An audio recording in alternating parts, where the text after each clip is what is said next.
the ability to project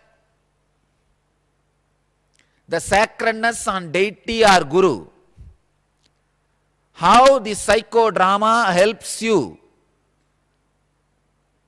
to remove the logic which goes on saying you are imperfect and disgracing you, even though you are perfect, and how that psychodrama can be used to experience sacredness in you, to put an end to this yellow journalist who is sitting in you. These are the three major subjects I want. Vada Pradivada to happen in end debate. So remove the need tan by needle. If you project sacredness on deity, it is like removing a tan by another one tan. If you project sacredness on your guru, a living person, it is removing the tan by needle. It will never get stuck.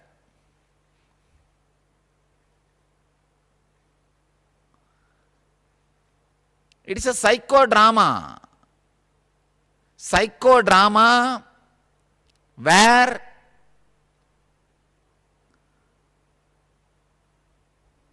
you learn the habit of looking at the things sacredly.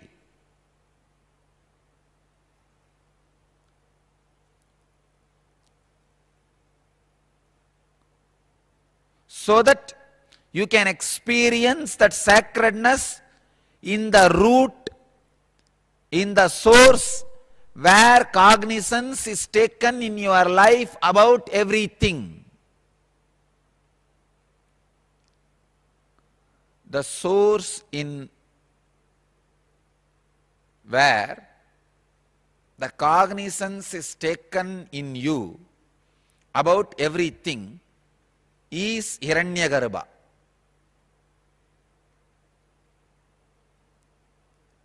That is what is the source of the existence.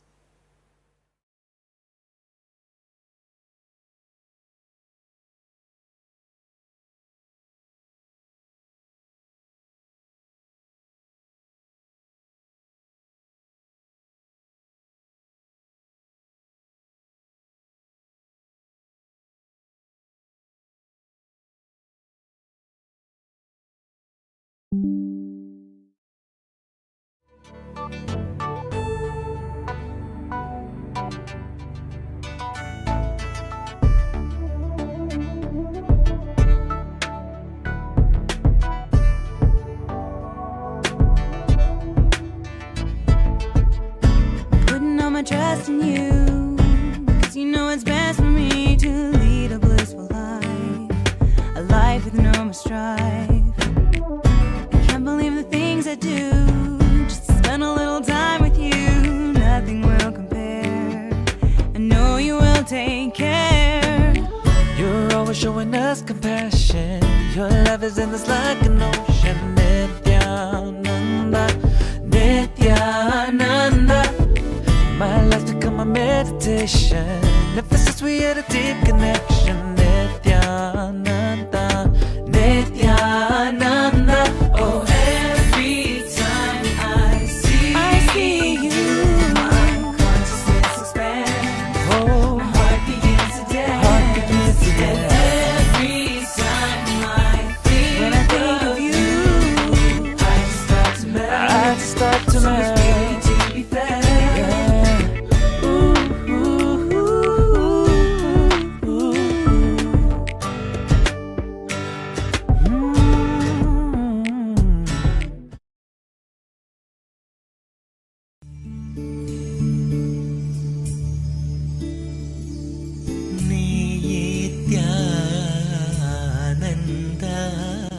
For example, when you come and ask, I should win a lottery 1 crore.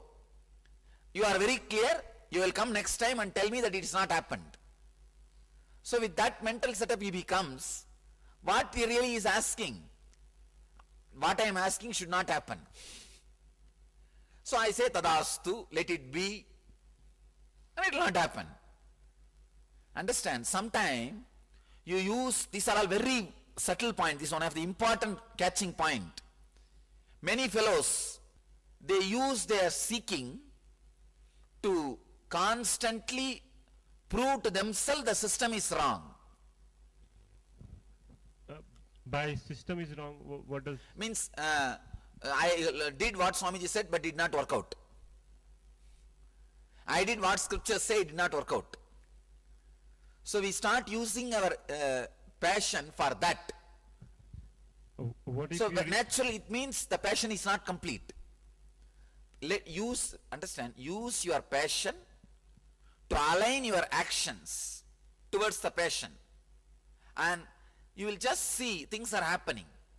If it is not happening, question your passion, not anything else. That is why I say passions. The mindset questioning all other things needs passions. The mindset which is aligning your actions need passion. You have two mindsets.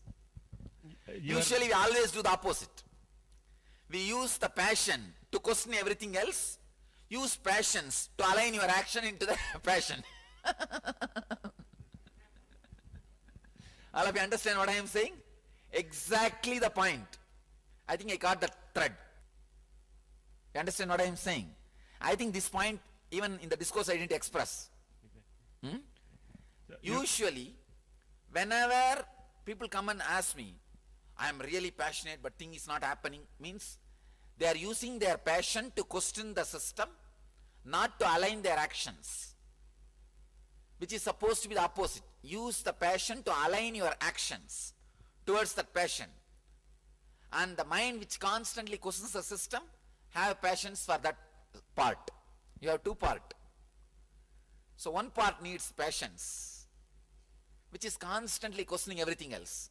One part needs passion, which is aligning all your actions and the whole process towards the system. And we do usually opposite. Chalo, come on. Your satsang on vitarka, kutarka, vitarka and tarka. Tarka, kutarka, vitarka. That helped quite a bit, because I could find that Let me tell you, actually when a man has a vitarka, I see very clearly between me and him like a tunnel of energy. When he comes near me, I know that like a tunnel of energy will be there between him and me, like a bridge. So when I let it happen in you, just like a ball, the energy flows into him. That whenever a person with vidarka comes around me, it was such a joy to be around that person. It was just joy to be around the person. See, in my whole drama, in my whole lila, you all enjoy my Shakti. I enjoy your Bhakti. That's the whole lila.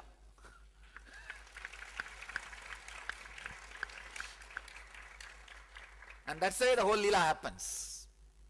Whenever the person with, see, vidarka means having the breadth, broad logic, which accommodates and ready to accept even the things which are not taught to you in the school. You understand? That's a clear definition. The school is not the place of perfect education.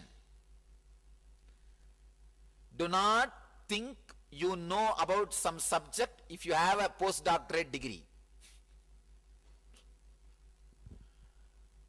school is not actually... There is something. Huh? School is actually not a place of education, I would say. So, that is the definition of vidarka. School and the society is not the place to give you the complete education. The vidarka is like opening a new channel. Understand? It's like you have a TV, you have only 7 channel, and if suddenly some new connection is given, you have 100 channel. Vidarka is like that. When I say the devatas, celestial beings are here, I am not lying. You understand? Just I am seeing they are all here with the same excitement which you guys are having. When, what will happen, who is going to achieve what? They are also just hanging around. Really. But what to do? Guys with the Vidarka can straight away catch, yes, he is right. When she said, it's like Kailash, it's not she is praising. And Please then- be very clear. Innocent faith is not right thing. Intelligent faith.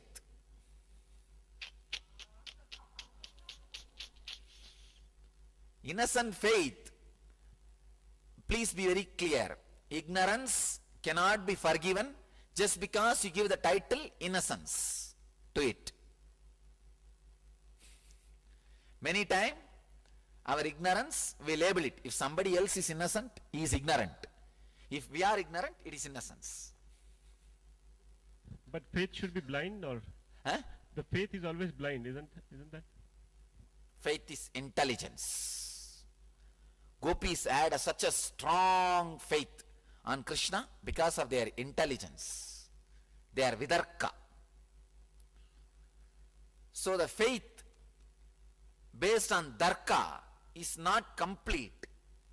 It can be broken at any time. If it can be broken, it is faith based on Darka, not Vidarka. On Kudarka, faith never grows. And faith based on Darka only can be broken. It must be ignorant faith, not innocent faith. Ignorant faith is always dangerous, not only for you, for me also. I don't accept that ignorant faith guys around me. All the people whom I pick up and keep around me, they are intelligent faith. From one of your discourse, you mentioned that if you have a doubt, surrender it to me. If you have a faith, surrender it to me. Then the Vidarka faith will happen. Thank you, Swamiji.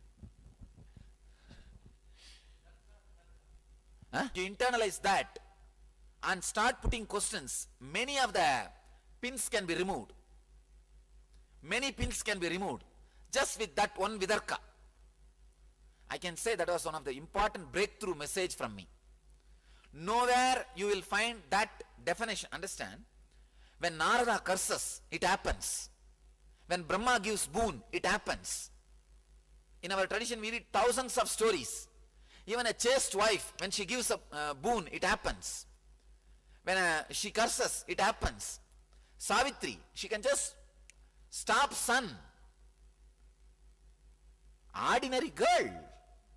She says, hey, don't rise. He is not rising. How come? Why all those things are not lifestyle now? Today somebody was asking, when the Vedic lifestyle was taken away from the masses? Today I was answering the question. When the Vidarka was disconnected, that was the time when the Vedic lifestyle is not part of mass. Even when you guys go and tell outside, there is a small boy, we are 32-year-old and we were sitting at his feet for 3 months. They will laugh at you.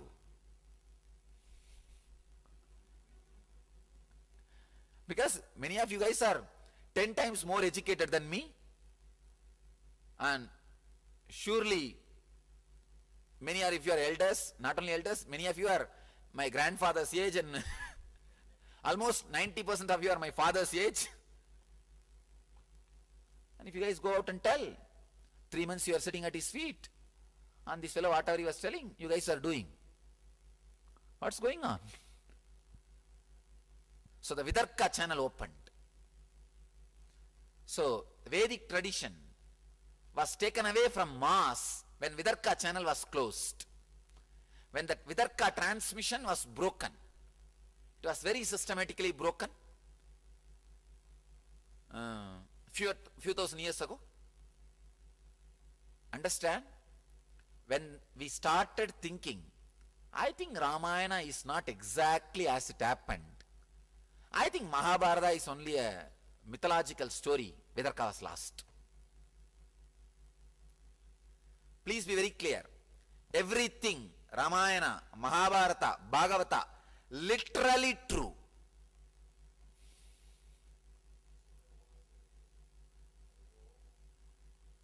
There was a war with atomic weapon. Understand? Now all the scientific atomic weapon, flight, everything is based on light waves. Everything is electricity, light waves. The Vedic tradition was using all these things same way based on sound waves, mantra. The whole cosmos is sound waves and light waves. The science is light wave based. They were able to reproduce it without the help of the mind. The light wave based things does not need the cooperation of your mind. But the sound wave based things need the cooperation of your mind. So that is why this was lost. Otherwise we had flight, atomic weapons, train, whatever you call as a gift of the science we had. But the whole thing was based on the sound wave technology. That was based on, now the whole thing whatever science is all based on the light wave technology. Means electronics. Electrical and electronics. The whole thing is light wave based technology. You are able to relate with what I am saying? This whole thing is sound wave based technology.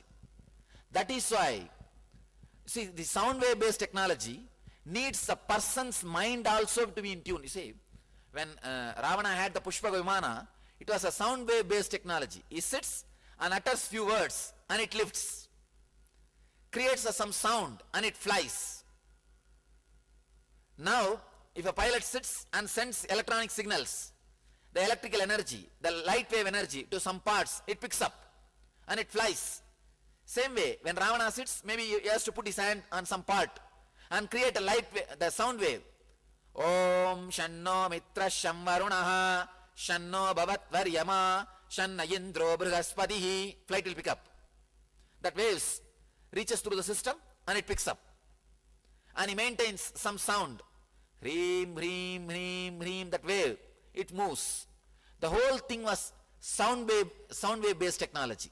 For this to be constantly reproduced and to operate, that knowledge needs the cooperation of the mind.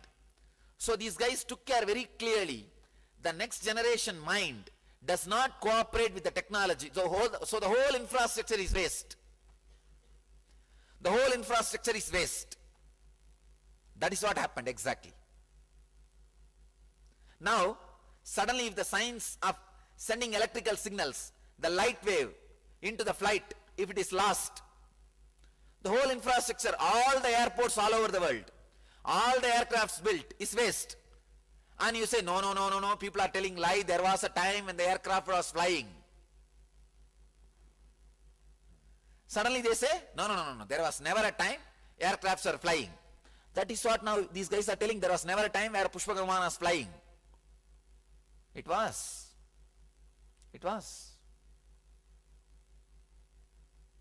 I know experientially. Suddenly realize, you see, the Brahmastra, which Arjuna had, sound wave based. He takes it and utters those sound waves, charges it and leaves. It just goes and explodes as atomic bomb. The atom bomb, sound wave based, not uranium based. Uranium based means electrical. The light wave based. This is sound wave based. The whole thing is that's all. The light wave based does not need your cooperation. But the sound wave, light wave, I can say in this way, light wave based, your logic cooperation is enough. So the whole civilization of light wave based is logic based. And developing logic. A pilot needs to be taught how to move, this, that, everything, logic based. Reproducible without the development of the heart or the being. But our system was reproducible only with the developed beings, because developed beings was lifestyle for us. Any being born, brought up in the tradition by the age of 14 is a developed being. So we don't have to have a separate structure to create developed beings. So it was systematically broken.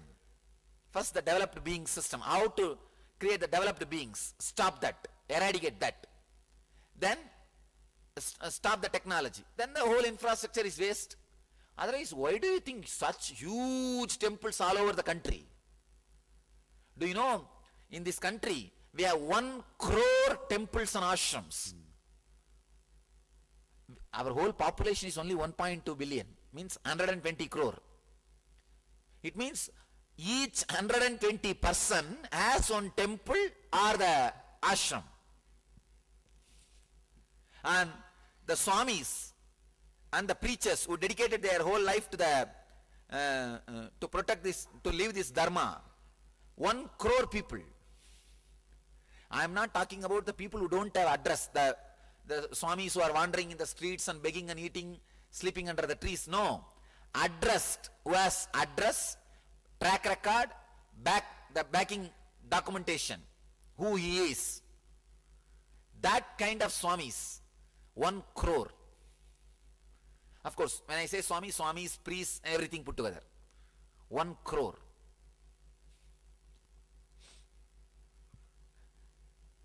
Means the technology was true. And it is taken away from the mass, that's all. Otherwise, Brahmastra was there, everything was there.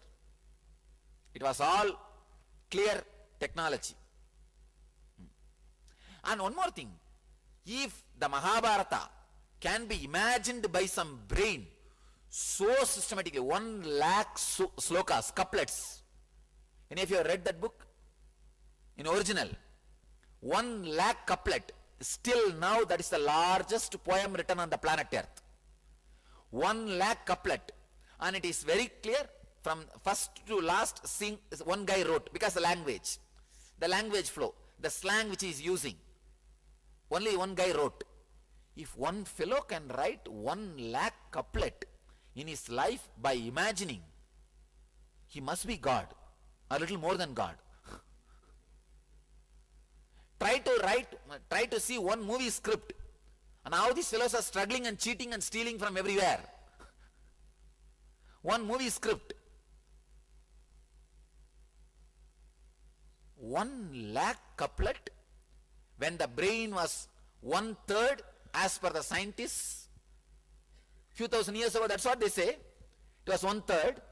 When the brain was 1/3 as per the scientists, 100,000 couplets, a single guy can imagine such a thriller story.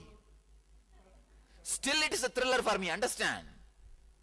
Still it is a thriller for me. When I look at Mahabharata and Ramayana, still tears are in my eyes are watery. Still it is a thriller. The other day, I was traveling in Chennai, maybe 3 months before. In Ramayana is being played in one of the major channels. So much of publicity. Now, still, after so many, I don't know still who doesn't know Ramayana in India. But, still it's a thriller. So, if somebody can compose, it's not a lie. It happened, maybe I can say poetically described. So, I was told that the Mahabharata war was started between a clan of 5 brothers and Sorry. 100. Can you be a little loud? By? Between 5 brothers. Yes. And 5 brothers and 100 brothers. And the 100. It was a fight for the land and the pride. But what created this strife if they were living following the Vedic tradition? No. You see, understand. Vedic tradition does not mean everybody is enlightened. It gives the option for enlightenment. In the 100, it's not that all these guys are enlightened. They were developed beings. All pilots are not enlightened. Same way, all the fellows who are able to handle that sound wave energy is not enlightened. Developed beings, but not enlightened beings. Ramayana was war for women. Ramayana is a war for women. You know Ramayana? You ever read Ramayana? No. It's a Rama story. When a master initiates disciples, he makes the commitment, promise. You would have heard that till you become me, the superconscious, the ultimate highest experience, I will continue to help you and guide you, be with you whether you leave the body or I leave the body. When I make this commitment to, for example, 2 lakh people, I make this commitment. So in the 2 lakh, all 2 lakh may not have become enlightened in next 100 years. So some buffaloes will be there. So what to do? Even if I leave the body, I should be available for their call. So that kind of masters only will be in Shambhala with that form retaining. Others will just disappear into the cosmos.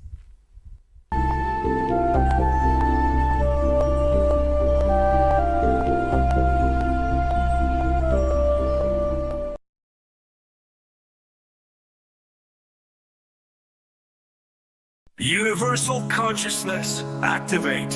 From Earth to Kailasa, feel the bliss, feel the bliss. Nithyanandam's dance is back!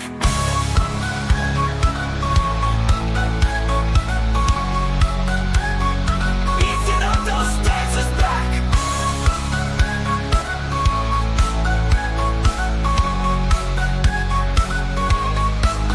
Adi Nithyananda, varuleingal aanandam. மாயை உடைக்கும் சாமி பரமசிவன் அவதாரம் எழுதிடு உள்ளம் திரு bliss explosion ஆனந்த வெள்ளம் நித்யானந்தா பரமசிவ ஜோதி.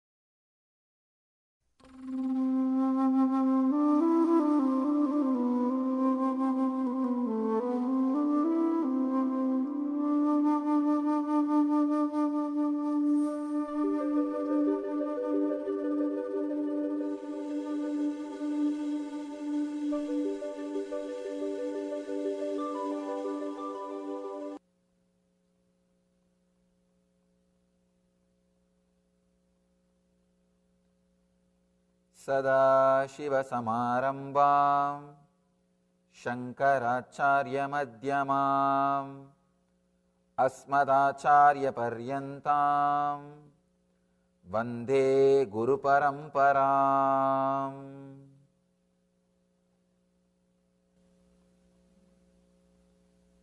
I welcome you all with my love and respect.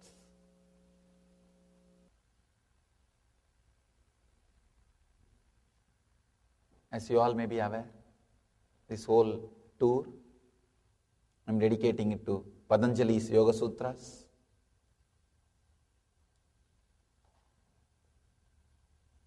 Today I will be speaking on 17th Sutra.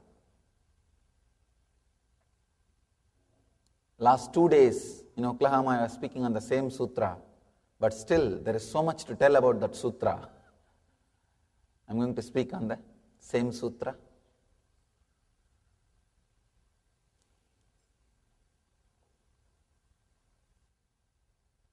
Each Patanjali sutras are independently intelligent to lead man to the ultimate experience.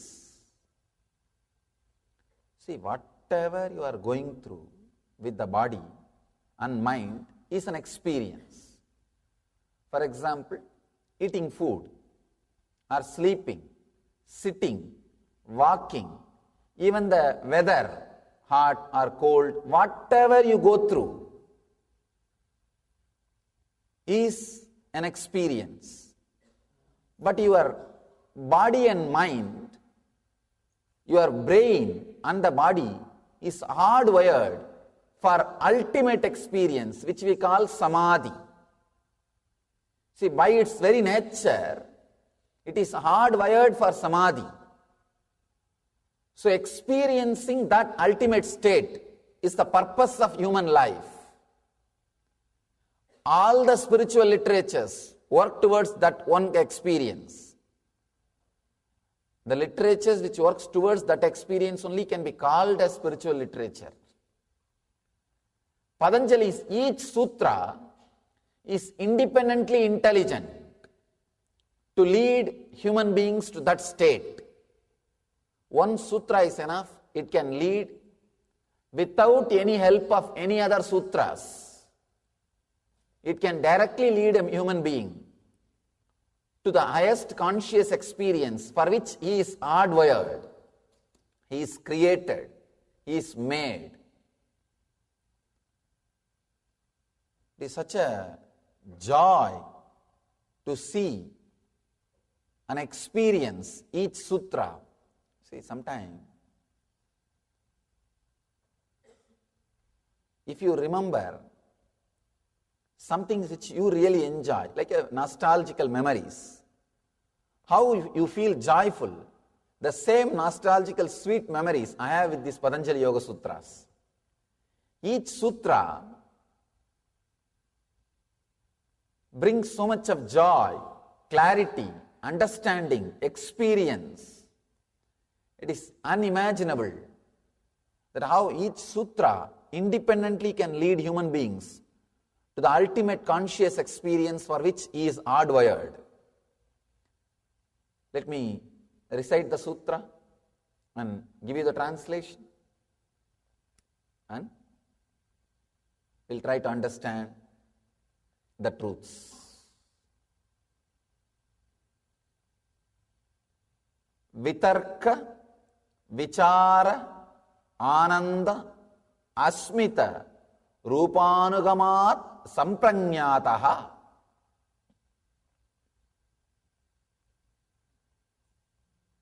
Last two discourses, if you are seeing the live streaming, you might have heard.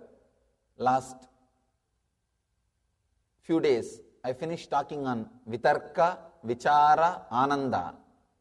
But the moment I read the sutras, I am seeing so many wonderful new things coming up. So I'll again try to give you the essence, gist. Vitarka, the first word, let me give the translation. Reasoning, contemplation, blissful flowering, and the state of pure awareness are the characteristics of Sampranyata Samadhi. Reasoning, contemplation, blissful flowering, and the state of pure awareness are the characteristics of the Sampranyata Samadhi. Vitarka. Let's understand this first word, Vitarka. Right reasoning. In Sanskrit we have three words, Tarka, Kutarka, Vitarka. Tarka means simple logic. Very simple logic. Kutarka means constantly negating. Constantly negating. If you want to see the Kutarka, see in the intellectuals. You can see Kutarka obviously. You can touch and feel Kutarka in an intellectual's presence. See, you can touch and experience God in an enlightened being's presence. In the very air, you can touch and feel the divinity. Same way, the Kutarka can be experienced in the very air in which an intellectual is there. Anybody goes around him will feel sucked. After half an hour, 1 hour being around him, if they come out, they will be either in depression or almost on the verge of depression. Somehow he knows how to put people down. Kutarka. Negating logic. Please understand. Vitarka means beyond the ordinary logic or negating logic. Let me describe in this way. See the simple basic truth. I can say this is the click for today. Having thoughts is not thinking.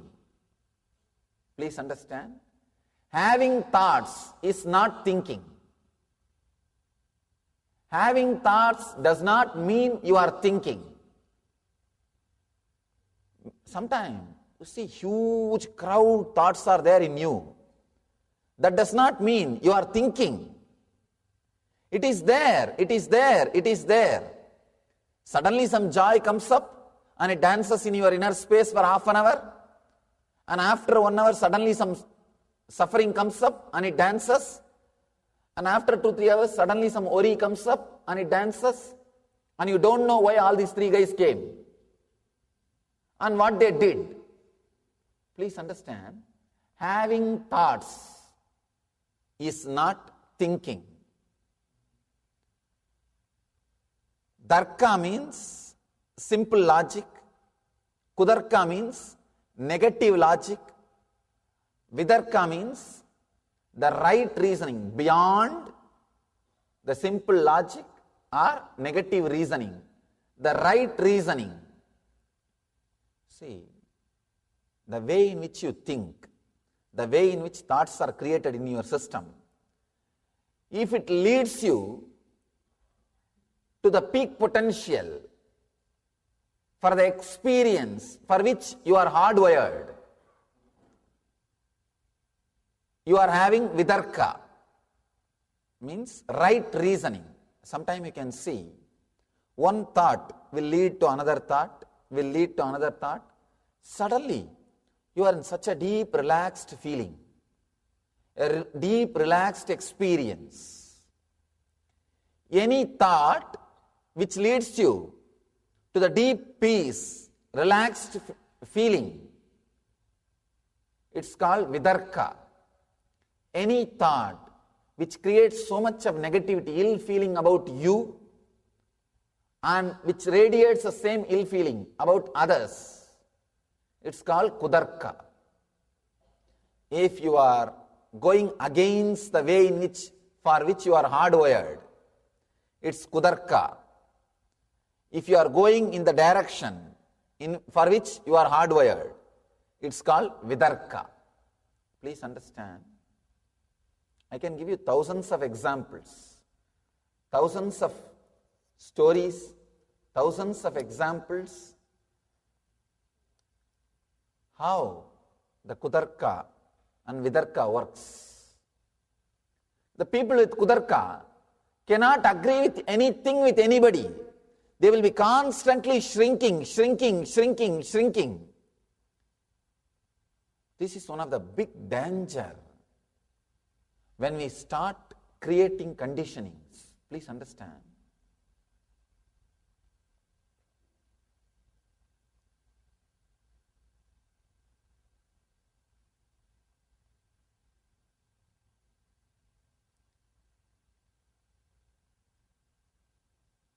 There are some religions which are more political and social.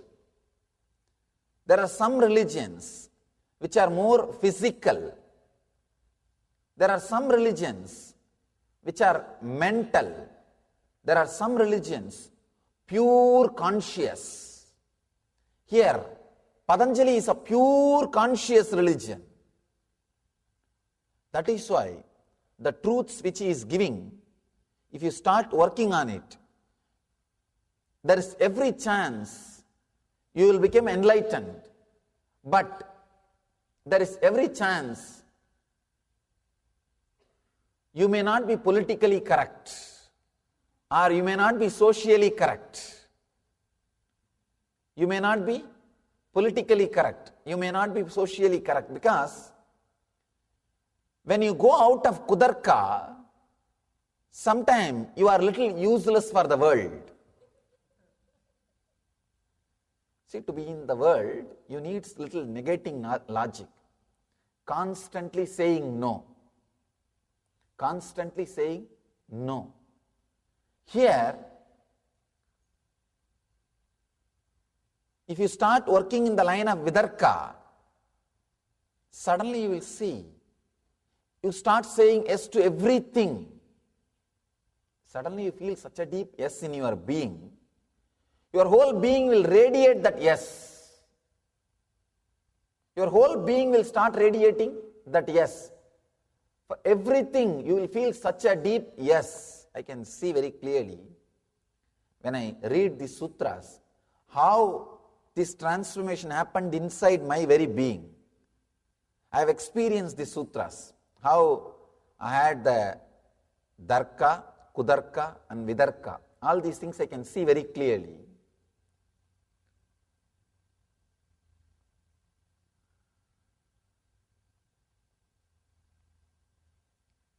Maybe I can tell this story which happened in my life. It's a little mystical, but it is truth. So I'll share with you all. The young age, I used to go to the many satsangs. I was born and brought up in Arunachala. It's one of the very spiritual nerve center in South India. Largest Shiva temple is there. It's a community based on temple-based community. There is no industry, there is nothing else. Whole village runs with that one temple as a center. It's like a huge temple complex, and people who serve in the temple, they are all around the city, that's all. That's the way the whole village was developed. And still now, that is the largest building in the town is a temple. Not only in that temple, I can say, not only in that town, I can say at least we have 500,000 towns in India. Still the largest building in the town is the temple. And there are many towns and cities, there is a law, you cannot build taller than the temple tower. They don't let you build any other building which is taller than the temple tower to maintain the sanctity and the respect. Still, the temple is the largest structure and nobody can defeat, because 25-acre built up area in granite. So nobody will need that big a house. So every day some satsangs, something will be going on. Those days I used to have small Ganesha with me, and I'll do puja every day to that Ganesha. I'll pour water, put little food in front of Ganesha and wave the lights, wave the camphor. It was really like I was living with him. It was not just doing some little puja or anything. Living with him. Strong feeling connection. See, if you are just doing puja for some other reason, you will never enter into that place again second time. I have seen many people doing puja. Morning they will go into that puja room, dum dum dum dum dum dum dum dum dum. They will roll with that deity and pour water or whatever needs to be done. Once they come out, they will never even turn that side again. Because it is such a heavy routine on them, dead routine on them, they never do the mistake of entering into that same room again second time. But with me it was like a living with him. Whole day I'll be sitting, fanning him, or doing whatever I can. Anything given to me, I'll bring it and put it in front of him. I was living with him, small boy.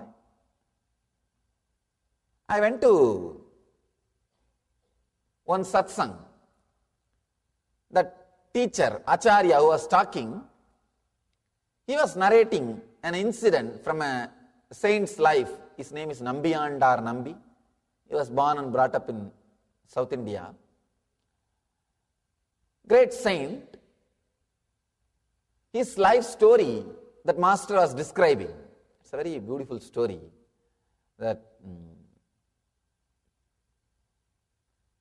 his father used to worship one Ganesha in one Ganesha temple every day.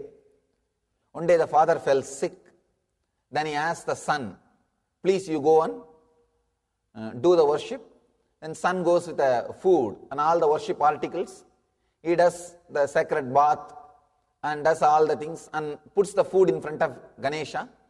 And the son thinks really Ganesha will eat every day. He is doing first time. So he thinks Ganesha is supposed to eat. And he is sitting, waiting for Ganesha to eat.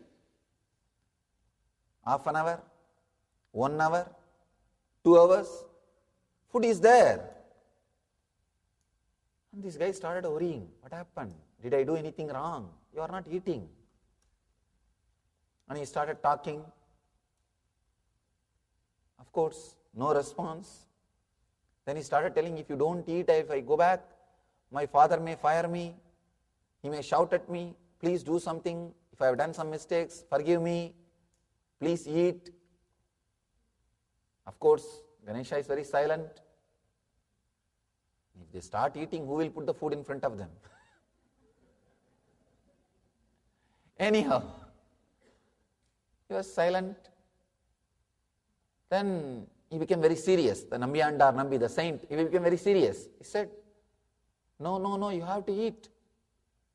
Please eat. Otherwise, see the Shraddha, beautifully the Upanishad says, Kathopanishad says, Shraddha Vivecha. When he is describing about Nachiketa, the Upanishadic hero, they use the word Shraddha Vivecha. He was possessed by Shraddha. Sometime, rarely this happens to even you. You can see, some very difficult time, suddenly you decide, I will be very straight and honest and dharmic. I will not bend. You know, if you little adjust, tell one lie or alter the word, you can escape from the situation. It can be eased, but suddenly sometime you feel, no, I am going to be very straight. Come whatever may. Those few moments, you are possessed by Shraddha, the truth. Shraddha Vivecha, a very powerful word. Possessed by Shraddha, truth, trust. That Shraddha Vivecha happened to this Nambiyandar Nambi.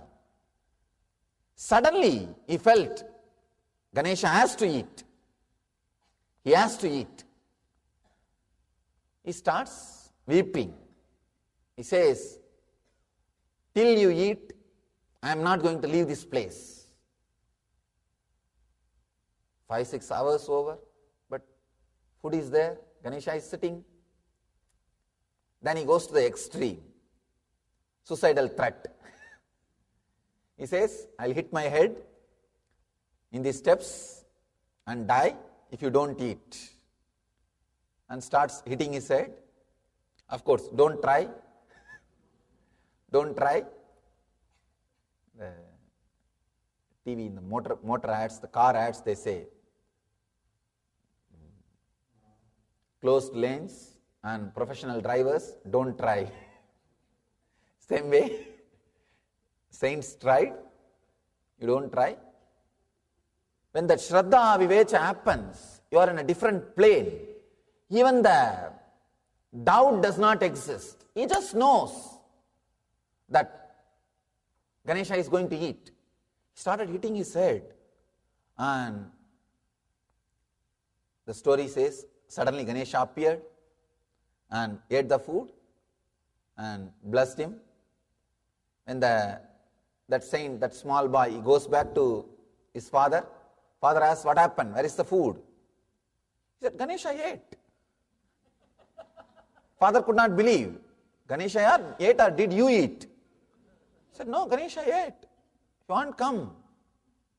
I'll show you. Then he takes the father. There, the father sees the mouth of Ganesha, the food, the remains. The story says, father fell at the feet of the son, said, all these years, I was only doing it as a ritual. You made it as reality. You made it as truth. When I heard this story, suddenly I decided, I'll also feed Ganesha. That Shraddha Vivecha happened.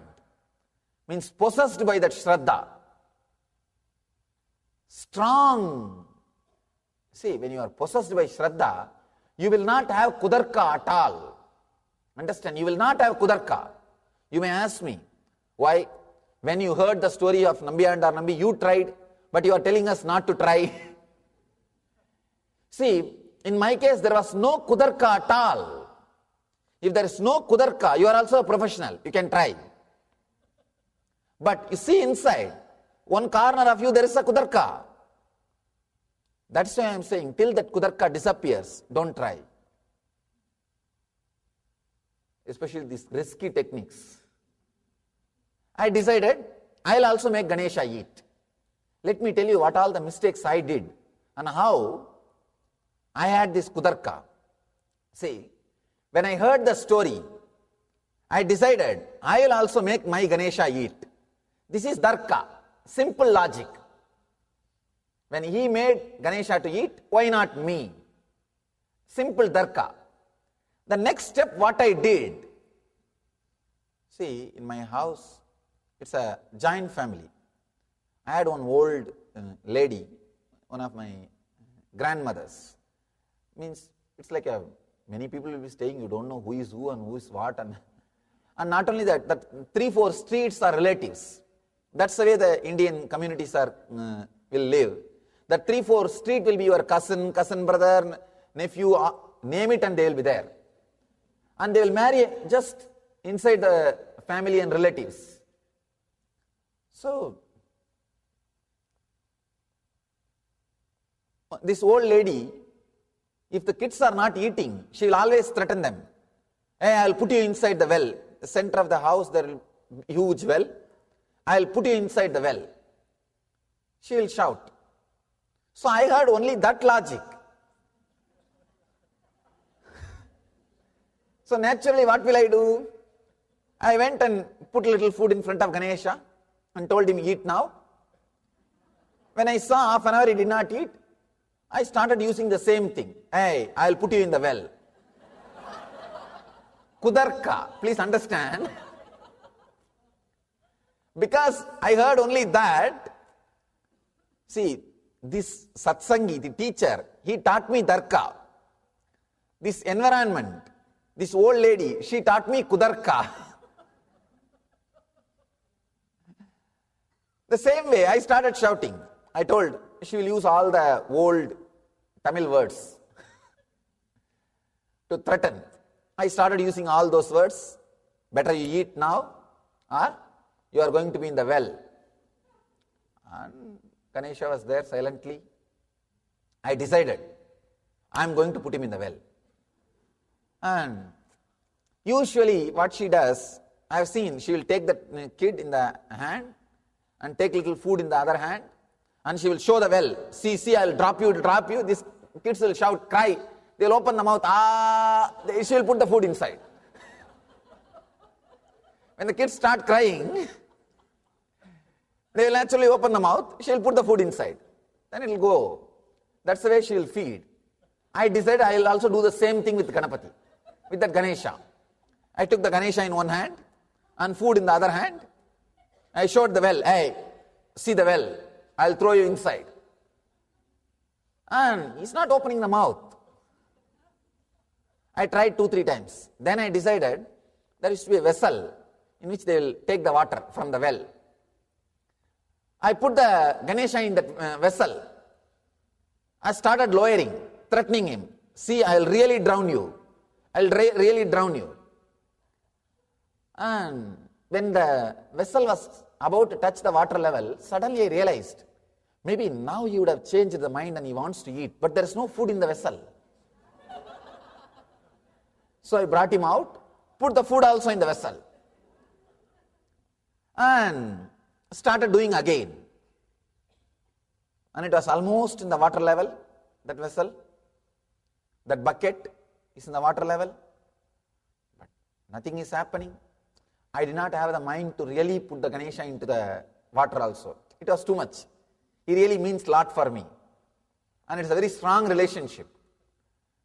So I can only threaten. I cannot put him in the well, actually. So what to do? Finally, I took him out. I said, all right, maybe he did not like the cooking. He did not like the food. See how the Kudarka works. Kudarka says everything is wrong except you. Understand? That is the Kudarka. Kudarka means everything is wrong except you. Then I started thinking the food is not right. my mother is not cooking properly. I went to the temple. The temple, they offer food to the deities. I thought that food is eaten by deities every day. So I went to the cook, the temple cook. I used to do a lot of voluntary work. When as a young boy, I'll go to the temple and wash the vessels, clean the floor. All the kids, that is the only entertainment. That's the only entertainment, and I used to do a lot of that kind of work. So I asked that cook, will you give me a little food for my Ganesha? So he said, what little food? Have more. He gave one big lot. I brought it to the house and said, see, I brought the same diet which you are eating in the temple every day. Now there is no reason, no excuse. Come on, eat. And I was sitting.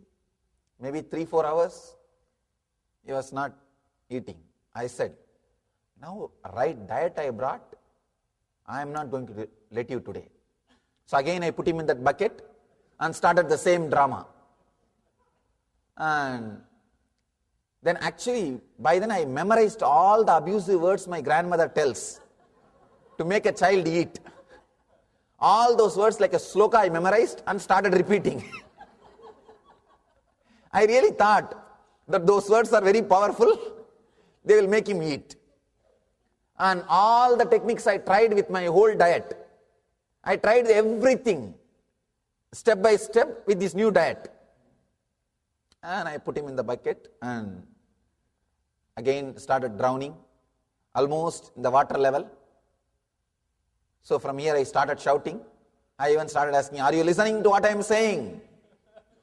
Whether the sound is audible. Then, of course, he was not eating. But I could not drown him because it's a very strong relationship, very loving relationship. So what to do? I took him out. I can say I was really depressed, very worried, and very strong depression. Completely low mood. Just I was sitting, what to do? Practically I fixed all the problems. Whatever I am supposed to do. See, if my grandmother does all these things to any child, the child eats. And I know only those techniques.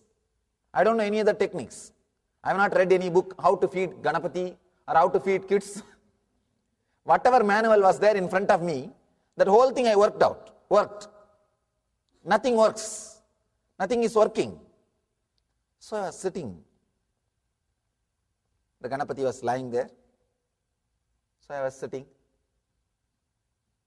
One nice thing with Shraddha, trust is, even if you start with Kudarka, the power of trust is such, the power of Shraddha is such, it turns the whole thing to Vidarka. Please understand, the power of trust is such, even if you start with the wrong logic, it turns the whole thing to right logic. Because the trust is not just energy or logic, it is intelligence. Intelligence with logical energy. Darka is logic, Kudarka is negative logic, and Vidarka is trust with positive energy and logic. The Shraddha is so powerful. Suddenly something clicked in me. Oh God, I can say this was one of the powerful click happened in my life. Very strong click. I realized that Nambiyandar Nambi, that saint who made Ganesha to eat, that saint tortured himself, not Ganesha. But here I am torturing Ganesha, not myself. That strong click, that Kudarka became Vidarka. The wrong reasoning became right reasoning. When the click happened, I thought, right. Yes. Nambiyandar Nambi found fault with himself when Ganesha did not eat. When Lord Ganesha did not eat the food, he found the fault with himself, not with Ganesha or not with something else, not with the diet. He was not complaining about outside. He turned inside. In my case, I was complaining about Ganesha. I was trying what my granny was trying, and I was talking about the diet, and I was thinking that my mother is not cooking properly, and I was thinking everything outer world. I was doing kudarka. I was finding fault with everything external. Suddenly I realized, yes, I have to turn and look in. Look in. The problem must be within me. Let me work. That vitarka, click has happened. The right reasoning, that click has happened. Please understand. It was a very strong click. Yes. With Nambiyandar Nambi, he did tapas. But in my case, I am torturing Ganesha. Let me do tapas. When the click happened, see, a strong Shraddha is already there. Shraddha is like a loaded gun. When that right vidarka happens with Shraddha, it's like a triggering the gun. Without Shraddha, without that strong trust, the kudarka can never become vidarka. The wrong reasoning can never become right reasoning. With Shraddha, when the right reasoning happens, trigger was pulled. Just the trigger was pulled. The loaded gun. Trust is like a loaded gun. And when right reasoning happens, vidarka happens, it's triggered. The trigger is pulled. Understand? Suddenly the click happened. Yes. It's time. I look inside. I turn inside and change something in me. Then I decided, now I am not going to eat till Ganesha eats. It's a strong will. Even in those days I used to be very strong. Strong will. Once I decide, it has to happen. That's all. I was sitting with Ganesha, brought the food, arranged everything. I was sitting. Actually, I used to have a small shrine, kind of temple, backside of the house, my own. I'll be staying and spending time only in there. I can say that is the first ashram I built for myself and for my deities. I used to be spending my time there only. So nobody will disturb me in the house. Usually they will send the food or I will go and bring my food for the food time. Otherwise I will be spending time there only. So I sat with all the arrangements for Ganesha to eat. I am very clear because of the trust, that Shraddha, no doubt that he may eat, may not eat. See, if he does not eat, there is some problem with me, that's all. But the very incident itself, there is no doubt. The possibility, the Ganesha came and ate in that Nambiyandar Nambi's life, that incident is a reality for me. The factuality of that incident, I never questioned. I can say, that is where, that kudarka which happened with the factualities of our Puranas, is the worst thing happened to the Indian consciousness. Understand? That's the worst thing happened to Indian consciousness. Whether it happened because of them or some foreign invasion taught to them, but that's the worst thing happened to Indians. The Kudarka happened with their tradition, with the great Puranas. Please understand, I am working with thousands and thousands of patients, means people with diseases, different kinds of diseases. In India, I am well known for healing. Different kinds of patients, diseases, all these things I am handling. Last 6 years, I don't know how many thousands of people have been healed, helped. In my experience, I have started understanding many important secrets about body and mind.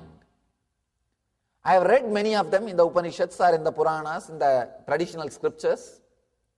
But experientially now I started realizing, please understand, literally what you believe as your body and mind becomes reality in 10-20 days in your life. I have seen this happening. For example, allopathy, Ayurveda, homeopathy, Kapalpathy, all kinds of pathis are there now. All kinds of pathis. In India, every doctor has his own pati. If you go to Ayurvedic doctors and Siddha doctors, each doctor has his own pati, his own system.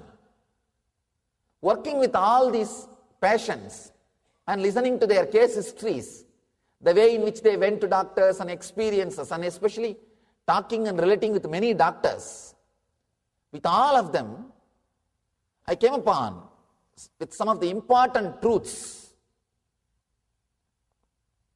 What system you believe works for your body from the young age, that system actually works for you. From the young age, for what system your vitarka is developed, for which system your vitarka, your right reasoning is built, that system exactly works for you. From the young age, if you are taught by somebody, the yoga will work for you, and you grow with that one idea, the yogic solution straight away cures that person. There is no other logic. Please understand, I am revealing some of the important business secrets which are done in the yogic, Ayurvedic and Siddha and different other healing systems. From the young age, somebody is brought up with idea, Siddha works for his body. And 2-3 times they engaged, the doctor gave some Siddha medicine and it worked really for him. If he was brought up with that idea, Siddha straight away works for him. The idea with which his vitarka is developed, that straight away works for him. If you are brought up with the idea, the right reasoning, that Puranas are reality, please understand, I promise, you can straight away see that Puranic deities and the heroes and relate with them. Very beautifully Aurobindo says in one of his book, his famous book Savitri. Aurobindo is a great modern day master from the Vedic tradition. One of his amazing books Savitri, he beautifully says in his foreword, in his introduction, the deities and gods and heroes and different energies represented in Puranas, described in Puranas, are the physical manifestations of particular energies corresponding to the cosmic consciousness, cosmic conscious representations. For example, Devi means she represents the mother energy of the cosmos, which gives birth, which reproduces, which creates.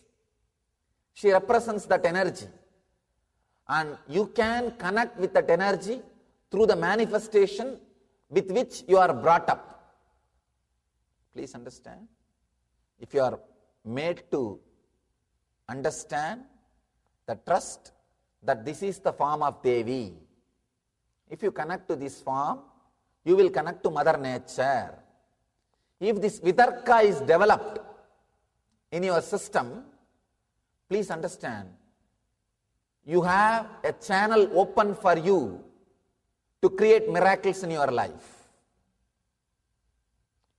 You are a superhuman. Please understand. It's like a difference between having 10-channel TV, 10-channel network and 100-channel network.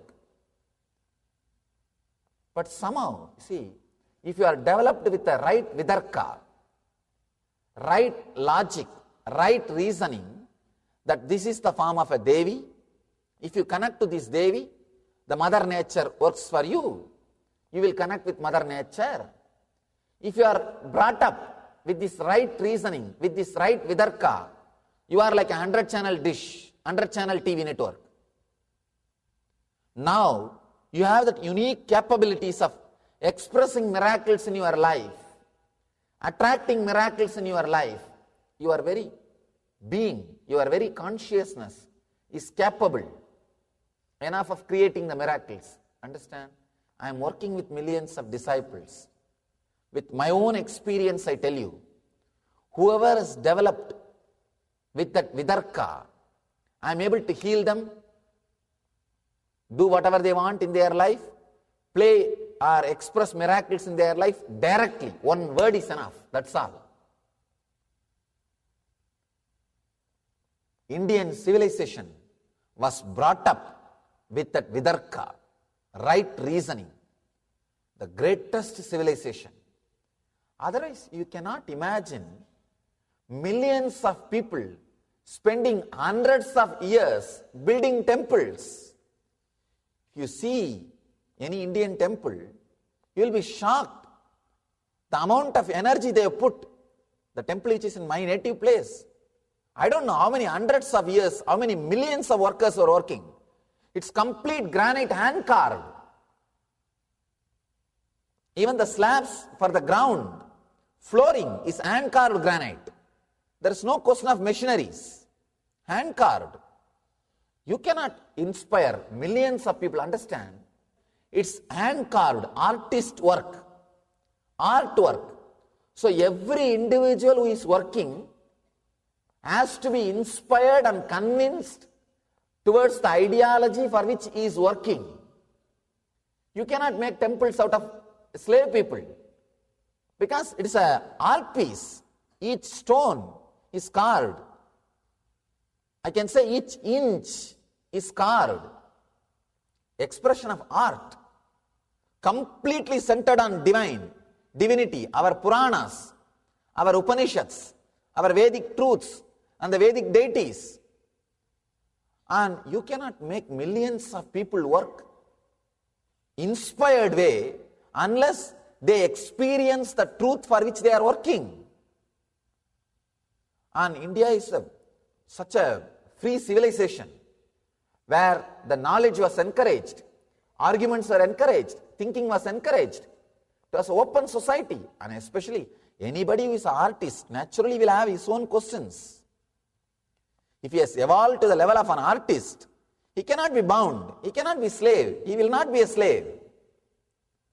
It means what? Naturally, all those millions had at least glimpse of those experience of the deities, gods, the energies which are described in those Puranas and expressed in those temples.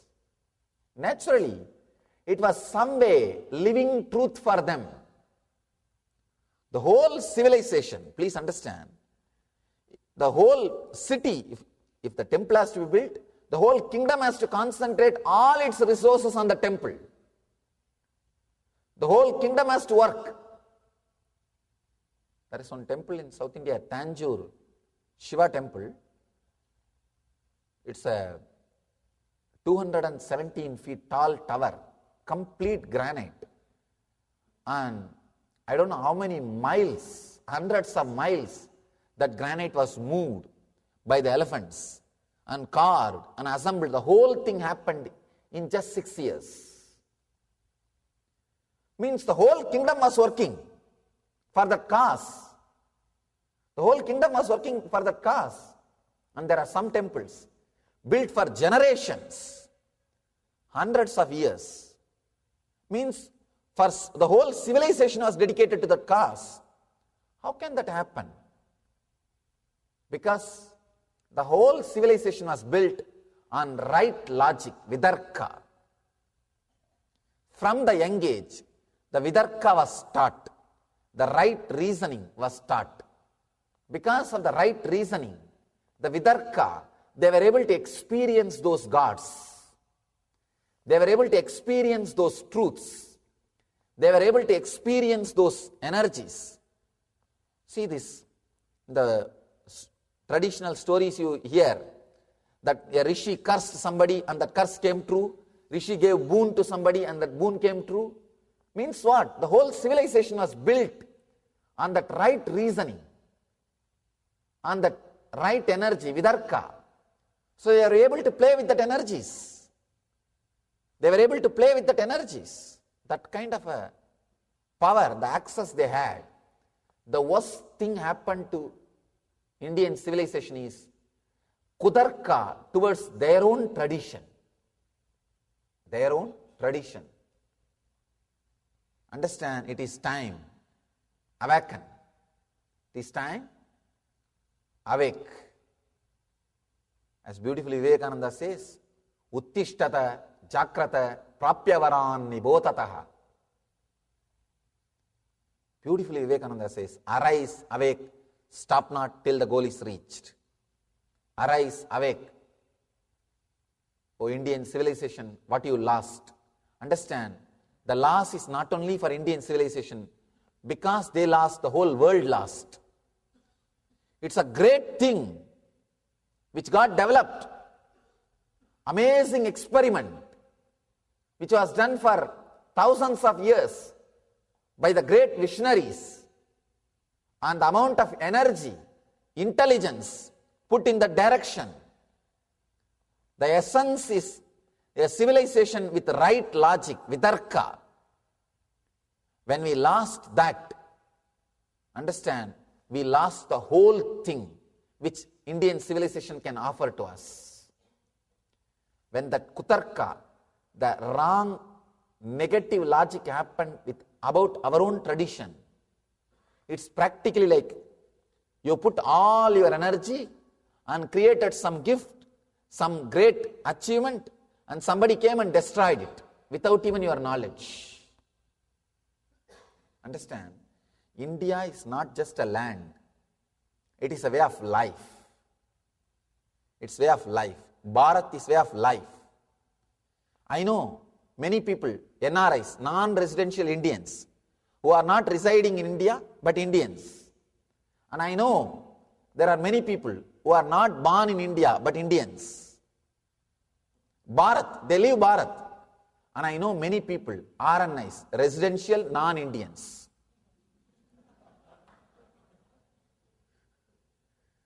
Residential non-Indians.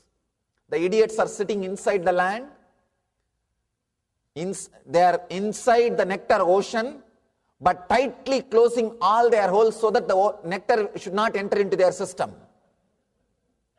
Tightly sealed. They are very careful that nectar should not enter into their system by any mistake. That is what I call them, RNIs, residential non-Indians. Bharat is the culture, please understand. This vitarka is the greatest gift. The being brought up with the right reasoning. With the right reasoning. I can say this is the worst thing happened to India. That losing the faith, losing the trust over their own Puranas. The kudarka, negating logic happening towards their own Puranas. Sometimes these guys come and ask me, Swamiji, is these deities are all true or they are all just symbols? I tell them, they are much more true than you. Your nonsensical idea which you are carrying as you. These guys, these questions are, if it is from somebody who is born and brought up in some other civilization, all right, okay, it's new for them. It is not even from the people who are from some other civilization, from these very own Indians,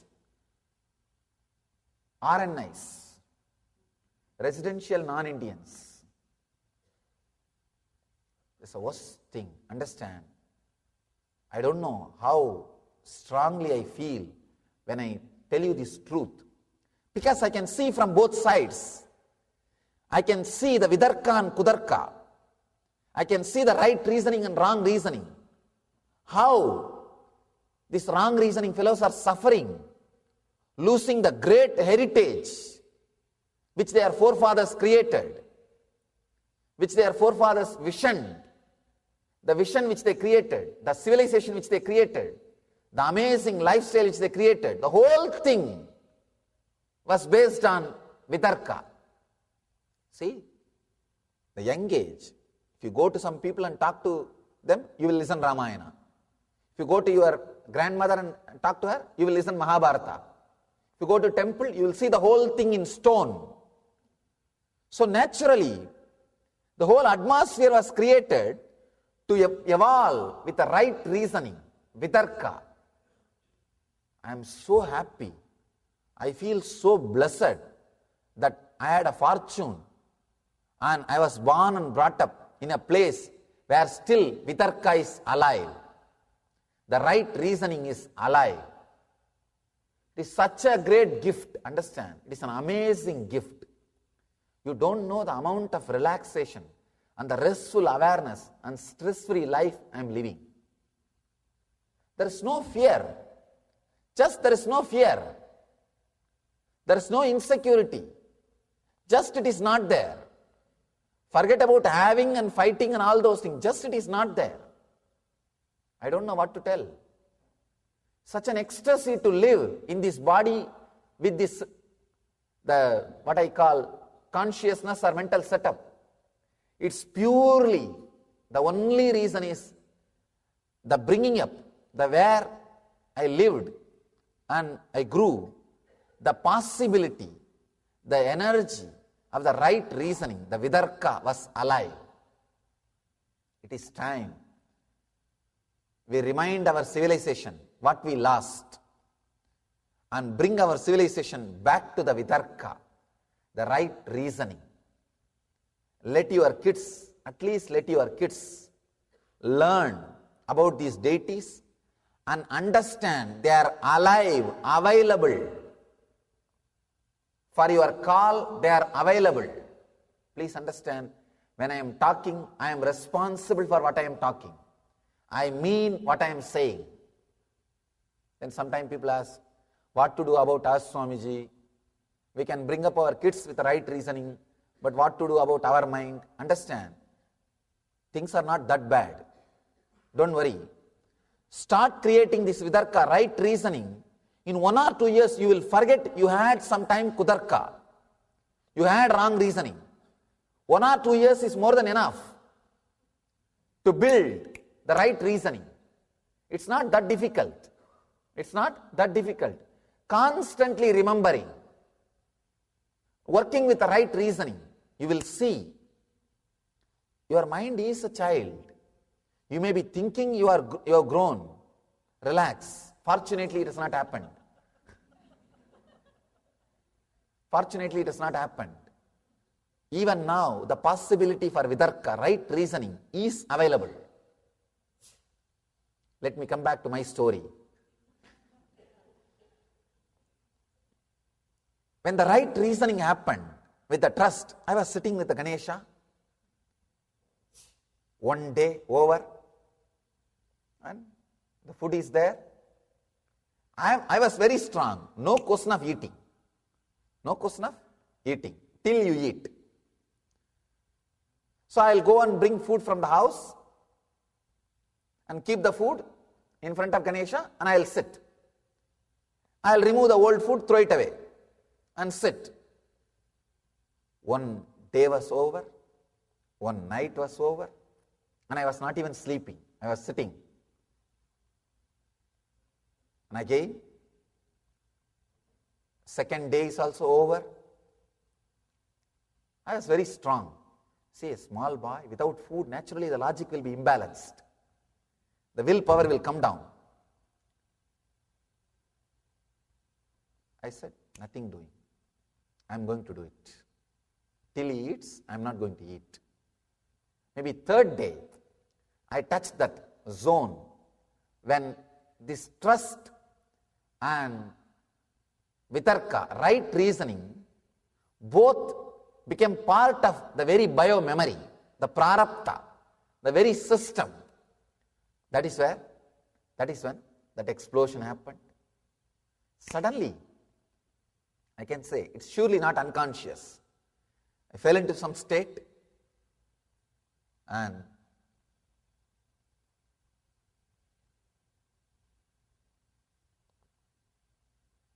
I saw very clearly Ganesha sitting in front of me and eating. If it hurts your kudarka, I am sorry. Again, but I have to tell you the truth. When I opened my eyes and saw, I promise there was no food. The food disappeared.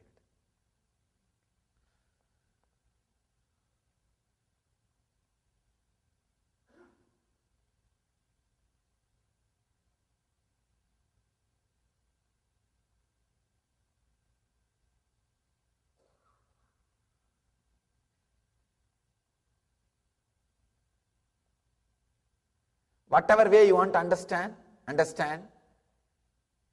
the food was not there.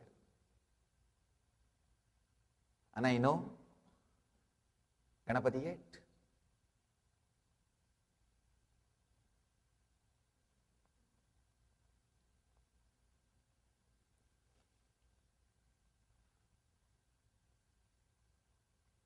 Maybe people with kudarka can tell.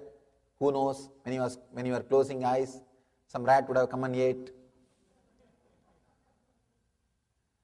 Whether Ganesha ate or his mouse ate, let the Kudarkis decide.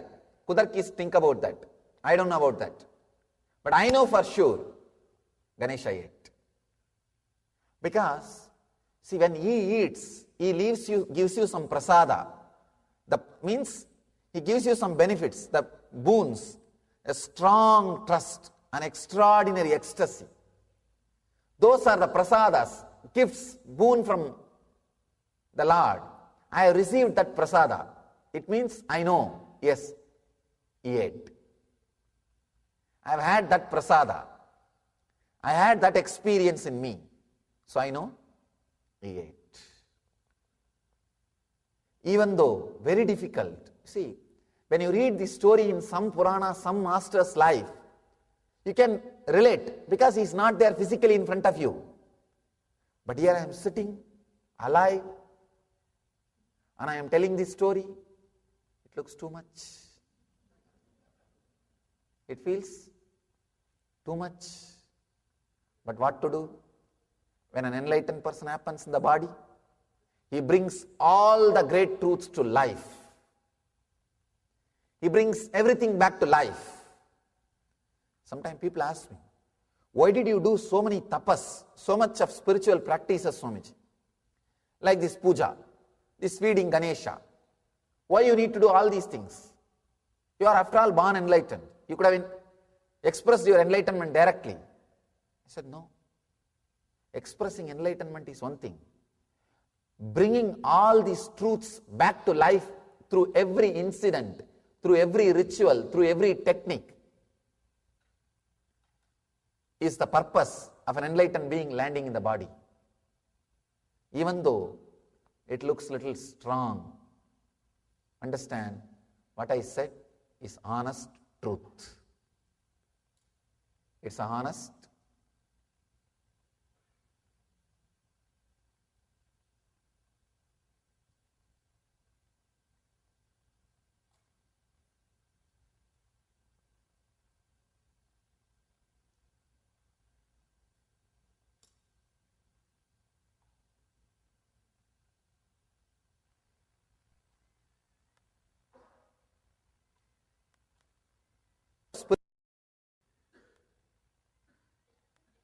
The power of these words, the truth and strength behind these words will directly work on you.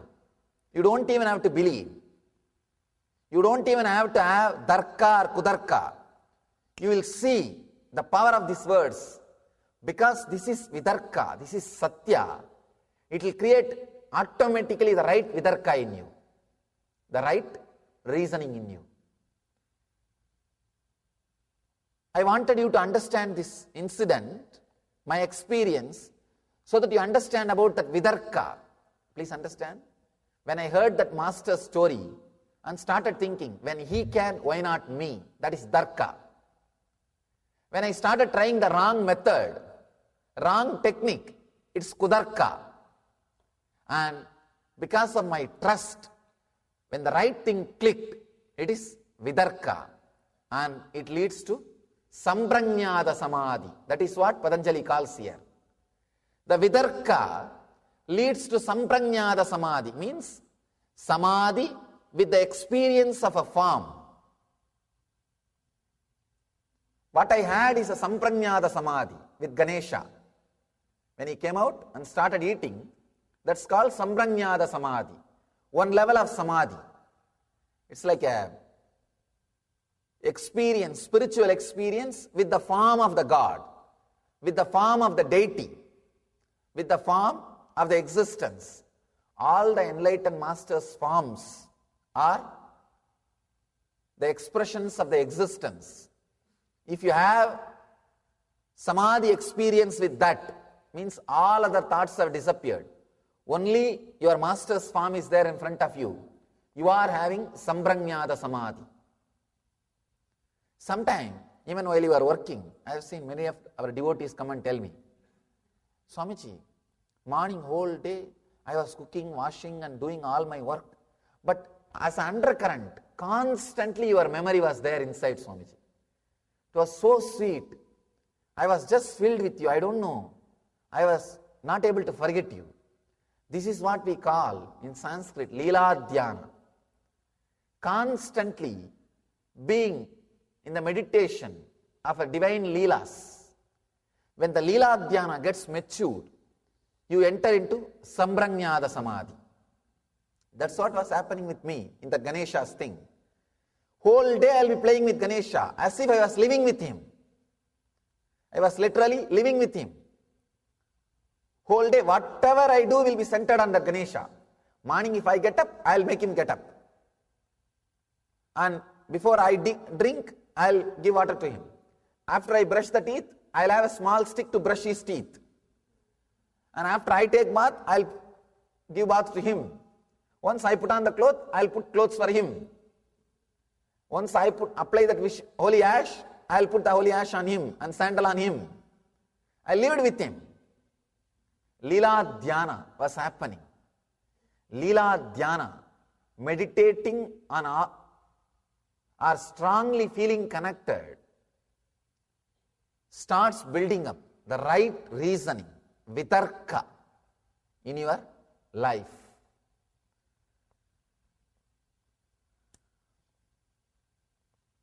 The second word, vichara,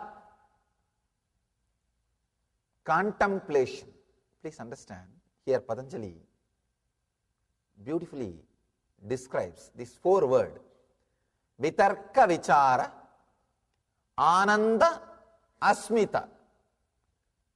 Four words. Let me describe those four words.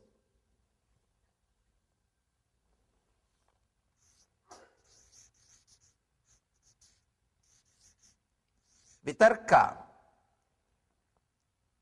and vichara.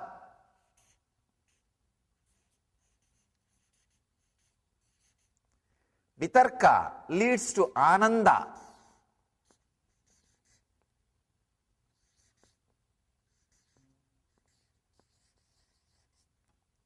Vichara leads to asmita.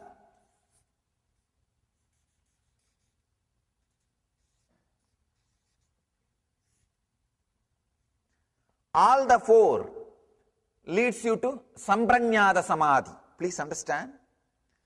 He says, Vitarka, Vichara, Ananda, Asmita. All these four leads you to Samprajñāta Samadhi. Means the first level Samadhi. In Zen they call it Satori. In different traditions they have different names. Vitarka, the right reasoning, leads you directly to the bliss flowering. Vichara, contemplation, leads you directly to the pure awareness. These are two paths leading you to two different experiences and ultimately to the Samprajñāta Samadhi. To the Samprajñāta Samadhi. Ultimately, both together, they lead you to Samprajñāta Samadhi.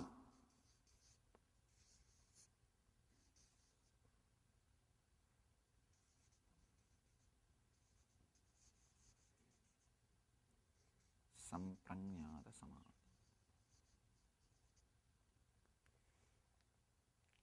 The right reasoning directly leads to Ananda. Please understand this. One link needs to be understood. Then you will understand what is right reasoning.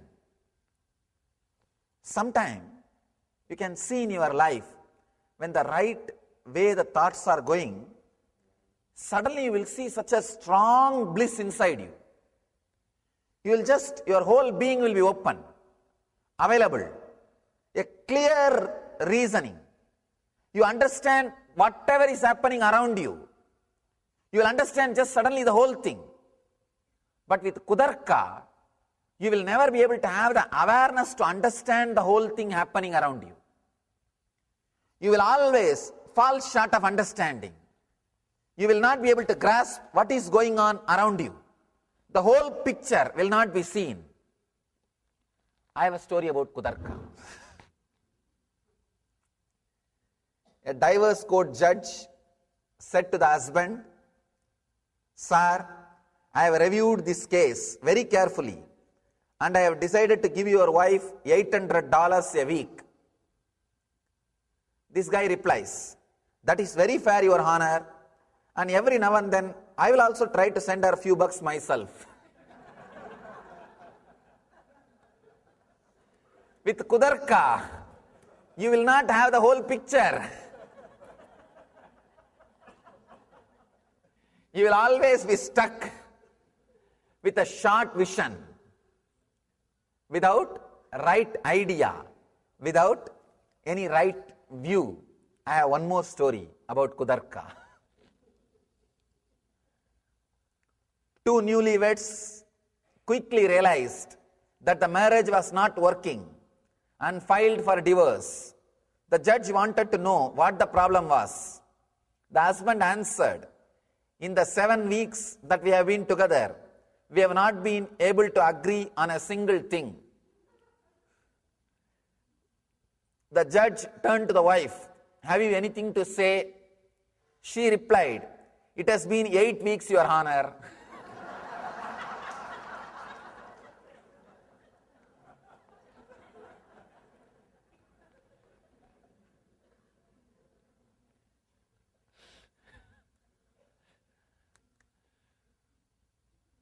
Kudarka.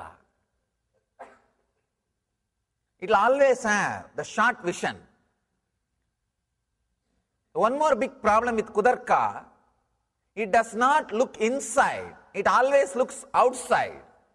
See, in my own case, when I was caught in the Kudarka, I was only bothered about threatening Ganesha and bothered about the food was not proper. See, because I was caught in the fear and greed, I was trying to work only on the fear and greed of Ganesha. I thought Ganesha also has fear and greed. So first I tried to work with Ganesha's fear. I will put you in the well. Then I started working with Ganesha's greed. I will have you good food. I will give you good food. So because I am filled, see, with Kudarka, whatever you are, you project that on others. So I thought Ganesha also has same fear and greed. So I started seeing the same thing on Ganesha. Understand, I have seen many people. They come, they project all their fear and greed on my action. And of course, poor guys, only they suffer. When I projected my fear and greed on Ganesha with Kudarka, Ganesha never suffered, only I suffered. Ganesha was quite there. When I had Vidarka, right reasoning, he appeared and started connecting with me. Till then, he never suffered. Understand? With Kudarka, you will be the person who will be suffering. With Vidarka, you will straight away connect. The right reasoning, you will connect with that great truth. I can say, Kudarka is like a balloon happened. The whole happened in the great balloon of our civilization. It's like our civilization, if I consider, the Vedic civilization is like a ship. The Kudarka is like one hole happened in that ship.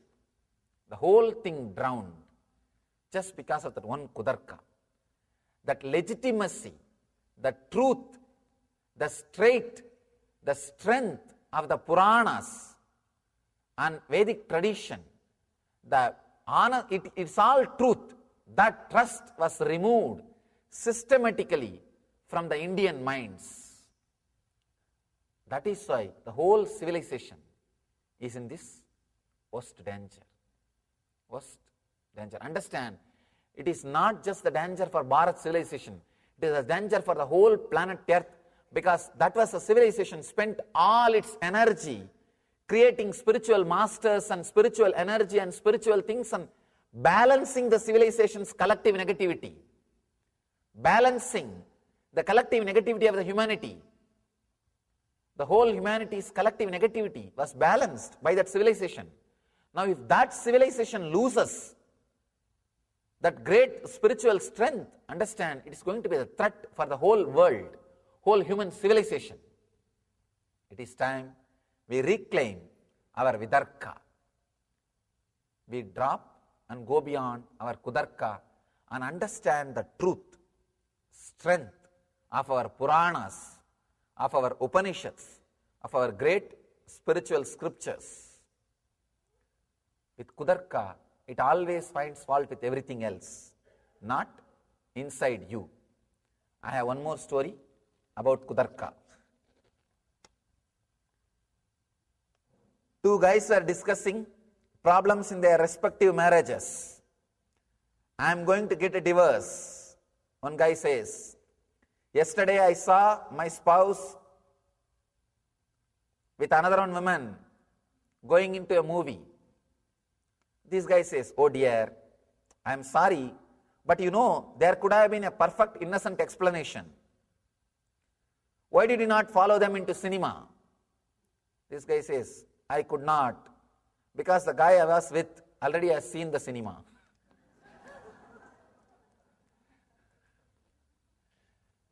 So be very clear, with Kudarka, you only see the other side, not the inside. It is time we enter into the Vidarka, the right knowledge. Right knowledge straight away leads. You can see, you can feel inside your body. When the right reasoning is working, suddenly you will see you are fresh, alive.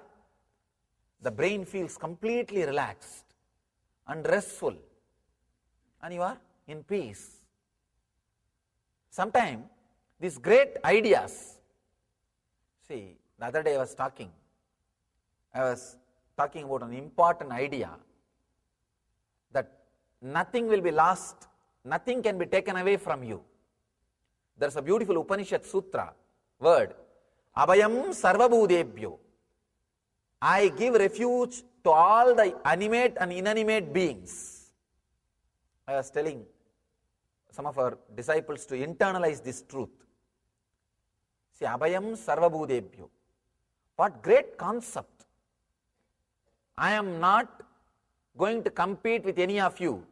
I am a dropout from this mad race. So nobody needs to be afraid of me. I am not going to be competition for anybody. I give refuge to all the animate and inanimate beings. If you just internalize these truths, suddenly you will see so much of fear, anxiety, suffering, everything just drops. Understand this one truth. If you internalize, nothing can be taken away from me what I am worthy of. Nothing can be enjoyed by me if I am not worthy of. So naturally, I don't need to compete in this mad race. So I don't need to be threat to anybody's life. I am not threat to anybody. I am just dropout. Whoever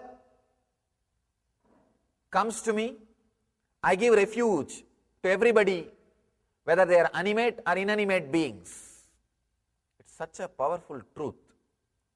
If you internalize, if you just work with this truth, you see, use your reasoning to work with this truth. Naturally you will see, your one mind, your Kudarka will be saying, no, how can I give refuge? I myself need refuge. What kind of man I am? The Kudarka will tell all kinds of things. No, you are such a weak guy. How do you give refuge to everybody? and you are this like this only, today you will decide all this, tomorrow you will forget about all these things, it's okay. Your Kudarka will tell all kinds of things. Your mind will say, no. How can this be true? I cannot be a dropout. I have this, I have that. All these things will come up. But just have that Vidarka, the right reasoning, the Shraddha, try to work with this idea. Suddenly you will see, when you understand, yes, true, whatever I am acquiring, if I am not worthy, I am not able to enjoy. I may have a bed, I may have car, but I don't have sleep. It means what? I am not able to enjoy, which I am not worthy of. And I am always given, for which I am worthy of.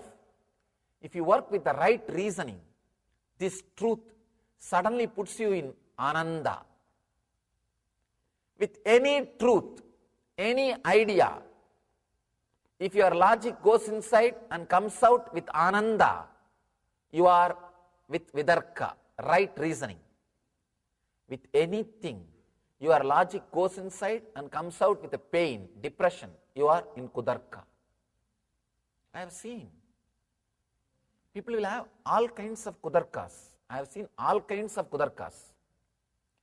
If you give meditation program, paid program, they will ask why money is charged. If you give like these free programs, why it is in the evening? It should have been in the weekend. Why it's in the weekdays? It should have been in the weekend. If it is weekend, why not near our place? It is the Radhakrishna temple is too far away from us. And if it is near your place, why don't you do it in my backyard? And even if it is the backyard, can I listen from my room? So Kudarkis, anything. And they are such a powerful people, they can make hell out of heaven. No, they can make hell out of heaven. They don't need anything to do. Understand? They can make hell out of heaven. And they will be waiting to create hell. Even if they are in heaven, they will be just contemplating about hell. Let me create, wait, let me create. Maybe people are telling everything is going well. It is not. No. I am waiting for all these things to end. Then I'll show that this is a hell. They'll be very clear. I have a story about that. A couple in their 90s appeared before a judge to ask for a divorce. The wife moaned. He gambles. He stays out nights. He runs around with women. I can't take any more. The husband countered. She does not do any housework. Her cooking is atrocious. She has no time for me. She sleeps around. How long this has been going on? Asked the judge. Both of them chorused. About 70 years. Now it is too much. The judge was bemused. So why did you wait till now to get a divorce? Both of them said, well, we were waiting for the kids to die.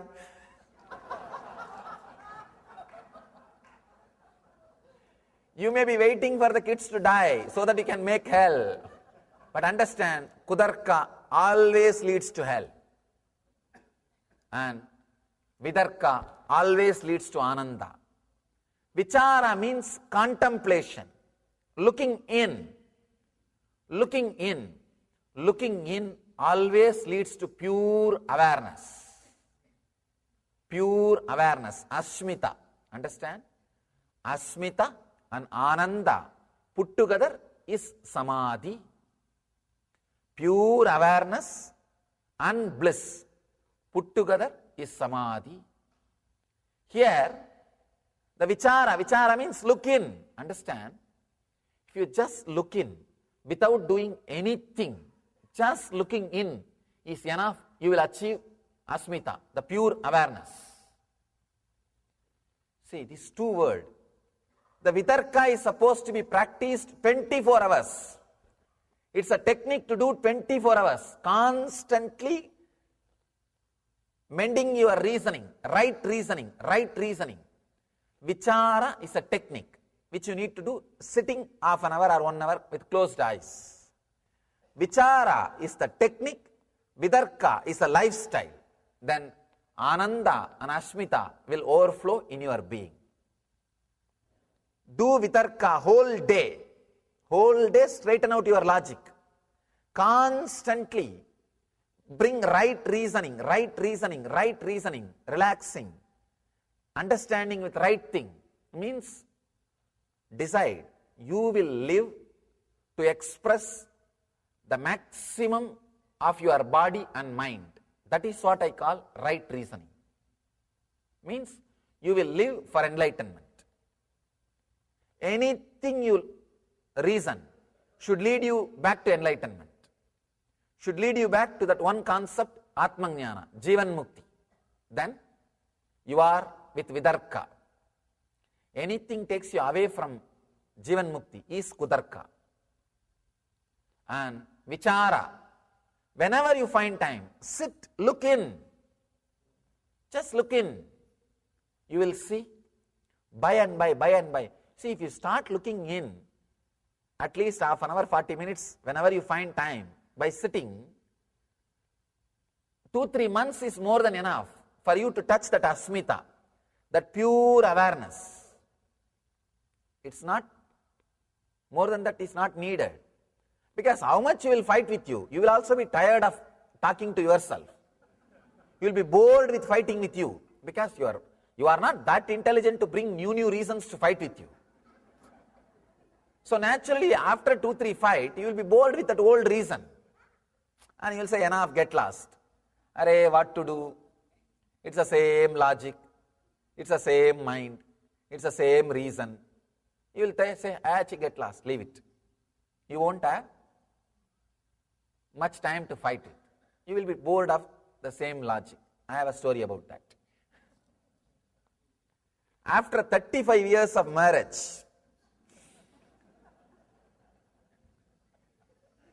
today is marriage special.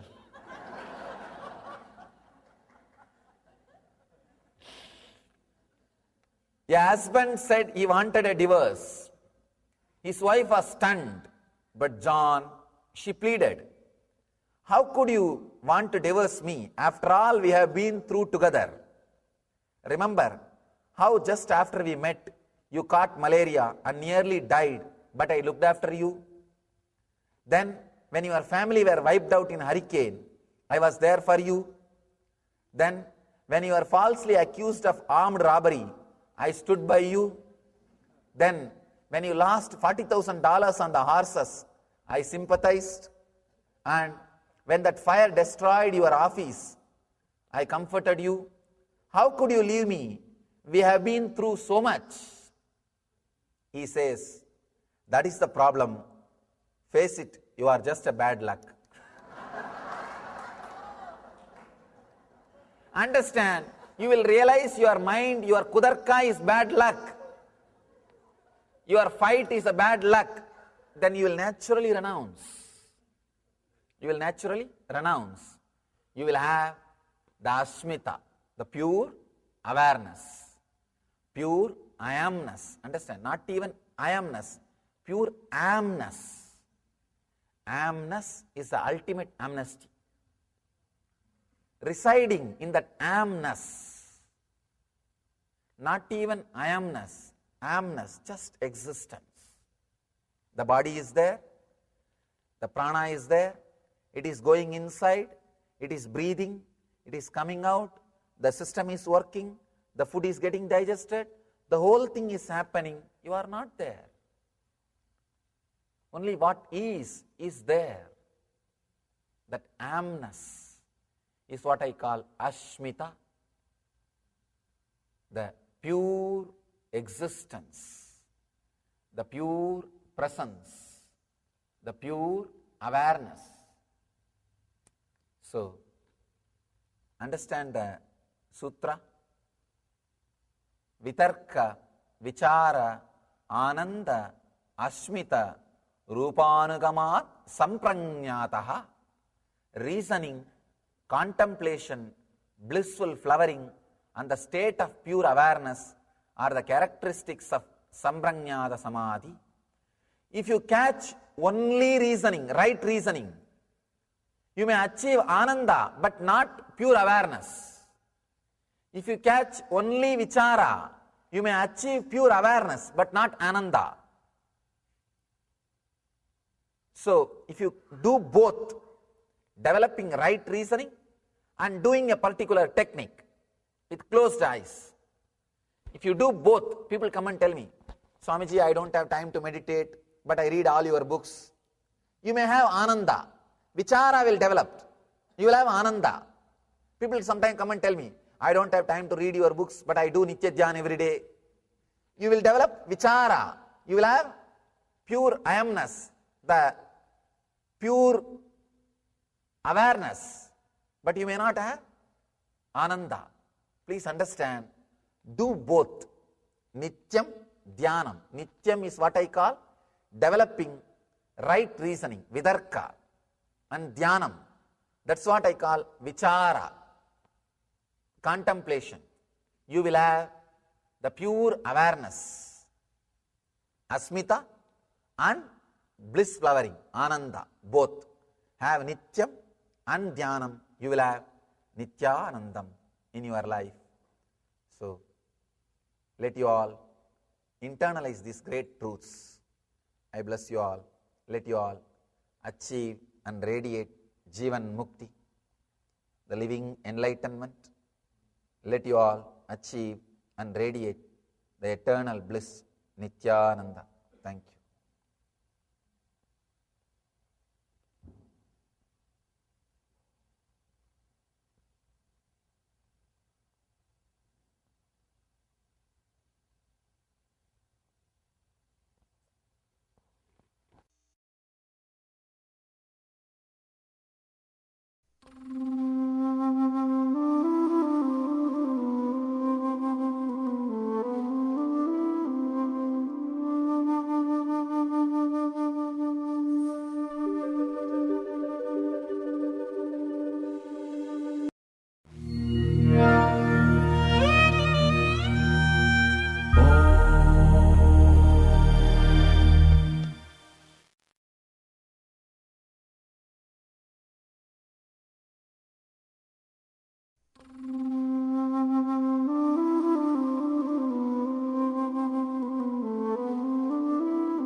Sadashivasamarambam Shankaracharya-madhyamam Asmadacharya-paryantam Vande Guru-paramparam.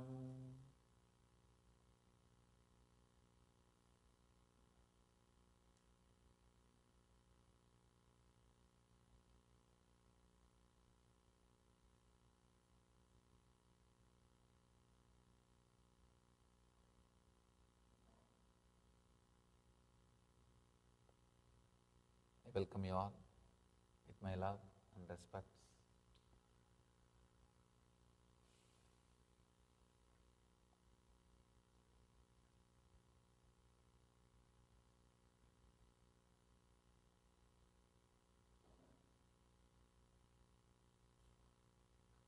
There is so much to tell about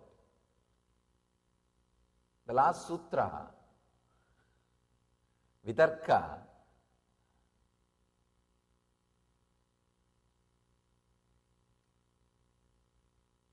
Yesterday, during the darshan, one person came and asked me, Swamiji, I am a scientist, I am based on Kudarka, my whole life is based on Kudarka. How can I have Vitarka? I said, no, wrong understanding. Please understand, even you are a scientist, only based on Vitarka you will contribute to society. You will contribute to civilization. Person who is based on Kudarka cannot contribute in any field, not only in the spiritual field, he cannot contribute even in the field of science. Whatever may be the field, if you are based on Vidarka, only then you will be expressing what needs to be expressed. You will be serving the humanity.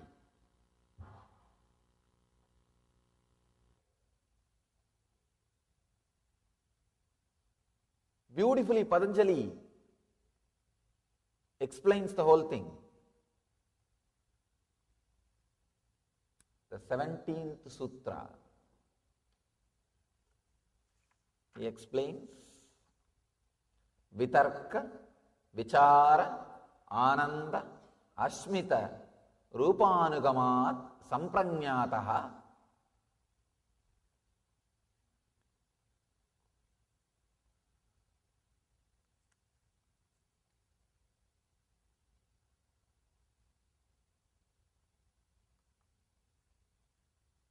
How reasoning, contemplation, bliss flowering, amness, that pure awareness are the characteristics of Sampranyata Samadhi, the first level Samadhi. He beautifully slips into the next level, second sutra. Please understand, when you do Vitarka, right reasoning, it will lead to Ananda. Actually, the whole cosmos, look inside. The whole thing is beyond your logic or reasoning. There is no logic, there is no reasoning. Actually, if you look inside, all the reasoning, all the logics are only a certain level. To tell you the honest truth, there is a beautiful book by Shankara, Viveka Chudamani. He very beautifully describes the experiences of Ajata. Means the whole universe is unborn.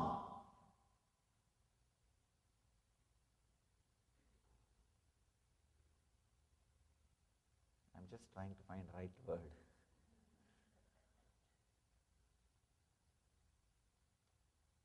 Whatever you logically try to explain, like if you do good, good will happen. If you do bad, bad will happen. Whether it is karma theory or the theory of bondage and liberation, whatever you have based on your logic, the ideas, everything loses its grip or value over you at certain frequency. At certain frequency, everything loses its power over you. They are no more connected to your life, or you are no more connected to them in your life. You just outgrow. They are not there in your life at all. And it is no more part of your life. This truth only we call it as Ajata. At a level, when you raise your understanding and ideas, suddenly you see the world was never created and it never bothered you and you never got liberated. Whatever was there, was there. Whatever is there, is there. Whatever will be there, will be there. It's a very subtle truth. The whole thing has no logic, no reasoning, nothing. Any logic which helps you to realize that there is no logic is right reasoning.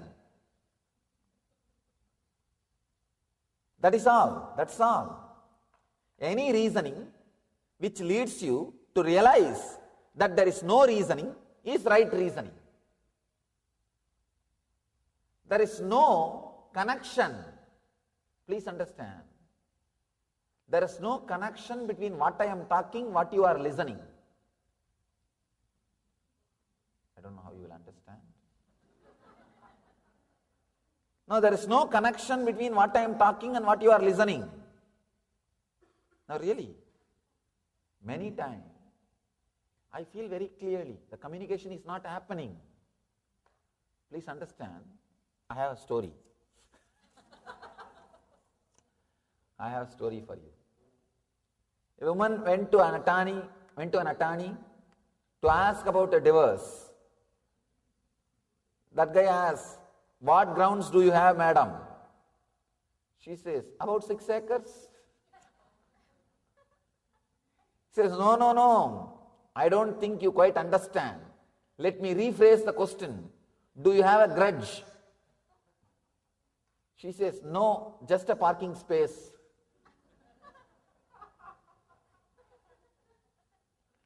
This guy again asks, "I'll try again.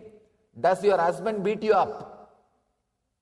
She says, "No, I always get up at least half an hour before he does."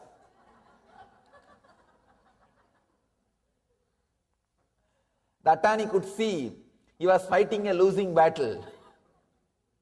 "Madam, are you sure you want a divorce?" "I am not the one who wants a divorce," she said. "My husband does. He claims we don't communicate."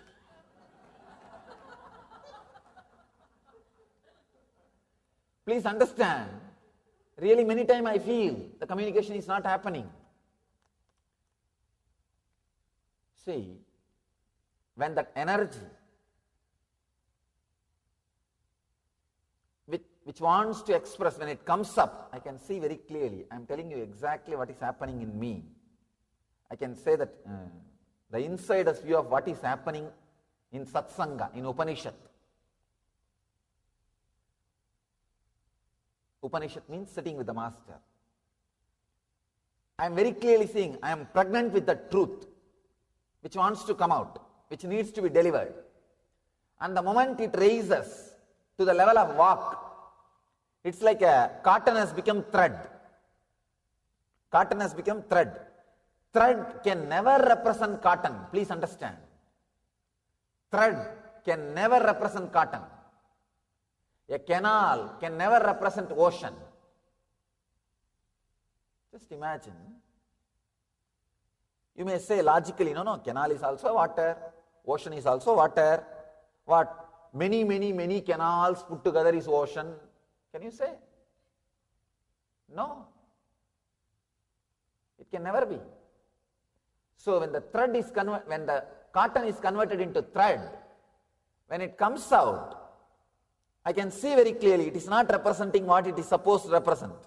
And when it lands on you, you are like a dye factory.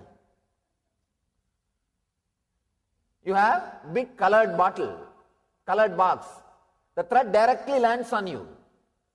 And your head is filled with some color. And it gets colored.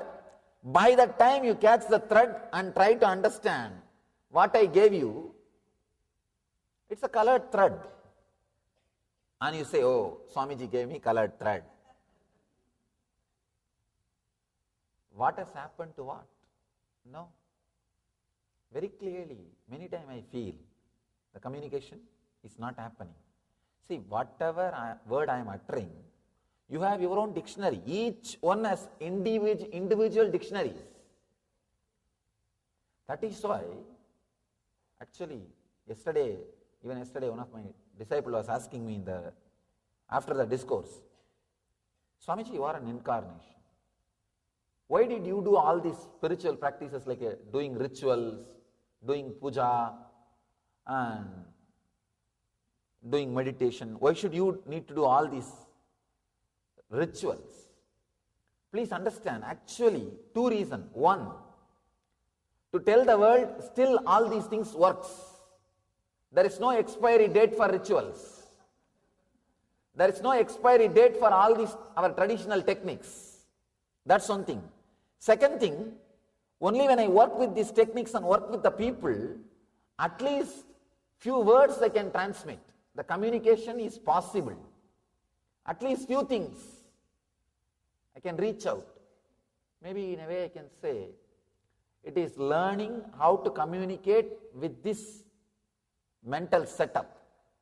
That is why in our tradition, all the acharyas, avatara purushas, they have to do this parivrajaka yatra. They have to do this pilgrimage. They have to go around the length and breadth of India, that they call it Chardham, Rameshwaram, Dwarka, Puri and Joshimat. They have to travel all that places. Badrigashram, that is the Joshimat.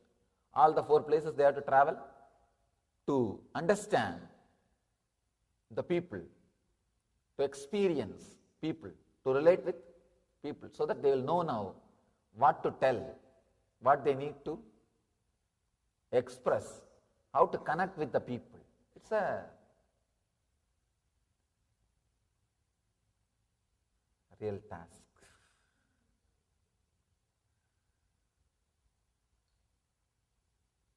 Patanjali is taking us to the next samadhi, next level of samadhi. The 18th sutra, it's a beautiful sutra.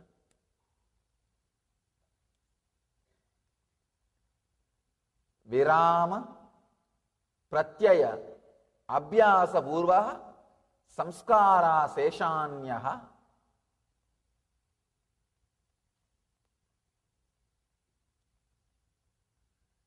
In the last sutra, he described, the 17th sutra, he described about samprajnata samadhi, first level samadhi. How the right reasoning and contemplation leads to ananda and pure awareness, the amness, not even I amness, amness. Amness is the ultimate amnesty. That feeling the amness, just being an existence. All these 4 makes you experience samprajnata samadhi, the first level samadhi. Now Patanjali is guiding us into the second level samadhi. Very beautifully he is describing. Let me give you the translation. There is another kind of samadhi. He is not using the word asamprajnata. The asamprajnata word is used by the commentators, the bhashyakaras. In the sutra he is not using the word. He is only using the word anyaha. There is another kind of samadhi. The mental function of clutching with the thoughts ceases, and only the samskaras that do not cause any disturbance in the inner space remains.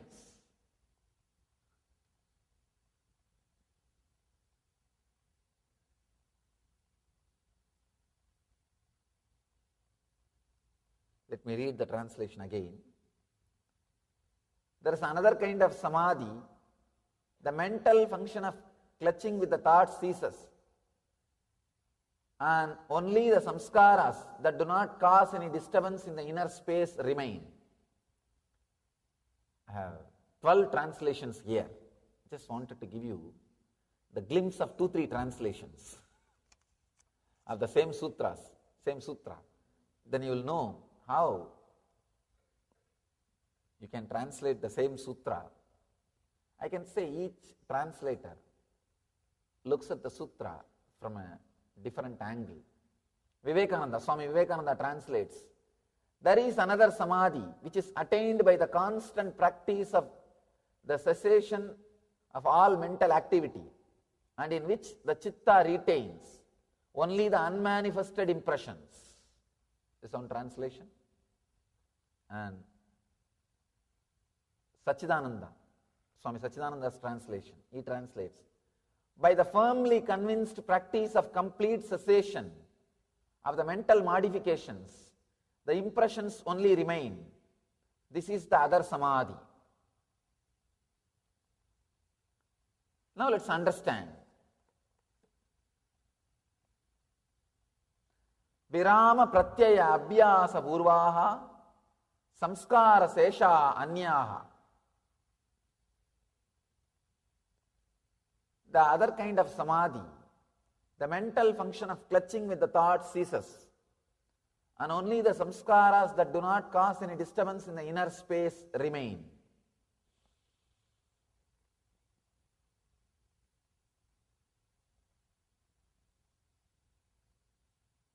Just three important truths, three important clicks. This whole thing can be understood. First thing, having thoughts is not thinking. Please understand this first click. Having thoughts is not thinking. You may be having thoughts, that does not mean you are thinking. This is the first truth.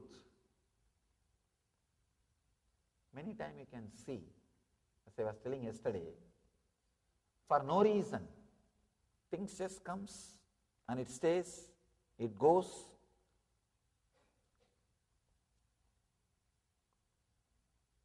In India, we have something called Annachatras.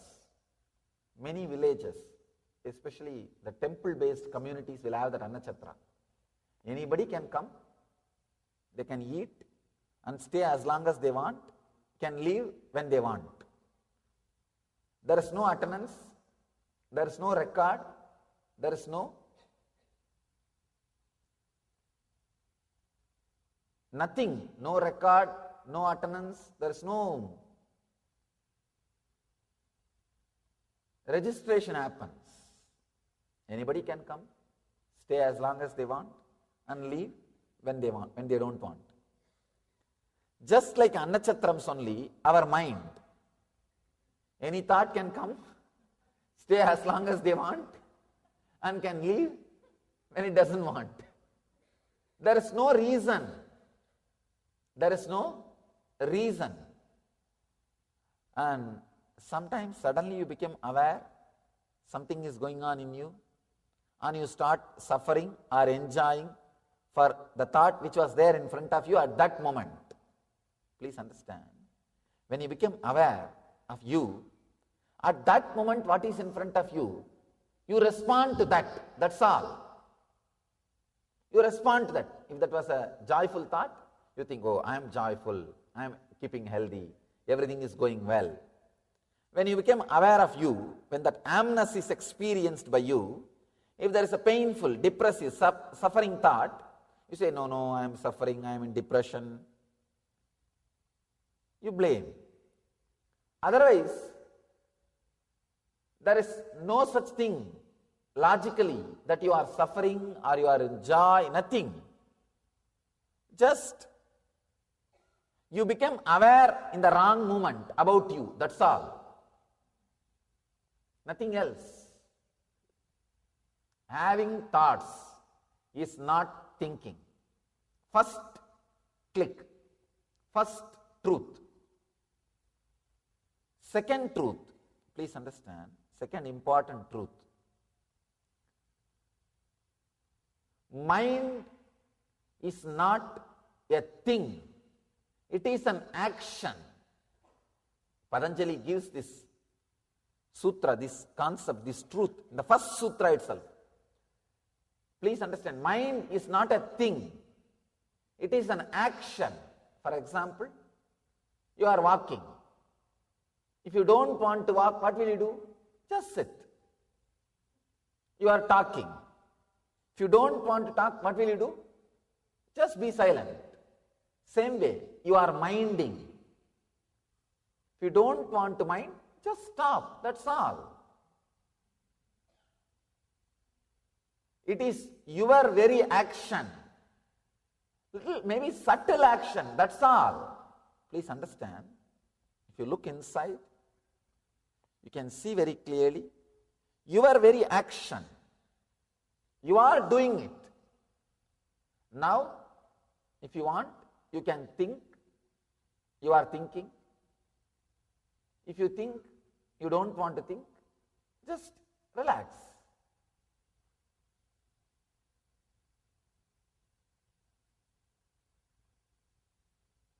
People come and tell me, no, Swamiji, even if I want to relax, the thoughts are coming. How can it come unless you think. Come on, tell me. How can the words be created unless you create it? Fortunately, only you can be inside your body.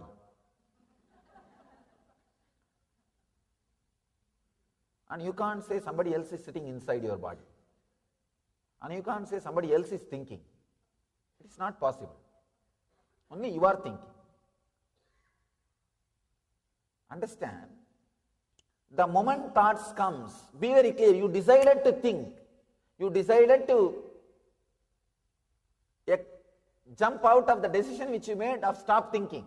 See, this moment, you may think, yes, let me stop thinking. After a few moments, you may have the guts, confidence, courage. No, let me think. And you start thinking. If you look inside, you will see you are responsible for the action of thinking happening inside you. Maybe one part of you, there's a beautiful story in Mundaka Upanishad. Very beautiful, very powerful story. Two birds. I always enjoy describing this story. Sometimes there are some expressions, they are so poetic, fantastic. Just remembering them is such a joy. Mundaka Upanishad story is that kind of a story. Just remembering. It's a fantasy. It's a spiritual fantasy, I can say. There was a beautiful golden bird sitting the top of a tree, top branch. Small bird was there, the lower branch. The small bird was trying to eat here, there. When it eats sweet fruits, it just enjoys and gets the courage, starts jumping to the other branch and starts eating. Suddenly it comes upon bitter fruits. When it tastes the bitter fruit, it says, oh, life is like this only. Then it looks up. There he sees the golden bird sitting beautifully, maybe in Padmasana, in Samadhi, and shining, peaceful, beyond joy and suffering. This guy looks up and says, I should become like him. Please understand the story. He thinks, I should become like him. Then he starts moving in that direction. He jumps here, there. Suddenly, on the way, he starts eating some sweet fruits. He comes upon sweet fruits. When he tastes 2-3 sweet fruits, he forgets all about that samadhi, golden bird, everything. Now he regains the confidence. No. I can live here itself. And he continues to eat. Only again when he faces the bitter fruit, he says, no, life is too much. It is suffering. He looks up.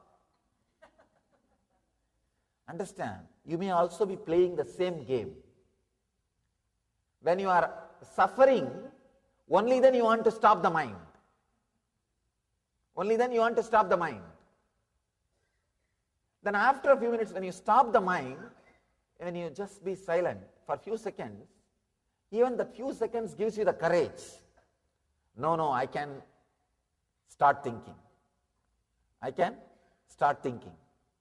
Or you think, I need to start thinking. Either you think, I can start thinking, or I need to start thinking. Fear or greed, you are again out. So be very clear. Mind is not a thing. It is an action. It is not an object. You don't have to fight with it. It is an action. Every moment it just comes out of you. It's like every moment you are spinning.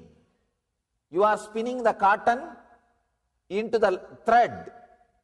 You are spinning experience into words. You are spinning existence into words. See, this area, your prana, is there as an experience, as existence. I can say, in this area it is there as existence. When it moves up in the heart region, it is felt as experience. In the throat, it is felt as word. It gets converted into word. So you are constantly spinning thread out of cotton. You are constantly spinning words out of experience, existence. Whenever you come upon the bitter fruits, you say, I should stop thinking. And if you just decide, you can decide, and you don't have to. If thoughts are coming again, be very clear, you are responsible, you are thinking. So coming upon, you see, understand, this click, it is you who is thinking. If this happens, I can say this is one of the greatest freedom. Now, you will not constantly fighting with yourself. You will not constantly disrespecting yourself. You will not be constantly saying, I tried my best, it is not working out, I tried my best, it is not working out. That is the worst enemy, worst thing can happen to a seeker. Patanjali beautifully describes. In the next sutras, he describes the hindrances which come for seekers. Tiredness, or having the idea that I have tried, it is not working out. These are some of the serious hindrances which comes in the life of a seeker. Please understand. Be very clear. If you can stop, you are able to stop. If you can't stop, be very clear. You are not able to stop. You are thinking. It's not that you are not able to stop. You want to think, you are thinking. At least gain that confidence. Truth gives you confidence. Truth gives you confidence. Standing with the truth, with the honest thing. The third important truth, third click, first thing, having thoughts is not thinking. Second truth, mind is not a thing, it is an action. Third truth, very important truth, very solid truth.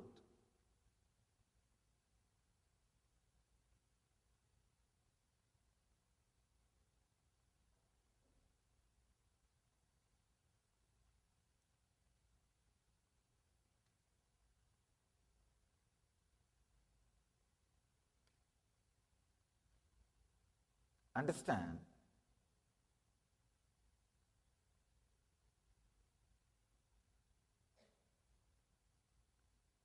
sometimes when these great truths are expressed,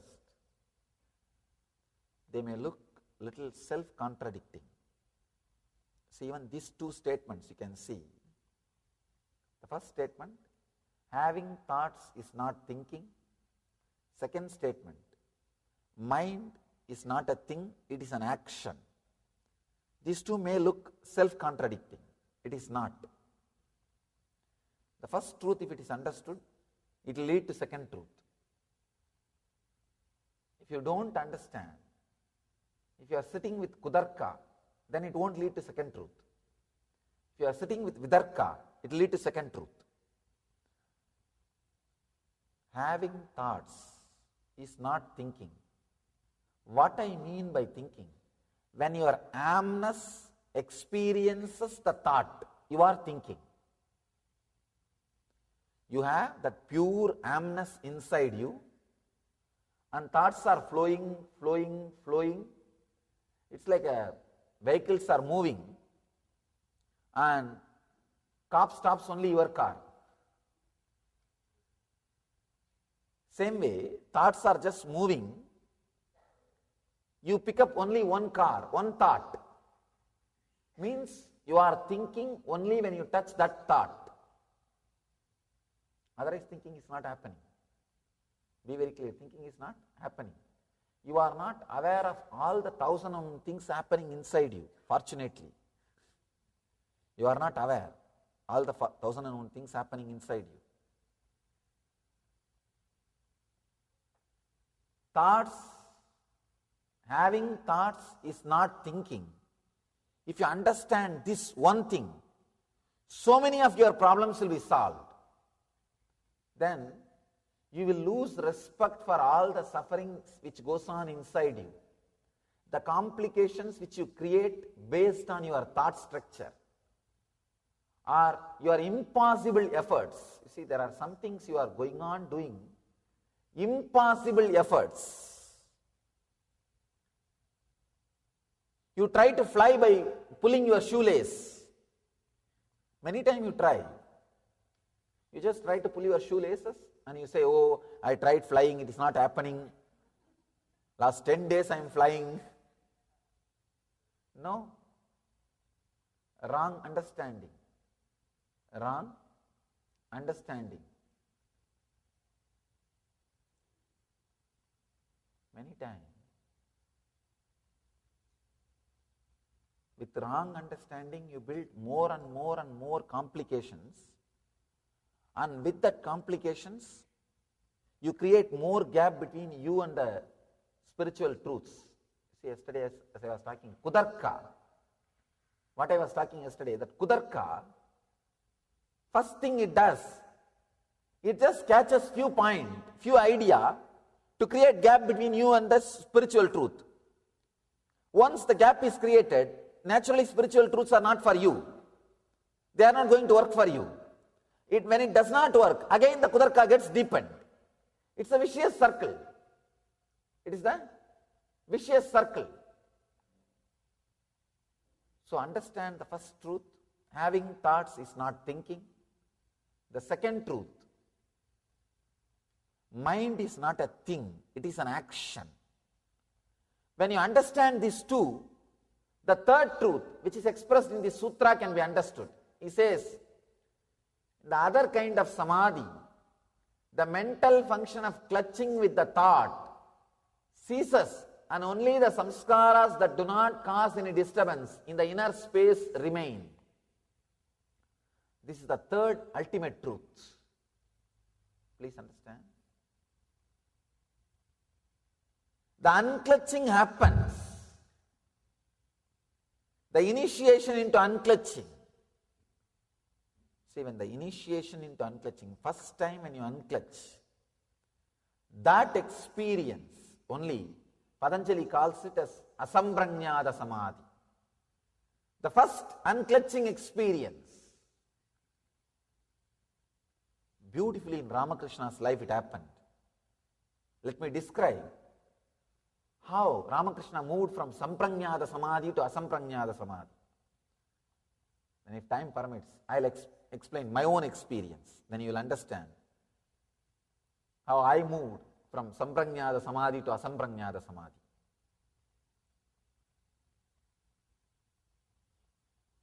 Ramakrishna was deeply connected to Kali, the form of the Kali. As I was telling you yesterday that how I fed Ganesha, how Ganesha ate with me. Ramakrishna had all kinds of experience with the Kali's Murti, with the deity of the Kali. And it was just, even when you read, I don't know how it would have been to see. It was a romance. It was a pure romance.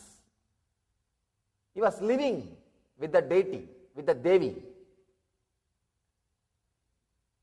Very powerful connection.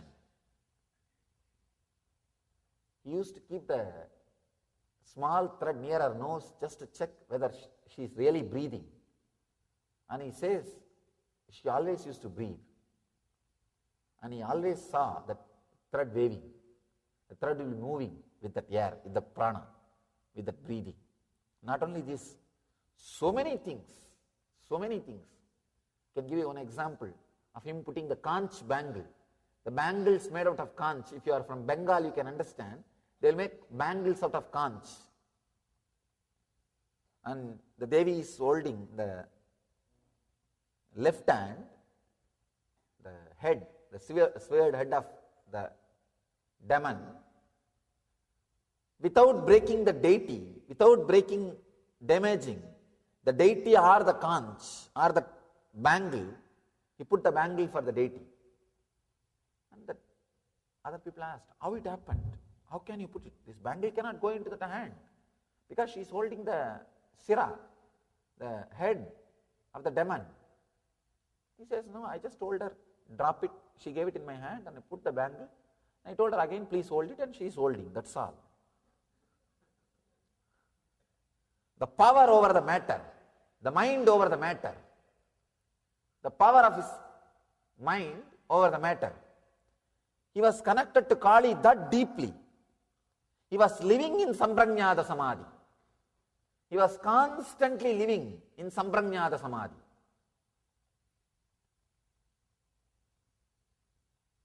So now it is time, he has to move to the Asamprajñāta Samadhi. And one great monk, Totapuri, he came to the Kali temple. He is an enlightened sannyasi, great Vedanti. Naga means no clothes, no sleep. Their lifestyle will not be like a regular normal human beings. Naga Sampradaya sannyasi, very powerful lifestyle. He comes and initiates Ramakrishna. He says, now it is time for you to experience the next level of samadhi, beyond form. Come on, you need to have that unclutching, the cessation of the mind. What here Patanjali says, pratyayabhyasa purvaha virama, means all the mental function of clutching with the thoughts has to end. See, even if you are clutched with the Kali, it is a mental function. Please understand. Maybe highest level of function, high frequency level of function, but it is a mental function. You can experience in your life sometime, early morning when you are out of dream state, but you are not completely, fully awake. That those few seconds you can see, you want to possess your body, but you can't move your body. You are out of your dream state, but you are not completely awake. That state means in between. You can see those few moments only, suddenly you will try to move your body with force. You will try to jump out and fall out of the bed. Even though it is the high frequency, or almost the action's ending, it is an action. There is a clutching with the Kali. So, beautifully, Totapuri says, it is time you go beyond. You have to be initiated into Vedanta. You have to be initiated into next level Samadhi. This guy says, wait, I'll go and ask my mother's permission. I'll run. He ran. When Ramakrishna came back, he said, yes, my mother told me, I can go for this practice, you can teach me. Totapuri asked, you said you want to take permission from your mother, but you went inside the temple? Ramakrishna says, yes, that is what I meant. She is my mother. I am living with Kali. I asked her now. She said, please take it. Then Totapuri started laughing. Oh God.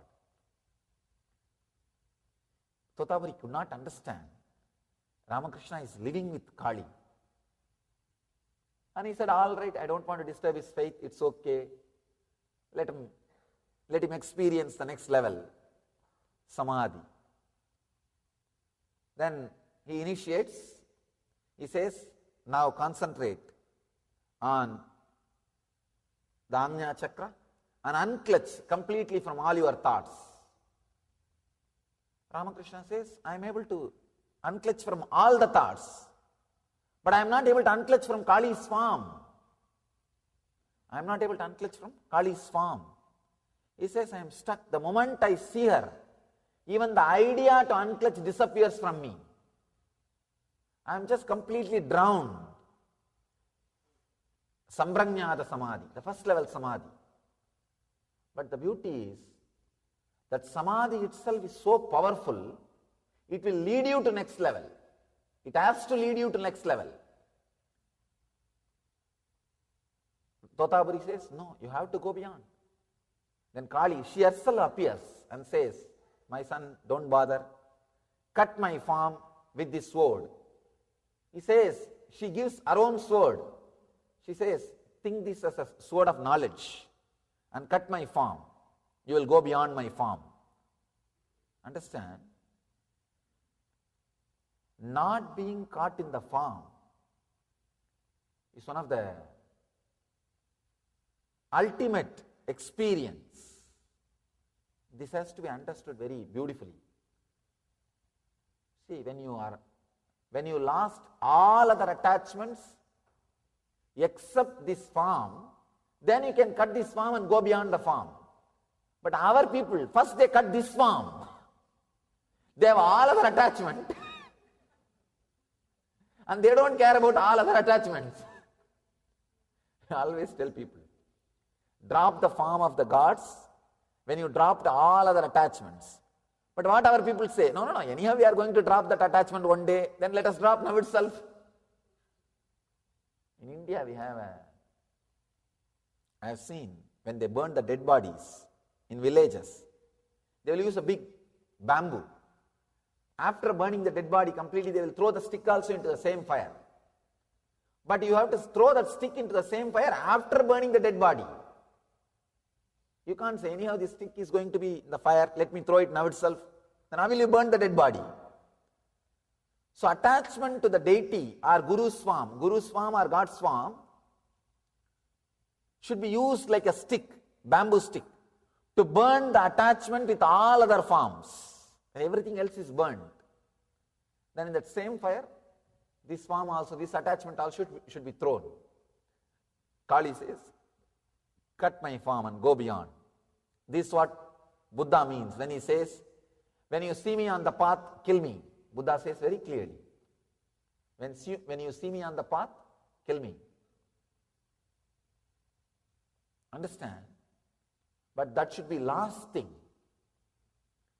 But unfortunately, we start doing that first. No, that should be the last thing. And the story says, when Ramakrishna visualized sword as his knowledge and cut the farm, and he just disappeared into the next level of samadhi, asambranyada samadhi, where the cessation, what Patanjali describes, the cessation of the clutching with any mental function started happening. Please understand.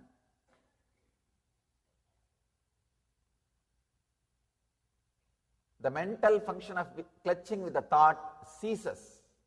It just ceased. It just disappeared. The first experience of unclutching has happened to Ramakrishna when he went beyond that Kali's form.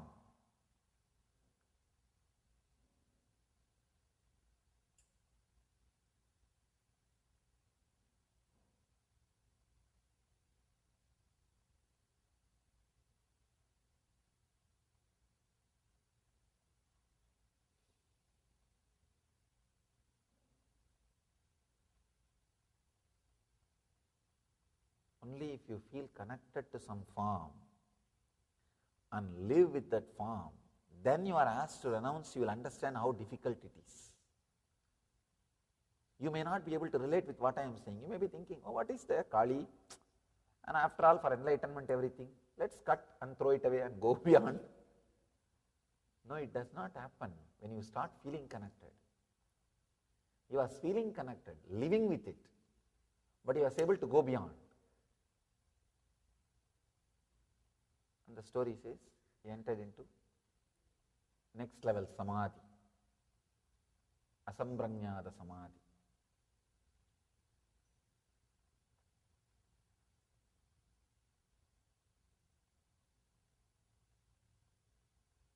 The mental function of clutching with the thought ceases.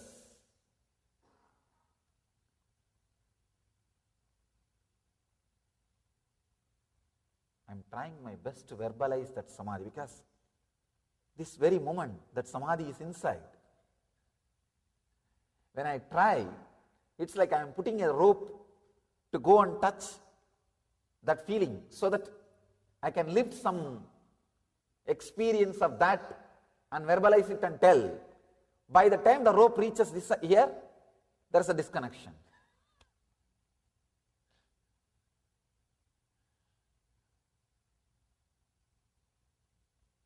Whether it is Kali or any form is your mental function, is expression of your mental function, no doubt about it. It is your mental function. It is your mental projection. See, maybe it is raising you to superconscious level, but even then, it is mental projection. You see, the outer world is also your mental projection, which is taking you to the unconscious level. These deities, gods, gurus, even this form is also a mental projection, but it is taking you to the superconscious level. Everything is your projection. There is a description of Vishwamitra meditating and Indra sending all the celestial girls like Ramba, Menaka, Urvasi to disturb Vishwamitra. There is nobody sitting there and sending people to disturb Vishwamitra's meditation. It was his own suppressed desire. He was projecting and seeing. Understand? If at all there is a system, somebody is sitting there and sending Ramba, Menaka, Urvasi or the celestial girls to disturb your meditation, then millions will start meditating.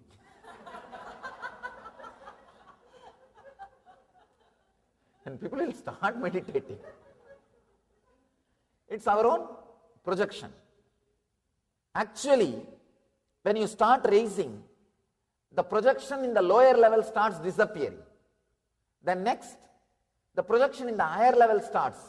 Then the projection in the higher level also starts disappearing.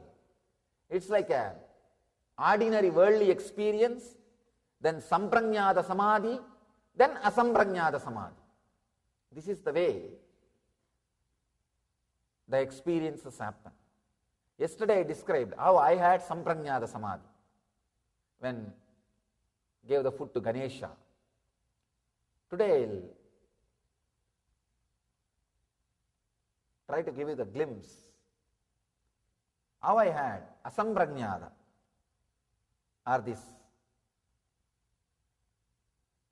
clutching with the thought ceases. Understand? You need to understand one more word which Patanjali describes here. The samskaras that do not cause any disturbance in the inner space remain. That is what he is saying in the next second level samadhi. Of course, there are some more levels of samadhi, savigalpa, nirvigalpa. In those samadhis, even this bija doesn't stay, even the seeds doesn't stay. Bija samadhi, sabija samadhi, all those things he is describing in the next sessions. In this samadhi, the samskaras which do not cause any disturbance in the inner space remains. Even when Ramakrishna had this samadhi with Totaburi, it's not that all the samskaras got burnt.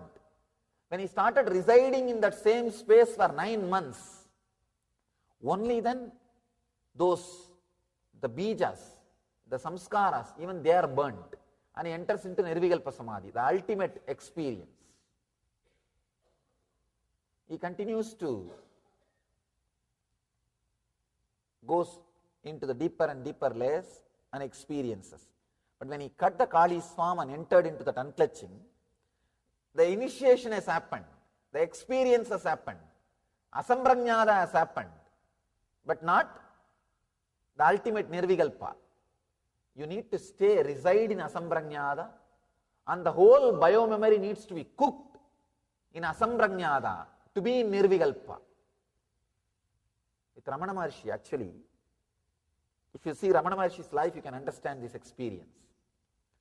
When he had death experience in Madurai, he had death experience in Madurai, in his uncle's house. The asamprajnata samadhi has happened. But after that also he was able to travel. He traveled from Madurai to Tiruvannamalai means that some seed was there. The samskaras which do not cause disturbance, the engrams which do not cause disturbance was there inside. So he traveled and he came and settled in Arunachala. But once he came and settled in the temple, 9 months he was in Asamprajnata Samadhi. His whole body got cooked. It got processed by that Asamprajnata Samadhi, and that became Nirvikalpa. Then he got established in Nirvikalpa Samadhi. Let me describe my own experience of Asamprajnata Samadhi.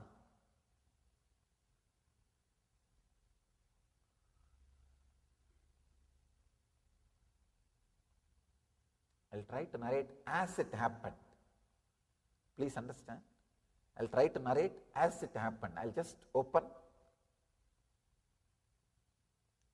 For some of the happening, I don't have a logical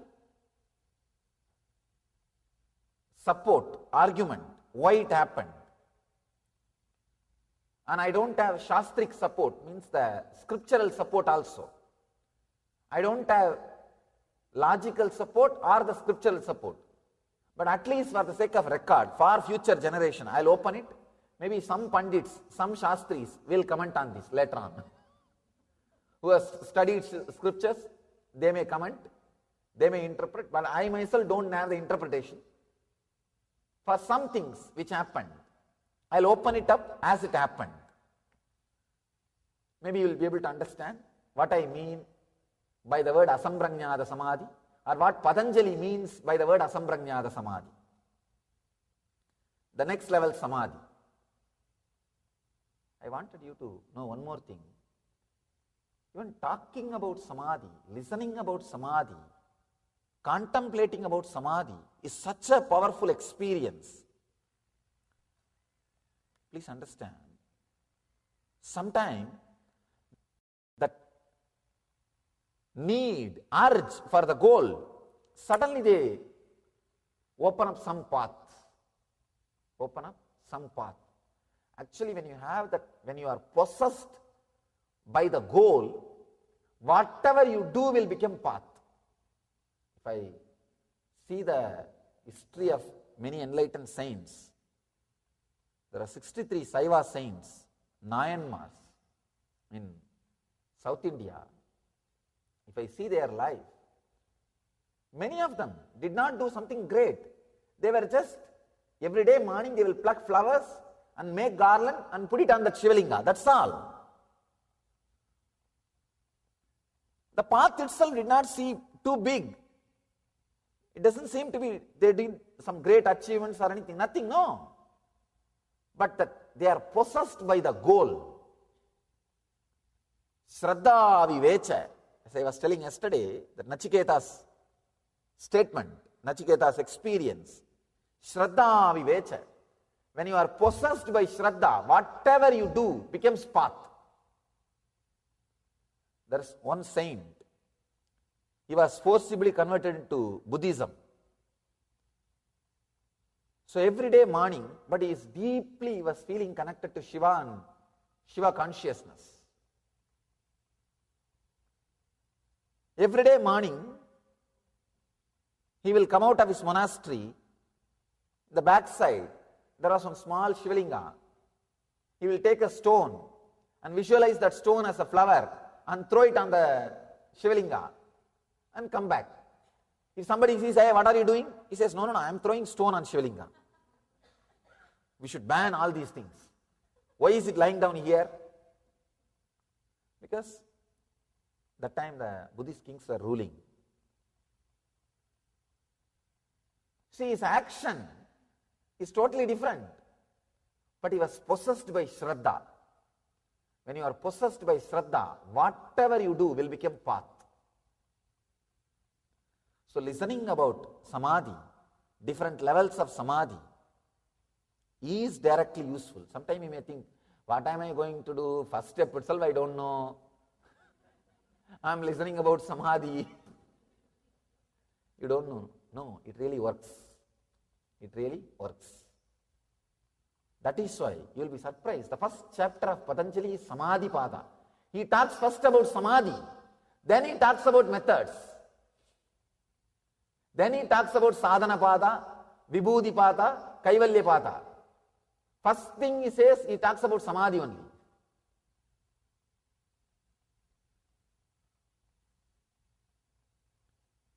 Some of you might have heard this incident happened in my life, my experience with Arunagiri Yogeshwara, a great incarnation, Shiva himself, a great Avatara Purusha, Shiva himself. I'll describe only few things, few parts of that incident, connecting with this sutra, how the Asamprajnata Samadhi happened in me when I connected with him, I had his darshan and experienced him. Maybe around the age of 11, during summer vacation. In India, temple is our entertainment, that is our vacation, that is our playground, everything will be temple only. As I was telling yesterday, till now, there are thousands and thousands of cities where the temple will be the largest structure, largest building in that whole city, whole town. Whether in the area wise or the height or the constructed area, everything, that will be the largest building. Same way in my city, in my town. That's our playground. I was playing inside the temple, backside. If you have visited Arunachala temple, you may be able to relate to the place where I am saying. Backside the temple, one small 4-pillared mandapam, 4-pillared hall. A replica of that hall only I built in Bididi now. Because one of the strongest experience I had in my life happened in that place. Because of that, I have decided to replicate that same mandapam as our temple in Bangalore ashram.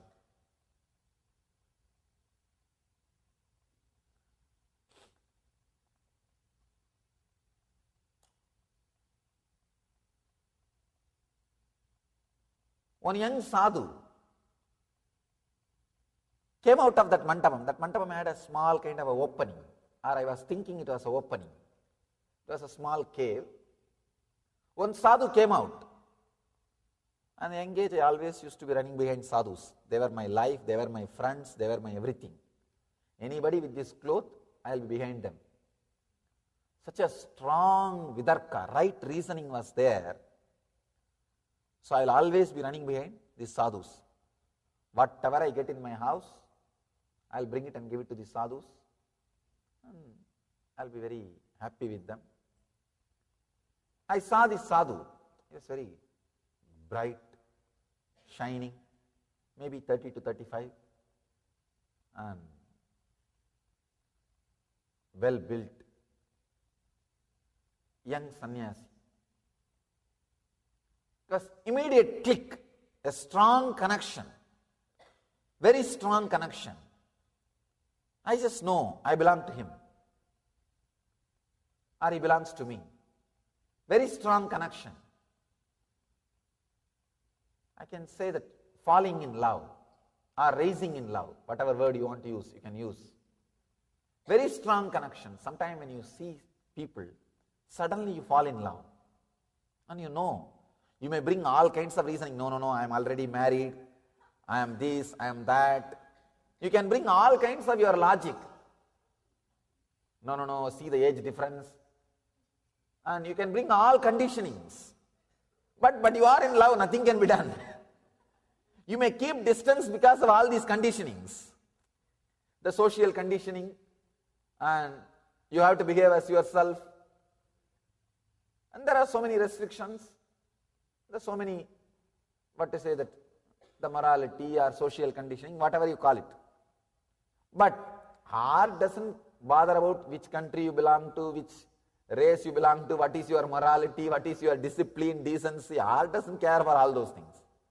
Maybe your action or your logic cares for all these things. Heart doesn't care. It just falls in love, that's all. It was such a strong falling in love.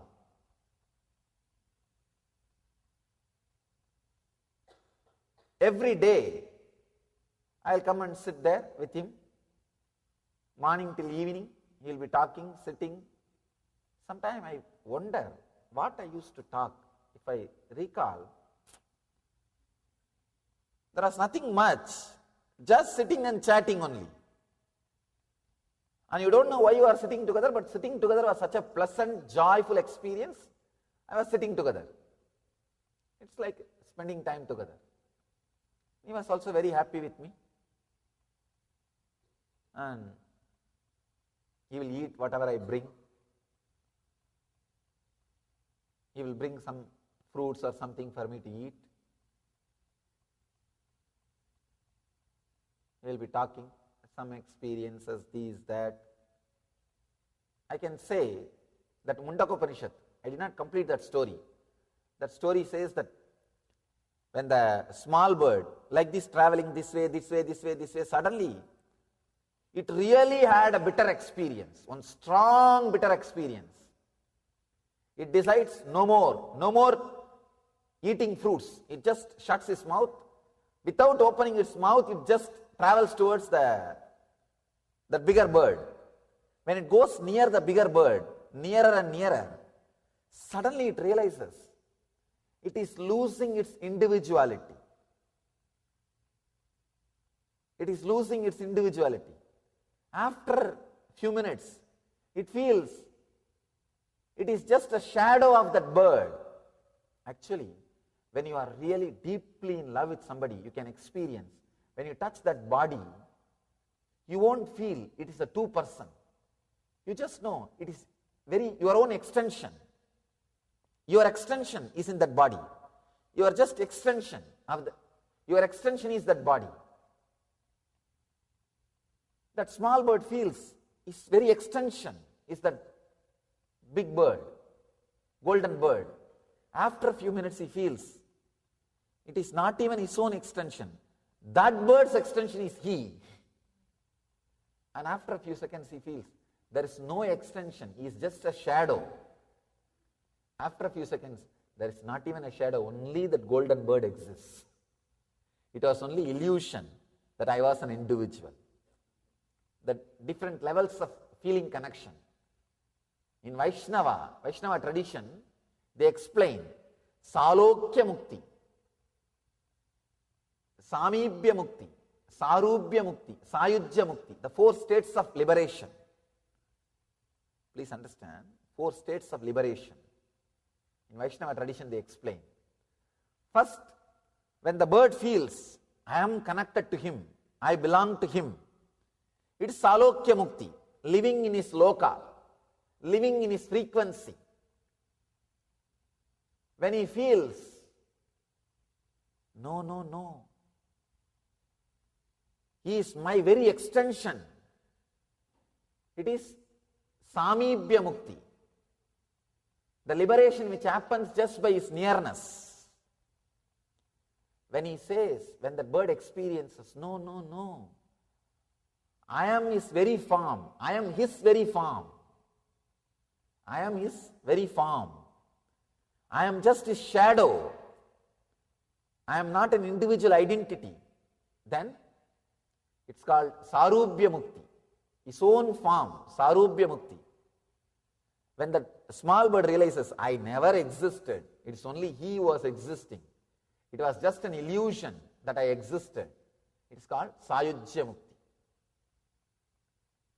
I can say it was a strong feeling connection, just like how that bird felt, very own extension. I felt with that sadhu, that my very own extension. It was almost like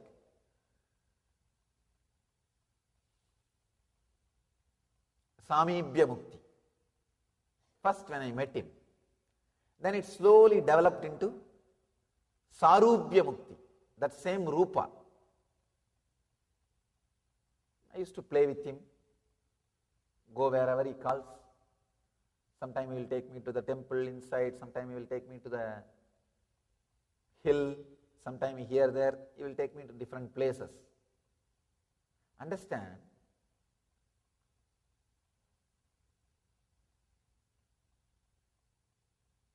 It was such a strong feeling connection. What Ramakrishna experienced with Kali, that Sambranyada Samadhi, I have started experiencing that. Even when I am not physically around him, even when I go back to the house, late night I will go back to the house because they will close the temple. By the time they close the temple, they will vacate everybody. They will vacate everybody. And when I go back to the house also, I will be sitting in the house and waiting when it will become again morning 4 o'clock, so that I can rush to the temple to see him. I had the belief that he was staying in the temple, and he used to always come out of that mandapam only. So I was thinking he was staying there. In the temple there used to be many small caves where sadhus stay, where swamis stay. So I will be waiting for next day morning. Sometimes I will be sitting with a clock in my hand. Hey, it is not moving. What is happening? It is showing 4:30. What is happening? It's not becoming 5 o'clock. Early morning, the moment I hear the temple bell, in India the temples used to have a huge bells, which will be heard for some 2-3 miles. That sound will be heard. The moment I hear the temple bell, I'll rush. Means I was completely living with him. I can't explain the strong connection. Anyhow,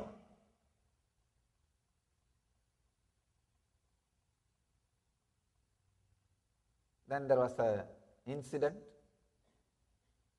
He took me to the place where he was staying once. He asked me, will you come to the place where I am staying? I said, why not? Let's go. He took me inside the cave, took me to the place where he was staying. I saw a few sadhus sitting with him, a huge banyan tree under which he sat. The way in which he sat, I know he is the guru of that whole group. And I was the only one without kavi, the ochre rope. And I said, why don't you give me kavi? He just laughed and got a cloth and gave me the cloth. I took the cloth. Then after some time he brought me back. He left me in the temple, went back. I had one spiritual mother who was helping me and guiding me and encouraging me in the spiritual practices. Her name is Vibhudananda Devi. You can see her photograph in my biography. I ran to her to show that I am having new ochre rope. It was a surprise. I ran and said, this sadhu gave me this rope. She was shocked. Because if somebody gives ochre rope to you, it means they gave you sannyas. You are accepted as a disciple. They gave you sannyas. And I didn't know all these things. When I went and told her, she got shocked. She said, Swami gave you kavi. Which Swami? How can he make you as a Swami without your parents' permission? I didn't know all these things. I said, come on, I'll take you to that Swami. She was filled with anger. But anyway, I want to escape. I don't want to be in the scene. I wanted to let her face him directly. And I brought her to that cave where I used to meet that sadhu. I called, Swamiji, please come out, Swamiji, please come out. Of course, he was not coming out. Then I got completely shaken. What happened? He never misses my voice. He always comes. Then this lady, this elderly lady, she asked me, what do you mean by saying sadhu is staying here? Where is he?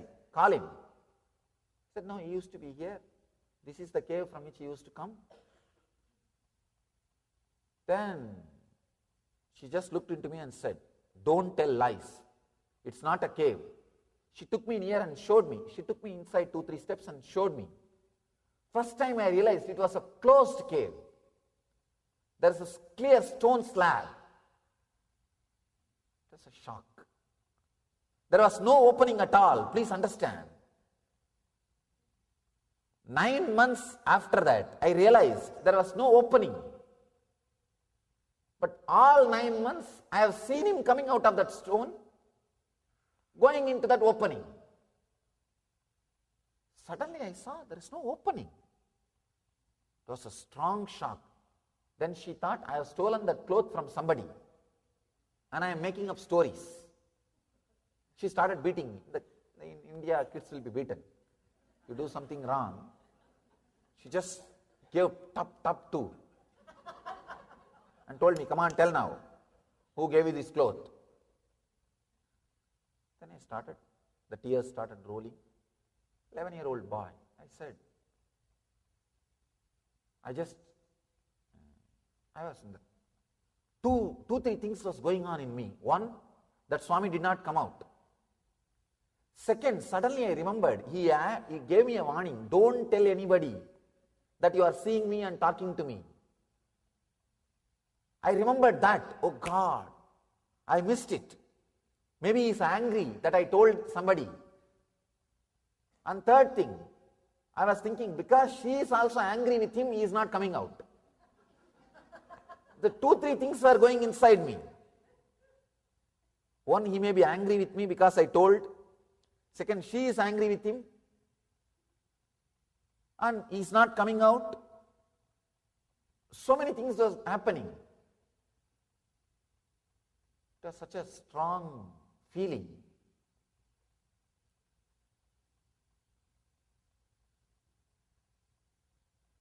I can still see that whole scene. Anyhow, I decided I have to convince her that what happened. I told her, I promise upon Arunachala, like I swear on God, I swear on Arunachala and on you. She was like my guru.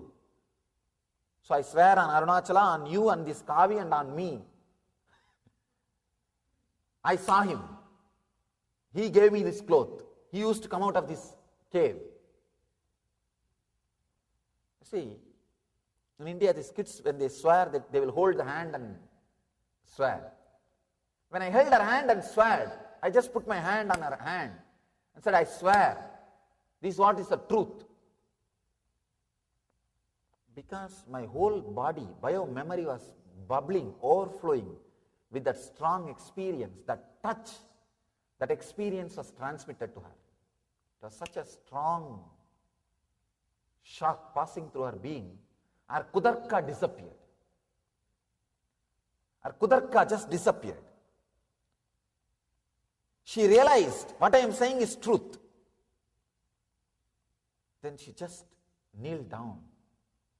She kneeled down and said, now her whole tune, whole tone, whole way of speaking, everything became different.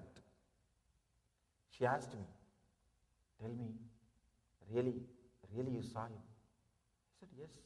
He gave me this cloth. What was the name he said?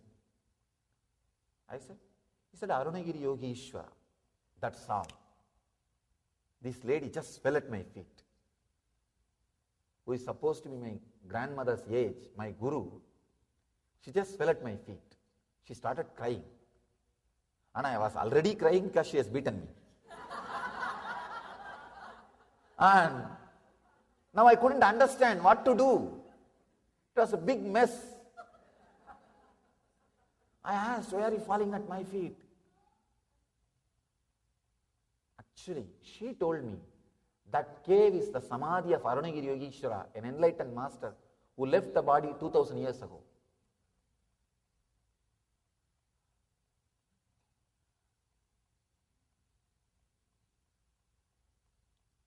Again, sorry if I hurt your kudarka, if I hurt your logic, but I am saying a simple truth straight away. It was such a strong shaking. She said, he is Arunagiri Yogeshwara. who left the body 2000 years before. On his samadhi, on his body, above his body only the whole temple is built. Arunachala temple is built. South India, each temple is a tomb, a samadhi of one Siddha. So each temple radiates that Siddha's energy, that master's energy. Each temple, the Palani is Bogar, Thiruvannamalai is Arunagiri Yogeshwarar, the Rameshwaram is Patanjali, and Tanjavur is Karuvurar, and Tirupati is Konganavar, Madurai is Chokkanadar Siddhar. So each temple is enlightened master's samadhi. She was shocked and she fell at my feet. And we were all meditating, doing tapas to have his one darshan. You are fortunate. He himself lived with you and he gave you kavi. This is our side mood. My side, it was a big missing that he is not coming out. Understand? Now it's like a big loss because it was such a strong, cherished relationship. I can't miss him. It was a very strong relationship. It's like that fear, I may not see him again at all. That became very strong.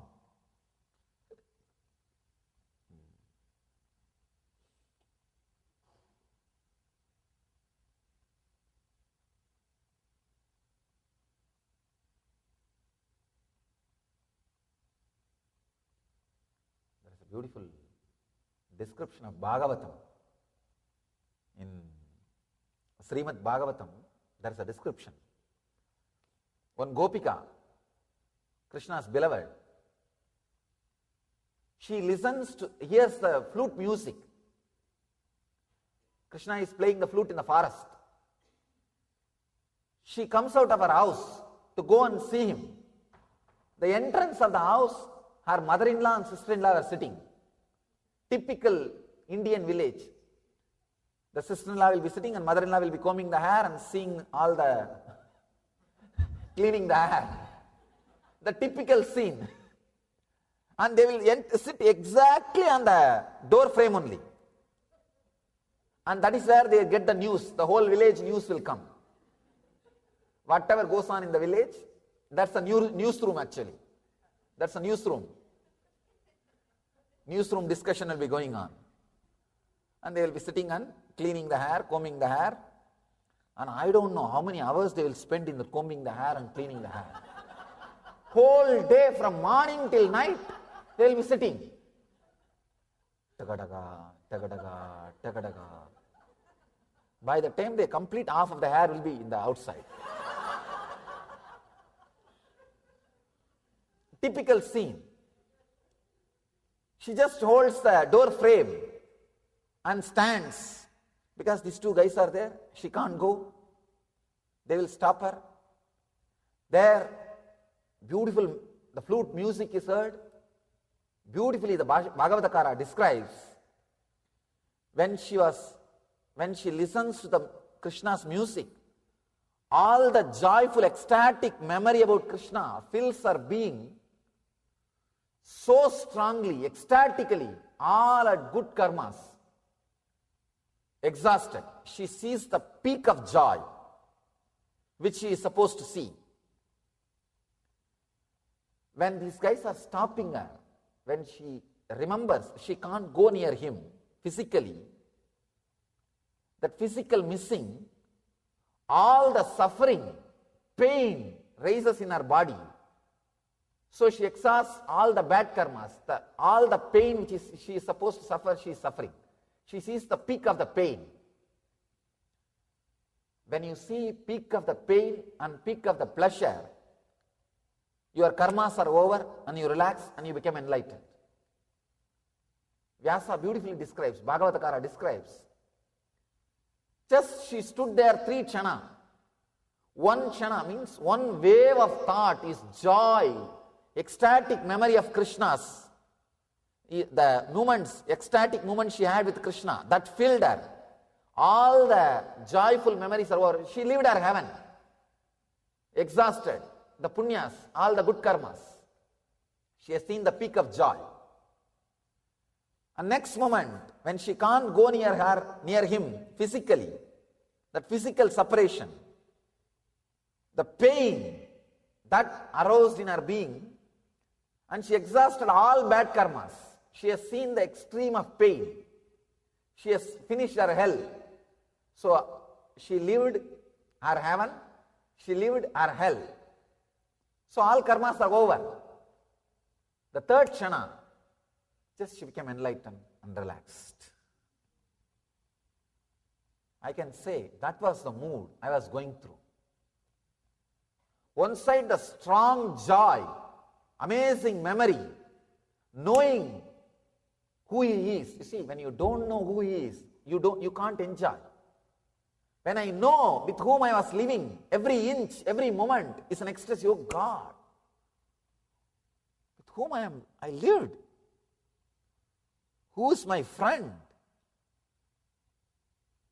Many times, when you know about the other person, even simple thing, God, you appreciate with whom this whole thing is happening, with whom I am living. Sometimes you need that knowledge. That is why in Bhagavatam they say Jnana Varishta Bhakti. The feeling connection with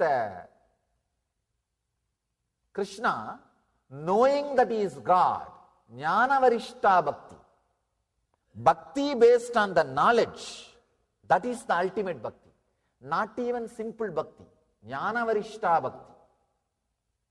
It's one of the peak bhakti experience. Bhagavatakara was questioned. When the Bhagavatam was recited, you see, the oldest university is Naimisaranya and registrar is Vaisambhayana in our tradition. When Bhagavata was recited, I can say Vyasa, Sugal, visiting professors. They come and all over the world students gather and they give a special classes, special courses, maybe 3 months, 6 months, and then they go back to their place. And when Bhagavata was being recited, the students, one Rishi questions, what do you mean by saying all the people who lived around Shishubala, they are all prostitutes, dasis, and all the women lived around Krishna, they are all devotees, gopikas. What do you mean? Both of them are feeling connected to one man. What is the difference between gopikas and Shishubala's dasis? Shishubala is the villain of Bhagavatam. He does exactly the same thing what Krishna does. If Krishna has 10,000 women around him, he has 10,001. Whatever Krishna does, he will do it. Beautifully Bhagavatakara describes, all the gopikas, they know Krishna is God. And the relationship is Jnana Varishta Bhakti. But with Shishubala, it was more fear-greed based. The dasis, prostitutes of Shishubala, they had fear and Shishubala had greed. It's interdependent. They were interdependent. These guys give something to him, he gives something to them. That's all. So there is a huge difference between Shishubala and his dasis and Krishna and his gopikas. That strong Jnana Varishta Bhakti. See, till then I had a feeling connection with Arunagiri Yogeshwara. Bhakti was there, but now this lady, she added knowledge of who he is. So the whole thing has become Jnana Varishta Bhakti. Knowledge-based devotion. It was such a joy, ecstasy. On the other side, the next moment, deep missing, I may not see him at all again. I have described this whole story, scene by scene. Now, we don't have much time. I have described scene by scene when I spoke on Shiva Sutras. Maybe if you find time, see in the YouTube. The whole thing is in the YouTube. When I spoke on Shiva Sutras, I described this whole thing very elaborately. Now I will connect with this point where the Asamprajnata Samadhi point is there. I'll connect, and to make you understand this point, I'll share this incident. So only that part I'll try to explain. The whole thing, if you want to see, go to YouTube and see my Shiva Sutra discourses. There I have explained. I have described the whole incident. Anyhow, I was crying, and lying down the entrance of the cave itself, that mandapa, waiting for him to appear. Of course, he did not appear. Then they were about to close the temple. The watchman, he came and said, hey, we are going to close the temple, get up and go. If you want to go and have darshan in the main shrine, have darshan and go back, go out. I ran to the main shrine, Garbhagraha, so that I can have a darshan and go back to my house. When I went back and opened my eyes in the Garbhagraha, I saw very clearly he was sitting there. He was there. That instead of Shivalinga, he was just there. I rushed to touch him. I was shouting, Swami, where were you? I was crying for you only. Where were you? I was rushing to touch him. I could see very clearly. I was not physically moving. It's like sometimes when you see somebody with whom you are really in love, your body may be having some 4 or 5 feet distance, but your whole being will go and hug him.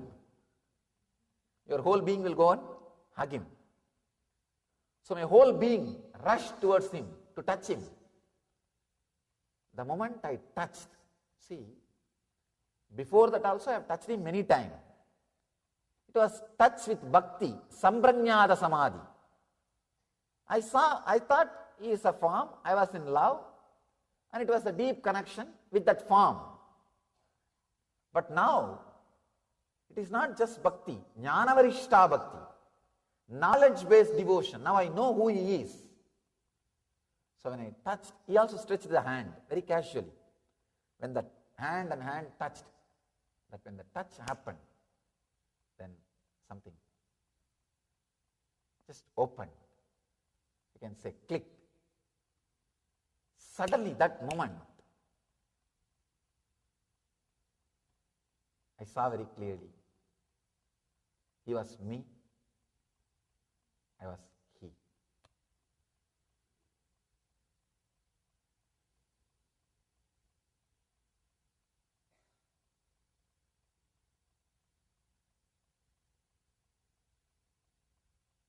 I can understand how that small bird would have felt when it relaxed into that golden bird. In that golden bird, when that small bird merged, what was the feeling? I can relate to that feeling.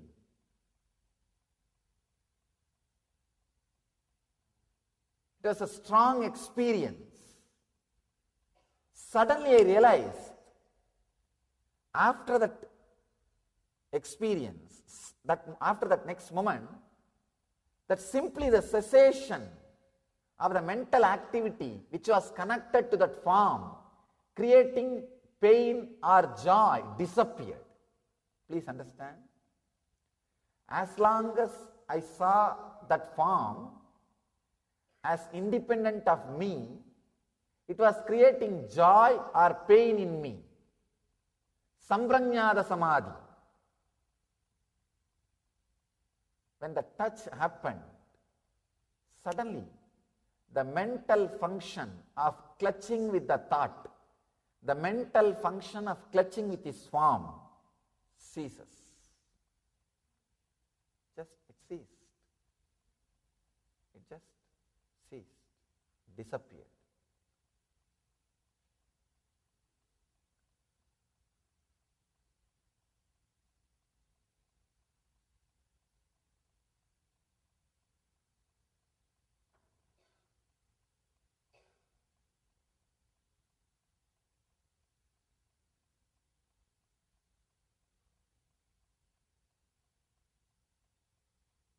Asamprajnata samadhi, the next level samadhi, just happened. After that, there was no missing him. Please understand. When Ramakrishna cut the form of the Kali and went beyond the form, he never started missing Kali. Before that, before this experience of touching this Arunagiri Yogeshwara, even few hours leaving him and going to the house, I'll miss him so deeply. After this touch, I never saw his form again. But there was no missing. Because he elevated me to the next level, the Asambranyata Samadhi. What Patanjali describes as the mental function of clutching with the thoughts, clutching with the form, has just disappeared.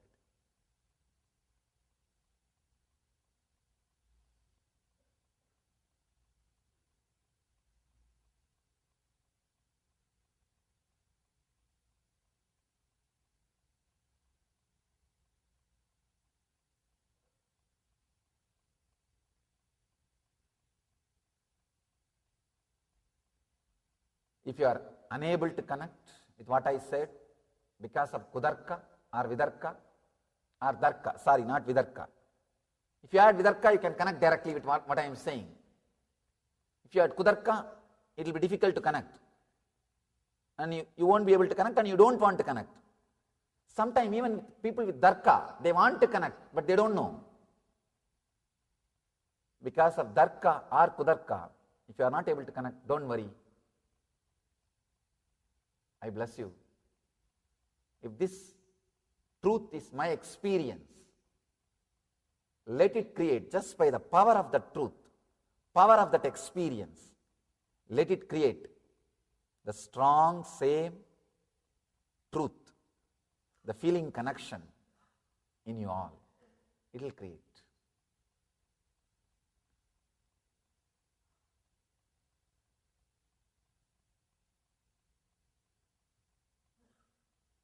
I can say that much only because there is no other word.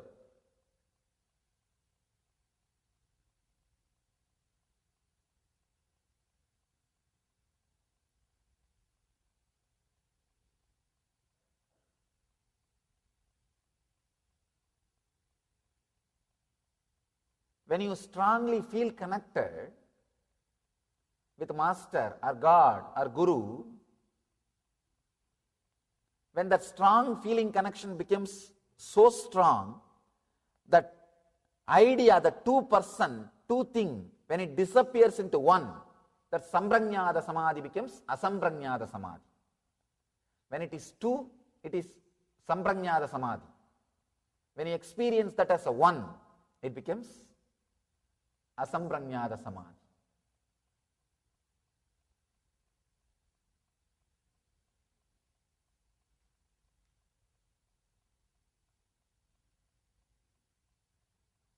Still I know I have not conveyed what I want to convey.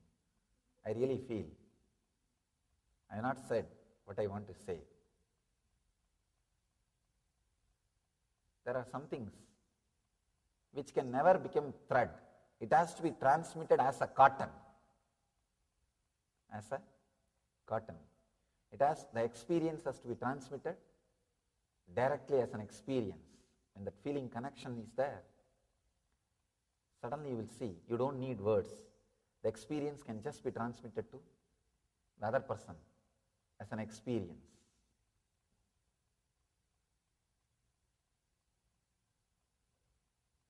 I bless you all. Let that transmission happen. So virama pratyaya abhyasa purvaha samskara sesha anyaha. In the next level of samadhi, in the other samadhi, the mental function of clutching with the thought ceases, and only the samskaras that do not cause any disturbance in the inner space remain. Understand, I want you to know, this is also next level samadhi, but there is next level samadhi, where even that samskara disappears. See here, I had that unclutching experience, unclutching has happened, no more missing, the Asambranyada Samadhi happened. It is true. But there is next levels which Patanjali speaks. Bija, Sabija, Vigalpa, Nirvigalpa, and different descriptions.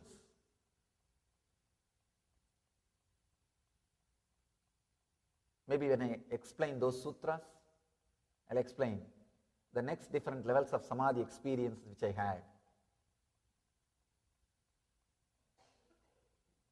And help you to understand the sutra. Here what happened, when I was living with him 9 years, 9 months, conscious connection, feeling connection, it was sambrajnada samadhi, and I touched, and when that form disappeared into my form, or when my form disappeared into his form, then it became asambrajnada samadhi, the next level samadhi. When listening to these experiences, this truth, because it is from the strong truth, naturally it will shake your kudarka. It will shake your darka and kudarka and lead you to vidarka, lead you to right reasoning. I bless you all. Let you all experience these great truths, achieve and radiate Jivan Mukti, living enlightenment. Let you all achieve and radiate the eternal bliss, Nithyanandam. Thank you.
All gopis were not enlightened body. Understand?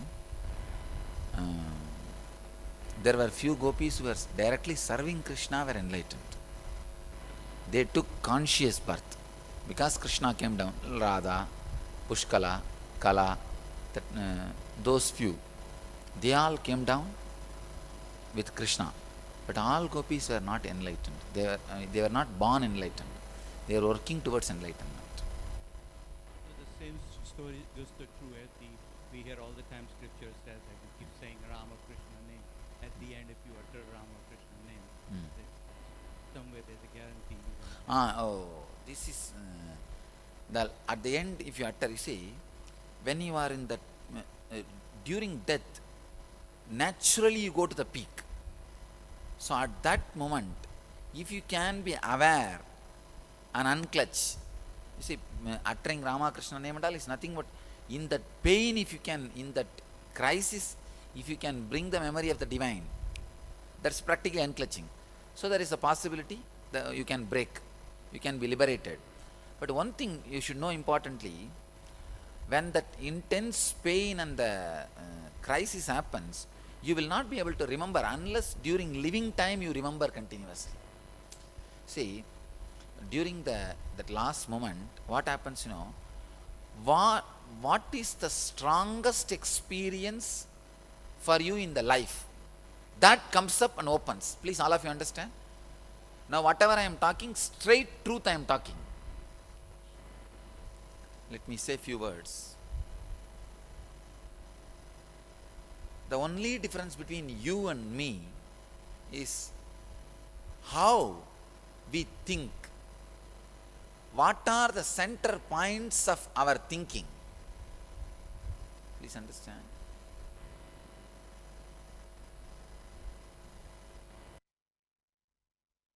If our thinking can be compared to this cloth, this kerchief, it's like what are the points? These threads are touching each other. that only will decide the shape of the cloth. See, this cloth is different, this cloth is different. Here, the touching points, each thread touching each other, the point is different, here the points are different. The ordinary mind is more or less like this. A refined, the conscious mind, of course, it will not be like this, it will be different. It's like what are the points which holds you? For example, why you think the way you think? Because of the answers you know already. Understand? Why you think the way you think? Because the answers you know already. Why you think money is life? Because you have so many answers already known to you. Money adds this, money adds that, money adds this all. Why you think love is life? Because there are so many answers you know. That adds this. The answers you carry act like a point, center points through which you are thinking. All of you are able to understand what I am saying? Now, I am trying to create the center points in you. It's like creating a road. Center points in you. Just the center points I have. If the same center points are reproduced in you and old center points are removed, it's like the other day, Malaysia, I was seeing a drawing in a board. They put some 20 pins, and from each, between different pins, they have put the thread. You understand what I am saying? How they make the drawing? See, these points are now making the decision of how the painting will look. You understand? This kind of paintings you have seen, that they make it out of thread. They put pins and they just tie the thread and make. Now, this is your mind structure, means these pins are the answers you know. These pins are the answers you know. These pins. Because of these pins only, the drawing exists. Because of these answers only, your mind exists. Now all I am trying to do, put the pin structure which is in me. So naturally what will happen? The drawing will become the pin structure which I am having. Means the drawing which is running based on the cosmic law. See, now these pins, fortunately or unfortunately, you may give any reason, but this is like your own law. This is neither the law of your country nor the law of the cosmos. That is why with the law of the country, with the law of the cosmos, you are constantly clashing. Clash with the law of country and the law of cosmos is what we call bondage. In my case, there is no clash because the pins are based on the cosmic law. There is no clash. It just flows with the cosmic law. Now all I am trying to do through these answers, I am straight away trying to put the pin structure as it is in me. So just internalize these answers, or even if you listen, it will directly be internalized because I am talking to your being. That peak moments, your whole body will boil. See, when you boil a pot filled with water and put few things inside, which has strong taste, that only will open up and spread.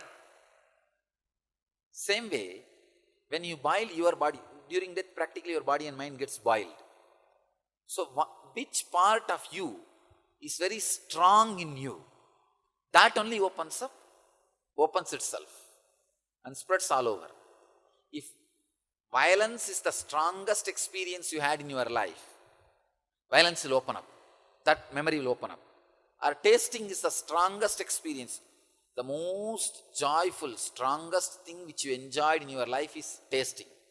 Then it will only, that will open up. Jalebi, jalebi, jalebi, jalebi, gulab jamun, gulab jamun, gulab jamun. McDonald's, McDonald's, McDonald's. Only that will open up. What is the strongest experience you had in your life? If it is sex, only physical, that is the strongest experience you had, then that will open up. Whatever is the strongest experience you had when you are inside the body will open up when you leave the body.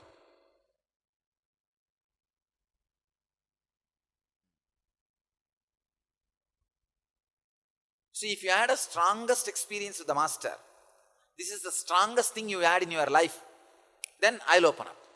Then I'll only open up. That was the question. That was the That's answer. I will only open up. Even for Sagunis, even Saguni became enlightened because the strongest enmity he had in his life is towards Krishna. If you know that mythological stories, the Mahabharata, Saguni became enlightened. When he left the body, the whole energy entered into Krishna and disappeared. Sisubala became enlightened. It's called Virodha Bhava. Even if you entertain enmity, you will become enlightened. But that will be too painful when you are living. That is why I don't want that Bhava for all you guys. But even that liberates. With enlightened being, even that liberates. Anything with enlightened being liberates. But the Virodha Bhava will torture you when you are in the body. It will left and right torture you. That's right. Then over. And especially the people who said that I don't even know there was a part of me, part of my life without you. That kind of connection. You guys don't have to worry at all. Over. You are done. And all you need to do, just live around as long as you are here. Don't even have the pressure of becoming enlightened. When I say intellect drops, I don't mean, as you understand, the violent hold intellect as on you will drop.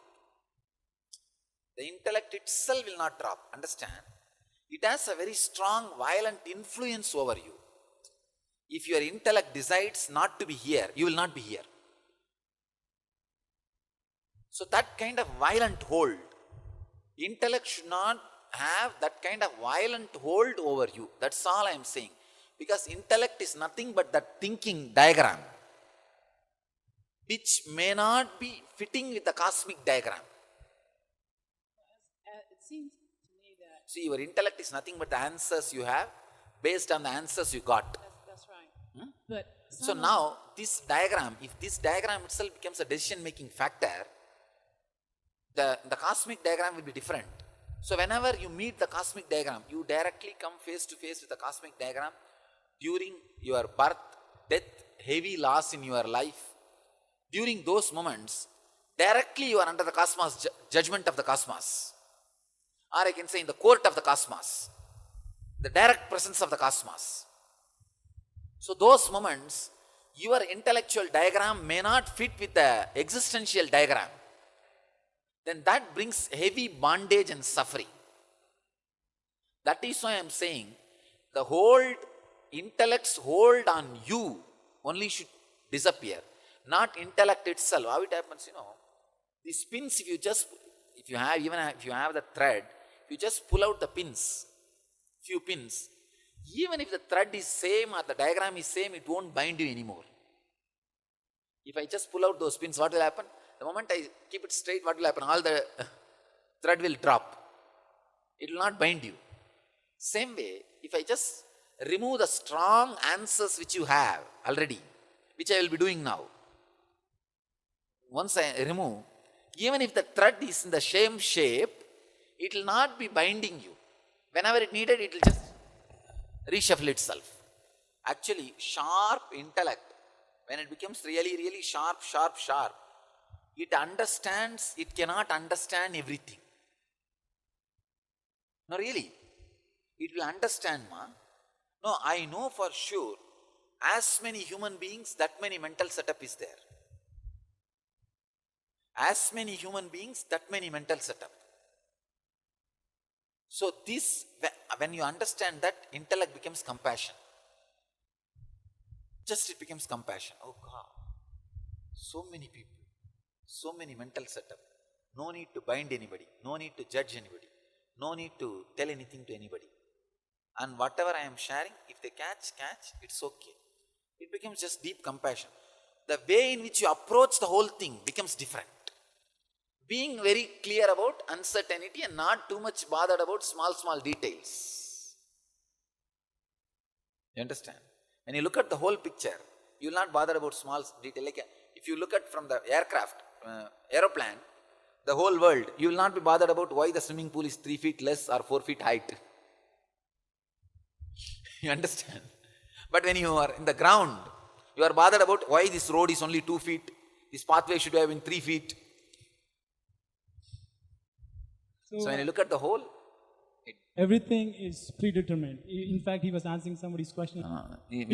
Even picking up the cup, the way that person was picking up the cup and having tea, he said, even to that, life is predetermined. You see, actually, when Ramana Maharshi says that, he is using it as a technique to put you into that silence.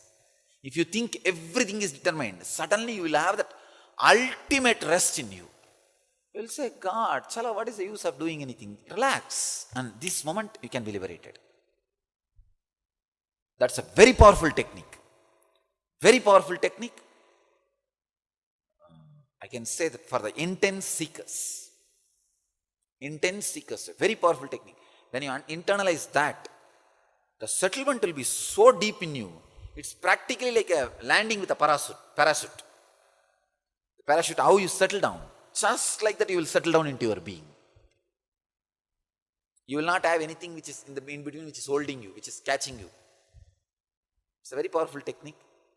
Usually can't be applied for a normal man who is in the civilization. A normal so-called civilized man cannot practice this technique. That's why I don't promote the technique. It's not fact, it's a truth. What Ramana Maharshi said is not fact, but it's a truth. It can lead you to truth. Sometimes we use words which leads you to truth, which may not look like fact. The mind survives. The mind needs a base. Like if you have to float, if you have to surf, you need a surfing pad. The conflict is a surfing pad for you to float on the cosmic ocean. If that pad is removed, the conflict, you will be there inside the cosmos. When the moment, either head or the feet, some part of the baby, if it touches this prawn, this cosmic prawn, immediately soul enters into it. You understand what I am saying? This air, when it sees the space, when it is out of the body, any one part, sometimes legs come first, sometimes head comes first. When the skin of the baby sees this space, then soul enters into the body. That's all. Till then, soul doesn't enter into the body. Till then, the soul and the heartbeat, everything is mothers. Extension of mothers. See, body is prepared. The Parikshit's body was prepared. And Prahlada's body was prepared. Because the body was such a high, good, wonderful memories, the high soul takes the body, assumes the body. Narada teaching, Krishna teaching, all was for biomemory. The body, the memory got programmed inside the body, but not the soul, to the soul itself. No, but in some Puran, the Jivatma describes the pain in the mother's womb, like a health and The 9 months. 9 months. No. Consciously it does not happen. It might have been some imagination. Consciously only the coming out time the jiva enters. That's what I am saying. Body was prepared with all those teachings. So that kind of soul took the body and reclaimed that memories and started living. See, Chakravyuh memory was recorded inside him when he was inside the womb. And he himself was not there. After the soul took the body, that memory, biomemory was in his body, he reclaimed and started using. That's the way the Prahlada, that's the way the Abhimanyu, everything. Parikshit, everything. That's all, because he was not taught completely. Only half he was taught. Then Krishna stopped it. He was talking about, you see, he was talking all these things to Abhimanyu's mother. After he spoke certain level, Abhimanyu's mother slipped off. Then he said, all right, you are sleeping, I don't want to disturb you, and he went away.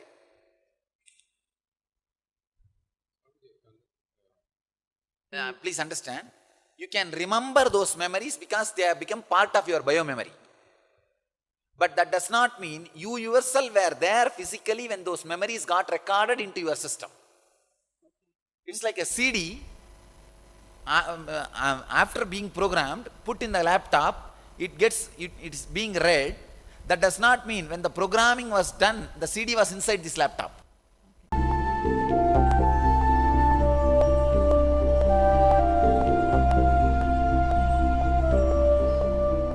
As life introduces itself, let's welcome it with all the doors open. Go beyond where words can't go. 21 days in His presence as He reveals truths. An invitation to visit the land of eternal bliss. Heaven on earth with the Master of the Millennium, Paramahamsa Nithyananda. Register now for the special program, Inner Awakening, December 2nd to 23rd. Email innerawakening2009@gmail.com. Visit us at www.dhyanapitham.org.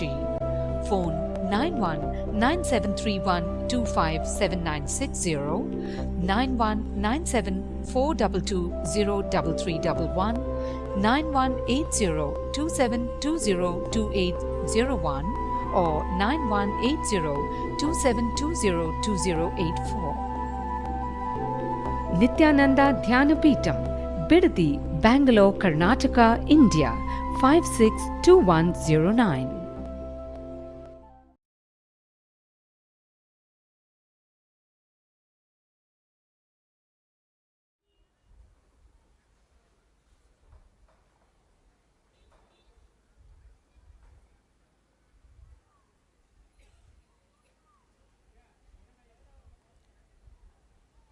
Sadashivasamarambam Shankaracharyamadhyamam Asmadacharyaparyantam Vande Guru Paramparam.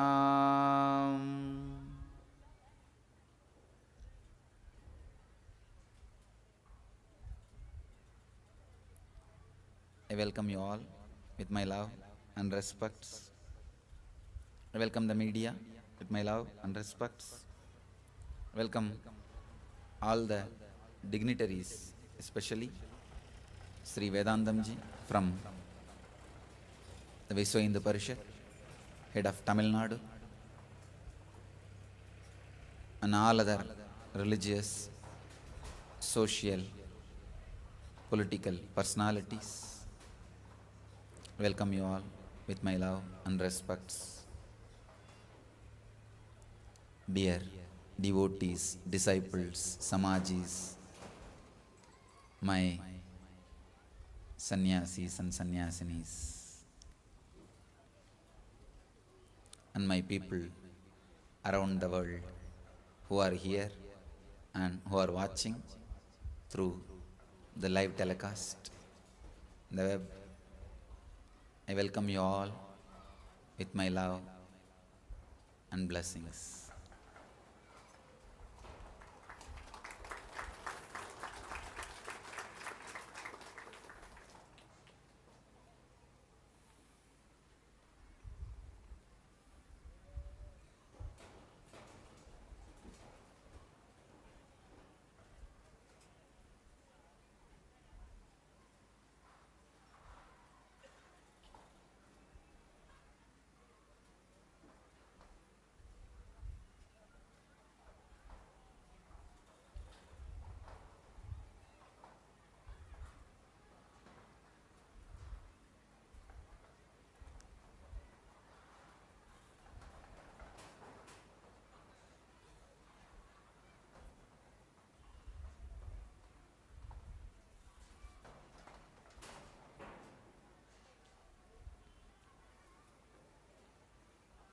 Let me come to the subject straight away.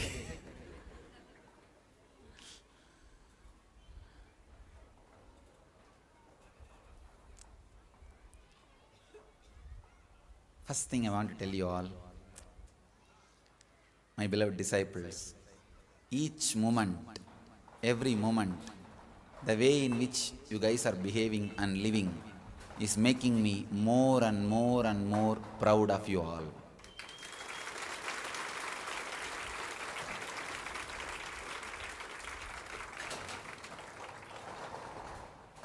You just stood. You just stood.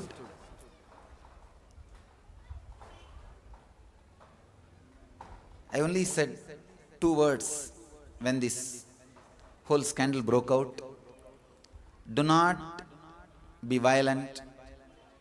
Be completely non-violent and compassionate, and do not be taken away by cyclone of sensationalism. I am so proud. All of you did both. Guru Purnima is the day usually disciples give their gratitude to the Master. Today, I am giving you all my gratitude for standing up so beautifully in a non-violent way with a complete compassion throughout this scandal and not being taken away in the cyclone of sensationalism. Just my secretary informed me, the devotees and disciples who are here and who are watching around the world, attending this program from around the world, is 3 times more than last year.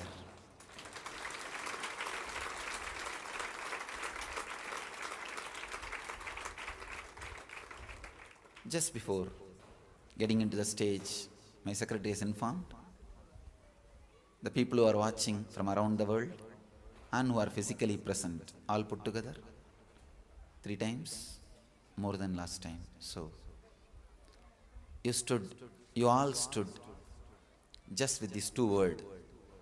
Handle the whole thing with a lot of love and compassion, non-violence, and don't be taken away by the cyclone of sensationalism. I really feel just by fulfilling these 2 words and by being here, you all have given me what a disciple can give to the Master. I am fulfilled. I am just fulfilled. And I wanted to tell you all, you have no more commitment towards the Master. Whatever a Master, a Guru will expect from disciples, you all have fulfilled it much more than that. So just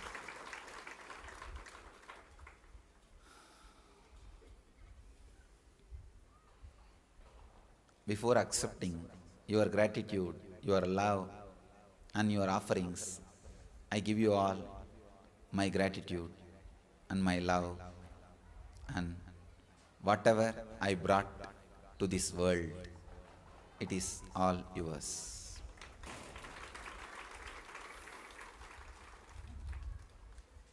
The message I want to convey today is compassion, straight way to enlightenment.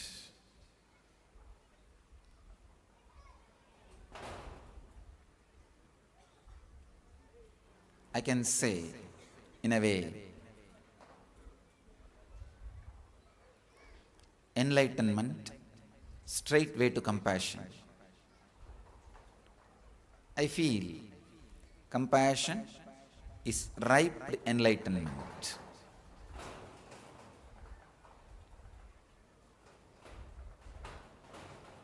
Just understand few satyas, very simple truths.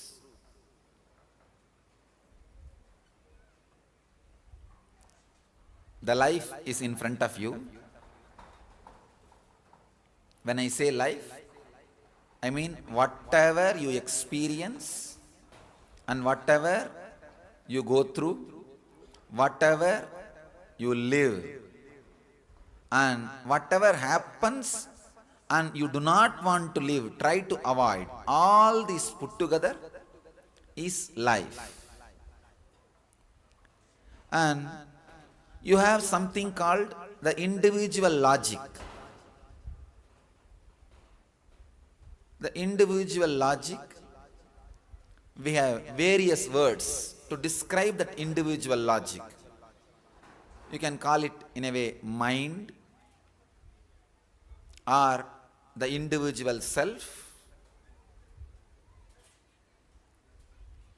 Any word you can use, but the logic with which you experience life, the system with which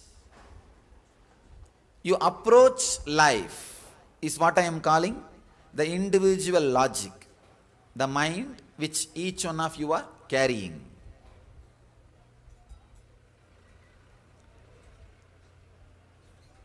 The life is what is happening in front of you, what is happening to you. The individual logic is with which you are perceiving the life. You are perceiving whatever is happening.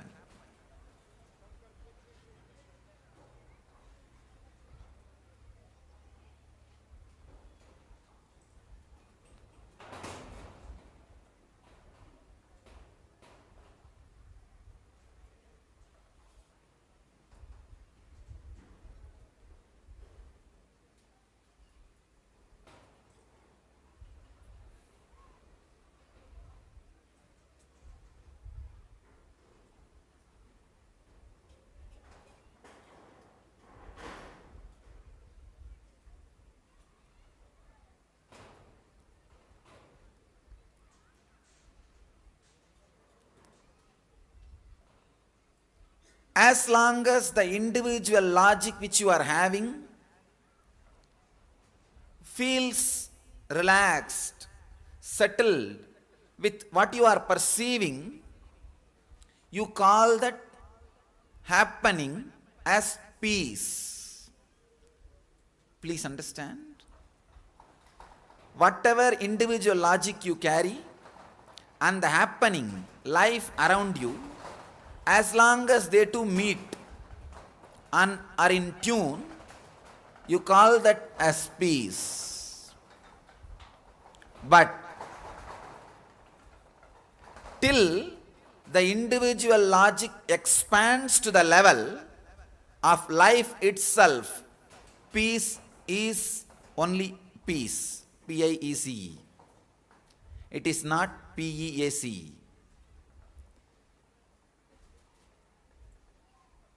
I can give you this one example. It's almost like life is a hill or ocean in front of you. The individual logic you carry is matchstick. With this matchstick, you always try to measure the ocean in front of you. Sometime, unfortunately, when you think the job is too big, you stop seeing the whole ocean or the hill. You start seeing very small part and use this matchstick. You feel comfortable seeing only the small part with which you can measure with your matchstick.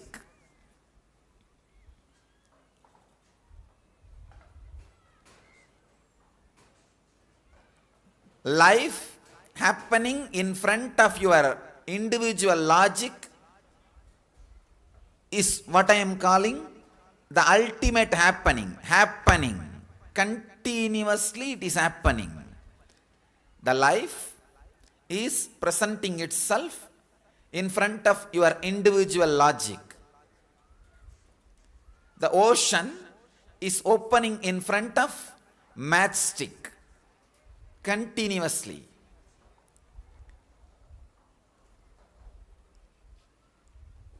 When the individual logic is frightened, resists, the life is considered as pain. depression, suffering, you stop looking at the whole life and you select a small part which you can measure very comfortably with this matchstick, your individual logic.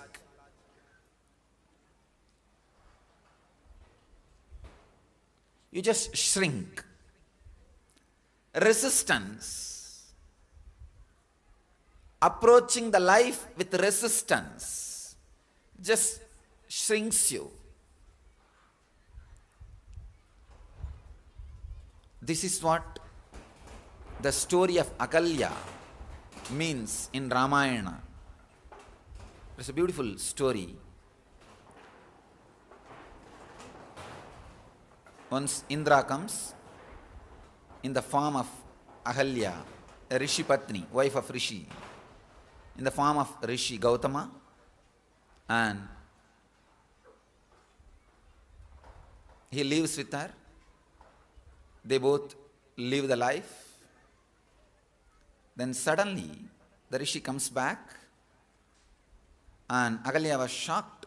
Then with whom she was sharing her life, her being, her body, her mind. Then she realized it is Indra in the form of Gautama. Of course, her trust towards the life was shaken. The life was presenting larger than the life size in front of Ahalya. Maybe the first sex scandal.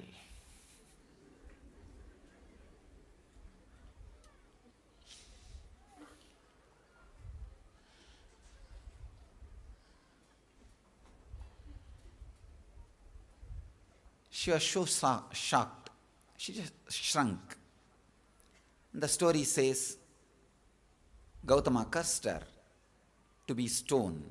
I can be sure Gautama cannot curse. He's an enlightened being, a rishi. Maybe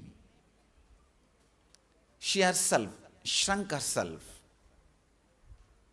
to a very limited part of life. Almost she removed all the trust, joyful, expanding part of her life and just present herself, shrunk herself. That is what the story says. She became stone. Means intense depression. Just shrinking, avoiding the life. Whenever the life presents itself in front of you, when the happening is happening, if your small logic, the matchstick, is shaken, if you are handling it with resistance, you shrink. Please understand, all the human beings who continuously shrink are moving towards hell. I can say, shrinking from life is straight way to hell. No, not even way. It is hell. Just shrinking from life, it is hell, nothing else. Please understand. Action, expression, creation is life. Action never puts you in hell, but your reaction when the life presents itself in front of you puts you in hell. That is why in the Vedic tradition, the god of creation, action, Brahma, is not that much worshipped, but the lord of reaction, Shiva, is the lord of destruction and rejuvenation. If your reaction is shrinking, Shiva is Yama, Kala for you. If your reaction is expanding every moment, Shiva is auspiciousness, causeless auspiciousness, the Lord of expansion and rejuvenation for you. When the happening is happening in front of you, means life is presenting larger than the life size. Whatever you know as life size, the life is presenting itself in front of you, means the unexpected events, unexpected happenings are happening in front of you. If you are sitting with resistance, violence, you will shrink. What Ahalya did, just became stone, created hell for herself. The second level approach, first level is animalistic, violent approach to the life, shrinking, saying just no, losing trust over everything and everybody. Most of us, when a crisis happens in the life, when the life comes to us larger than the life size, just lose trust over people, situations and life. That is what I call creating your own hell. Customized hell. Custom made hell. Tailor made hell. The second level approach, approaching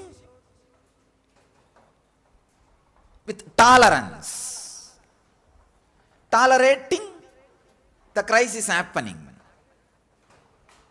I'll tolerate what can be done. Then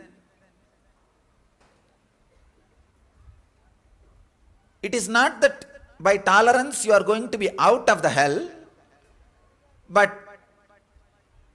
you will divert your attention from the hell. Inside the hell, you may try to have some entertainment. I know for sure enough of channels will be there to entertain you. Enough will be there.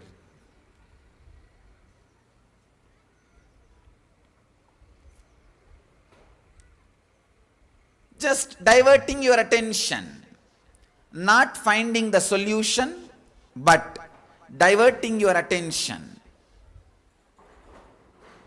Buddha says in his Dhammapada, very beautiful story.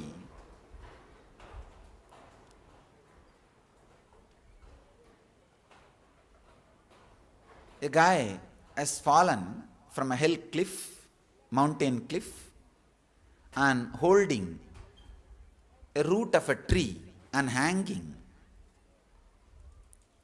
Below, big river, and many crocodiles are just waiting for him. They may want to have a breakfast. And above, one tiger is just waiting for him. If he comes down for crocodiles, he is a breakfast. If he goes up for tiger, he will be breakfast. And he is hanging. Slowly the root is coming out. It is just sliding. To add the agony and pain, one rat has started biting the root and eating. In this situation, from nearby branch, from a honeycomb, few drops of honey has started dropping.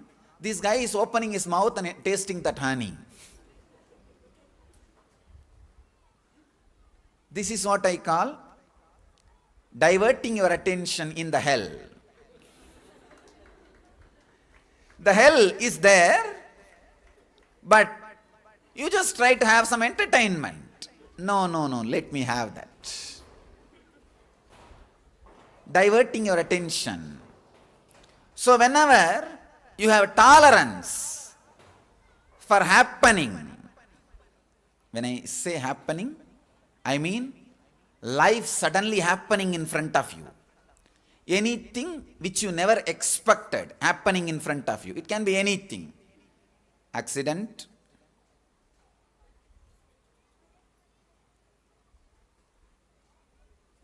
anything, some disease or business loss, in various fields, various things, losing your job, or if you are in some big post, losing that post, losing the money, if you are a businessman, losing the money, if you are a social figure, losing the name and fame, if you are a Swami, suddenly a scandal. For everybody, life comes larger than itself and presents itself in front of you, where your logic cannot measure it, where your matchstick is too small. Just it is there in front of you. Everybody goes through this in their life. People who don't go through this in their life are living in graveyard.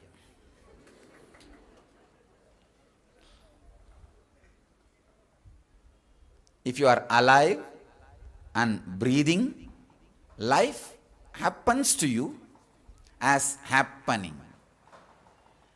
When you are tolerating the happening, you just divert your attention from the happening. The third approach, acceptance. Accepting.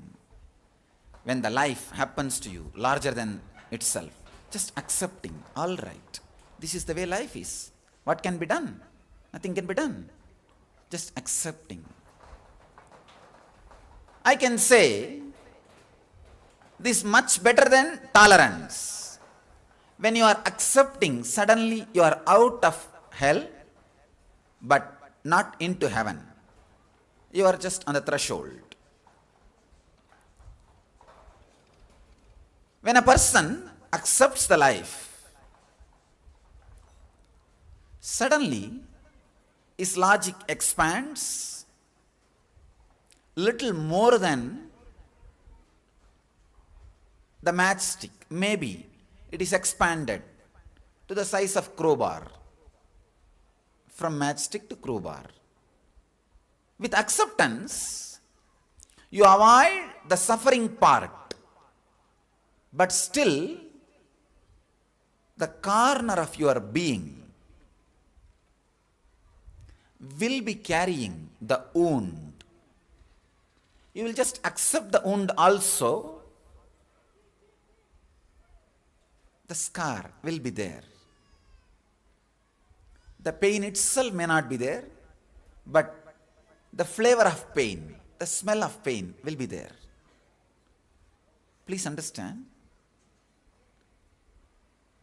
When happening happens in front of you, if you are resisting, constantly you will be shrinking. That is what? Hell. When a happening happens in front of you, tolerating. With tolerance, you will be just diverting your attention. I can say, choosing between different sufferings. I think this is little less suffering. Let me choose this. This is little less suffering. Let me choose this. Choosing between sufferings is tolerance. With acceptance,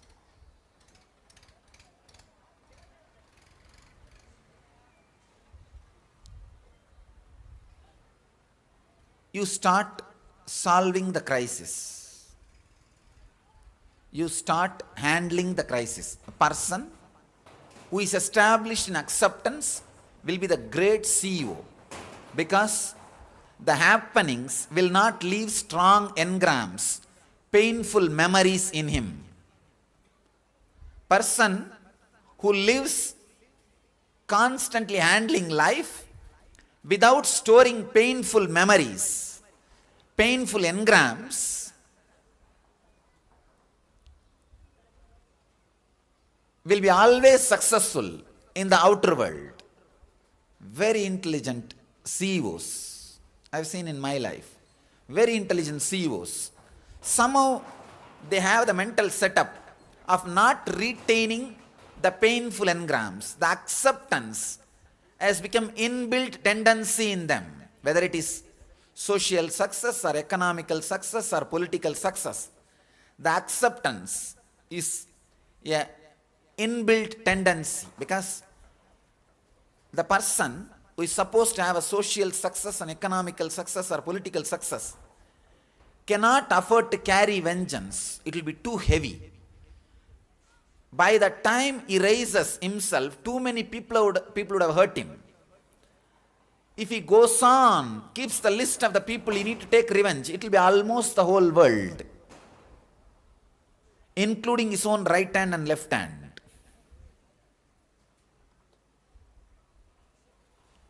He may need to take revenge on everybody. It's too costly. Too costly. You can't afford. So, only people who is somehow established in acceptance, some reason, sometime, due to spiritual lesson, or sometime, some lessons taught by parents in the young age, or teachers in the young age. If you are established in acceptance, there is a possibility you can become successful in social, political, or business fields. Fourth level of handling life, handling happening. Please understand, the fourth level of handling happening is what I call compassion. Compassion is an attitude suddenly expands the size of your logic from matchstick, not just to the crowbar, to the very mountain itself. When a happening happens in front of you, look at it with deep friendliness. With a deep friendliness, the people who are involved in it, the situations which are involved in it, the persons who are responsible for it, look at all of them with a deep friendliness. Try to feel from their shoes. I tell you, this friendliness will empower you with such a extraordinary energy. Please understand, when a happening happens in front of you, when I say happening, unexpected things, if you are resisting, it is called crisis. If you are tolerating, it is called incident. If you are accepting, it is called benefit. If you are compassionate, it is called enlightenment.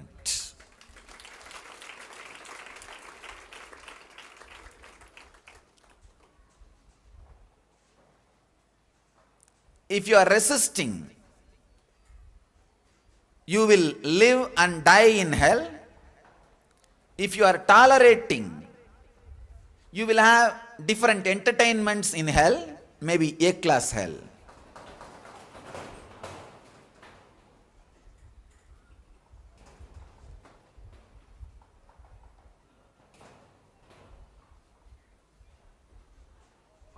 If you are accepting, you are a successful person in the outer world.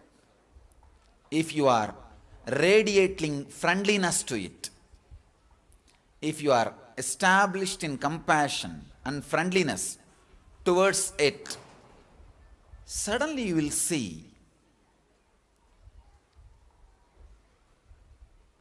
you will understand the whole thing. You will understand the whole science. Anything you understand becomes part of you. Brahmavit Brahmaiva Bhavati. Knowledge of the cosmos makes you cosmos itself. Knowledge of the life, existence, makes you as life itself. When a happening happens in front of you, either you can push yourself into hell or you can become God. Approach that happening with deep friendliness. Suddenly you will see every person who is involved in the happening, everything which is involved in the happening, every situation which is involved in the happening,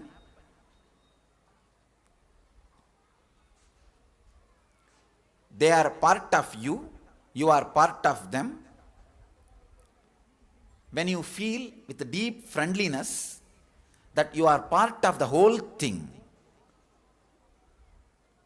suddenly you know you are the creator of the whole cosmos. You are the creator of the whole cosmos.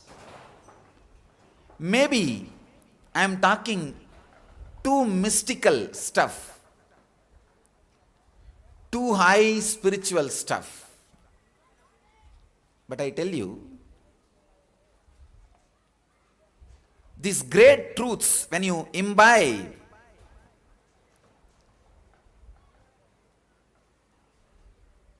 even one step if you go ahead, go up, I think my purpose is done.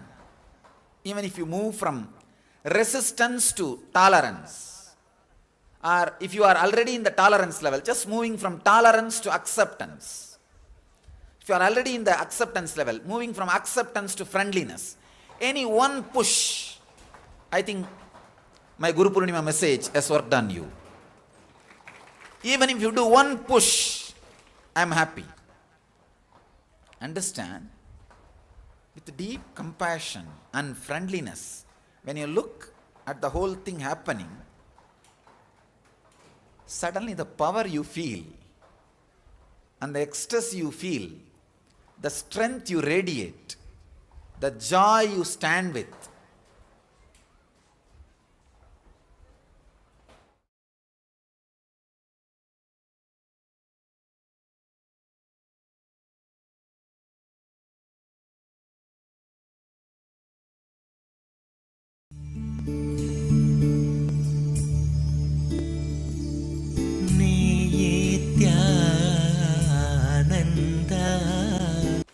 I'll finish the whole thing in 4 statements.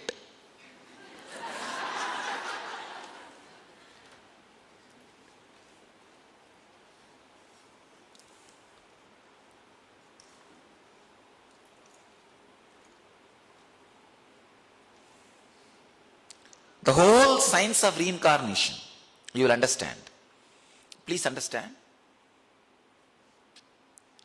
All of us are avatars. All of us are avatars.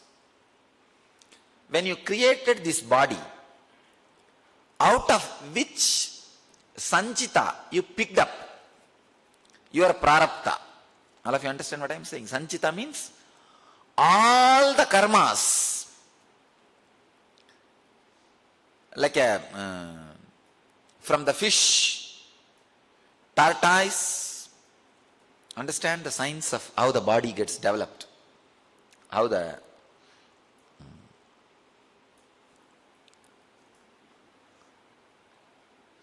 I thought I'll finish in 4 statements. That is what got landed at that time. Now it is landing. That waiting clock is there. All of us are avatars. From which bodies we pick up our prarabdha decides whether we are going to remember that we are avatar and play the role as avatar, or get caught and play the role of a bound soul. Understand? from the fish, for example.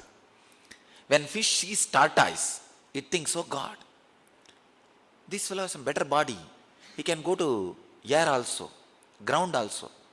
Then immediately that gets recorded into the fish. Fish dies. It has all the cards in front of it. All the samskaras which it grasped, it sees. Sometime a fish will have a tortoise, crocodile, human being, all the cards. Now, it will try to naturally pick up the best card which it can do. Please understand.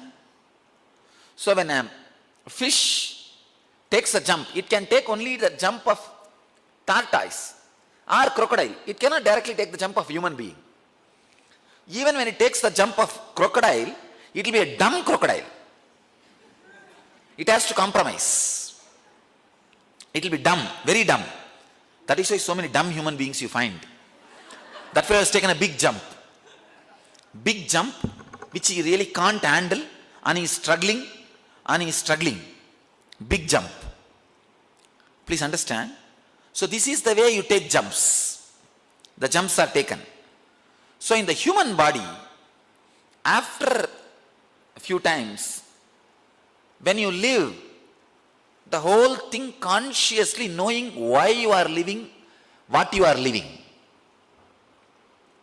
Why you are living, what you are living. Why you are doing, what you are doing. Please understand, many times you create wealth without enjoying it. You do many things which does not directly bring any joy to you.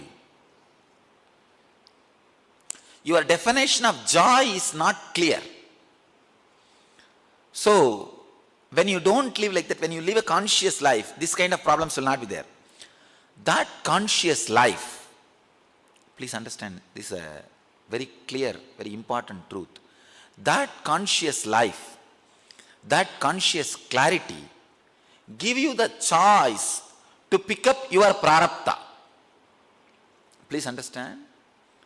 If you are not conscious, you will not have choice to pick up your prarabdha from many lives. What is past? If your past life is buffalo, you have the choice of only buffalo samskara. If you are unconsciously lived. If you are consciously lived, all the 50, 60 lives which you lived, tortoise, buffalo, pig, man, beggar, whatever you lived, all that you can pick up. You can pick up the best things of all that. Please understand, when you pick up best samskaras of all your past and create your body, land in the body, you are avatara. You are avatara purush. I am not adding any mystery. I am straight away breaking the whole thing. The qualities which you pick up, their memory also will land with you. Not just the quality, the memory also. Please understand, all qualities are related to memory. All qualities are related to memory. Guna is connected to mana. Please understand. All memory, all quality is related to memory. What is quality? If you have the habit of giving, it's a quality of dharma. But it will always be related to few incidents. So when you pick up the quality, you will remember few memories also. Whatever qualities I picked up, the incidents related to that only I will be able to know. All of you understand exactly what I am talking. You understand?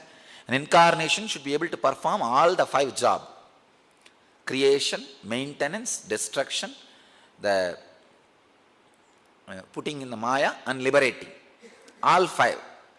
The 5th one, the liberating, only when that starts expressing, you will know all the 5 starts expressing in you. On the 5th one, if the liberation process is done, that's enough. All the 5 powers are expressing, it means. The 5th one will express only if all the 4 one is crashed. But the avatara means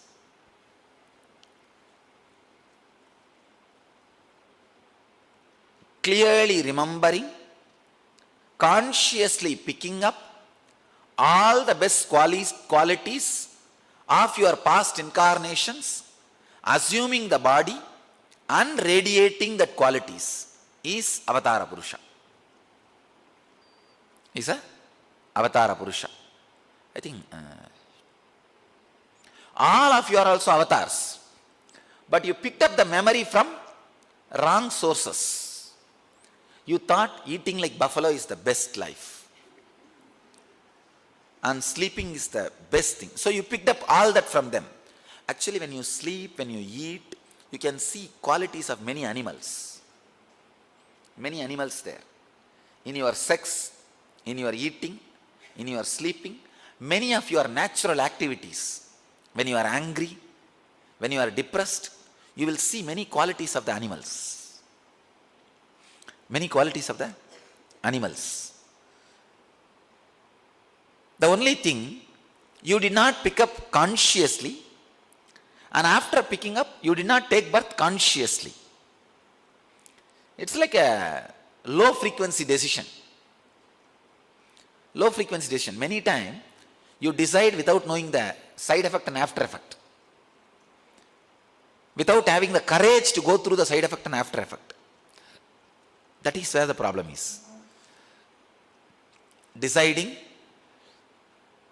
knowing the side effect and after effect, and having the courage to go through the side effects and after effects which you may not know till you go through. Understand? They don't think what will be the after that my side effect, what will be the side effect and after effects of this decision on my life. They just jump in the fantasy. You should have two things. One, your intellect should be stretched to its limit, extreme of what all can happen. Second thing, having courage, even if something happens beyond this intellect's reach, I am ready to go through. Then you are incarnation. If you want to become incarnation, you need only two things. Just stretch your brain to the extreme of all the decisions you make, the side effect and after effect. For example, if you are sitting here, fan may suddenly drop on your head. What will be the side effect and after effect? Whatever you can imagine, stretch on the side effect and after effect. First thing. Second thing, yes, when you stretch, you will understand you can't stretch more than a limit. I am ready to go through which I can't stretch. You are an avatara, that's all. You are an avatara Purusha. Please understand completely, then you can take notes, understand. Just this much only. Stretch all the side effects and after effects of your decisions. Each decision, stretch. And be very clear, you are doing it. You are responsible for it. The moment you get into the road, accident cannot give you any suffering because you took the possibility. Road is the place where the accident can happen. Knowing that you got into the road because you want to go to some place which is more important and desirous than this risk. Am I right? Stretch to the extreme. You will be incarnation by tomorrow morning. Stretch this extreme wherever the sufferings are expected. Sufferings are what to say that? Prophesized. Not only suffering, joy or anything. Anything prophesized. Stretch. To the peak. Stretch. And be very clear, you are responsible for that. Because it's just the ordinary, this road incident, take it. You know, going to Rameshwaram is very funny. You really want to do. So you are ready to take the risk of getting into the road. So if suddenly death comes on the way, you should not blame death. You know the possibility, that's why you took. So stretch all the decisions you made in your life. So there will not be any suffering. Then the peak, icing on the cake is, now I know I can't stretch more than certain limit. So I am ready to go through, which I can't stretch. That's all. You are an incarnation. All the extremes can happen because of your decision. It can be even good or bad. You see, you can say that gold medalist. The moment you enter the college, the possibility of gold medalist is there. So don't be elated. It's a possibility. The moment you enter the road, possibility of death is there. Don't suffer. It's a possibility. You know. That's why you got into. The moment you have the body, the possibility of disease is there. Don't suffer. It's a possibility. Knowing that you landed, knowing that you took the body, step by step, step by step, step by step, all the major decisions. Understand? I am not just teaching avatar concept. I am making you as avatar. With this stretch, with this courage, one night's sleep is enough. Next day morning, when you get up from the bed, understand, every day, you go back to castle body. Castle body is the place where all the engraved memories are available to you. It's like in your garage, you have tennis, ball, golf, all the things needed for golf, everything needed for volleyball, everything needed for cricket, everything is there. When you go out of your garage, what you want to play, you will pick up that set and go out. Every night, you fall into your garage where all the memories are available. When you wake up from the body, from the castle body, when you come to the physical body, what game you want to play, you bring that memory out. All of you understand? Just that memory out. So tonight, decide consciously. Tomorrow morning when I come back, I'll come back to live as Avatara Purusha. To live as conscious incarnation. Just this idea is enough. Tomorrow morning when you get up, whatever is needed for that, you will pick up that bag and come out. Every night, don't, every night means again the problem. No, tonight. So now, whole day stretch your brain. All the possibilities of the samskaras which you picked up and brought. I think all of you understand what I am saying.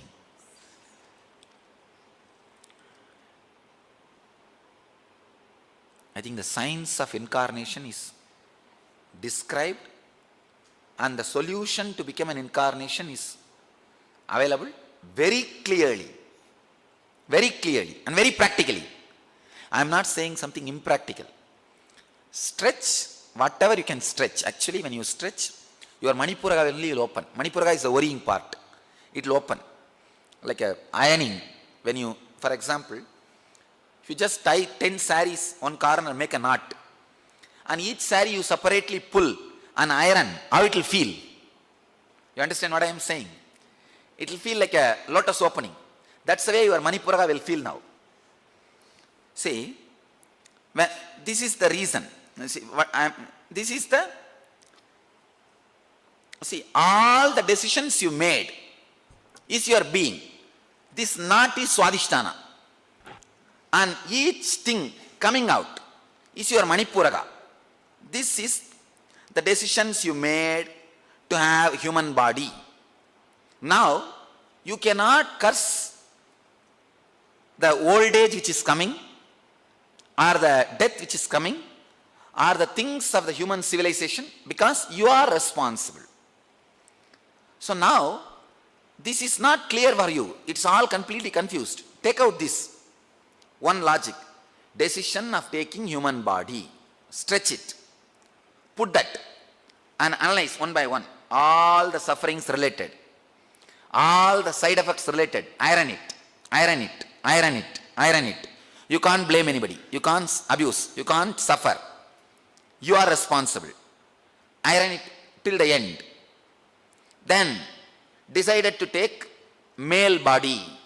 And many plus points you have, they don't have. So you can't take it out. And iron. You are responsible for it. So there can't be any suffering. Stretch it. Then take the decision of entering into the road. For example, yesterday I was telling that yesterday Rameshwaram trip is responsible for entering into the road. So iron. The best thing can happen, the worst thing can happen. I am responsible. I neither need to feel elated nor need to feel the suffering. Stretch. Suddenly you will see the Manipuraga will open. Then after that, this Swadhisthana. Now stand up. Whatever I can't stretch, there is many things I can't stretch beyond my logic. I'll stand to go through it. As I am an individual consciousness, I'll stand to go through it. That's all. See, the whole thing, I made it very straight and simple. With this consciousness, sleep tonight. Tomorrow morning, tonight itself decide. When I come out, I will come out as an incarnation and bring whatever kit I needed to be an incarnation, to play that role. You understand what I am saying?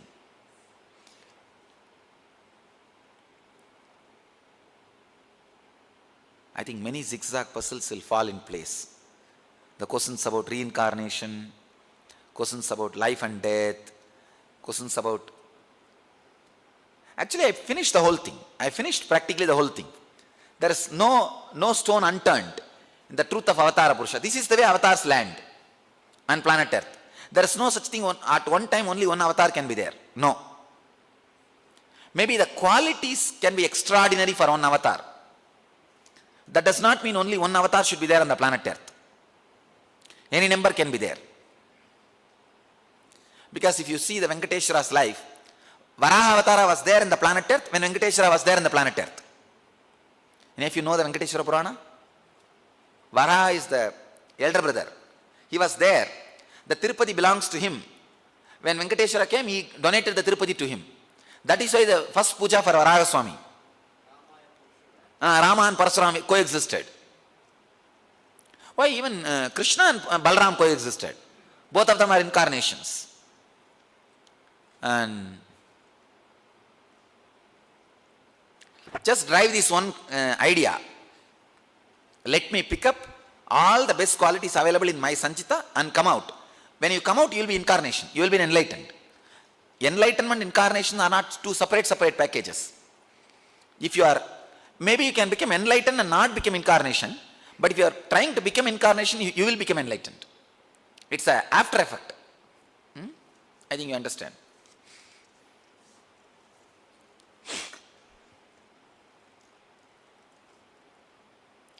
If we are reborn, most likely we will come back with all the knowledge you gave us. Is it right? Arunamani? Yes. This you will never miss. Because it's such a valuable knowledge. It will be used when you take decision itself. Because when you take the decision, it is useful. You will see this is the main thing needed. You will bring it in hand carry. You will not even put it in the luggage. Usually the spiritual knowledge, you will bring it in the hand carry. Very important. Very precious. You will not put it in the luggage. Who knows where it will get lost. And moreover, it will be very handy and you will be making the decision of landing and everything with this awareness only. Actually, you will be just like sitting and discussing with me. When you take Swamiji, all these things are there, what should we do? What can we do? What will be the best thing? And you land. Your Swadhisthana should flower. That area should look very pretty and red, soft, physically. That much of clarity should happen. See now, that Swadhisthana area will be always tight. When you relax, you will be relaxed so much, it will become rose. Like a soft rose and completely relaxed, blissful. When with this responsibility, if you fall asleep, you will not be able to fall asleep. You will fall into a deep consciousness. Today, if you do this stretching work, ironing work, and fall asleep, it will not be a sleep. See, you fall asleep when you can't think anymore properly, and when you are tired, you just dump and fall asleep. When you are stretched, ironed, you will not fall asleep. You will just smoothly get down like how you get down through ladder into a well. See, if there is no ladder, you say, come on, nothing can be done. You tie your eyes and jump. That is sleeping. And if there is a ladder, you step by step, you slowly get down and sit.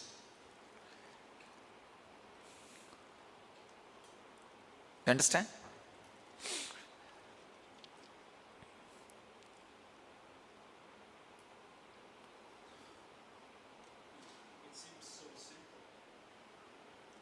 It is.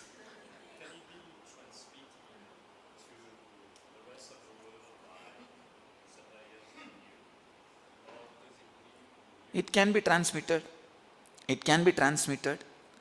But the problem is, the person who is transmitting also should have been little evolved and experienced.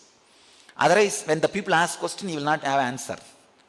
He can give lecture. Like Einstein's driver can speak elaborately on E equal to mc square, but he can't answer questions. You know that? Einstein was continuously giving lecture. Once he was very tired, the driver said, don't bother. I heard. 100 times I heard, I can repeat verbatim.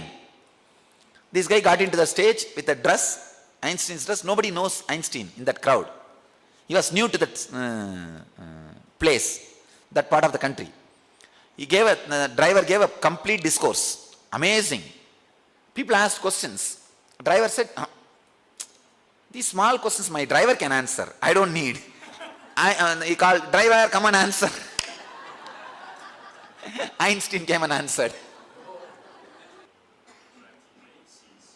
There is no need to be interactive base. I can say that when you practice, you may have some questions, some more clarity needs to be shown on that. That's all. Now, when I said, when you start living it, doing it, you will have questions. So I need to stretch those parts and help you. That the fellows, others may not be able to do. That's all. What happens, Sanjita, of those that attain moksha? Does it dissolve or is available to others? No, it just dissolves. It will not be there. That is why when one person becomes enlightened, so much of bhubara is reduced. The heaviness of the planet Earth is reduced. And the other question I had is, the choices I make, does it always affect me and only me? Or does it ever have No. Whoever you affect also, they also accept that they are ready to be affected by you. But that is their process to go through. Their process to go through. My process is mine. See, even if you are damaging them, they took the responsibility. Yes, she may damage me, she may help me, she may love me. I am ready for everything. That's why they took. They have to go through. You are not responsible. So where does the question of karma come? Because, they say that, you would also mention if suffering happens because of a certain incident that you were a part of. You are directly creating suffering for that person. You are responsible. When you are going through your process, if that person feels suffering, he is responsible. For example, because you are wearing the mala, if somebody suffers, nothing can be done.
That is why the Brahma Vidya Sampradaya is always misunderstood and many times lost, because in the Sampradaya the one and only thing you need is an awakened Guru. When an awakened Guru is there, no tool is required, because no tools are used, nothing is left. Birds do not leave footprint in the air, but buffaloes always leave a deep footprint in the sludge.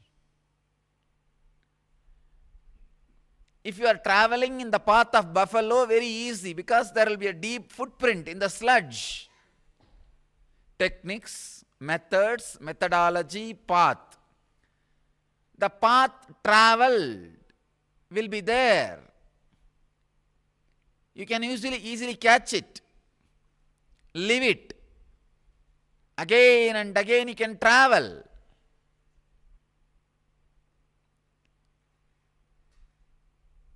But the unique thing in the Brahma Vidya Sampradaya, in Vedanta Sampradaya, is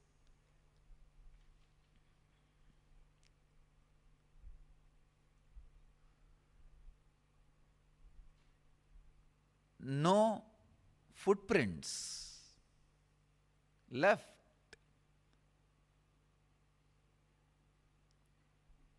No techniques are left. No methodology. If you analyze exhaustively all the Vedanta literatures, you will see only 3 advice: Shravana, Manana, Nididhyasana. Means listen, imbibe, express. Come on, what to listen? There is no answer. Whom to listen? There is no answer. What to imbibe? There is no answer. What to express? There is no answer. Brahma Vidya Sampradaya. Brahma Vidya Sampradaya does not leave footprints.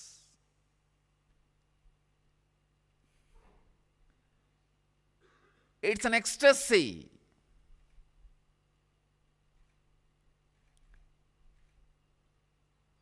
Birds do not leave footprint in the sky.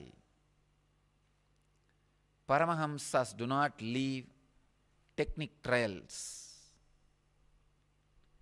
in the conscious inner space.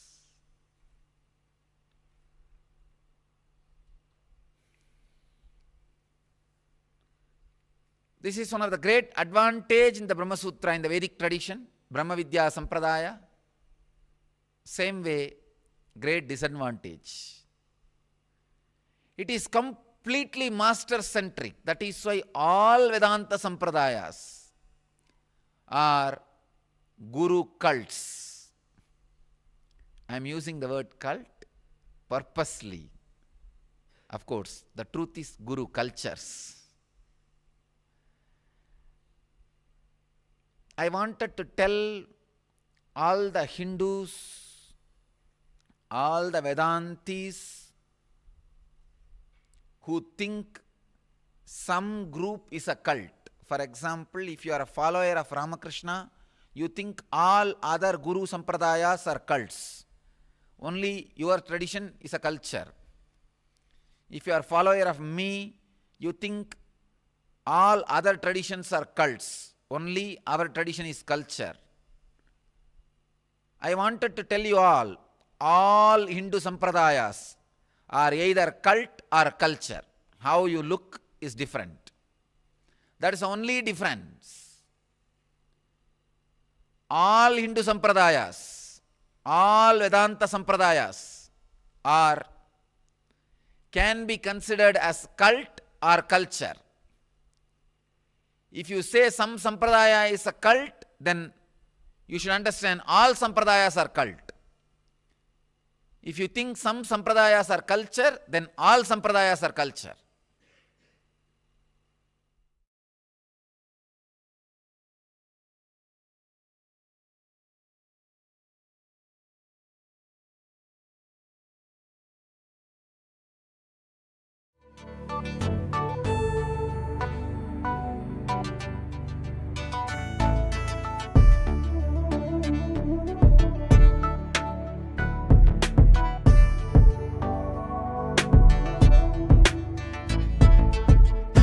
Putting all my trust in you, 'cause you know it's best for me to lead a blissful life, a life with no more strife.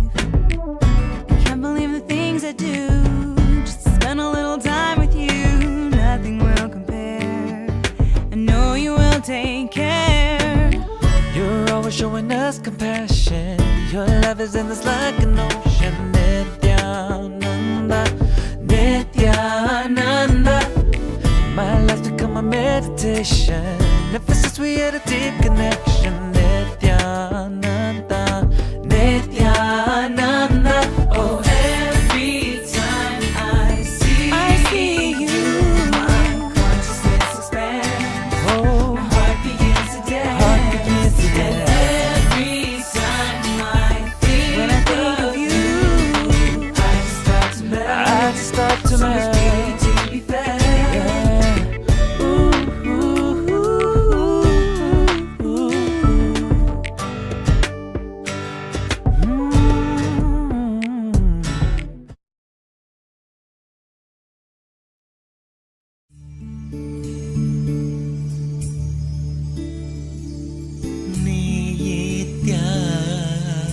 Nithyananda, Nithyananda,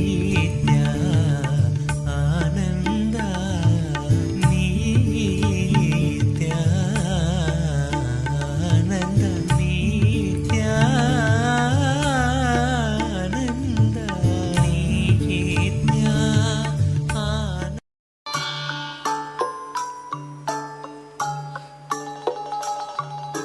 I don't know whether the subject will be very interesting for you guys or not. Living around the master.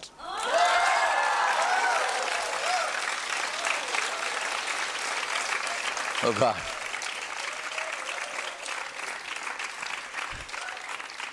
Living around the master, catching the master, missing the master, abusing the master. 3 different dimensions. Just this basic 2-3 truths. 1, all scriptures, all literature, all method of teachings can only inspire you, cannot give experience. Understand? It's the first law. All books, all DVDs, when I say all, capital letter ALL, including mine, books, cassettes, DVDs, everything can only create inspiration in you, but cannot give experience. Experience can be transmitted. It's like, you see, experience is like a lamp. Only from a burning lamp light you can pick up, catch. Only from a lamp you can light a lamp. Only from a lamp you can light a lamp. Same way, the Jivan Mukti is transmitted only from a living body to living body. Living body to living body. If that body has to catch Jivan Mukti, it has to catch from a same material source which is living enlightenment. Please understand, I am describing very clearly the need of the master. If that body made out of muscles and the mind made out of thoughts, if it needs to catch living enlightenment, Jivan Mukti fire, it has to catch it only from another one body which is living enlightenment of the same frequency, means like a same flesh and bones. Only from that you can catch. Be very clear, Mahavatar Baba cannot give you living enlightenment. Please understand, I am making a very strong statement, but truth. he cannot give you Jivan Mukti. He can only give you inspiration, experience, some glimpse. But if he wants to give Jivan Mukti, he has to guide you to a person who is in the physical body. In the physical body. Ramakrishna, or Ramana Maharshi, or Mahavatar Baba, or Osho, or J. Krishnamurti, anybody. They are all still in the cosmic plane. Why, with whoever they committed when they are in the physical body. For example, if you are there, when Ramakrishna was there, and you had directly connection with him, and he blessed you, he passed away, still you are here, then he will be there to take care of you. But no new addition is possible after the body is left. No new addition is possible. Now, Mahavatar Baba, all of you I think understand what I am saying. All of you understand what I am saying clearly? Now, if you are seeker, starting to pray to Ramakrishna, Ramana Maharshi, they can guide you to a living master. That's all. They themselves will not be able to give, because it has to be transmitted from this plane, from flesh and bone. That is why the need of living master again and again and again comes back. Understand? That is why no huge organization is able to own spirituality than a living master. Seekers are around me. The reason is, it can be transmitted only from flesh to flesh. The person who is living Jivan Mukti through his muscle memory and muscles. See, I will be living Jivan Mukti without muscles after I leave the body. I will be living Jivan Mukti, that is not a problem. But because there is no muscles, I will not be able to transmit it to the person who is with muscles. If I initiate you now and give you the assurance, only then I can handle you even if I leave the body. So if you had assurance from Ramakrishna, Ramana Maharshi, or Osho, somebody, when they are in the flesh, then you don't need to go to new master. It may not be needed. But even then usually they guide to a living master, because living around the master is not only living enlightenment, it's a joy. It's an ecstasy.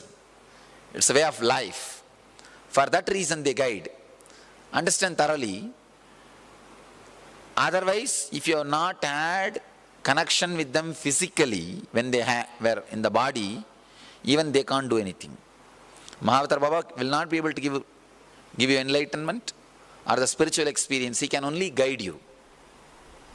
That is the reason why still that living master's necessary is not replaced at all. It's not replaced. Still, the necessity for living master is there when the whole thing started by Shiva millions of years ago. The only thing which is not yet outdated, which can never be outdated, is necessity of a living master. In the world, anything can be outdated. Like when these products all started, it was all manual. Now, we don't need human beings to create products. There are machines which produces much better machines than themselves. Do you know? There are machines which constantly produces machines much better than the mother machine. It updates itself and produces new machineries. So after 10 years, I really feel you will be paid if you are ready to keep quiet. You don't need to go to job. If you just keep quiet without disturbing anybody, you will be paid. Because the need for human beings and your work will be outdated. Only if you are in the research and development field, your services may be required. If you are just in a working field, your services may not be required. The R&D people are going to tell you, now just keep quiet, eat and sleep, we will pay you. We have automatized everything. If you don't create any trouble, that's enough for us. Now the whole job, the employment industry, this field is going to become like this in 10 years. You will see. Because the working idea is getting outdated. Same way, thousands of things are getting outdated and replaced. But the living master can never be. The necessity can never be outdated or replaced by anything. Anything. Because when he is radiating through his flesh and bones, only then it can be transmitted to the person who is in flesh and bones. You just catch it. I can say, reading thousands of books, listening to thousands satsangs, even that cannot be equated. Sitting with me very deeply, passively, when I am doing my activities, when I am in action, not just teaching, when I am training these brahmacharis, training these brahmacharinis, or doing what I wanted to do, what all I wanted to do, not just teaching. See, when I am teaching, if you sit passively and listen, you will have these great truths enter into your system. But whatever I am doing, even those moments, if you just passively sit and listen, suddenly you will see you are catching it with that vidarka, you are catching the right intention. Even my shouting with such a deep compassion happening, you will look deeper than the layer which is seen by a normal person. You will look the whole picture. You will see the whole picture, understand? Anything, if you learn to see the whole picture, you are enlightened. That's all. Learning to see the whole picture is enlightenment. Learning to look at the whole picture is enlightenment. It's like a master is nothing but a conscious ball, breathing consciousness. Any moment you get around his breathing space or his nearness, constantly your muscles gets programmed to live the same thing which he is living. Understand this one example. How you create your body. How you create your body. First, I'll start with the example of fish. Fish. When you are fish, you look around. Whatever you see will become a samskara in you. See, hear, anything happens through your 5 senses will become samskara. So the fish may see some tortoise, some bigger fishes, different animals. It will just go around. So when it dies, all the samskaras it acquired will be kept in front of him. Tortoise, bigger fish, everything. This guy will have a choice which body to choose. So naturally, if this guy is felt, tortoise is the best animal I have seen and experienced in my life. One important thing, even if that guy sees the human being, he can't take that big jump. He can't conceive. See, many times you can see, you will feel, I am beyond your brain. You can't conceive. Suddenly you will see, oh God, no, this fellow is beyond my brain. I can't conceive. I can't limit. So, yeah, fish, even if he sees the a human being and records it, he can't take that jump. So he will see the possible jump, best possible jump which he can make. So what naturally he will think, oh, see, I can live only inside water. This tortoise can live even outside water. Come on, let me take the tortoise jump. He will take a jump to become tortoise. Then when he is in the water and in the land, when he goes around, naturally he will collect some more samskaras. He will see the crocodile, he will see the pig, he will see the cow, he will see buffalo, he will see all these things. Then again when he dies, all the cards will be in front of him. So naturally what he will think? Oh, I think pig has a bigger body, better ability to eat, and doesn't have the big shell which I am carrying. I think that will be much more comfortable body than this body. This fellow takes a jump to become pig. When he is pig, then again he collects different samskaras. Now he can take the jump. Then he takes the jump of human being. Understand, this is the way I have described very roughly. This is the way of Vishnu's incarnation. Matsavadara, Kurma, first fish incarnation, then tortoise incarnation, then pig incarnation, then half animal and half man, Narasimha, lion man incarnation. This is the way the incarnations evolve. Understand one more thing. Sometime if you take a too big jump, you will take birth as handicapped. Or you will not have mind, only body. If you have only human body and do not have a clear thinking system, be very clear, you have taken a big jump. You have taken a big jump. When you take a big jump, too big jump, you'll take, it's okay, human body is enough, I don't need a human mind. So when you take a quantum jump, full jump, sometime, you may not, you will not be able to take a strong mind or a very sharp mind, but even then you take a choice, it's okay, I'll have a human body. Autistic child, many of them. Many autistic child are big jump, long jump. They say it's okay, human body is enough, no need for full-fledged human mind, just an animal mind is enough. Because, you see, they know the whole human life is best life, they think. But they can't afford to create the human brain, human mind. They have only some animal mind. It's okay, this much of mind is enough, that body is okay, we will manage with it. They'll try to match it and take a jump. Anyhow, understand this theory. So what this means, whatever you see gets recorded into your system, and next time you take the jump towards that. Now, enlightened being, Avatara Purusha, is the better, bigger, ultimate specie than a human being. So naturally when you see him, when you are around him, when you feel connected, that memory gets recorded in you. That's why I tell you, I can be sure 100%, either this will be your last Janma, or if you want to take birth, you can have only one more Janma, that's all. Not more than that. Not more than that. Because when you take the one more Janma, that time itself, because the cards will be spread in front of you, I'll be also one more card, master card.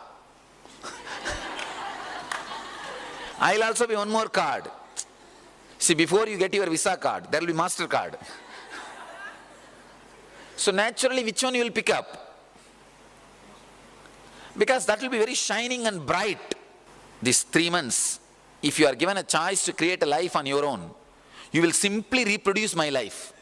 You may not wear this cloth, that is different. But what I am saying, the inner space.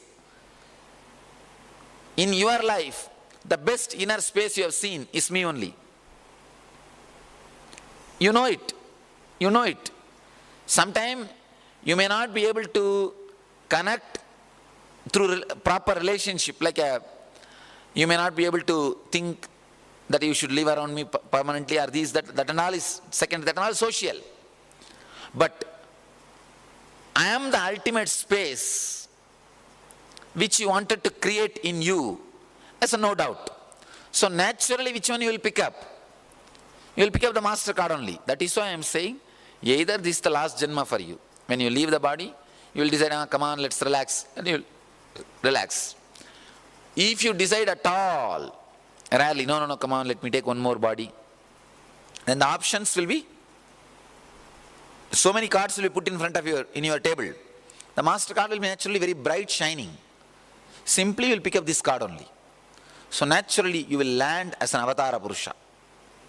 You will land as a Jivan Mukta in the body. So no question of having one more birth. So this is the last, or only one more maximum. Understand? Living around the master, your muscles catches this memory. One more thing, even if you don't meditate or don't live enlightenment after this session, after this LBE, your muscles will not forget me. Your intellect can forget me, try, but your muscles cannot forget me. When the muscles get heated up, you see, during the death it will get heated up because of the pain. Because of the pain it will be boiled. The moment it gets boiled, I'll open up. The moment it gets boiled, first thing will open up is me. Means the memory about me in you. the experience of me in you. That is the reason the tradition, Vedic tradition, insists so much on living around the master. Living around the master. Even ordinary things like archery, ordinary arts, even for those things, tradition expects you to live with the master. Understand? There are only two kinds of education in the world. One is living with the master and learning. Another one is the school-based system. The school-based is a failure. The classroom-based, few hours you see the teacher and he does some blah, blah, blah, blah, blah, and he goes back and lives on his life, and you live on your life. You live your life. That does not teach. That's a failure system. But living with the master 24 hours. See, 24 hours he can't hide something from you. Living with the master is not only training for disciple, training for master also. He has to be master 24 hours. I'm saying not in an enlightenment zone. I'm saying about this archery and all the other ordinary things. And he also has to teach you continuously. You also have to learn continuously. Of course, once enlightenment happens, he's a master 24 and a half hours. Not 24 hours. 24 and a half hours he's a master. He has no problem. But even in ordinary things, the Vedic tradition requests and expects people to live with the master. Of course, even for ordinary things, if you need to live around him, what about Jivan Mukti? It's like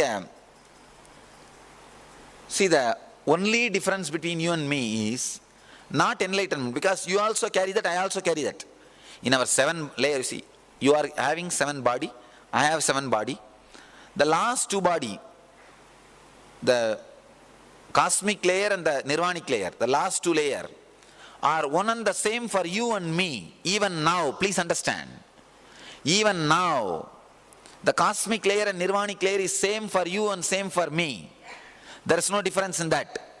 But this physical, these layers, these 5 layers, that is where the difference starts.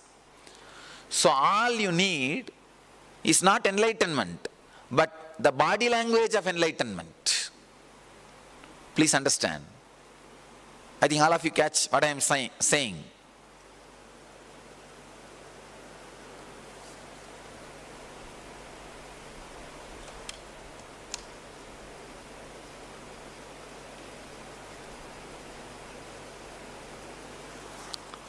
I think your bodies are all almost like this, only chaos only.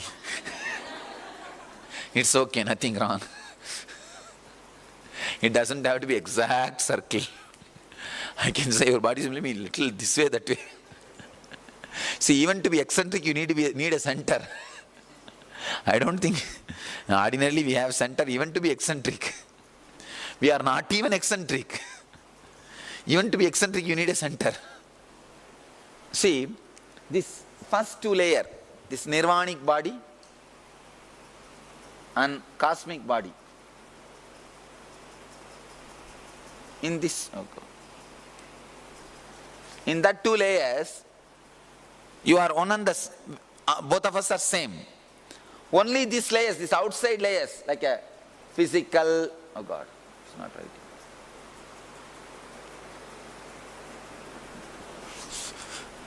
Only these outside layers, like a physical, mental, and physical, pranic, mental, subtle, these outside layers, only there we differ.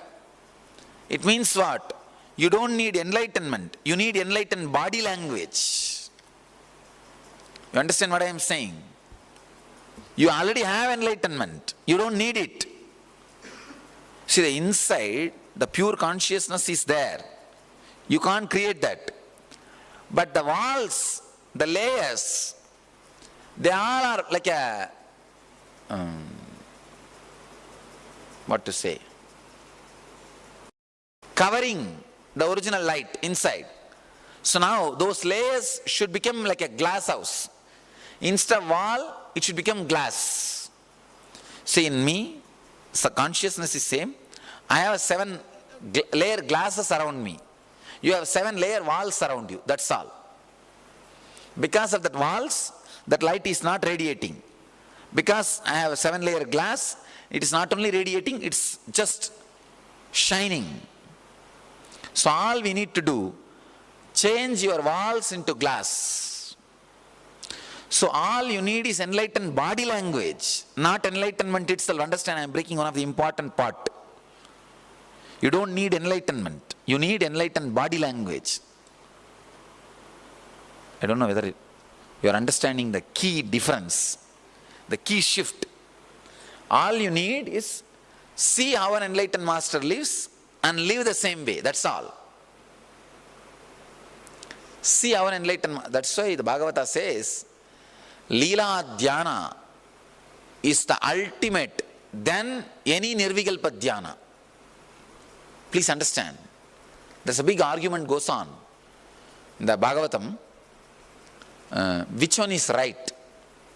And the Bhashyakara writes very beautifully, I think, Sridhar Saraswati. Sridhar Swami and Atmananda Saraswati. Is Sridhar Swami's technical name is Atmananda Saraswati?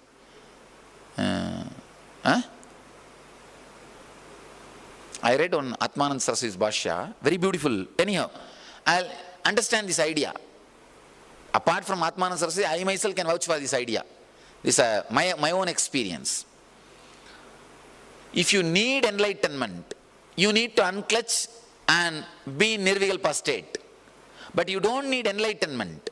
You actually need an enlightened body language. Then all you need to do is not to unclutch and try to achieve that pure inner space. All you need is meditate on the person who is radiating enlightenment and do the same thing in you. Understand? Understand the importance of the Leela Dhyana. Leela Dhyana means seeing the place of a living master and constantly being soaked in it. Nirvikalpa Dhyana means continuously unclutching and settling into that silence. Now you understand the difference between the two. You can continuously unclutch and merge into that silence also, no problem.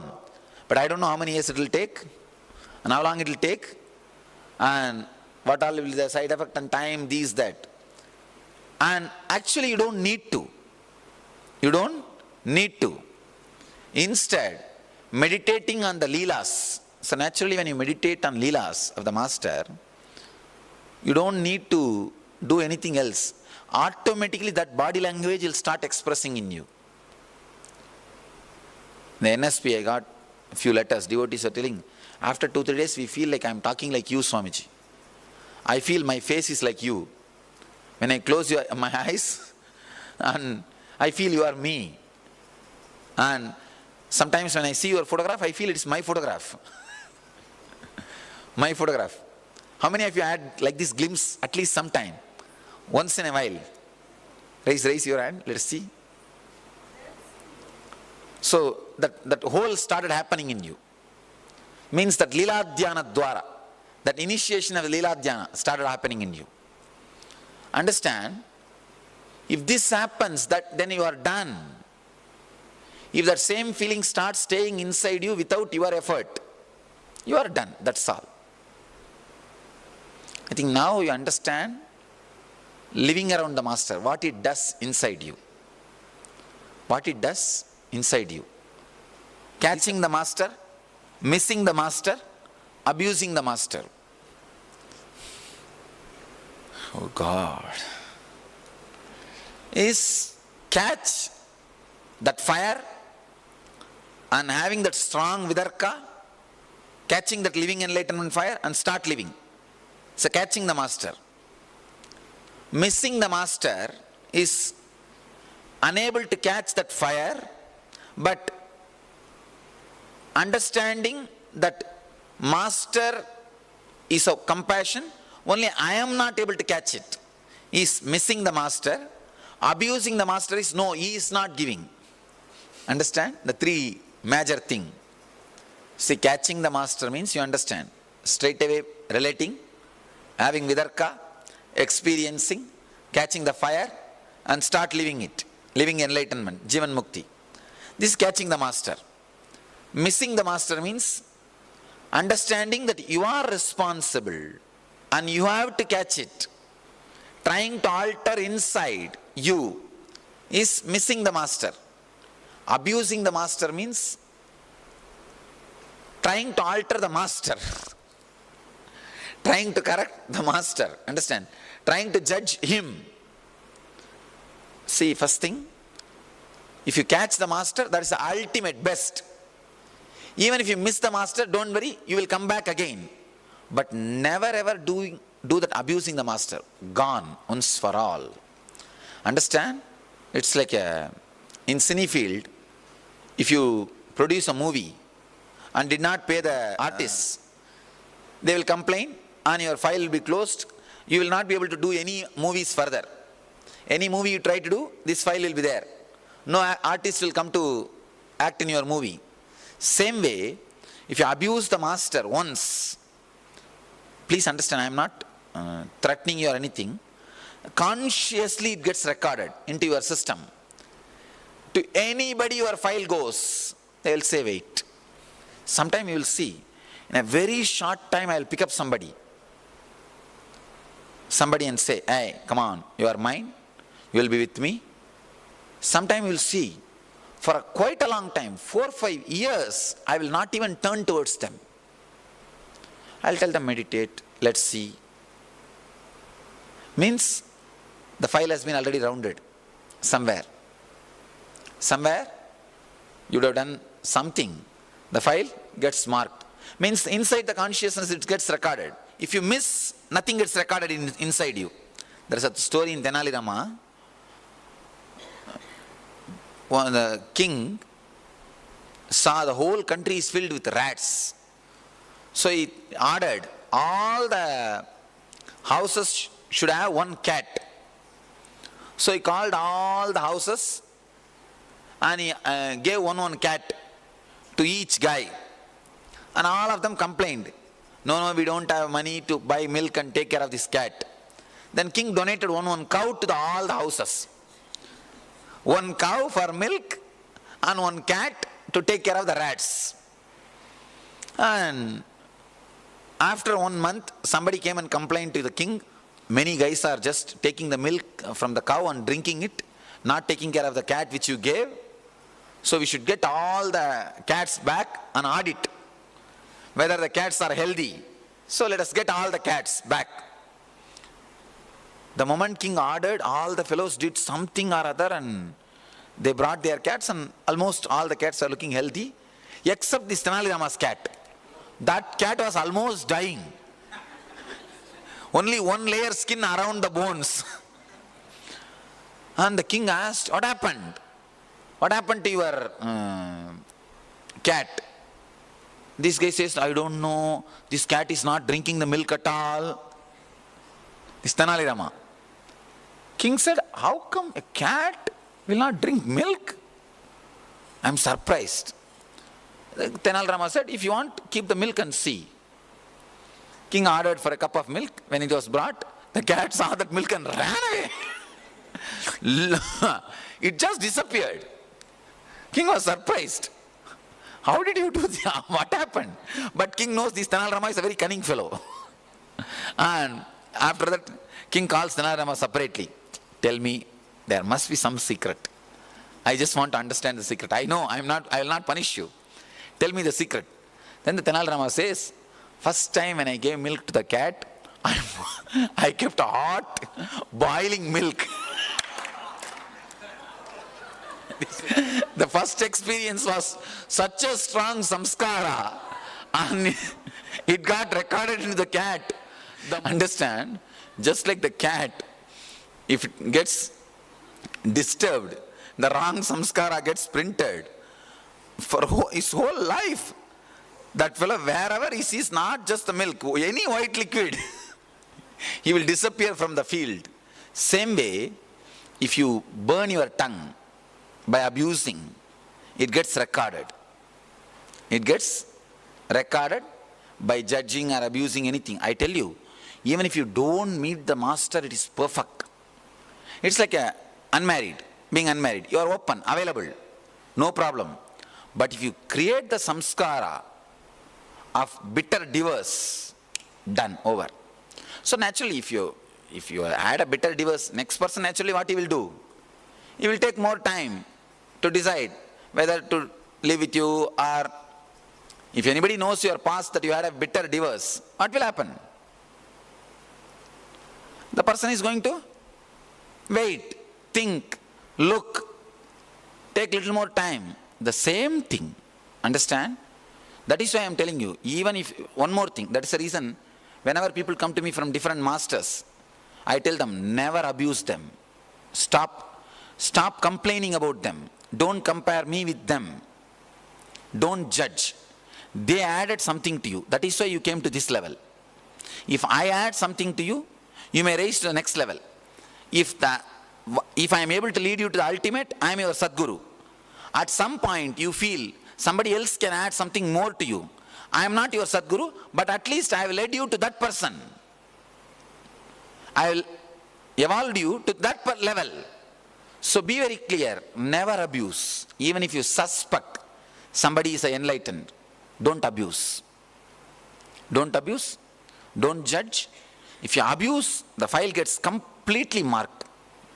Not by somebody else, by yourself. By yourself. You will carry that mental setup wherever, whenever you go to a new master. Not only in this Janma, any Janma. Any Janma, your file will always be kept in pending. Always kept in pending. Catching the master is the ultimate. If you can't catch, at least miss, it's okay. Nothing wrong in it. When you find time, come back. Like how I am telling, I'll wait for you. Perfectly all right. But never ever do the mistake of abusing. Abusing is the worst thing. The problem is, these off decisions, that only makes you abuse or judge master. That only makes you abuse or disrespect master. You decide off. Then when I see you are imbalanced, naturally I wait. Then you say, no, he is also Ashramite, I am also Ashramite, but he is given priority and importance, not me. You don't understand, he is complete and you are waiting. Because you are waiting, I am waiting. Then naturally what you will do? Oh, I think it's all power game. The abusal starts. The whole drama starts. So this is a usual drama. At least, actually fortunately I am very happy and safe. This does not happen around me. Because they see the power physically expressing through me. See, nobody can have doubt about me when they live around me. Because they see every word I utter coming true. Physically expressing. Naturally what happens? They understand, no, better if we listen. It's good for us. Otherwise, we will have our own drama. I have seen even the guys who left, they repent and cry. They only repent, nothing else. Oh God, what did I do? Why did I do? What happened to my head at that time? I don't know. Only these kind of things. See, if you just leave, you will not have any problem. You can always come back, you will always be around me, even if you are there, I will be there, no problem. But if somebody abuses, the very connection gets disconnected. Not only that, it's like you turning against your muscles. It's like your right hand hitting left hand hitting your face, you slapping yourself. Because you tuned yourself to something, and if you turn, you slapping yourself, what happens to that? Then it's an internal fight. That is why I always tell people, abusing is the last, not only last thing. Never ever think. Try to catch. That's the best. That's the best and first. If at all for some reason don't want to be around or in the ashram or connected with the mission, you should be able to peacefully, without abusing or disrespecting, judging anybody, you should be able to peacefully reconcile with yourself. That is the basic qualification to be with the master. If you want, that is the reason I don't accept wealth. I was telling in the last session, I don't accept wealth. I tell them, keep wealth with you. For some reason, after all, you are a human being. There is a possibility. Some reason. I always tell people, be around me as long as you are happy. If you are not happy, try to be around me, then you start creating problem for others. So the first thing, either you should catch or you should miss, but never abuse. The third option should not be an option at all. Because then you create it's like a elephant goes to take bath. If he takes bath and comes back, it's catching. If he doesn't want to get into the water and comes back, he is missing. If he takes all the mud and puts it on himself instead of water and comes back, it is abusing. You understand? If he goes and just says, oh God, instead of water, he takes all the mud and puts it on himself, throws on himself and comes back. And he thinks he has taken bath and come back. So, understand these few things. Living around, catching, missing. Maybe I'll answer your questions, then more and more things can come out about this living around, catching and missing. Come on, write your questions. Abusing the master creates deep imprint in the muscles. What erases that imprint? Suffering. Intense suffering. For ages. For ages. Actually, your skin and all will become like a stone, insensitive. That is what the story, in Ramayana there is a story. Agalya became like a stone. Not literally. She became insensitive, depressed. Then when Rama came and put the foot, she became again all right. Intense suffering. That's the only thing. You see, any other sins you do, master can save you. If you abuse master, nobody can do anything because you said no to him. You said no to him also. He's stretching the hand and he's saying, no, get out, take your hands off. Who has your hands? So nothing can be done.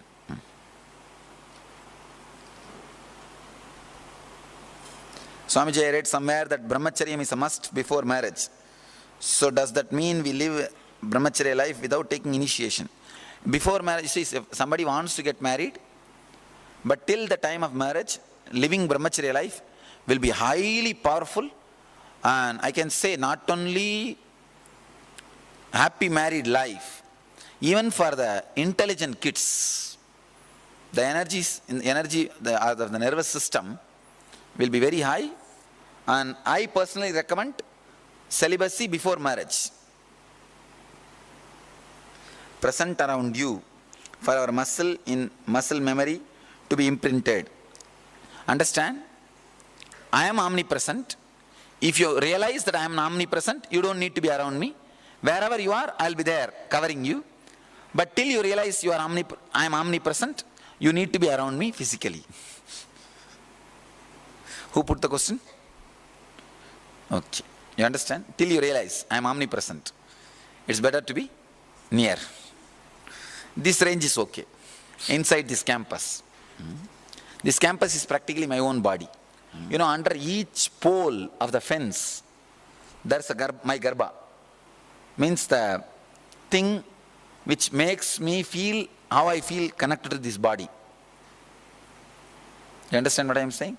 There are some herbs and special things which radiates the energy which is in this very body. Under each pole, fence pole, it is put. Means this whole area, I feel it as my very body. That's why the moment people come inside, they get healed. They start getting healed. This Kalpataru, one day they are here, they'll start getting healed. My very body. Adidan, he was Drona. But Drona himself never binds you, see. Your attachment to Drona only binds you. He never bound you. Your idea about him binded you.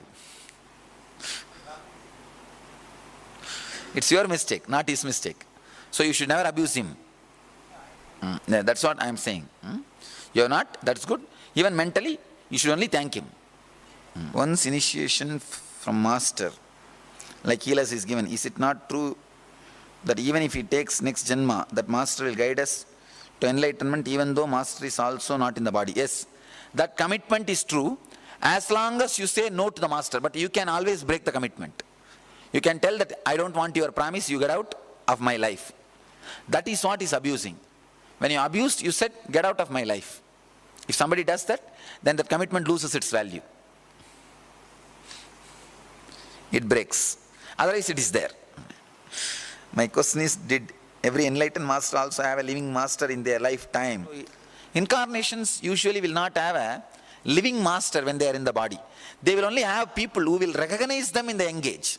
When we had our astrology chart read, I found out that I have a Guru, Rahu, Sani and Mangal in same house. It was said that I might have going against master. Don't bother about it. Sri Ram, astrology and all doesn't have that big role. You just consciously decide and pray now itself. Even if I go, you should not leave me. You should remind me. If you take that boon, I'll remind you. See, marriage program is not eternal. Even if you are married, it's not that eternally you are going to be living that life. 20, 30 years and you will be out of the torture. See, but sannyas is eternal. That is why the sannyas programming can't be deprogrammed. There will be a lot of confusion. But this program can be deprogrammed. You mentioned that we may come back next Janma, but is it going to happen in Satya Yuga or Kali Yuga again? Nagme, in this Yuga only. Don't bother. Actually, Satya Yuga, Kali Yuga and all is not different time, different place. This place is Satya Yuga. Because you will not see any problems of the Kali Yuga inside this campus, you see. Lot less. So continuously we are working for different Yuga. It's a space, not time. After enlightenment, the whole system becomes different. Actually, after enlightenment, if you can come down normally, settle down, you will live long. The life will be very long. So that is different. That's just sannyasi getting married is different. Don't connect that Sant Jnaneshwars with what I said now. Enlightenment, body language. We live like you live in our own house. We eat, sleep, exercise as you would. What correct? As you would correct. Yes, do the same thing. Just remember always how I live. How I live. How I live. I am always living conflict free. You will live conflict free. That's all. Over. Anything you do is perfectly all right. How does one know if a master out of his body is guiding a person? Unless you are initiated when he was in the body with him, there is no question of guiding. Like people connected to Swaminarayan movement, Yogananda, it's all only bhakti. The ultimate step, they will guide them to the living master. They met him, they were not promised. See, if they were promised, he is enough then. There is no need for any physical master. If he has not promised, then nothing can be done. That by the depth of the feeling connection, that's the only thing. So it is better not to take that risk and play the game. Better to catch the living master.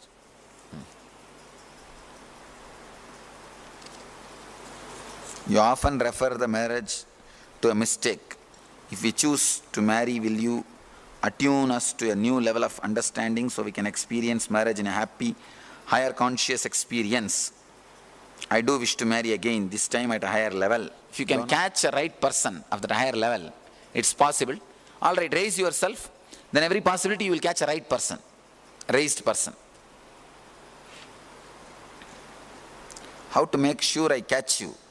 I fully understand intellectually what you are, but I am struggling very deeply to form the connection or even understand what the connection is. I want nothing more than to be fully surrendered to you. How do I do it? Just ask deeply, pray for it, that's enough. The energizations ask, I want to completely be surrendered to you. Ask an energization. I'll record that into your system. Nithyananda was born in the South Indian temple town of Tiruvannamalai on 1st January 1978. Guided by great yogis of Tiruvannamalai, at the age of 12 he had his first Samadhi experience. At 17, he left home and wandered over 9,000 kilometers on foot, meeting different masters and learning different techniques. At the age of 21, he attained the state of ultimate consciousness. Nithyananda Mission was started by Nithyananda with its headquarters at Bangalore. The mission has now reached 33 countries. With 120 ashrams, 1,500 centers, 30 Vedic temples, and over 2.2 million initiated disciples, the mission is spreading the ancient Vedic knowledge and culture far and wide. With the vision of creating an enlightened community, he personally conducts programs like the 21 Days Inner Awakening Workshop. In this program, I am opening all dimensions so that all human beings can enter. Whatever dimensions, whatever components I have experienced, I am opening everything. I'm Amar Shah from London in the UK, and I'm an accountant. Coming here to Inner Awakening was probably one of the best decisions I ever made. Every day has just been amazing with just new revelations, new techniques, Swamiji really working on us, and I can already feel the transformation. Paramahamsa Nithyananda conducts Inner Awakening, a 21-day enlightenment intensive course, and Life Bliss Engineering, a 3-month course for having a yogic body and Vedic mind.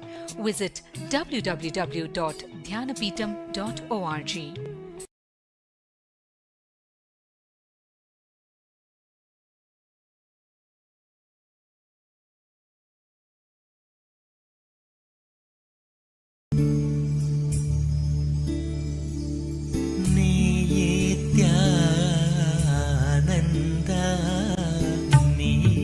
Please understand, whatever you experience as you, as world, as God, whatever you experience is memory. Jiva, Ishvara and Jagat. Jiva means what you remember as you. What you remember as you, what you experience as world, and what you experience as God. Please understand, what you experience God is not God. What you experience as God is not God. All these three are your memory. Then what is God? Where you don't experience these three things separately is God. So whatever you experience as Jiva or as Ishvara or as Jagat is memory. Sometime you remember which is not required, sometime you don't remember which is required. So the Maya also is memory. Liberation also is memory. Liberation happens if you remember the right things and don't remember the wrong things. Maya means remembering the wrong things, forgetting the right things. The whole thing, your problem and your solution, your life, your death, everything is nothing but memory. Anything you experience other than the truth is memory. Any truth you experience in your life is because of memory. Anything you experience other than the truth is also because of memory. Anything you experience other than the truth is not only because of is memory. Anything you experience other than the truth is memory, because of memory. Any truth you experience in your life is because of memory, not is memory.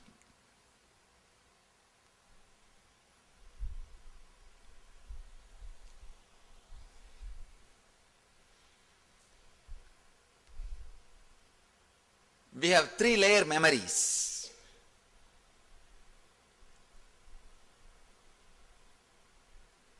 Memory which is available directly on your table, means which you are handling every day.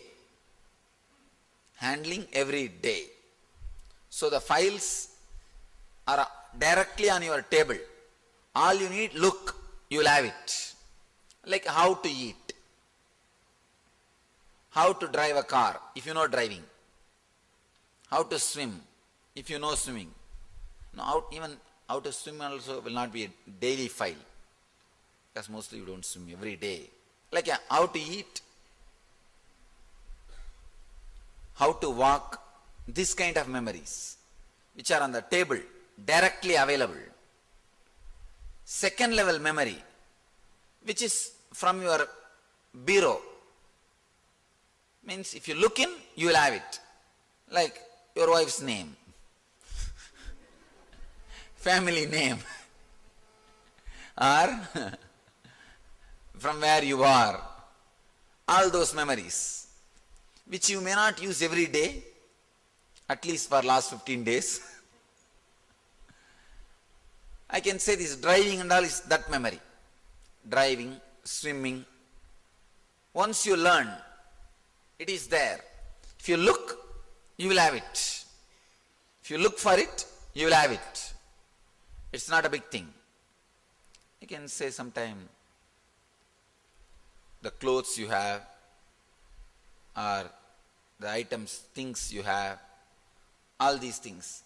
Not directly on the table, in the cupboard. You may have to think. Then you will be able to retrieve it. I can give you the example, some movies which you saw few months ago, and some stories you heard few months ago, some jokes you heard in your parties. It may not be directly available, but if you look, you will have it. That kind of memory, the second level memory. The third is in the archives.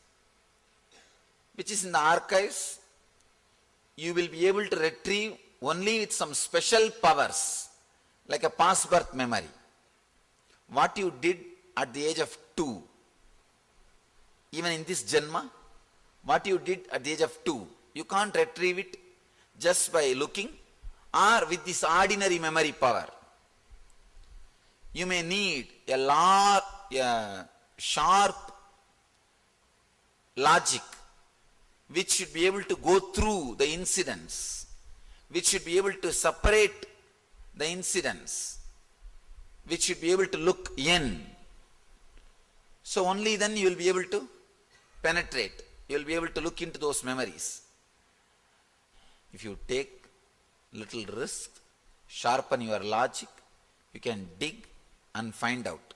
How I talk about my past life, sometime what happened in a very young age, this kind of things. And sometime rarely even you do get few incidents, get downloaded, or just few incidents comes to your inner space. So from Sanjita, it's from Sanjita. That is the third memories which has gone to the archives. Memory which are in the bureau, they are only called agamya. They are only called agamya, which is acquired in this birth, but it will be there as a load. The memories which are directly on your table is prarabdha. That is prarabdha which you are living every day. Everything is memory. Even you recognizing me is because of memory. Otherwise you won't recognize. One good thing is you recognizing me and listening is because of memory. One bad thing is you recognizing me as you thought about me as yesterday is because of memory. You not letting me to be new is because of memory. I think you understand. Every moment I am new, but you are not letting me to be new. That is because of memory. Memory, right memory is Jivan Mukti. Understand? Right memory is Jivan Mukti. Constantly remembering the right thing which needs to be remembered. Who are you? The idea about you. If you can remember the right idea or right thing about you, you are living enlightenment. You are living enlightenment. So, practically, memory is you. Anything you know about you is memory. Memory is your guru.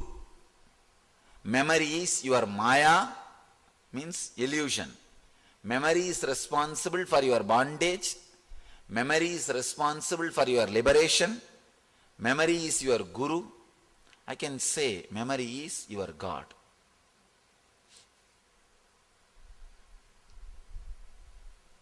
With wrong memory, you are in bondage. With right memory, you are liberated. Nothing else needs to be done. All you need to do is work on memory. Work on memory.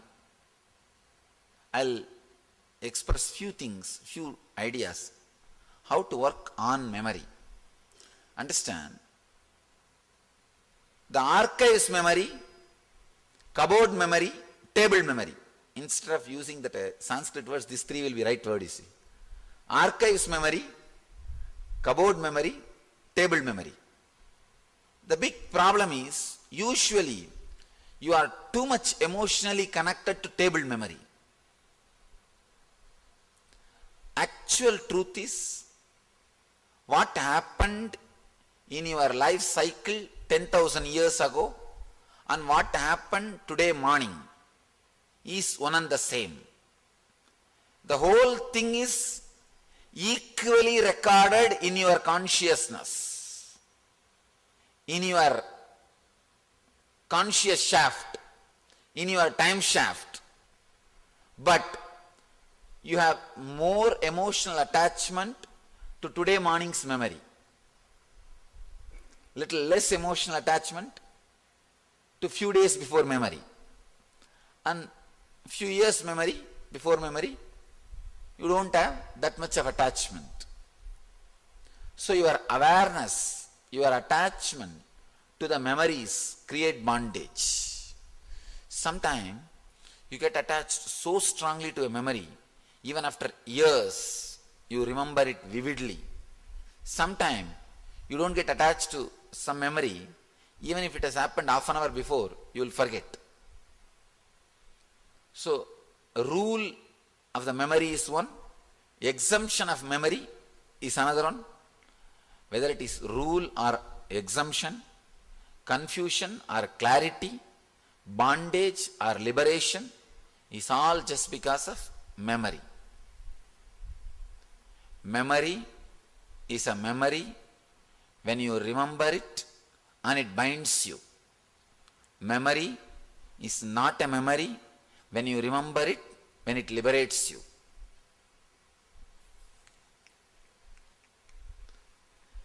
Memory is not a memory by remembering which it liberates you.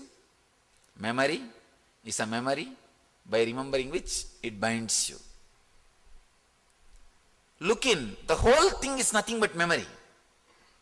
If you just look, suddenly you will see so many, yes, I am nothing but a memory. When you have an idea about you, how you have your qualification, your profession, your life, your background, that's what you remember as you. That is nothing but memory. Even miracle powers can be taken away by somebody if he forgets it. That is why Patanjali, when he describes memory, when he describes miracle powers, he says, Mani Mantra Aushadha. Please understand, through three ways miracle powers can be achieved. One is by medicines. Another one is by mantra, means repetition, memory.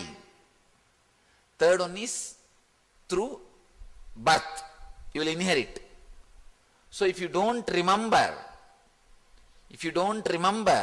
you may not even have powers. Even extraordinary powers can be with you only if you remember. Then what about ordinary your education and all? It is just because you remember. Everything is memory. Whether your sadhana or your enlightenment, whatever you need to do is all related to memory. You can't miss a single line because every line I am uttering is a click. Every line I am uttering is a click. Memory is responsible for your suffering. Memory is responsible for your joy. Memory is responsible for what you are physically. Memory is responsible for what you are mentally. Memory is responsible for what you are emotionally. Memory is responsible for what you are. Everything is just memory. So, the moment you understand everything is your response to your memory, you can easily play with, because the whole thing now becomes independent from any other bondage. The moment you realize everything is because of your memory, now the whole responsibility is dependent on you. It's not on anybody else. Now it's all on your shoulders. It is all on you. You need a sharp awareness. Only then all my words can become experience. See, whenever I utter a word, immediately 4 or 5 memories will raise and acknowledge what I am saying is right. Then it will become experience. See, if I utter something, if no memories raise and acknowledge, it will be just a darka. If some wrong memories raise and say no, it is kudarka. If right 5-6 memories raises and says yes, yes, yes, it is vichara. If almost all the day-to-day memories which you have, the table memory, says yes, it is vidarka. Memory of you, memory of Jagat, memory of Ishvara, all three are not you. So if you renounce your memory about me, you will experience me. The memory about me which you are carrying is the only hindrance not letting you experience me. First you have to drop the memory about world.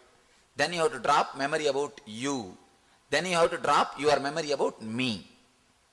Sometime you first drop your memory about me. Then also again you will be caught in your memory about the world and your memory about you. That's also on risk. I always tell people, you have to drop the master's form to enter into the ultimate. But it means you have to drop everything else first, then master's form, then ultimate. These fellows first drop me and get caught in everything else and will not be able to drop other things. And then they think, no, master told me to drop him, I dropped him. But before that you should have dropped everything else. Only then dropping me. Then nothing will be there.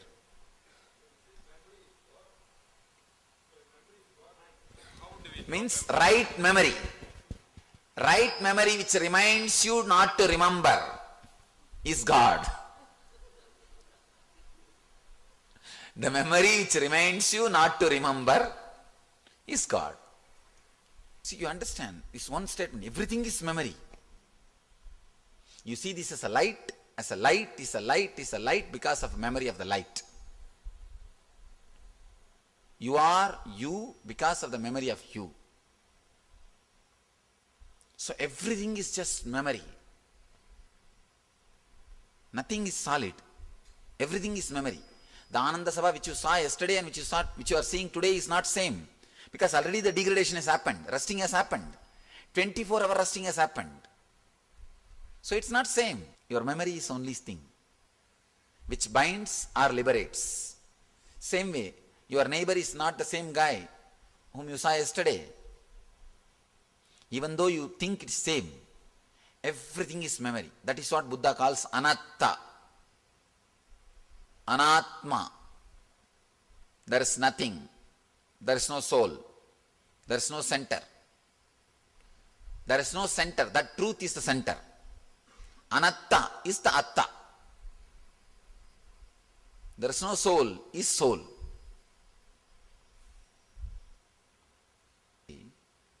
the basic law of nature is empty space will be filled.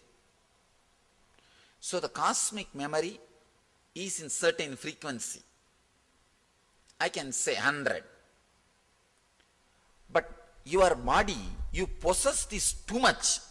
You cling to it too much. The things which you are handling within this body becomes too much. You are in 1000 frequency.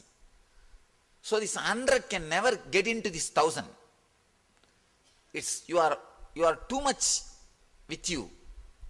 So if you can reduce it to 99, immediately the cosmic memory will start, you will be able to download it.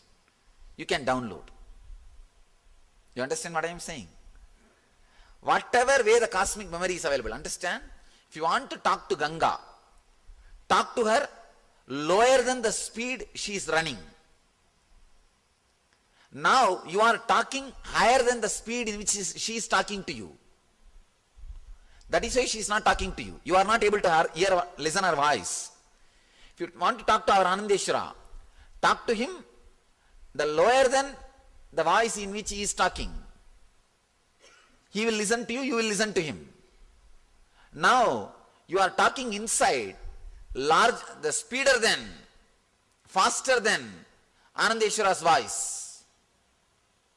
So if you want to talk to somebody, talk to them slower than that person. You will listen to that person. You can talk to that person. So if you want to talk to Arunachala, sit with him, decide. 10 days you are going to listen to him. Don't talk. Just sit, let him talk. Let him talk. Let him talk.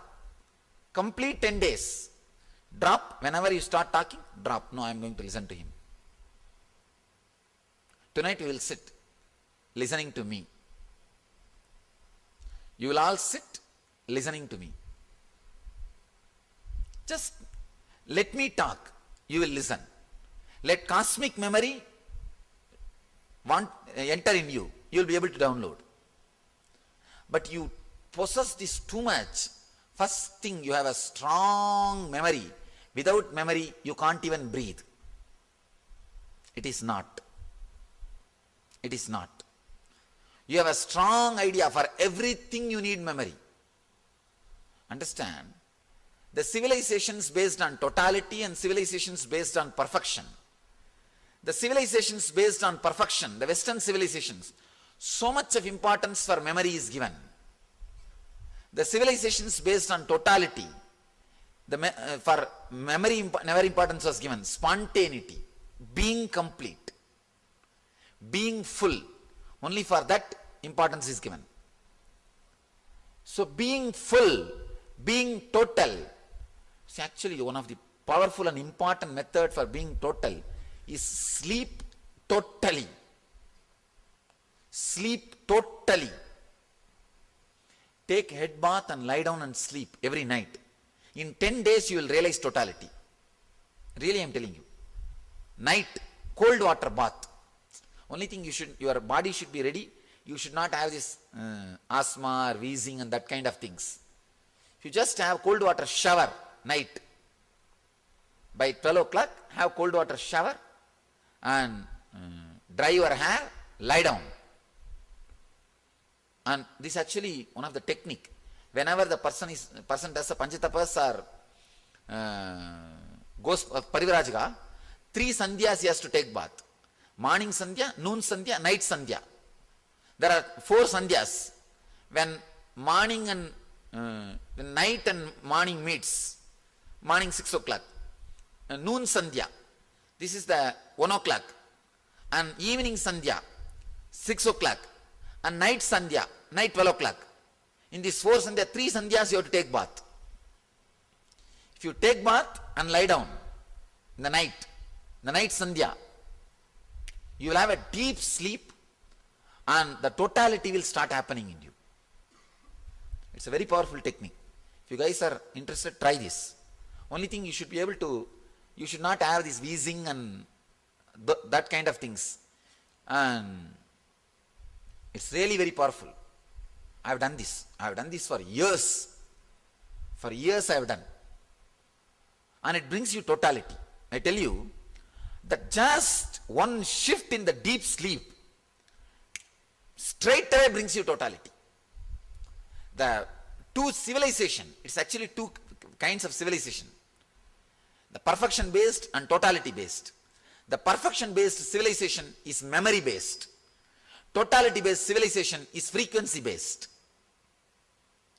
If you are less than 99, you are a totality based civilization, constantly the cosmic memory will get downloaded. Please understand, I promise I am not prepared for this discourse. And every idea I am uttering is a new, never heard by even my senior Swamis. Totality. Understand, visibly I am showing the cosmic downloading is happening. And I do not even know the subject which we are going to talk. And no question of preparing. And whatever I am uttering, never these guys have heard. Totality based civilization, perfection based civilization. Perfection based civilization leads to neurosis on all psychological psychiatric problems. Stress, because you are only in this body. You have to hold. If you have to be a doctor, you have to have 1,000 memory. If you have to be a bigger doctor, you have to have 2,000 memory. If you have to have a bigger doctor, 3,000 memory.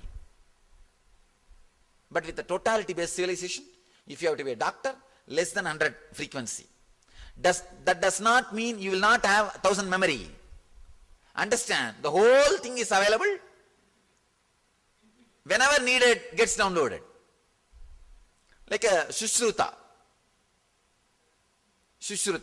The problem is reproducing this perfection, totality based people that science got lost. That is the only problem.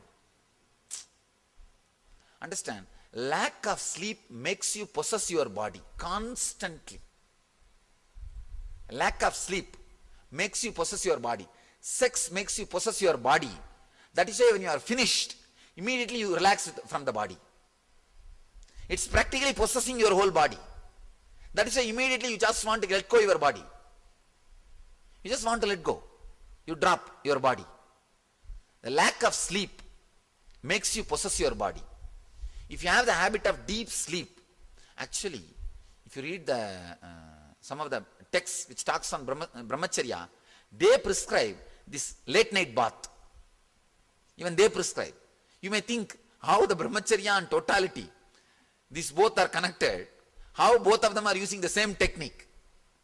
Because the sleep and the sex is directly related. Very directly related. Because both are related to possessing the body. Cosmos is 100 frequency. You are less than 99. So wherever you are, suddenly you will see things chatak, tatak, tatak, tatak, tatak, starts happening. Ramakrishna says beautifully, after the harvesting, if you are measuring the rice, the more and more you measure and fill, the guy who is behind will be continuously supplying more rice. The villages, if you see how they measure, you will measure and drop, then the fellow behind will supply. Same way, if you are below 99 frequency, you just throw whatever you know, and constantly downloading will be happening. He says, Parashakti sends material, supplies material for an avatara Purusha, how the paddy or the rice is supplied for a guy who is measuring. He is from villager, he knows only village scenes. That's what he is comparing and talking. So that is what I am saying. Not a single idea I uttered now is a repetition. Everybody is listening, first time these ideas. You become too much into your body, suffocate you. You are suffocating you is the reason for cosmic memory is not getting downloaded into you. Stop suffocating you.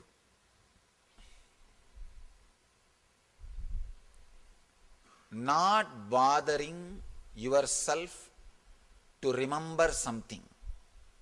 Please understand. Not bothering yourself to remember something. And even if you don't remember anything, it is okay. That assurance, if you are able to give it to you, that is what I call tapas, renunciation. With whatever you remember, let us work. I don't need to create any comfort, joy, luxury, infrastructure for me by forcing me to remember something. Is renunciation. I have redefined renunciation. I do not need to create anything for me, comfort, luxury, infrastructure, anything by forcing me to remember something. Hereby I declare I am not going to force myself to remember anything. I renounce all remembrance. Whatever I remember, I remember. Whatever I don't remember. I liberate myself from the clutches of remembering need to be remembered, need to remember. So I am total, over. Just declare, I liberate myself. If this leads to loss of job, perfect. Loss of wife, perfect. Loss of house, perfect. Loss of car, perfect. Loss of anything, perfect. Loss of anything or everything, perfect. But I declare, I am not going to remember anything by force. I am not going to remember anything out of fear. Means any memory comes, you will see very clearly a small tickling sensation in your Swadhisthana. Then you are not remembering by force. Means the Swadhisthana will become so sweet and so soft, so stress-free. Understand? The Swadhisthana, actually that is the most sensitive part for touch. The Swadhisthana in all of you is so tight now. That is why any memory comes out of it, you don't know the memories are coming out, and when memories have become too much, only you know the stress, you are holding on to it, tightness. But any memory comes out, if you feel that beautiful water spring is flowing, it is completely relaxed, completely free, decide now. At least next 3 months. I promise you will not be forced to remember anything. So you are taken care, I assure. Just forget everything. Just forget everything. Till August 31st, don't remember anything. You are given a full freedom. Full freedom. Decide, I am not going to remember anything by force. Even if you don't come to the class, it's okay. What are you going to do by coming to the class? Only the same thing I am going to tell in different languages, different ways. I am going to liberate you. If you are liberated now, perfectly all right. Be wherever you are. I will be there actually. And one more thing. To come to the class and all, you don't even need a strong memories. You don't need a strong memories. When you need a strong memory, when you are stressed, but you have to do. You see, if you are making 3 or 4 logical statements, no, I have to do this, only I will have this, only then I will have this, only then I will have this, only then I can have this.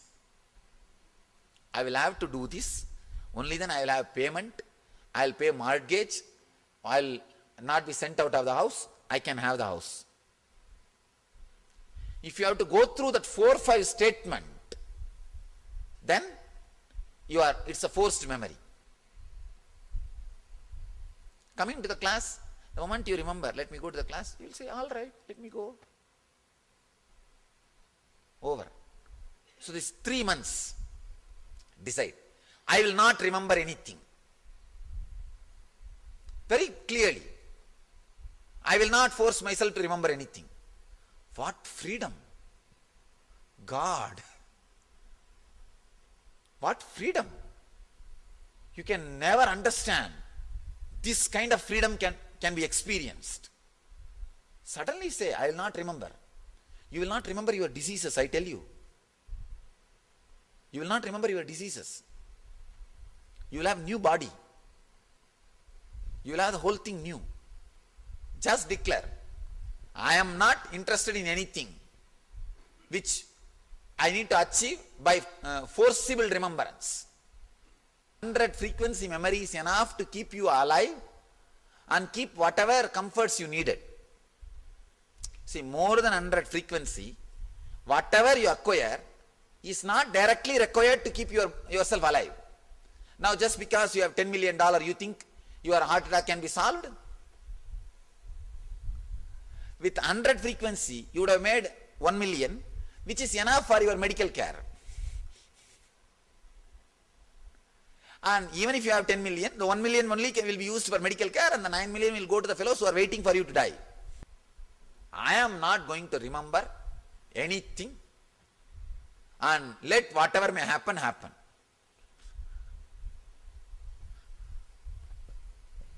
I am not interested in creating anything, whether luxury, comfort, home or infrastructure, anything for me. I am not going to remember. I am teaching you the ultimate truth. Understand? I am teaching you the ultimate truth.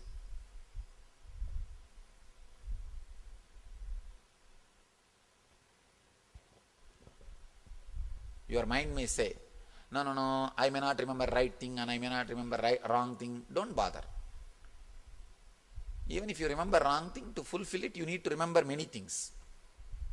Then you know, no, I don't want to remember. Go, get out. I am not interested in remembering. Just tell yourself, I am not interested in remembering anything, that's all. Suddenly you will see the totality will happen in you. The moment you are not interested in remembering, only the unnecessary memories will leave you. It's not that you will stop breathing. Actually, you won't stop breathing. All those prarabdha will be active. You understand? Prarabdha will be active. Agamya and sanchita will drop.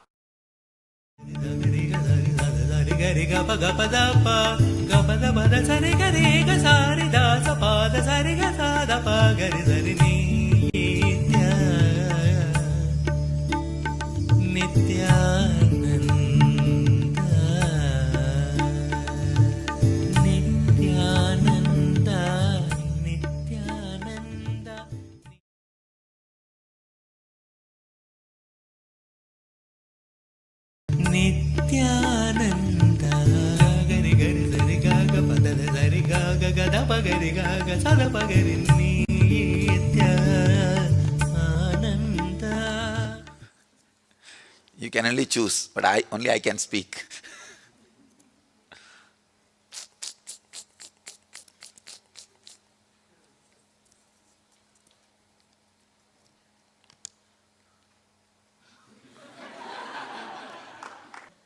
No, the really whole group is going to freak out. That is why.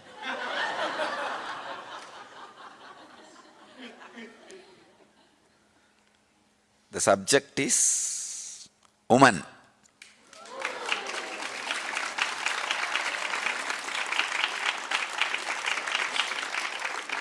High possibility of enlightenment. Third force of world.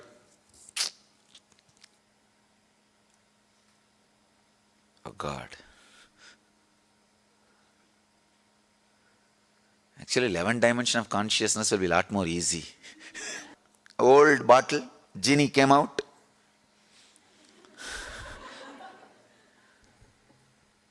Genie asked, what do you want? The guy said, please make my wife listen to whatever I am saying. Genie said, no, can you ask for some other boon?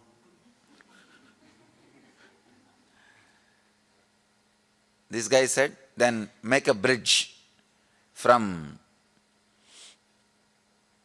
across the world. Is demanding something impossible. This genie said some things. After 2 minutes, that guy is asking, what? You decided to change my wife's mind. This guy says, no, whether you want 4 lane or 6 lane. That's what I'm thinking. So I am thinking 11th dimension of consciousness or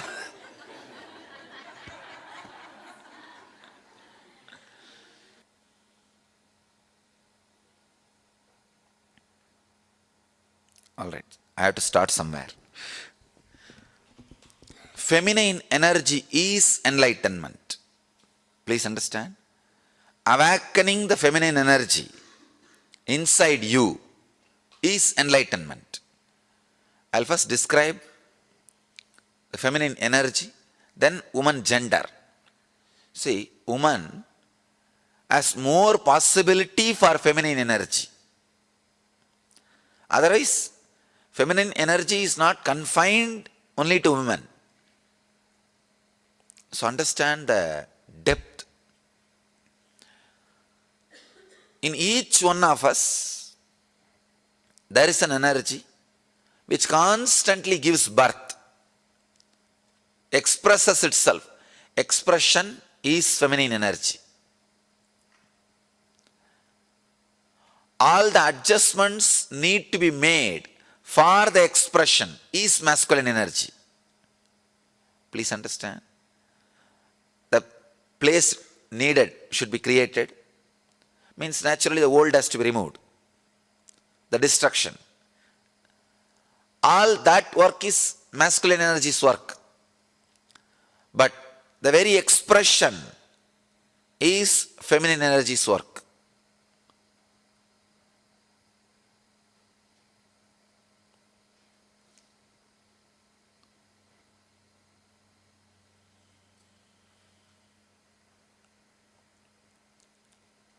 If you see our deities, they will have two wives. Almost all deities. Please don't think it's two women. Two aspects of feminine energy. One, the aspect which gives the fulfillment, physical pleasure. The other aspect gives fulfillment emotionally as a mother. One aspect which gives fulfillment physically as a beloved. The other aspect which gives fulfillment emotionally as a mother. The very being, the very basic thing of the human consciousness, it can play both the roles. When you awaken feminine consciousness in you, you will see that you are radiating physical fulfillment and emotional fulfillment, which is enlightenment. Practically, which is enlightenment. I'll describe the Arunachala story. The story of Arunachala.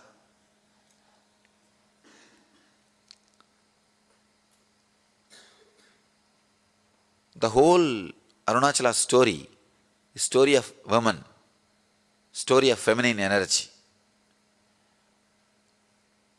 The story says that Devi was meditating and inside her being, the feminine energy got awakened. Please understand, not masculine. Feminine energy got awakened. She became Ardhanarishwara. The description exactly it says, in Devi, the feminine energy is awakened and she became Ardhanarishwara. Means half male, half female. You'll be surprised. See, in male, if female energy is awakened and the description says he became half male and half female, perfectly all right. You can understand. But the story says, in Devi, the feminine energy, the feminine Shakti is awakened and she became Ardhanarishwara. Means, when a woman experiences fulfillment, she experiences her beloved aspect and mother aspect completely. The beloved aspect and mother aspect. Please understand. If you are just beloved, you will be materialistic, outgoing. If you are just mother, you will be introvert, caring, compassionate. But both the aspects awaken a new consciousness in you. I can say complete fulfillment.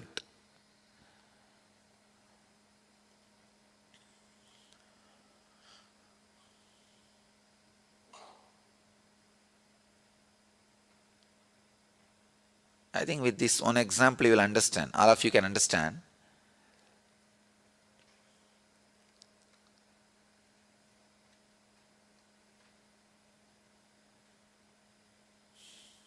With this one example, all of you will be able to understand that mother and beloved dimension.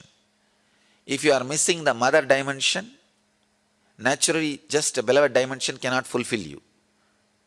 If you are missing the beloved dimension, just the mother dimension cannot fulfill you. The body and emotion, both will have fulfillment only when you experience both the dimension.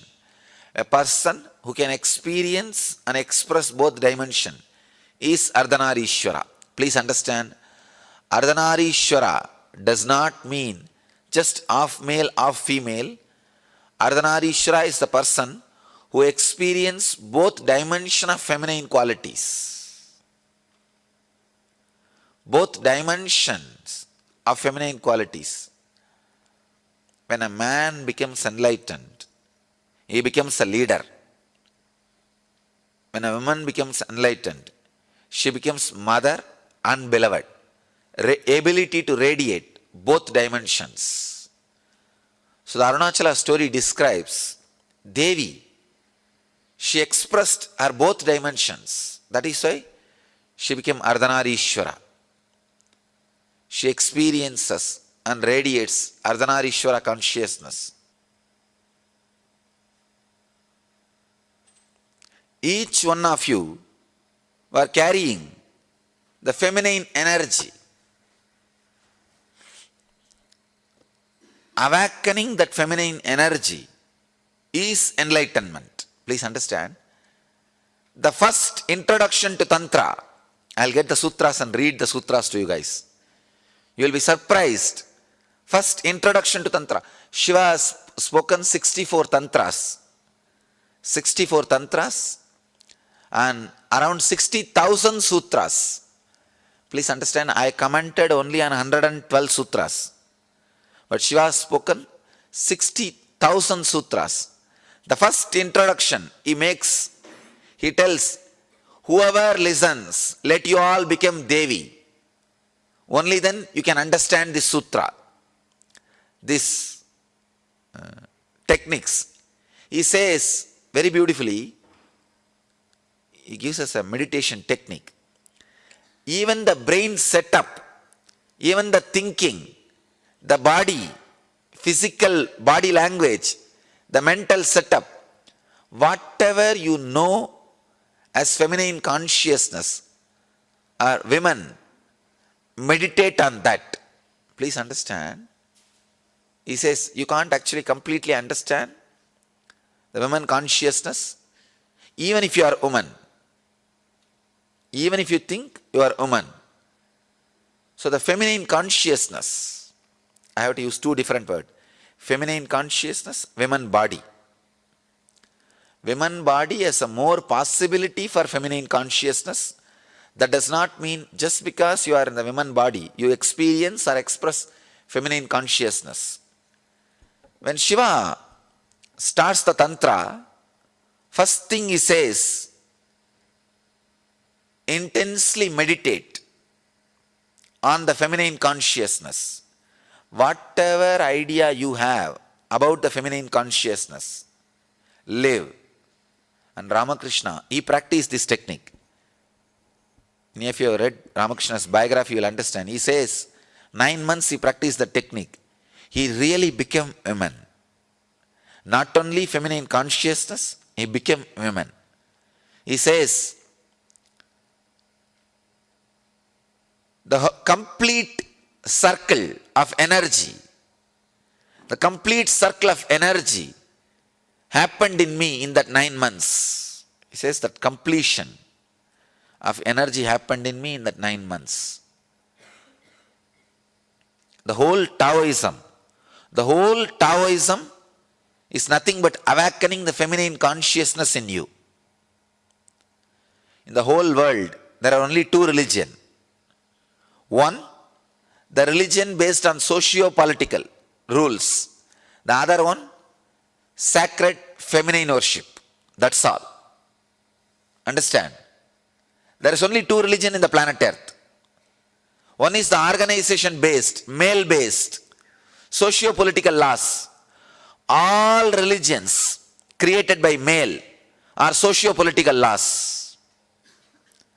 All traditions created by women, sacred feminine consciousness. Everything. I made the whole thing very clear. Understand? Any religion which has female component as that sacred, the feminine consciousness, means spiritual strength. Any tradition which has a male component is a socio-political law. That's all. So anything spiritual or inner world or superconscious, that segment belongs to feminine energy. The whole Taoism is nothing but awakening the feminine consciousness, feminine energy in your being. Understand? Any pleasure which you feel inside, any pleasure which you feel inside through your nerves, through your system, through your consciousness, without any external need, is feminine energy. It is feminine energy.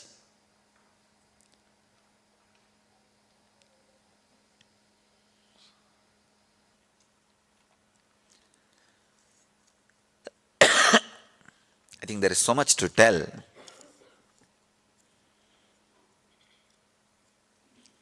Even when I spoke about Avatar, I did not feel this much of files. See, the subject says, woman, high possibility of enlightenment. I can say, enlightenment, high possibility of becoming woman.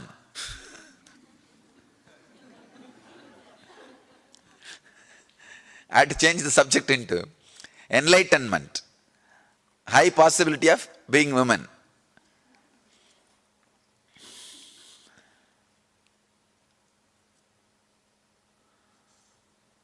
It's not that woman is a high possibility for enlightenment. Enlightenment is the high possibility for women. Our traditions describe, the Vedic tradition is, I think, only tradition which describes the whole cosmos itself as a Brahmanda Yoni. Please understand, it's not saying Brahmanda Linga. No. The original Upanishadic description does not say Brahmanda Linga, means not the cosmic masculine energy. No. It says cosmic feminine energy.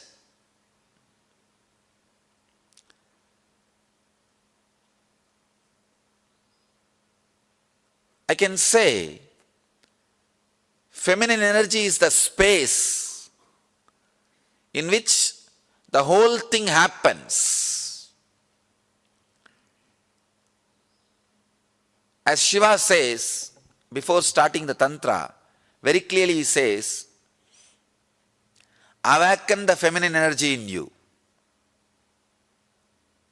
Meditate on the feminine energy in you. Only then you can receive these sutras. See, originally the sutras were delivered to Devi after she became enlightened. Please understand, not before that. It was a conversation between an enlightened being and enlightened being. After she became enlightened, it was delivered. That is why I am saying, I am not saying women is the high possibility of enlightenment. Enlightenment is high possibility of being women. After enlightenment, Shiva is teaching all these truths and he says, meditate on feminine qualities. Become feminine. Only then you can receive these great truths. You can experience these great truths.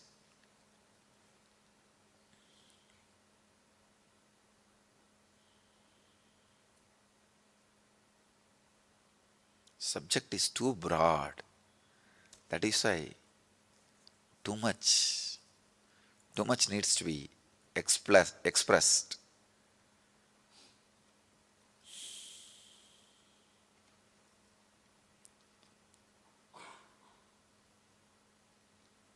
Even when I spoke about avatar, I did not struggle this much.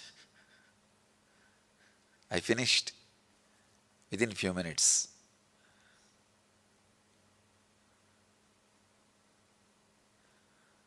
Anything conscious is feminine.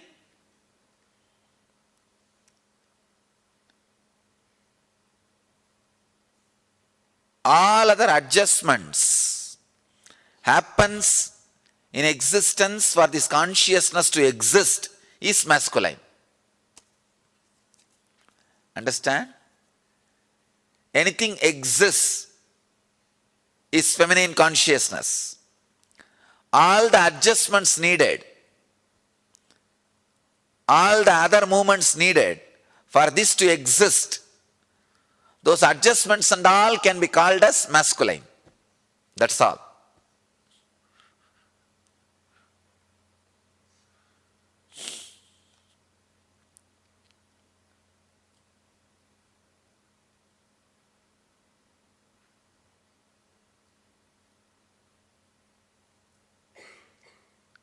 The center is feminine consciousness,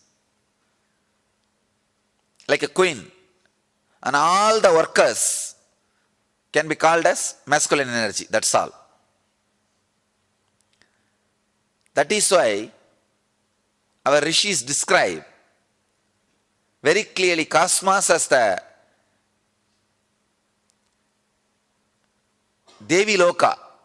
Means Devi as a center, feminine consciousness, and all the masculine energy, including Brahma, Vishnu, Rudra, Ishana, Sadashiva, all masculine energies are just servants. You will be surprised how the Devi is described.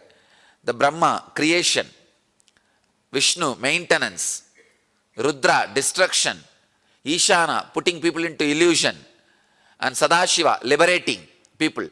All five energies are the four pillars of the Devi's cart and platform of the cart. Four guys are sitting as four pillar, and the fifth one is the cart, the base wood for the cart. On that Devi is sitting. The description says, when she is not sitting, it is called Panchapredasana, means five dead bodies. When she sits, it's called Panchabrahmasana, means five consciousness. Understand this one example, then you will understand the feminine energy. The role of feminine energy, or understanding of feminine energy. See, these are the five activities: creation, maintenance, destruction, putting people into illusions, and liberation. Vishnu, Rudra, Ishana, Sadashiva. So, the Devi's throne is made out of these five energies. All the four are sitting as four pillars, and Sadashiva is lying as the base. If you see all my thrones, that is the way it will be designed. And the description says, when she is not there, it is Panchapredasana. Preda means dead bodies. Five dead bodies. When she sits, it's called Panchabrahmasana. Means five consciousness, or five cosmic energies. So the whole thing, what exists is feminine. See, if you dig, whatever is masculine in you, if you kill it, you are enlightened. Whatever is not feminine, just kill it, you are enlightened. Whatever is feminine can't be killed, because that is life source of life. There are many things which is not source of life. You think as life is jada, matter. Please understand. Whether it's your mental attachment, corruption, pollution in your consciousness or inner space, anything Anything which is not feminine, if you renounce, you are enlightened. Anything which is masculine, if you just give up, you are enlightened. Please understand, you have two parts. One is the life. Life which pulsates in you, which is living energy in you, which is shining as a light in your eyes, which is giving you the feeling of that I am. That is what is called consciousness.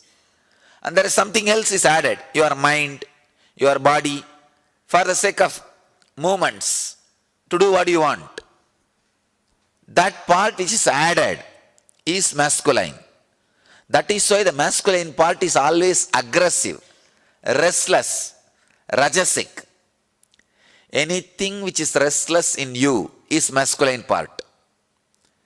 Anything which is passive and alive, please understand, anything which is alive will be passive. Anything which is alive will be passive. It will not interfere. It will not be restless. It will not be moving. Chala means moving. Achala means life. Anything which is life will be passive. Because it does not need anything from outside. Only if you need something, you will be restless. If you need something from outside, you are not feminine. You are not feminine. Please understand. When you purify yourself, that is why I said, women has more possibility for feminine consciousness. Just because you are a woman, don't think you are already female. You are already experiencing feminine consciousness. No. If you are restless for something of the outer world, you carry masculine energy in you. Carrying a pure passivity, passiveness is life. Carrying that pure life is feminine quality.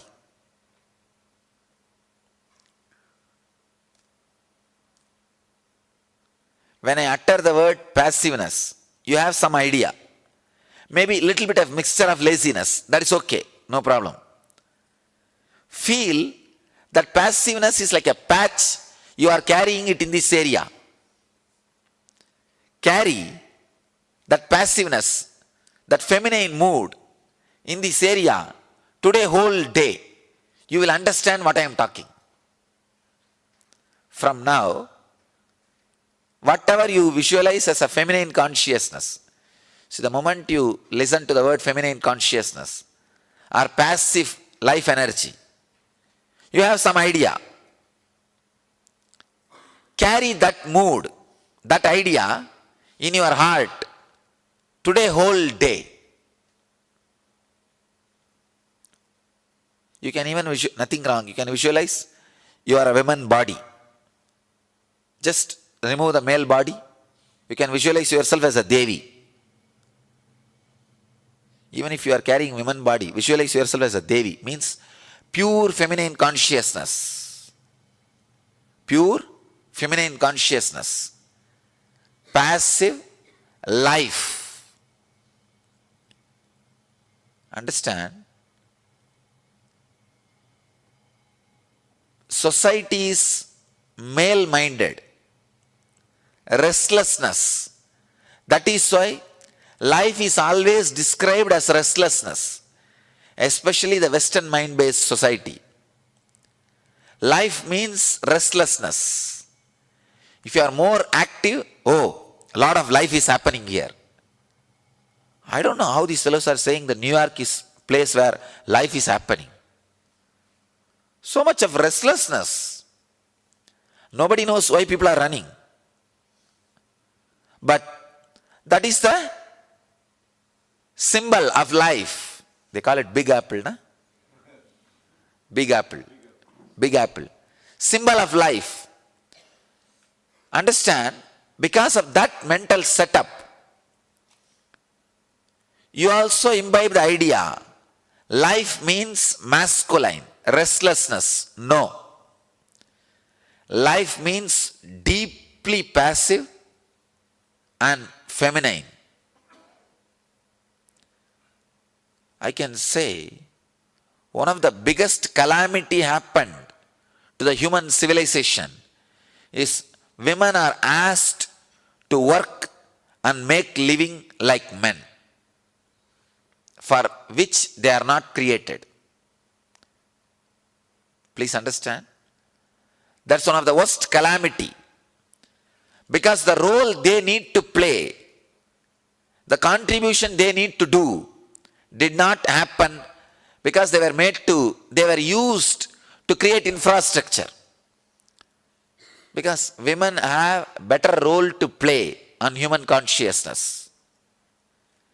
They are living models and examples of intense passive life energy.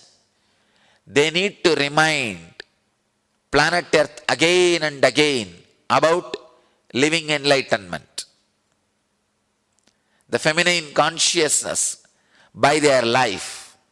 But when they are made to create, when they are used to create infrastructure, that priority of awakening the feminine consciousness, radiating feminine consciousness is lost. When that is lost, I can say the model is lost and lifestyle is lost. Again, Manu says very clearly, unless the depression from women is removed, the society cannot evolve. If women, you see, in the feminine consciousness, if the restlessness is planted, the goal orientation is planted by the society, naturally she will suffer in depression. Because her consciousness is not hardwired for that. Feminine consciousness, woman body is not hardwired to create infrastructure for civilization. Any goals related to civilizational infrastructure implanted will directly lead her to depression, and it will impact on the civilization as, I can say, all possible dangers.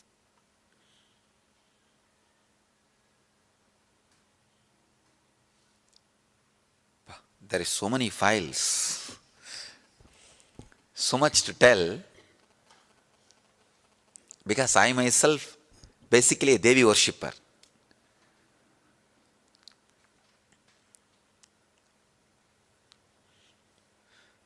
The first mantra I got initiated into is Devi mantra, and the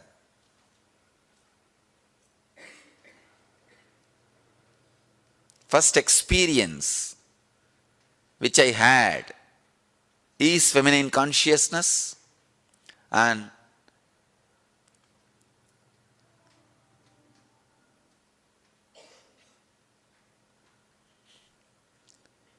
I can say the person who gave me sannyas, first I received 2-3 initiations, different things from different people.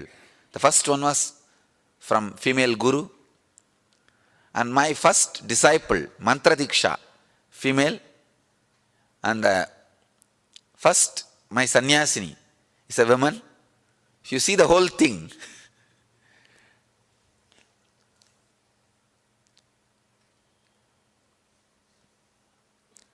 if you exist as you are in feminine consciousness. If you want anything and move physically or mentally, you are in masculine consciousness. So that anything which you want, physically or mentally, and moving, if that movement is stopped, you are done. Nothing else. That's all. If you just remain in the feminine consciousness, you are done.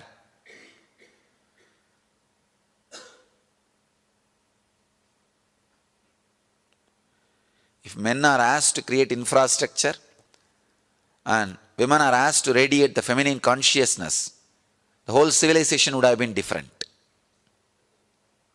All the religions based on sacred feminine energy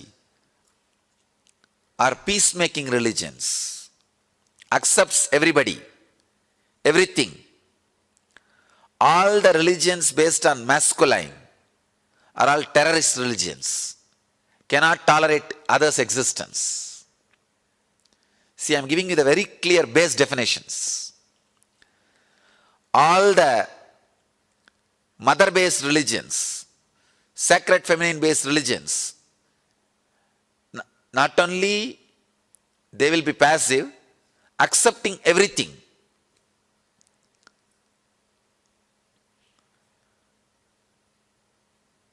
Anything which cannot tolerate others is masculine. Connect each file which is coming out of me with your questions. I think then I'll be able to tell more things, because now too much is there. If I connect with your questions, you'll be able to relate and these truths can work on you.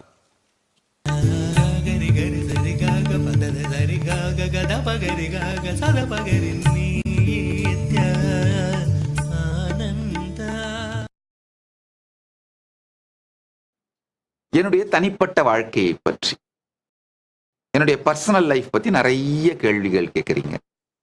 யார் உங்களுடைய உடைகளை வடிவமைக்கிறார்கள்? யார் உங்களுடைய நகைகளை வடிவமைக்கிறார்கள்? உங்களுடைய hair ஸ்டைலை யார் வடிவமைக்கிறாங்க? உங்களுடைய தினசரி ரொட்டீன் என்ன? இதெல்லாம் நிறைய இது சார்ந்த நிறைய கேள்விகள். மேபி வீடியோஸ் வேணால் போட முயற்சி பண்ணுறேன். டே வித் மீன், எப்படி என்னுடைய நாள், ஒரு டிப்பிக்கல் டே எப்படி கழியுது அப்படின்னு. யூஸ்வலாக காலையில் 4 மணி அளவில் எந்திரிச்சுப்பேன். எந்திரிச்ச உடனே சமாதி, கொஞ்ச நேரம் சமாதியில் உட்காந்துருப்பேன். பிறகு என்னுடைய யோகா, ஒரு நாள் விடாது ஸ்ரத்தையோடு யோகா பண்ணுவேன். ஏன்னா உடம்பை டயர்ட்னஸ் இல்லாமல், போர் அடிக்காமல் 24 மணி நேரம் உழைக்கிறதுக்கு யோகா தயார்படுத்தி வச்சிருது. அதனால தவறாமல் யோகா பண்ணிடுவேன்.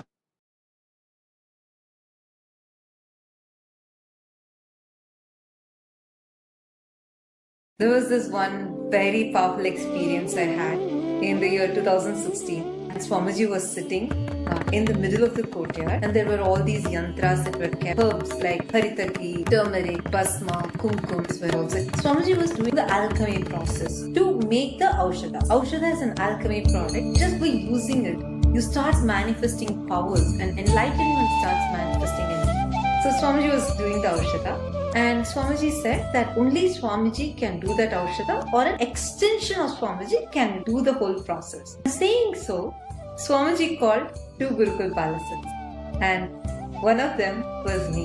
I got that blessing to be there with Swamiji, to assist Swamiji in doing that aushadha.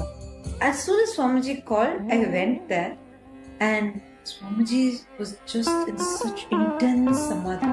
Just when I was going near Swamiji, sir, I could feel that energy was completely different. Before the process started, Swamiji said the aushadha was so powerful that once the mixing and the energizing starts, Swamiji said all of the women to step a little back, as even inhaling the aushadha could intensely awaken the Kundalini Shakti. That was the power of the aushadha. Swamiji started the alchemy process first. The moment I went and sat there, first Swamiji stretched Swamiji's hand, and Swamiji told to pass, I think, the turmeric. So I passed the turmeric, and When I passed the terminal, Swamiji held that plate.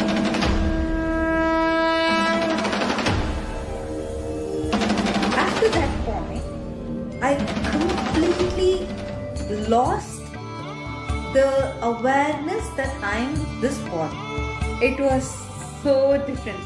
It was like I feel I'm existing, but I am not conscious like how I'm feeling right now. I am experiencing I'm this body, right? That feeling completely disappeared. So Swamiji started the process. It was like Swamiji would extend his hand, my hand would go automatically, and whatever needs to be picked up will be picked up and it will be passed. There was no logic that was functioning. See, for example, if now I want to take something from my hand, right? I need to take, let's say, a cup. I will not say, okay, hand, go take that cup, and then my hand will slowly move and take it and go. No, it's my hand, so I take the cup, right? Literally, that's what was happening. Whatever Swamiji wanted to take, this body was automatically going and taking and giving. I could not see anyone around me. I remember I could see the things around me and I could see Swamiji. There were hundreds of people around me, but I could see none of them. The experience that was happening in me was very different. And like I'm passing and this whole processing is happening, Swamiji started mid-sing. And I heard the word Swamiji. And in a few minutes, again I heard the word Swamiji. Then the third time, I heard the sentence, Swamiji, she is a girl. I remember Swamiji saw me and Swamiji just signaled me like this. Meaning, go, kind of like move. I kept the plate, I was still that point, I was passing the powders for the mixing. And when Swamiji signaled, I kept the plate and then I got up. When I'm getting up, I couldn't feel the boundary of this body. It was very different. It was very, like I'm feeling like laughing loudly. I'm feeling like too much of this. And I feel like my body is not this, but it's quite expansive. The feeling that I am existing was not contained within this body. It was spreading around. It was very different from me. I got up and then there was pillars in the courtyard. I just hugged one of those pillars. I'm standing there. I'm like trying hard to stand. I felt like laughing. There was so much bliss happening in me. It was uncontrollable. And Swamiji finished the mixing, and right after that, Swamiji got up and there's the same Aushadha in his hands. Just put his hand on my head. That's when I could just start feeling my own body. Then Swamiji went and sat, and Swamiji blessed me to hold Swamiji's foot. It took almost 1.5 hours for me to settle into my body. And then Swamiji said, the experience that I had just had is the purest form of oneness. Because Swamiji said, at that point, Swamiji was in such intense samadhi that he forgot that that body was separate and this body is separate, and Swamiji was manifesting through my body. There's this beautiful Leela where Paramashiva goes to help Bandi. He goes to the Vaigai river where he's supposed to build an embankment, but he rests in an intense samadhi there. And the king, not knowing that it is Paramashiva, takes his staff, hits Paramashiva. But that hit was experience of every being, including the Shishya, the weakest being, including the king. And that's when he realizes that the person who is in front of him is Paramashiva. I had read this as a story, but Swamiji had given that oneness as an experience for me, because I was seeing what Swamiji was seeing. I was hearing what Swamiji was hearing. Swamiji said Swamiji could only hear first 2 times when the Adinamasi told, Swamiji could only hear the word Swamiji. That's what I heard. Only the 3rd time Swamiji heard the full sentence, and that's the only time I heard the sentence. I have no words to express what I'm feeling, how grateful I'm feeling, and how blessed I feel that Swamiji chose me to manifest this experience through me. Swamiji, I have no words to express my gratitude. Thank you, Swamiji. Thank you so much for this happening in my life. Thank you so much for just being with me, for never giving up on me, and showering me with the ultimate, just your compassion, so much of unconditional love. I don't think I had done anything to deserve it, but Swamiji's compassion, Swamiji just keeps showering. Thank you so much for happening for me. Love you so much. Nithyanandam.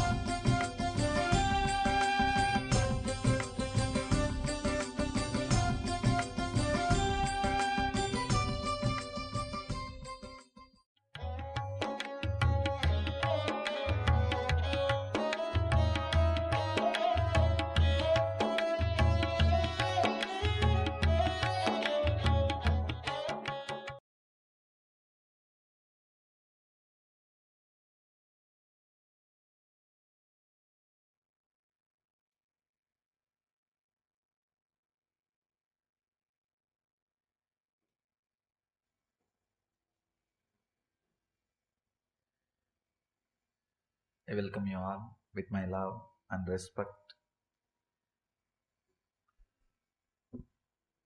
I thank Vijay Foundation for organizing this wonderful program.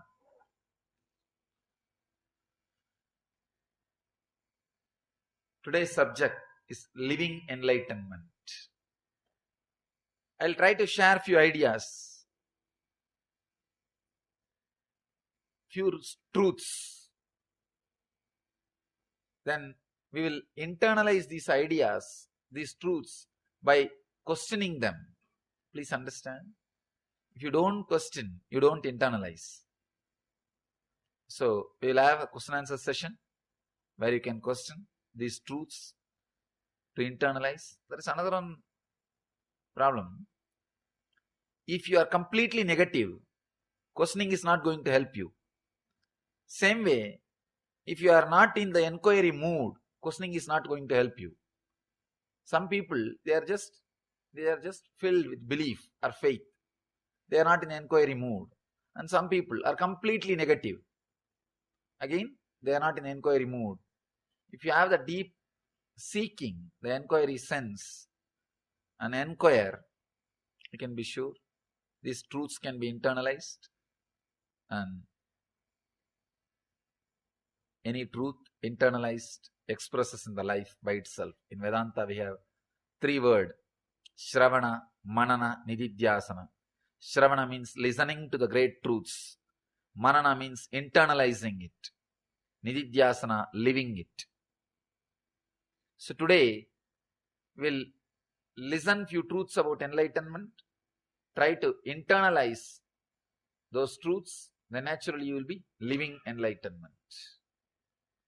So the way for living enlightenment, the Jivan Mukti, is listening and internalizing. First, I'll try to share the few truths which I wanted to share with you all. What I mean by the word living enlightenment. Please understand, this is the definition I have to share with you all. Living enlightenment means conflict-free life. Living without any conflicts, completely in ease with your body, mind, and the whole surroundings, what you experience as the outer world. Please understand. Many people come and ask me, Swamiji, how can we be conflict-free in this world filled with conflicts? How can, only when the whole world is silent, happy, blissful, I can become conflict-free? No, it is never going to happen. One more thing, actually your enlightenment is no way connected or related to whole world or anything. When you start living conflict-free life, what you know as the world will become conflict-free. Only that can happen. You will never be able to make the whole world silent, peaceful. All the problems are created by the people who are trying to make the whole world silent. All problems are created by them who are trying to create silence. Actually, even in the hall, meditation hall, I have seen many times, the volunteers who are shouting, silent, silent, they create more sound than the few people who talk. It is actually they create the more sound. So who have volunteered their life to create the whole world peaceful, they create more noise, they create more problem, they create more sound than the people who are living. Actually, there is no such thing as peace of the whole world. It never existed. It can never exist. Even now, the press people asked me about this global peace and all this subject. They say that so much of inequality, that is the reason terrorism. I say from the time immemorial, the inequality is there. Actually, more and more inequality happens by the people who are trying to create equality. What to do? Anybody who is revolutionary, the moment he comes to power, he becomes one more tradition. Last 3,000 years of the recorded human history, we have 5,000 wars. Each war claims, when they start the war, they say we are going to bring peace to the world. Each war, each leader who starts the war claims he is going to bring peace to the world. One important truth is missed by all of them. When you start becoming conflict-free, suddenly the world which you experience becomes conflict-free. Only that is possible. This is the only possibility. If you try to do anything more, anything beyond, I always tell people, your manasarira can become peaceful. That is what is world. We have different layers of our being. Stula sarira means physical body. Your skin is the boundary of your physical body. Prana sarira means the prana which you use, maybe 6 feet to 9 feet. That is the boundary of your prana sarira. Mana sarira means the mind, the length and breadth which you can visualize with your mind, or the number of years you can foresee about your life. See, you can't foresee, you can't visualize about your life more than 1 year. Try your best. You may imagine, but you can't visualize. Imagination is different from visualization. Visualization means when you visualize, your heart also believes what you are visualizing is possible. Imagination means when you are thinking, your heart very clearly knows it is nothing to do with your reality. Please understand the difference between imagination and visualization. With imagination, when you are imagining, your heart knows you are imagining. With visualization, suddenly you know there is a possibility. Yes, I am thinking. I am working. There is a subtle difference between imagination and visualization. What you can visualize is the boundary of your manasarira. Whatever you can visualize, if that becomes conflict-free, in tune with what you are inside, you are living enlightenment, you have brought peace in the world. Only this is the possibility. This is the only thing which is possible. Everything else is impossible. People think, oh, whole world should become peaceful, should become happy. Only then I will be peaceful, I will be happy. You will never be. It's like you wait. One child was waiting. Mother asked, where? Child was waiting on the seashore. Mother asked, why are you waiting without taking bath? He says, no, let all the waves get settled, then I will take bath. It's never going to happen. Please understand, it's a very subtle point. If you can understand this truth, your unnecessary efforts you will be relieved from those unnecessary efforts. Many times, we continuously suffer seeing others suffering. People ask me, Swamiji, are you not suffering?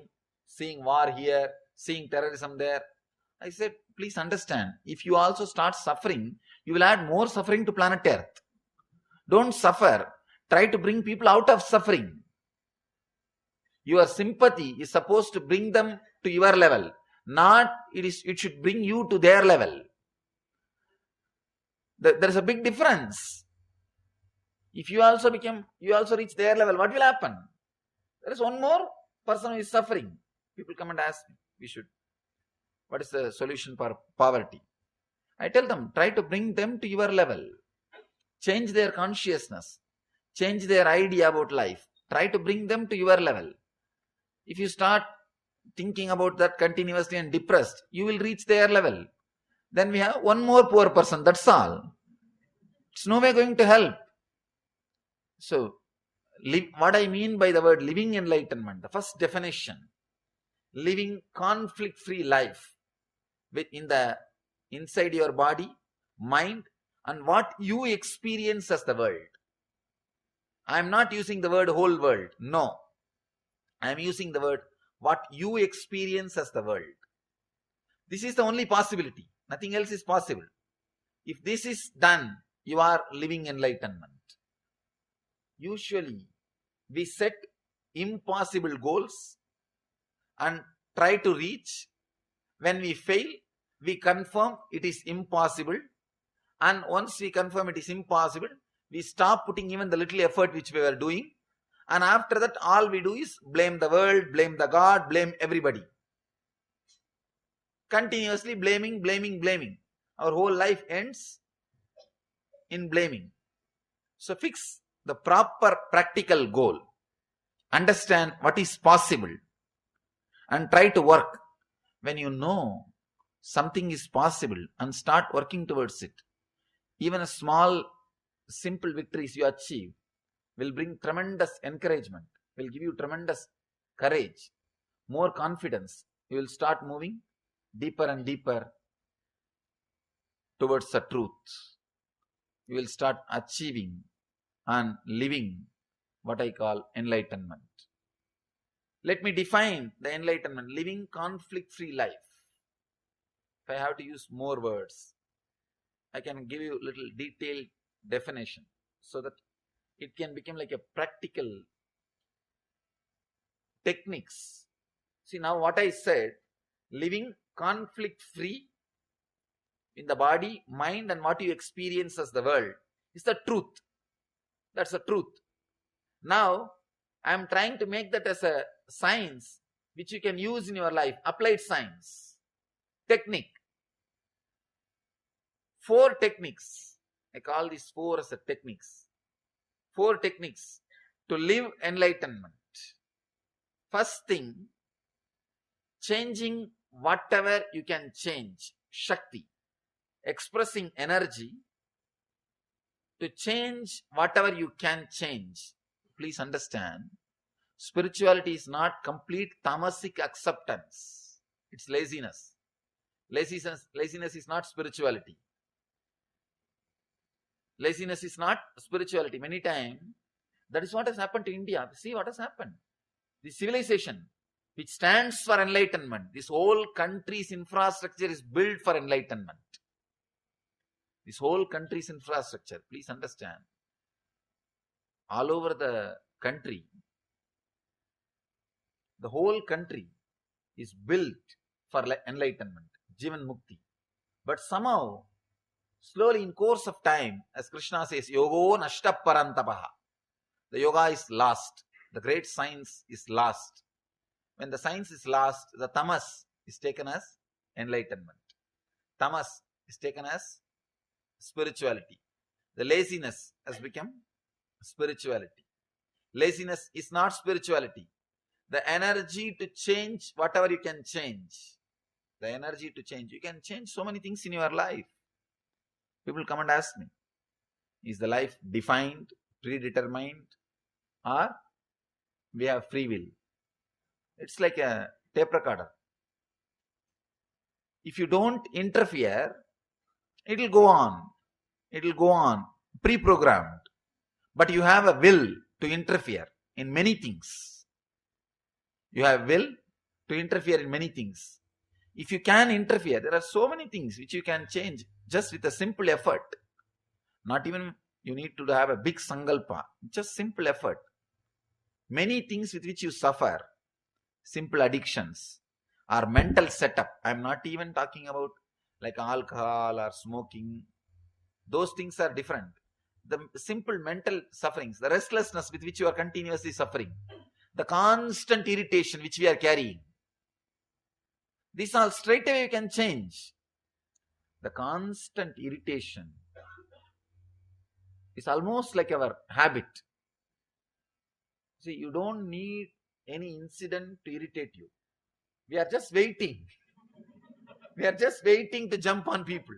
Anybody, if they just come in our presence, that's enough, they will have their blessing. We are just waiting. They don't need to do anything wrong. If they just appear in front of us, that's enough. We are just boiling from the morning till the moment you rest or relax. We are just bubbling, boiling with irritation. Even that is an addiction. That is an addiction. These simple things you can change straight away. All you need is understanding. You have a big problem. No, 10 times I tried, I failed. I don't think it is possible by me.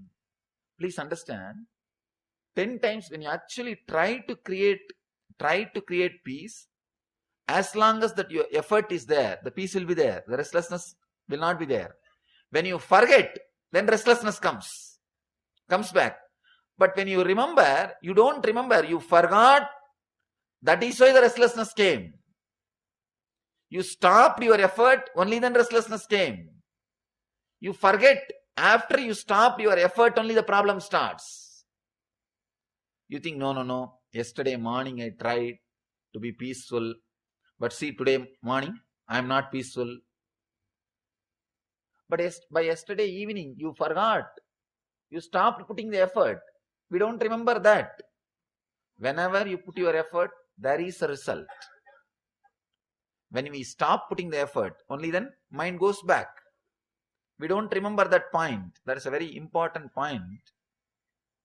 We remember only the points we started putting the effort. We never remember the time we stopped putting the effort. We let the mind go back, or we allowed the mind to become restless. We don't remember those points. You allowed the mind to become restless again.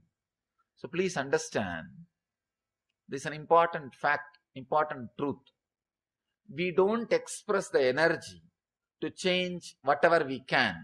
There are so many things you can change in your life. The other day, one incident happened. One person came to me and said, Swamiji, I surrendered myself to you. You should save me. I said, what do you mean by surrender? And what way you want me to save? Because this is a very technical word. Anybody can use these words and abuse. Anybody can use and abuse. It's very technical. And words can be used in many ways. Words can be used in many ways. We need to be very careful. I ask them, whenever they utter any words, I tell them, please define it. Define it. Because many times your dictionary is different from my dictionary. Even though there is a common dictionary, we don't use it. Each one has their own dictionary. So please define it. Let's define. He says, no. I have a bad habit of going to wrong places. Now I surrendered myself to you. You should help me to stop. I sat with him, spent some time. I told him, this is wrong. Why don't you think of your life? You have become insensitive to love. You have become disrespectful to relationships. It is far more deeper in the life. And all few words I uttered. I told him, please carry on. And after a few weeks he came and said, you have not saved me at all. Still I am doing the same thing. I told him, what do you mean? You want me to take your car keys and hide? He told me, no, I have surrendered myself to you, but still I am a same old person. I told him, what do you mean? You want me to take your car keys and hide and tell you not to go anywhere else? You have the independence. See, when you want the independence to live as you want, I can only give you the knowledge. It's you who needs to apply. Then I told him, what do you mean by using the word surrender, and what do you mean by the word saying that I need to save you? If you say that extreme, then I can tell you, sit here itself, don't go anywhere else. Then you will say, no, I need freedom. I need freedom. Then I tell, all right, have freedom, have this knowledge also, so that you will live this knowledge in your life. No, you don't want knowledge, but you want freedom. It's like a freedom without responsibility. Freedom without responsibility. You have a freedom to change so many things in your life. We don't want to change. And we say, no, this is my life. What can I do? How will God save me? See, you are the God who can save you. Uttared atmanatmanam atmanam avasadayed. It is you who need to lift you by yourself.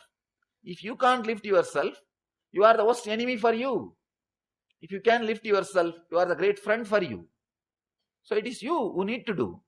Many times people want freedom, but anything wrong happens, they say, no, I have surrendered to this God, I have surrendered to that Guru, nothing has happened. What do you mean? It's like using the words, being hypocritical, not straight, not honest with what they want to do. So the first definition, the first technique of living enlightenment, Jivan Mukti, is energy. Express the energy to change whatever you can. One more thing. Even simple things which you change in your life, please understand. Simple things, you don't know the power of changes, simple changes which you make. Suddenly you will see the cumulative effect of those simple changes. It's a huge transformation. You start changing simple things every day. Small things every day. Even that, within a year or two, you will see such a drastic, great transformation. It's a cumulative effect of that simple change. Somehow, we don't respect that simple changes because we want everything instant. But we don't have intensity for that instant change. You want the instant transformation, but you don't have intensity for that. What to do? This is the only way. Express the Shakti. Express the Shakti to change whatever you can. There are so many ways. You can change the way in which you look at the world. You may say, usually people complain, no, I'm not able to drop smoking. I'm not able to stop drinking. These all you may not be able to do. That is different because that became part of your system. But there are something which you can change immediately. Cognitive shift, that's what I call cognitive shift. Understanding about the so many things of your life and the world.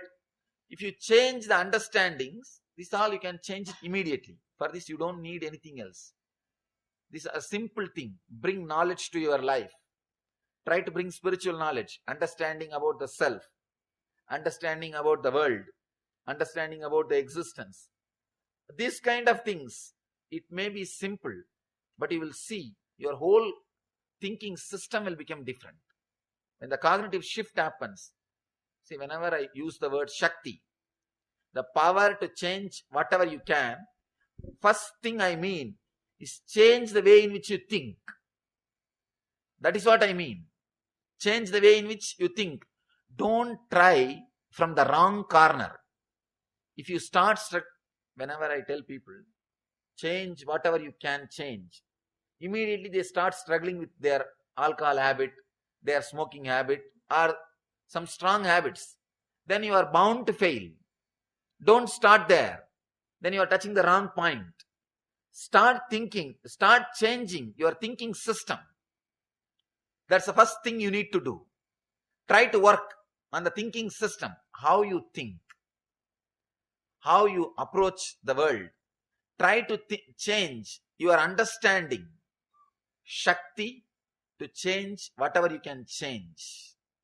The intelligence. The energy. You have so many ideas, so many understandings. about the world, wrong understandings, many times which disturbs you and disturbs others. Try to change that part first. Actually, if you change the way in which you think, understand, the habits will automatically change. Even if they don't change, it's okay. I'm not giving you a license to do whatever you want. But if you start changing the way in which you think, many things will automatically drop, automatically change. You will see the whole life will become different. Just now, the press, they were asking me many questions. I was avoiding many questions. They said, one journalist said, it's escapism. I told him, yes, even if it is escapism, it is okay. If I can directly do something, let me talk about it. If I can't do, let me not talk about it. Same way, in your case also, whatever you can do, start working about it. Start doing something about it. Your understandings, you can change from today. From today, you can start changing the way in which you think. Many things about life, karma, effects, the cause and effects. So many ideas you have can be changed. You can reprogram your inner software. You can create more clarity, more understanding about everything. So reprogramming your inner software, please understand one more thing. The Dharma is not belief system. It is not belief system. Dharma is the legal opinion about the existence way of working. If you go to a lawyer and talk to the lawyer, you will have an idea, understanding about how the country works. Same way, if you go to a spiritual person who has experienced the cosmos law and talk to him, relate with him, receive his ideas, you will have an idea of how the existence works. Whatever I am talking is a legal opinion of cosmos. It's a legal opinion of cosmos. That is what I call Dharma. So internalizing Dharma is not just believing some facts. People think reading spiritual books means, oh, I start believing this Swami, I start believing in that book. No. Knowing the facts, how the cosmos works, knowing the facts, how the law of nature works, that is what is Dharma. Being very clear, not believing if I do bad today, tomorrow something bad will come to me. Not believing that. Knowing the signs, how it clearly happens, connecting, feeling, internalizing, clearly understanding it's a fact. We may not be able to understand with our small logic today. Expanding your logic to understand that Dharma is a fact is what I call changing your mental setup, cognitive shift. One important thing you need to know, when you change the mental setup, when you start changing the mental setup, suddenly the non-mechanical parts of your brain will be awakened.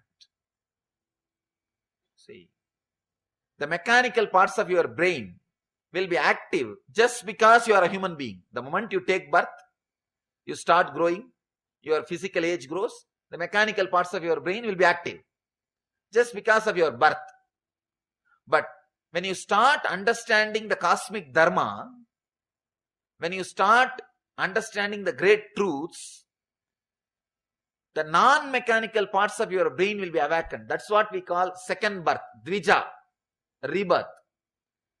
That is, in the tradition we say, if you are initiated into spirituality, you are called Dvija, reborn. Means, now you start understanding the Dharma of cosmos. Now your thinking setup has become new.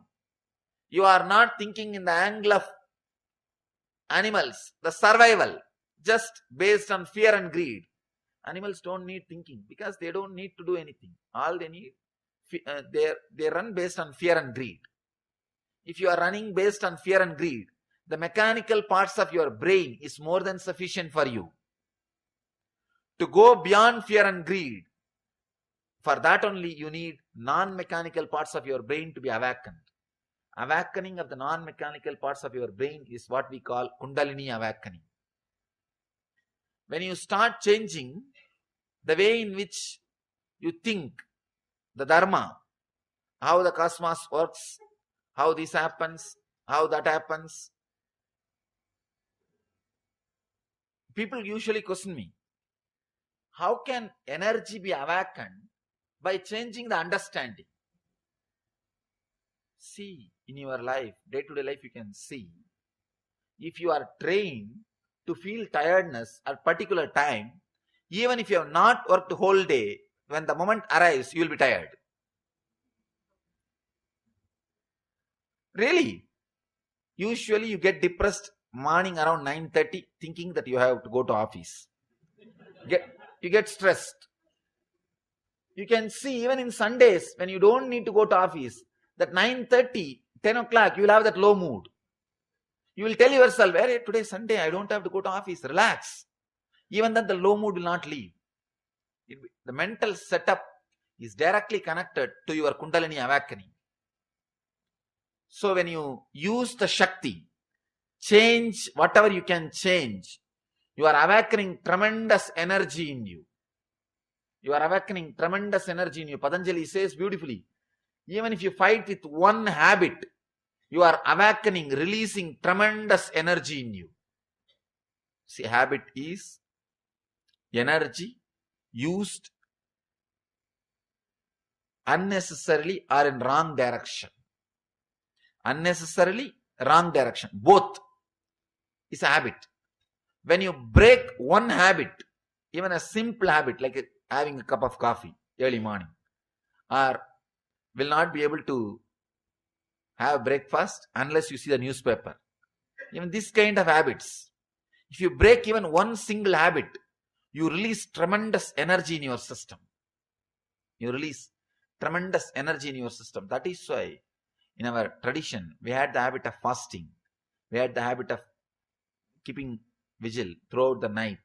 This kind of habits, this kind of traditions, so that you will try to break and create new energy. New energy. Habit means what? Living in a mechanical way, without attending, without bringing your awareness to this moment. If you live, you are in habit. Anything you do without bringing awareness to it is a habit. Anything you do with awareness is meditation. Your whole life, there is only two parts. One is habit, another one is meditation. If it is done with awareness, it is meditation. Anything, any action, if it is done without awareness, any action is habit. Even driving, you think, no. How can driving and all become habit? You can see in your life many times. You will start from your house. Only when you reach your office and park your car, suddenly you will remember, for last half an hour you have been driving. You have been driving. You have taken at least 200, 300 decisions. Taking right turn, left turn, stopping in a signal, honking. You have taken so many decisions. But only when you reach your office, suddenly you remember, half an hour I was driving. Please understand, your life has only two parts. One is habit, another one is meditation. If you have not any part of your life which is not meditation, is habit. Any part of your life which is meditation is not a habit. It means now, till this moment, almost all our life is habit. It is a habit. It is going on. Bringing awareness means trying to change whatever you can. Shakti. Express the Shakti to change whatever you can is what I call first technique, first method. Try to change even simple things. If you can, change. Continuously change. This is the first part of enlightenment, living enlightenment. First technique. Second technique, accept whatever can't be changed. Now big question comes. Where is the line? What I can change, what I can't change. Let me define what is acceptance. Then this question will be solved. First I say, change whatever you can change. The Shakti to change whatever you can change. Now I am saying, the buddhi to accept whatever can't be changed. Death can't be changed. Many things. The life can't be changed. The flow of life. Accepting all those things. Relaxing with all those things. Buddhi to accept whatever can't be changed. See, there are so many things in the life which can't be changed. You know. Accepting all that is what I call intelligence, buddhi. Now, this big question, how will I know when a situation comes in my life, whether to use my Shakti and change or accept, use my buddhi and accept? What is the scale? Please understand, I can give you this one scale. A very strong, straightforward truth. This one scale. To measure whether your life is a struggling, whether you are wasting your energy in trying to change which you can't be changed, or whether you are accepting the things can't be changed and living smoothly. Please understand, this one point is a very vital point. It's very experiential. Early morning, when you get up from your waking state and when you get up from your sleeping state and moving to the waking state, your transition between the sushupti, deep sleep state, and waking, jagrat state, your transition, if that is very smooth, please understand, your life is going very smoothly. You are accepting whatever needs to be accepted. You are changing only whatever needs to be changed. You are not struggling.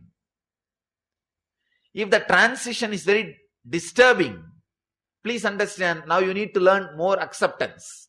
You don't need to express energy. Now all you need is acceptance. Let me define very clearly. Early morning, it's a very deep, subtle, mystical point. I can say it's a very practical point. I don't want to just use some words and give you a lecture and go away. Then when you go out, what will happen? What will be the side effect? You will say, oh, Swamiji spoke well. But what is the use? What is the use? I am trying to share the practical techniques, very practical points. Early morning, when you move from the deep sleep state to the waking state, after coming to the waking state, if you feel alive, two kinds of feeling you will have. Sometime when you come to the waking state, you think, oh God, I could have been sleeping. That was a wonderful state. Sometime after waking up, you feel, oh God, that was such a trauma state. It was such a torture. Now I'm okay. Especially after nightmares, if you come out, you feel, oh God, it was a worst state. I'm so happy that I'm out of that state. If you feel the deep sleep and the waking state, that in both states you are completely relaxed and settled. Nothing needs to be done. Just relax. You are in the right zone. You are in the right zone. You are expressing right amount of Shakti, right amount of Buddhi. You are changing what you can and you are accepting what you can't. You are in the right mode.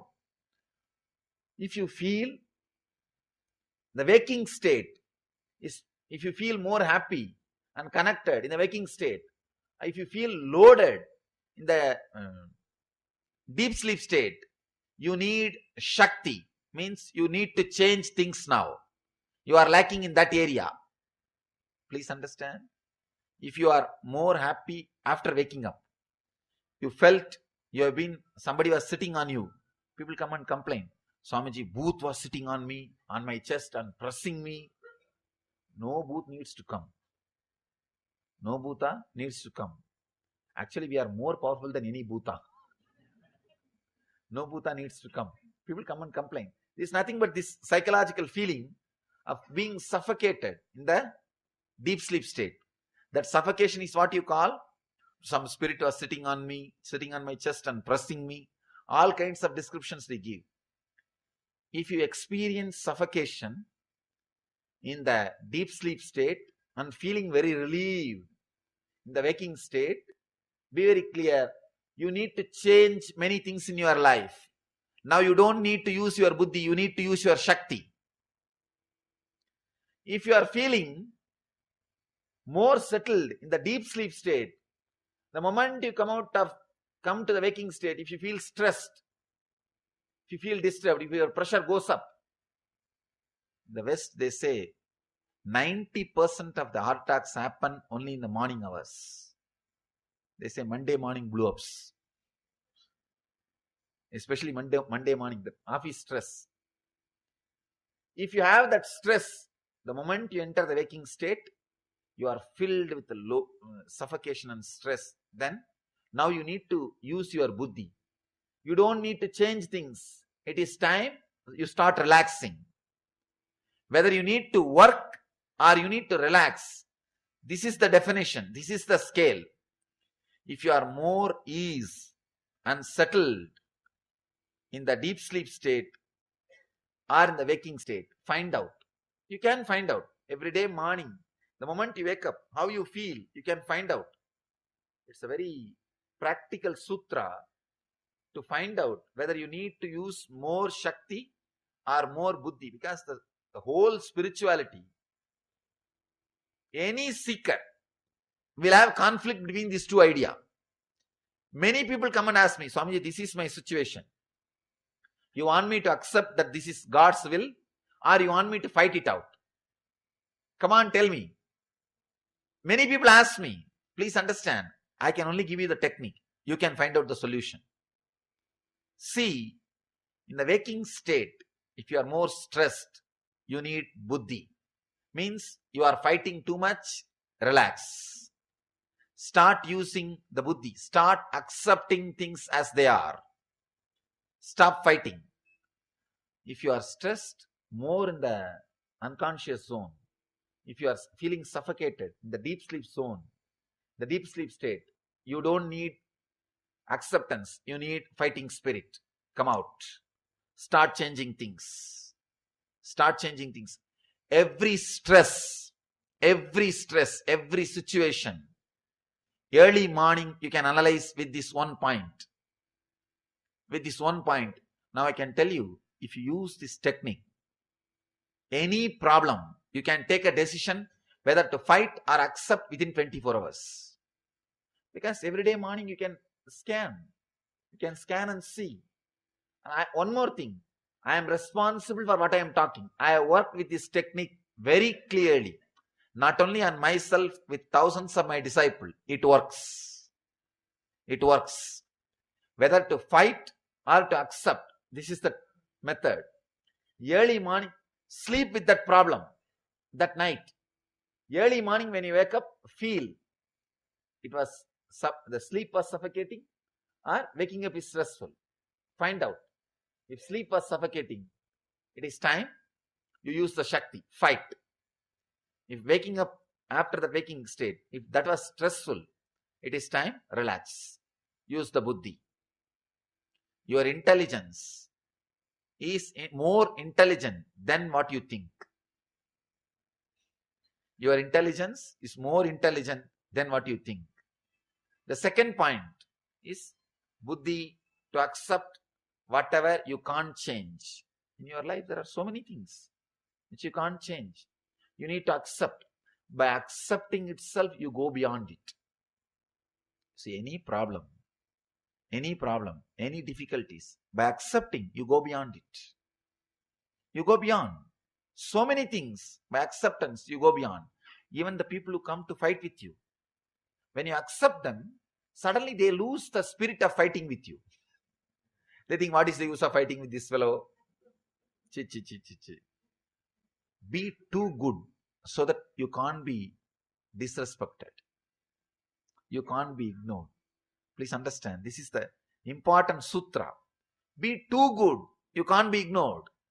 You can't be disrespected. We don't have that much patience. That is where problem starts. We don't have that much of patience to be too good. Then we go on blaming. No, good people are suffering. Relax. Cosmos is not sadistic. Cosmos still runs as per dharma. There is no Kali Yuga. Kali Yuga is nothing but your brain. Kali Yuga is nothing but your ego. Kali Yuga is nothing but your impatience to look into the truth. People come and complain me. No, Swamiji, in Kali Yuga all good people are suffering. Bad people are living happily. No. Whoever suffers doesn't mean he's a good guy. And it's our ego. See, we are suffering in the outer world. But it is too much to say we are bad people. That is why we are suffering. It is too much. So we can't bear that. It's too much of guilt. So what to do? Then start blaming the whole world, whole structure. Let us blame the whole structure. No. God punishes all good people and all bad people are enjoying the life. No. Please understand. Cosmos is fulfilling itself through you. You are a miracle. You are not an accident. Constantly we think we are an accident. Cosmos is torturing us. No. Cosmos is not sadist. God is not punishing you. People come and tell me, no, Swamiji, you don't know God is punishing me. Please understand, God has not come to that level to punish you. And you are not raised to that level to be punished by God. You are also not that great to be punished by God. God has also not come down to that level to punish you. We go on abuse the Dharma. No, you don't know, it is Kali Yuga. Dharma will not be prevalent. This history says, that Purana says, that Bhagavata says, that Sutra says, it is Kali Yuga. Life will be like this only. No. Be very clear. There is no such thing as Kali Yuga. There is no such thing as Kali Yuga. I am responsible for what I am talking. I know the meaning of the words I am uttering. There is no such thing as Kali Yuga. It is our impatience to look into the truth. Is what we call or we claim, we come to the conclusion that it is Kali Yuga. Look little deep into the truth. You will see Dharma is prevalent. It is Satya Yuga. When you are superficial, when you don't look into the things, world is Kali Yuga. You are in Kali Yuga. You will attract only that kind of people around you. You will attract that kind of friends around you. You will attract that kind of relationships around you. You will attract that kind of situations around you. You will be living in Kali Yuga. Actually, in what conscious you are, you will attract only that kind of people around you. You will be in Kali Yuga. If you look little deep, if you have little patience to look into the reality, the truth, suddenly you will see the world is Satya Yuga. Still Krishna is playing. Still Rama is living. Still all the great masters are alive. It is Satya Yuga. Still Dharma is running. People ask me, what do you mean by this? So much of terrorism is going on, so much of poverty, so many war is going on. What do you mean by this? Still things are Satya Yuga. Understand, when Krishna was there was no war or what? When Rama was there was no poverty or what?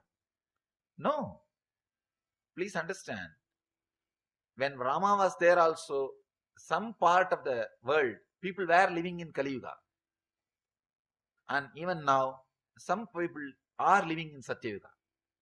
So, Satya Yuga or Kali Yuga is not the chronological time. It is nowhere related to chronological time. It is individual's decision. If you want, now you can enter into Satya Yuga. If you decide, from today, I will have different consciousness, then naturally you will attract that kind of friends. You can see in your life.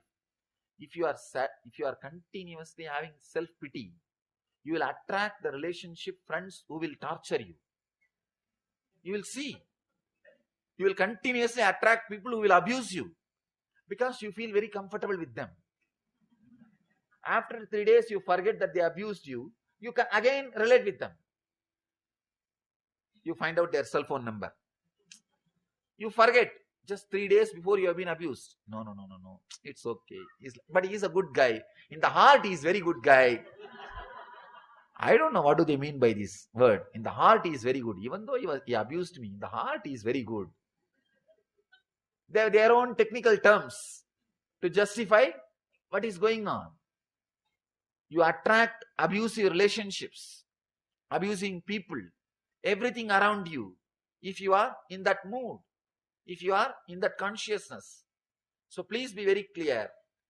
The moment you start clearly understanding the whole world is going as per Dharma, it is Satya Yuga, suddenly you will attract the people who are living in Satya Yuga. You will create that kind of friendship around you. You will create that kind of circle around you. Suddenly you see you are in Satya Yuga.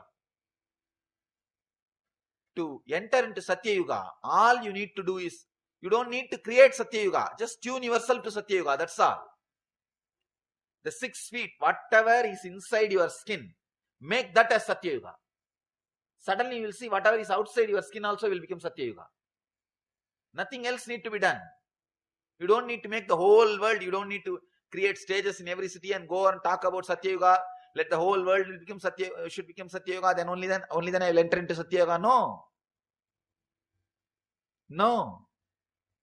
Just change your inner space into Satya Yuga. Suddenly you will see, you will attract that kind of friends. Suddenly that kind of books will reach you. That kind of DVDs will reach you. That kind of websites will reach you. That kind of newspaper will reach you. That kind of things will reach you. All other things will become, you will lose interest. Suddenly you will lose interest in all other things.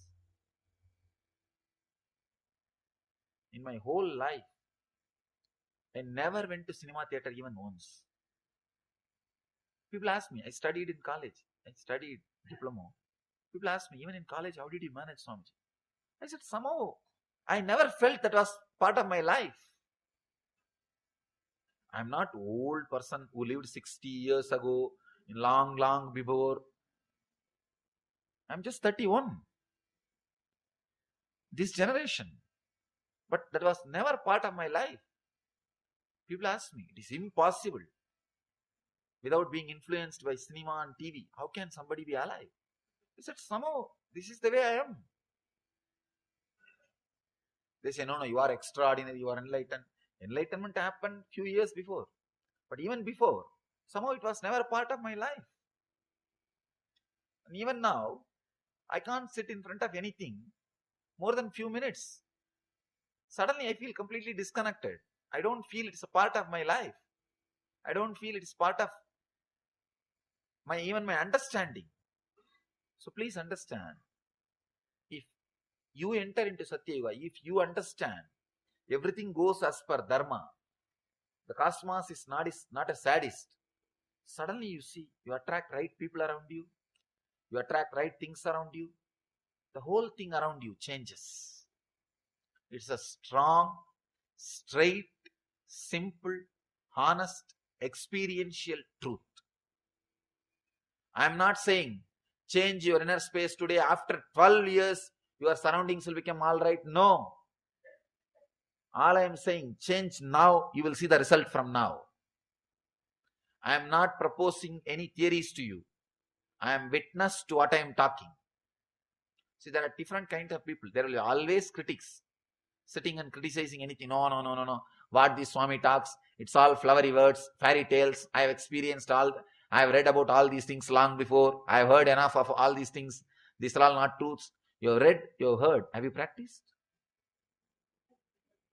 No. You come to conclusion by listening to some stories, some tales. No. These are all not true. And moreover, we have, see, always there will be one group of people. Anything you say, they will be against. There is a beautiful story. Not beautiful, ugly story. In one village, there was a guy who was, the whole village abuses him as a fool. One enlightened master was crossing that village. This guy went to that master and said, whole village is constantly blaming me. I am a fool. Nobody respects me. Even a small kids throw stones at me, and they say I am a fool. Please make me intelligent. Give me buddhi. The master said, nothing needs to be done. I'll give you one simple technique. Practice this technique for 1 week. You will become intelligent. You will be respected by the whole village. That guy said, in 1 week, Whole village will respect me. Come on, tell me. Even if I had to stand on head, I'll stand. I'll do it. He said, no. You don't need to stand on head and down. Don't bother about that. That is not that difficult. Do only one thing. Continuously criticize anything you see. Anything you see, criticize. Nothing else needs to be done. If somebody says, what a beautiful moon, say, what is there? There are so many black patches inside. What kind of beauty it is? Criticize. If somebody says, beautiful rose, what is there? So many thorns are there. What kind of beauty it is? Go on, criticize. Continuously abuse. Nothing else needs to be done. There are people who gain name just by abusing. They can't create even one simple thing, but they can destroy anything. Go on criticizing, constantly criticizing. Many times, our devotees bring and tell me the newses. Swamiji, this guy has criticized you. That guy has criticized you. What to do? Please do something. He should be punished. I tell them, that state of consciousness which is residing, that is the best punishment. He doesn't need a separate hell. Understand? He doesn't need separate hell. He doesn't need separate punishment. He is already in hell. He is already in hell. Because constantly if you are criticizing others, please understand, you are not that intelligent to have two minds. One mind to measure others, one mind to live with yourself. If you are constantly abusing others, you are living with the same mind. So you will be constantly abusing yourself unconsciously. You will be constantly criticizing yourself. Anybody who is criticizing others continuously will be continuously torturing themselves. It's a basic law. We think, no, I'll criticize others. When it comes to me, I'll change my mental setup. I'll think in a different way. I will accept what I do. I'll do the same thing. But when others do, I'll criticize. You are not that intelligent. Please understand. We think, no. When others do the mistake, I'll criticize. I'll do the same mistake, but I will not disturb myself. I will not criticize myself. No. See your life. Constantly, if you are criticizing others' habits, if you want or not, you will carry that same mental setup. And constantly you will be judging yourself and suffer with the guilt and inferiority complex. Anybody who accepts himself will accept everybody. Anybody who is judging and criticizing others will continuously suffer within himself. So whenever people bring me this kind of news, he has criticized you, he has disrespected you, he should be punished. Tell something, Swamiji. I tell them, no, relax. We don't need to punish him. He is in the state of consciousness. Already he is suffering. He has enough punishment. He is having enough punishment. Please understand. You don't do negative things and reach hell. You do negative things because you are already in hell. You are already in hell. And this guy who got the instruction from this master, he goes on abusing. He said, that is very easy, I'll do it. After 10 days, the master was coming back through the same village. After his pilgrimage, he saw a scene under a big neem tree. This guy is sitting, and the whole village is sitting below, sitting at his feet. They are all listening. When the master came, this guy looked and said, Master said, I want to talk to you. After the discourse, I will see you. Please be seated. And after everybody left, he fell at the master's feet, fell at the feet of the master and said, oh master, it just really worked miracles. Master asked, what happened? He said, all I did is this only. I started constantly abusing. Whatever I see, whoever comes to me, I start abusing. And after a few days, people have started thinking, I am very intelligent. No, it takes only this much.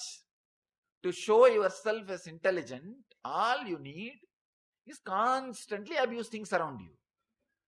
Nothing else needs to be done. Continuously criticizing. People who are continuously criticizing, one big problem is they will create only enmity. They will never be productive. They will never be productive. I have seen this kind of mental setup, this kind of people. They will never be productive. They will be such a lazy people, even in their personal life. I am seeing all over the world this kind of all kinds of specimens I am seeing. This kind of people, they will be such a lazy, such a unproductive people. They can't do anything else except criticizing. They live in Kali Yuga. They live in Kali Yuga. That's the worst state to be in. If you understand, still Dharma is alive. Still Dharma is prevalent. Still, that is the way the cosmos is functioning. Cosmos has not changed the way because the time has passed. No. When you understand that, suddenly you will see your inner space will become Satya Yuga. You will start attracting friends, things, everything of the same energy, same consciousness, same Satya Yuga space.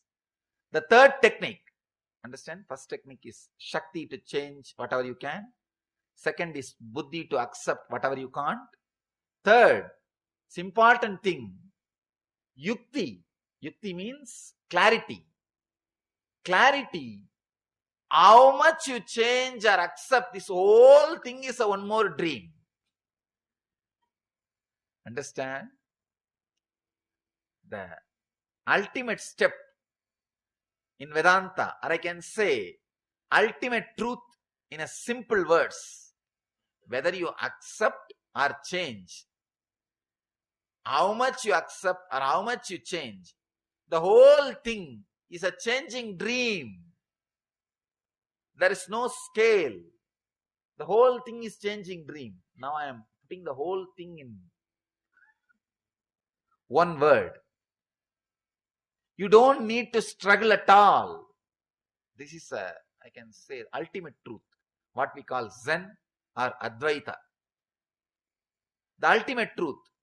However you change, the whole thing is a constant changing dream. If you understand this truth, how much you change, the whole thing is constantly changing dream.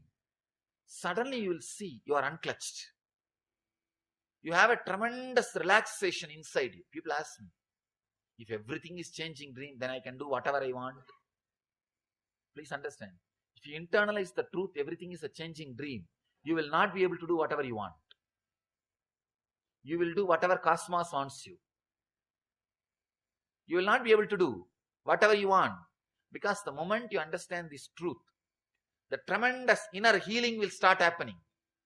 The struggle or the suffering will come to an end. One glimpse, whatever is happening is a changing dream. It is constantly changing. Your ideas are changing. Your ideas about changing is changing. Your ideas about transformation is changing. Your ideas about problem is changing. The whole thing changes. For example, sometimes people come and ask me, Swamiji, 12 years before I started my spiritual practice, I thought all my struggles will end. But after 12 years, still I have struggles. Understand? You may have struggles, but not same struggles. The transformation in struggles means transformation in you has happened. 12 years before, you might have been fighting with something else. After 12 years, you might be fighting with something else. When your opponent has changed, be very clear, you have changed. Your opponent cannot change without you changing. It means transformation has happened. Now your fight is happening in different level. In different level. Means the whole thing is changing. 12 years before, what was your desire? What was your fear? What you define as transformation? What you define as mukti? Even those things change. Your concept about liberation constantly changes. The more you expand, the idea also changes. I always tell people, Enlightenment experience is ultimate, but not final. That's a big difference. Ultimate means all your ideas about enlightenment will disappear. All your ideas about body, mind, everything will disappear. That does not mean everything is over. It will be constantly exploding into a different space. This moment, you will think, oh God, this is the ultimate experience I can bear. Not more than this. But that does not mean it ends there. Every moment you will be having the same feeling. That is what I call enlightenment. It is a limitless continuum. Please understand. Limitless continuum. It will be exploding, but constantly. What you think as ultimate now will be happening in you. After a few minutes, what you think as ultimate now will be happening in you. What you think as ultimate in this moment will be happening. Limitless continuum. The continuously. The whole thing is changing. It means your idea about enlightenment, your idea about desire, your idea about greed, your idea about you, your idea about Jiva, Ishvara, Jagat. All the three will change. Constantly it will be changing. That is what I call enlightenment. Please understand. People think enlightenment is retirement. No. No, you have an idea. After enlightenment, I will do this. I will do that. People come and ask me, Swamiji, what should I plan to do after enlightenment? I tell them, that plan he will do. You can't do. As long as you are planning to do, you will never become enlightened. Enlightenment is the last decision you can make. After that, you can't make any decision. All decisions will be made by somebody else or something else. All decisions will be made by something else. People think enlightenment is like a retirement plan. No, relax. It is a constant happening. It is a constant happening. You will realize everything, whatever, whether you change or you accept, it is just changing, changing, changing. It is just eternally changing. Yukti, to realize whatever you call as a reality is a changing dream. That is what I call yukti. There are so many wonderful truths which can be revealed inside you when you realize this whole thing is changing. So many things will be revealed. Your whole world is nothing but what you experience in your manasarira. For example, now what is your whole world? Whatever you are seeing, whatever waves created because of the seeing and listening inside you. This is what is your world. Now I am talking something. So each one is differently responding in your inner space to what you are seeing and what you are listening. That is what is each one's world. I can see each one responding in a different way to what I am talking. So now already one person is thinking, if whatever is changing reality, then why should I work? Why not lie down? Please understand, if by remembering this truth, if you think you can lie down, try lying down. You will not be able to lie down more than few days. Try. How many days you can sleep? No. We always have a fear. If I understand these great spiritual truths, I may become dropout from the society. I may not go to the job. I may not take care of my family. Who will pay my bills? Who will take care of my car, apartment? People have this big problem, this big fear. Understand? Assimilate these ideas. If this brings you laziness, just try to lie down. Relax with these ideas. How many days you can be lying down? How many days you think you will be sleeping? No, not more than few days. Your innate energy will not let you lie down as lazy. These truths can only bring you, it can only remove unnecessary restlessness. It can never make you lazy. We always think, logically question, oh, if I accept these ideas, then I may become lazy. No, accept, digest, assimilate, see.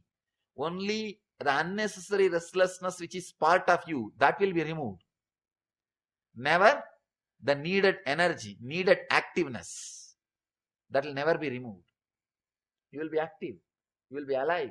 You will be taking care of your car, your house, your family, your relationships, your bank balance, everything. Only thing, the depression and irritation will be missing. But sometimes we feel that is missing. See, it was there for a long time with me.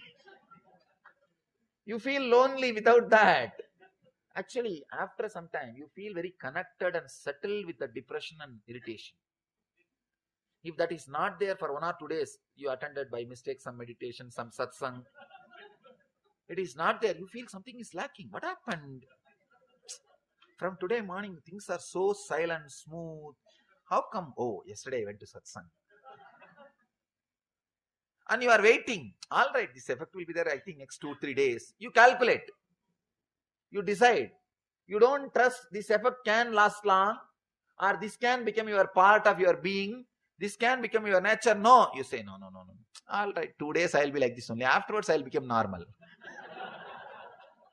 I will become all right. You wait for it. Understand? Understanding this one truth that whatever is just changing. Whatever I think as reality is just changing. That clarity relieves you from many sufferings. The tremendous inner healing will happen this moment in you. You see, it's like many times you can see when you have the nightmare, strong, frightening dreams like tiger chasing you, snake chasing you, or you are being imprisoned, or you are lost, you are near and dear on some kind of dreams, and suddenly when you wake up, what kind of relief you feel. Oh God, it is all dream. How relieved you feel. That feeling, that inner healing can happen this moment from this life. From this life.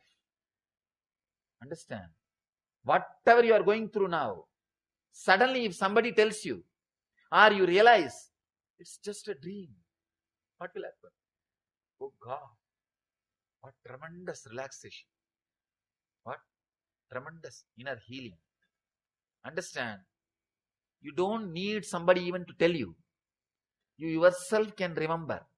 You yourself can recollect. You yourself can raise you to that understanding, that yukti, that whatever is happening around me is one more dream. Whatever I think as reality is one more dream. The third technique is yukti. Constantly you can remember. It's like a whole night you are dreaming as if you are making money, saving it, and building a big house. After completion of the house, you are wiping, cleaning. It's already clean. Even then you are cleaning, wiping. Suddenly you wake up. What will happen? That's the same thing you are doing. Remembering this again and again is what I call the third technique, yukti. Yukti of living enlightenment. The fourth, the ultimate one. The fourth important and ultimate one. Bhakti towards the unchanging energy. You may call that energy as God or Guru or Divine or Shiva. Any name you can use. Unchanging, feeling connection towards, strong feeling connection towards that unchanging reality, bhakti. Understand? 4 technique to live enlightenment.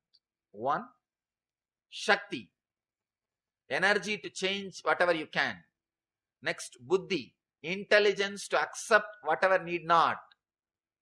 Yukti, understanding whatever you call as reality, how much ever you change, is one more dream. Changing dream. Yukti. 4th one, Bhakti. Strong feeling connection. Feeling deeply secure. Strong feeling connection with the unchanging one. Unchanging reality. Understand? Strong feeling connection with that unchanging one, when it comes to you, you have a deep security feeling. Bhakti can bring tremendous security feeling in you. Let me explain how it can bring tremendous security feeling in you. If you think whatever you are having and enjoying, you are worthy of it, you will never have the fear it will be taken away from you. If you think everything is an accident, what has happened around you, your wealth, your intelligence, everything is an accident, you will always have a constant fear. Any moment it can be taken away. If not in this life, after death. If you understand what I am having is because I am worthy, relaxing, it is because I am worthy. It is because I am worthy. It is there around me. If this clarity comes to you, you know very clearly, even if I die this moment, I'll come out and I'll rise in a space where I have all these things available. I have this much of intelligence, this much of money, this kind of ambience, this kind of situation, this kind of health. I am worthy of this.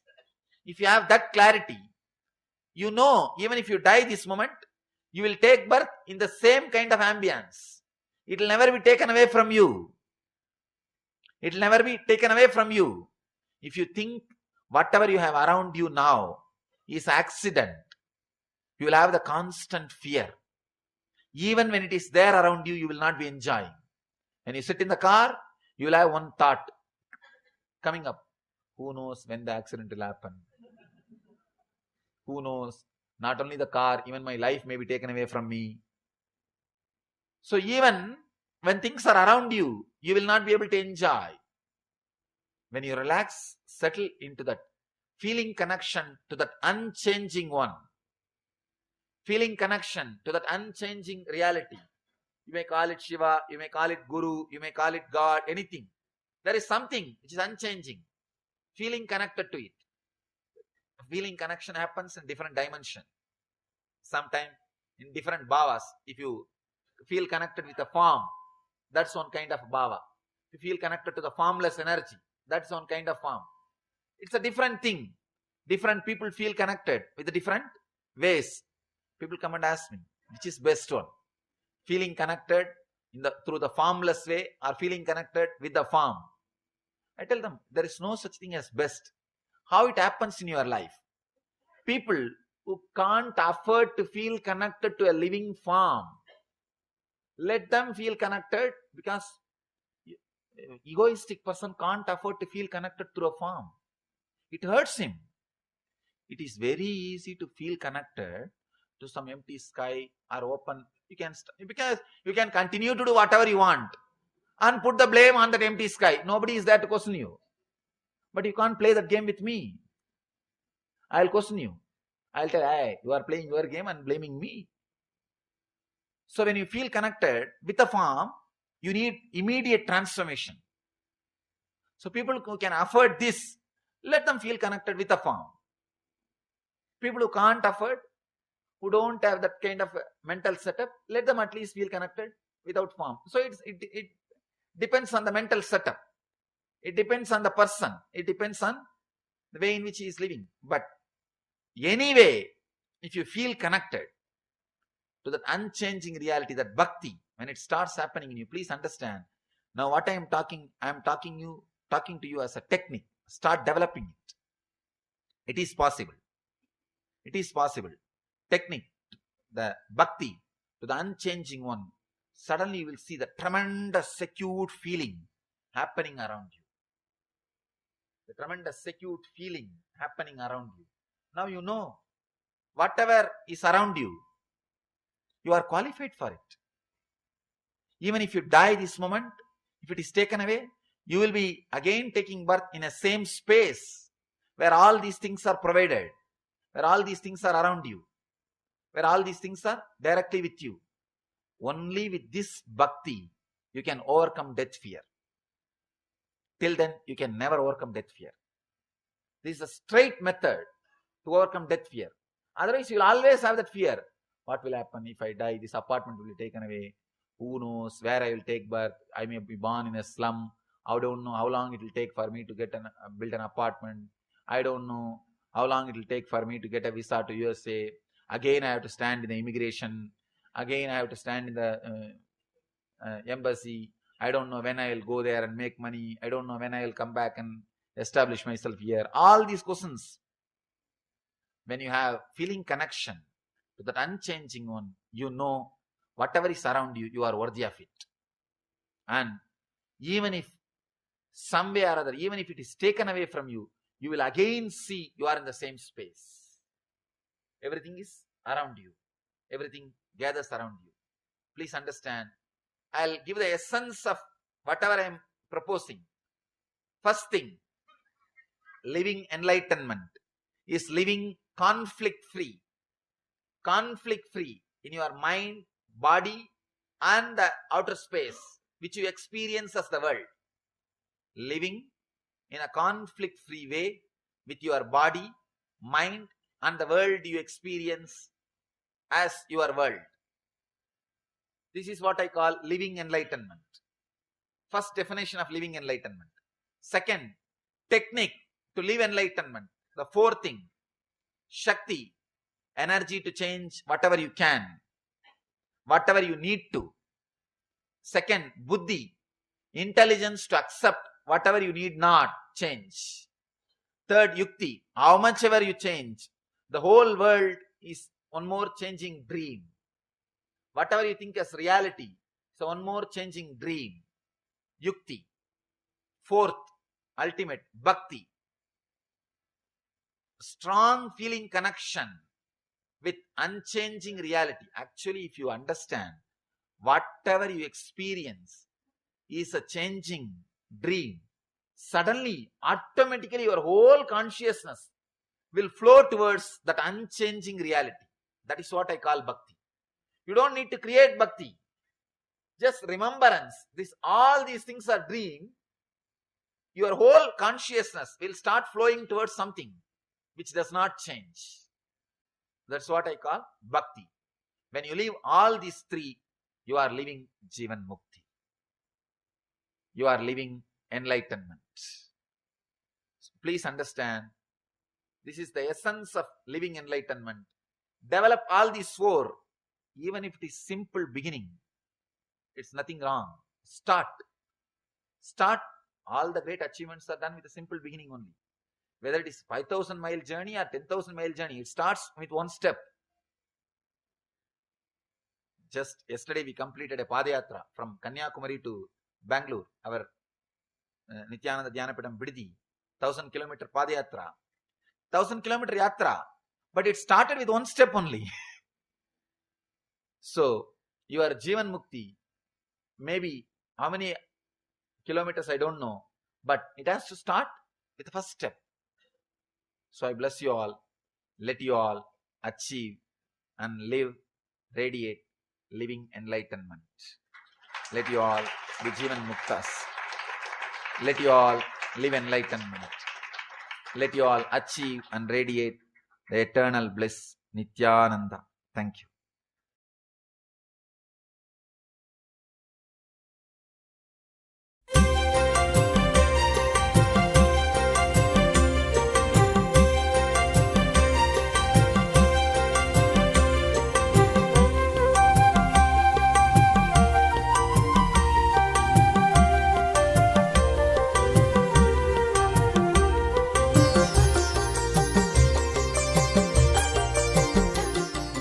Now comes the Jivan Mukti, enlightenment experience itself.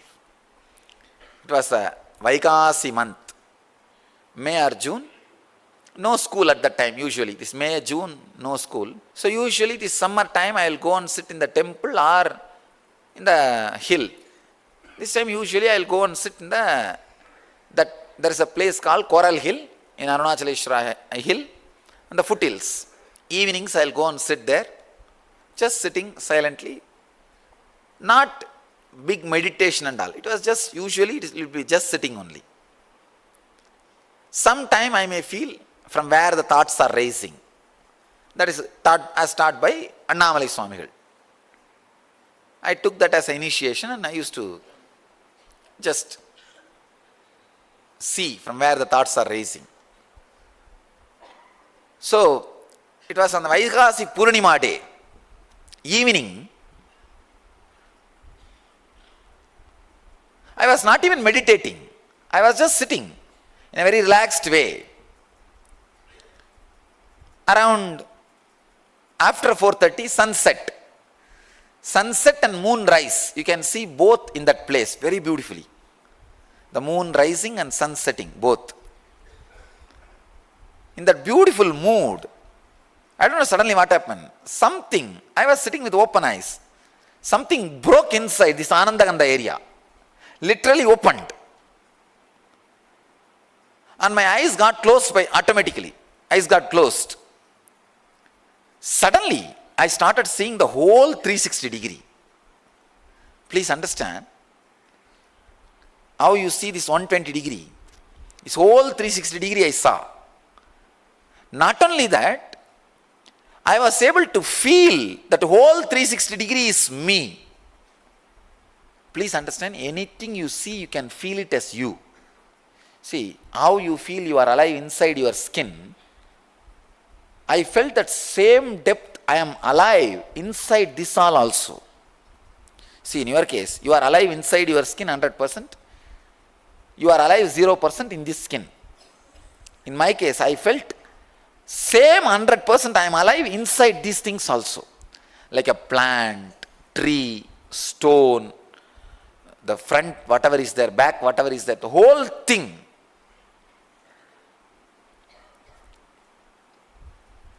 It was such an ecstasy, I can say, pure, solid gold flowing through my spine, which was cool. Pure, solid gold being poured into my spine, it was cool.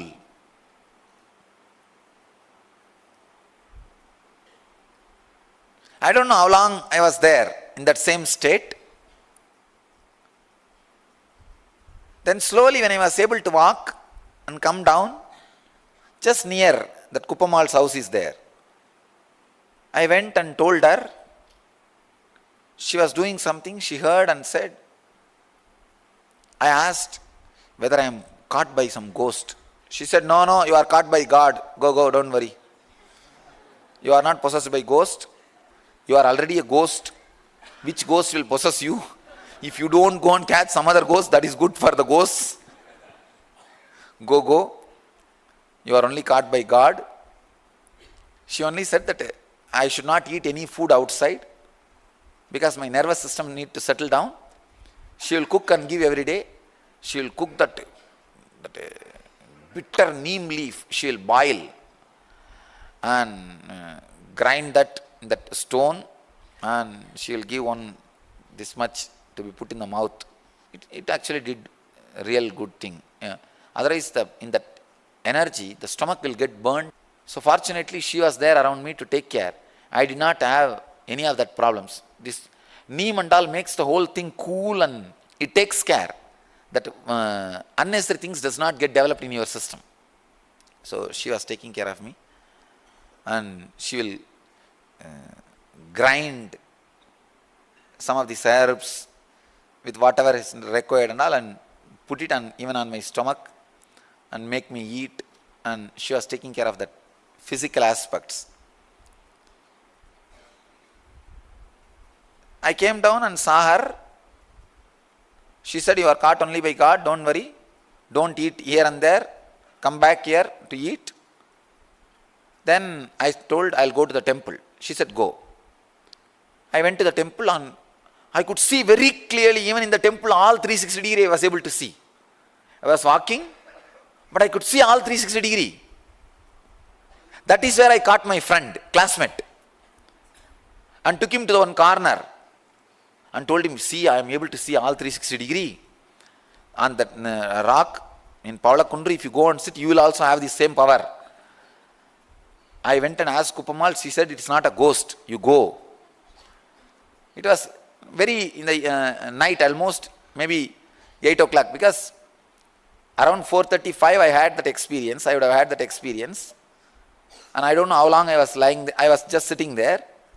And it must have been at least 7 or 8. I am telling him, go now itself. He says, no, now it is late. I'll go tomorrow morning. I said, no, go now. Tomorrow morning you don't know whether that ghost would have gone. And I don't know whether that power would have gone out. Go now. He said, no. Then he said, you are talking foolish things. How can you see all 360? I told him, if you want, check. First, I remember, he showed fingers behind my head. I told properly. Then he did not believe. Again he picked up a coin and showed the head or tail. I told that also properly. Then he said, maybe you are telling in fluke.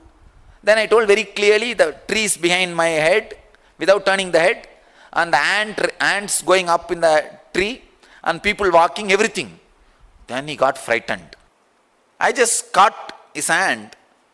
First time I felt the pressure of giving that same experience to the other person. Understand? With the Kuppamal, I never felt I should give that experience. It was the energy darshan happened automatically. This I can say, I thought he should also have that. He should also have that experience. It was such a joy, like a intense joy and bliss. I don't know what that guy felt. When I held his hand, just like I expanded, he also started expanding. He got frightened. And he wanted to escape. I tried to hold him, telling him, sit, listen the whole thing. Go and sit in that place. Anyhow, he ran away, escaped. Then slowly I went to the temple and spent a little time there. It took full 2.5 days for me to settle down with this 120-degree vision again. With this 120-degree vision again. Full 2.5 days I was able to see all 360-degree continuously. Whether I went to the home or anywhere I was walking around, I was able to see the whole thing. Whole thing. The big problem is in the road also, you don't know if some vehicle come in the front or back.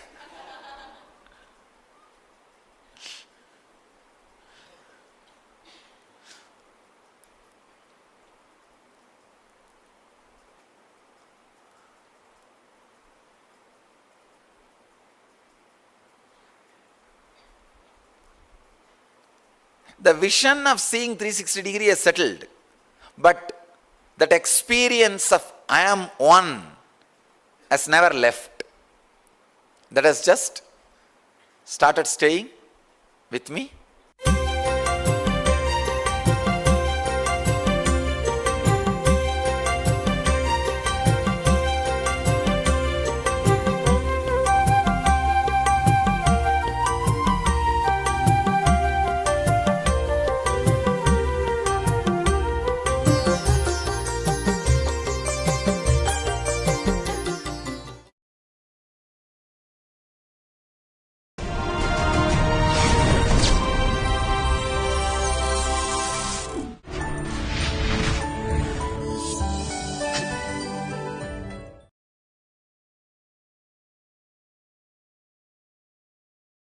Nithyanandeshwara samarambam Nithyanandeshwari madhyamam Asmadacharya paryantam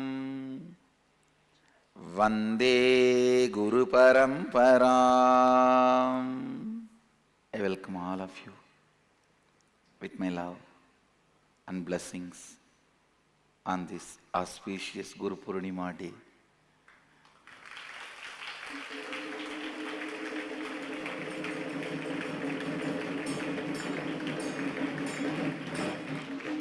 I welcome all the devotees, disciples, Samajis, Satsangis, Sri Mahants, owners of Sarvanya Pita, Tanedar, Kotari, Balasans, rishis, swamis, mahaswamis, goswamis, visitors, viewers, everyone sitting with us from all over the world in Bididi, in all over the world from Bididi.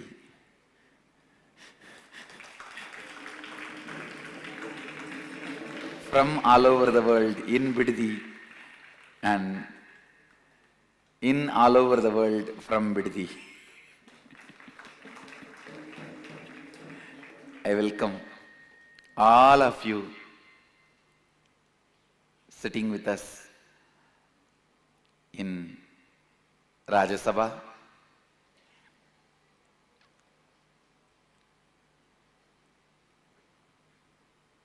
Newly refurbished, inaugurated Rajya Sabha.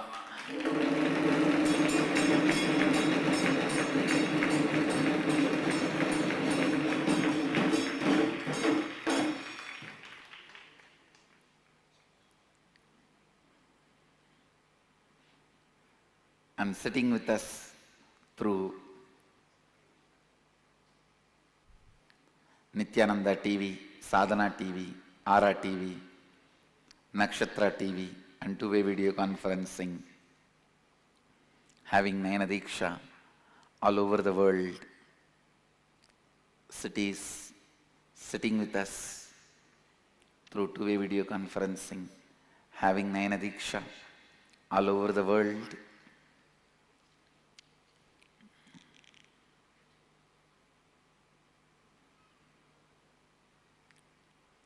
First, Nithyananda Nagara, Bididi is offering 1008 Naivedyams.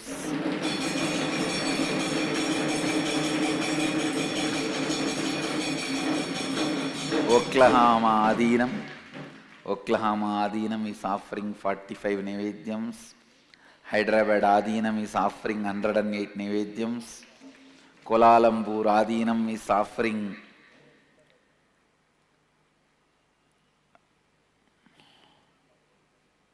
108 Naivedyams. Toronto, Canada Adinam is offering 108 Naivedyams. Houston Adinam is offering 121 Naivedyams. New Zealand, Trinidad Tobago is offering 21 Naivedyams. Australia, Nithyananda Sangha Australia is offering 108 Naivedyams. And Seattle is offering 65 Naivedyams, Seattle Adinam. Ohio Adinam is offering 112 Naivedyams. Nepal Dhyanapitam is offering 56,000 lamps and 56 Naivedyams.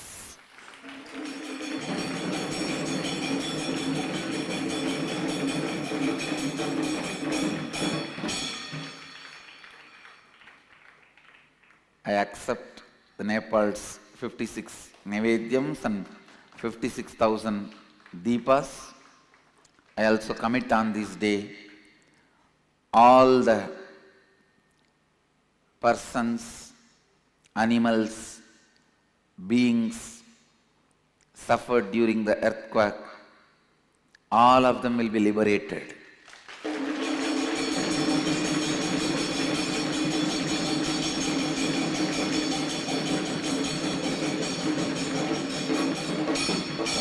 I also bless this nation, come back to Hinduism.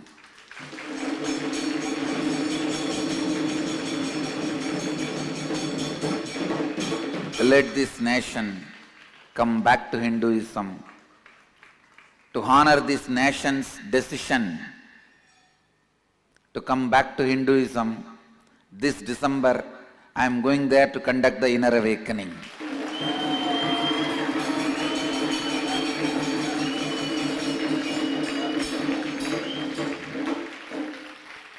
All the parties in Nepal have decided to come back to Hinduism. I am so happy with the decision.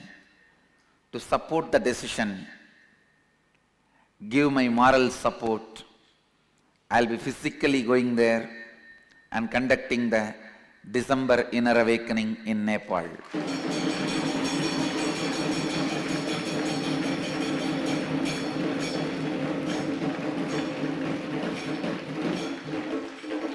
And I also wanted to encourage the spiritual tourism for Nepal, which has suffered due to earthquake. I am committing to revive it whatever way I can and support Nepal.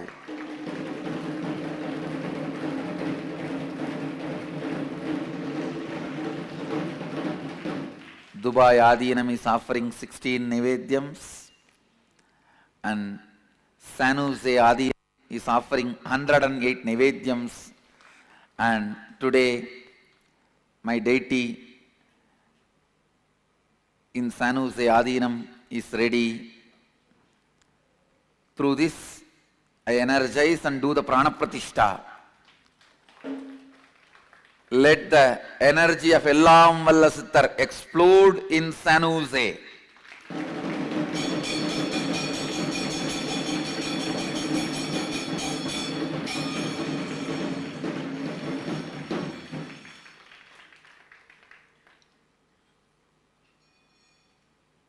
As Sadashiva, I'll continuously be available from that Murti to whole US.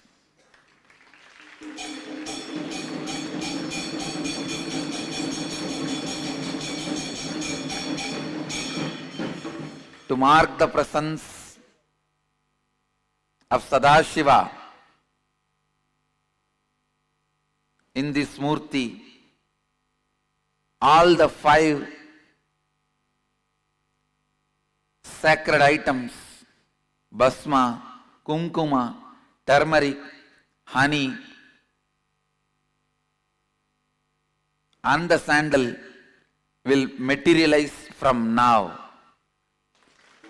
It will start materializing from that Murti, continuously to tell people my presence. Anybody stares into the third eye of those Murti, of that Murti, their third eye will be awakened.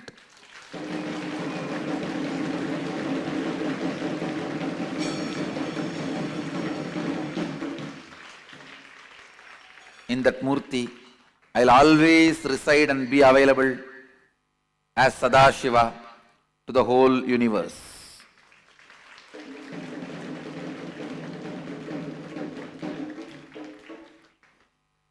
Los Angeles Adinam is offering 116 Nivedyams. St. Louis Adinam is offering 108 Nivedyams. Oman Adinam is offering 51 Nivedyams. Mill Valley Vairavan Goil is offering 21 Nivedyams.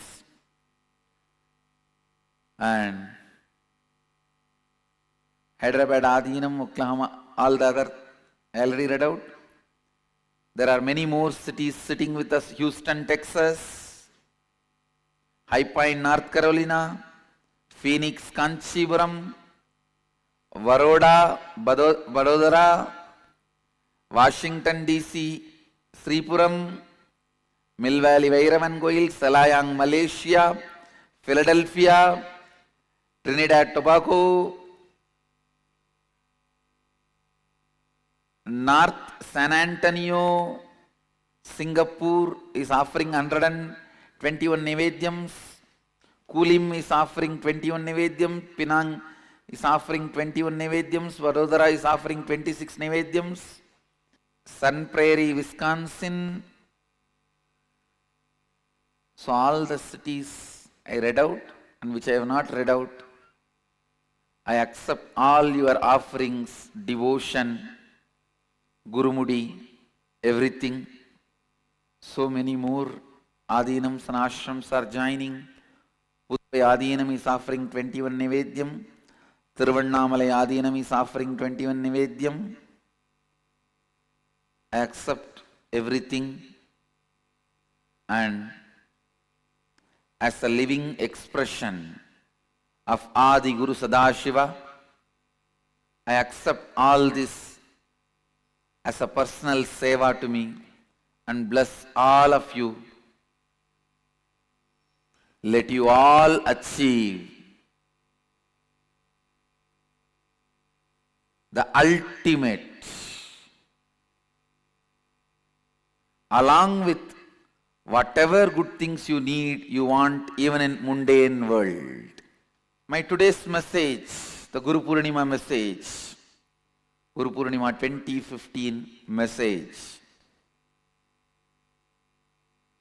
Guru Bhakti.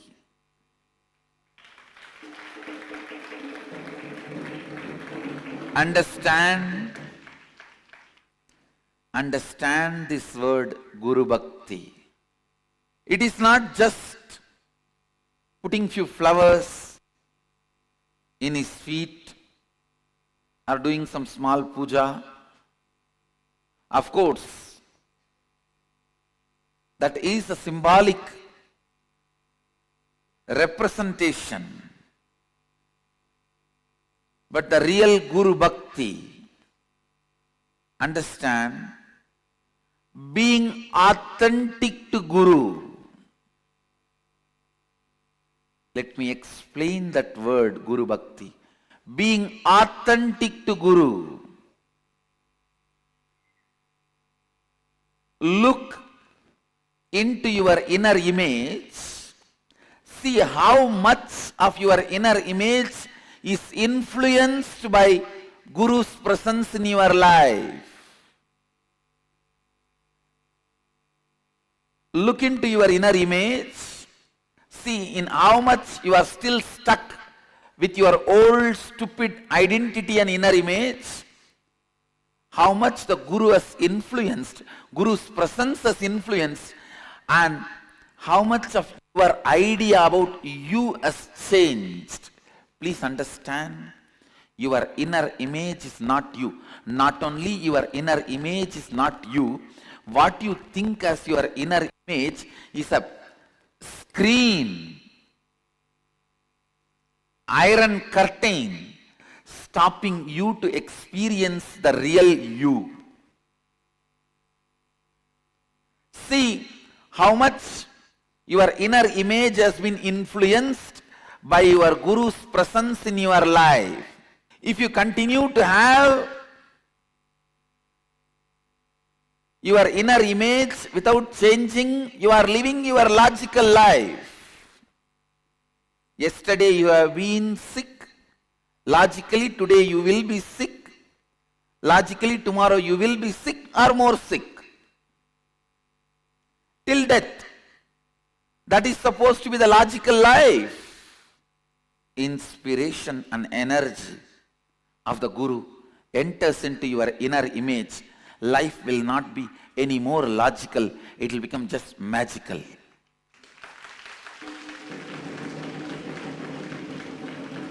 It is not any more logical. It will simply become magical.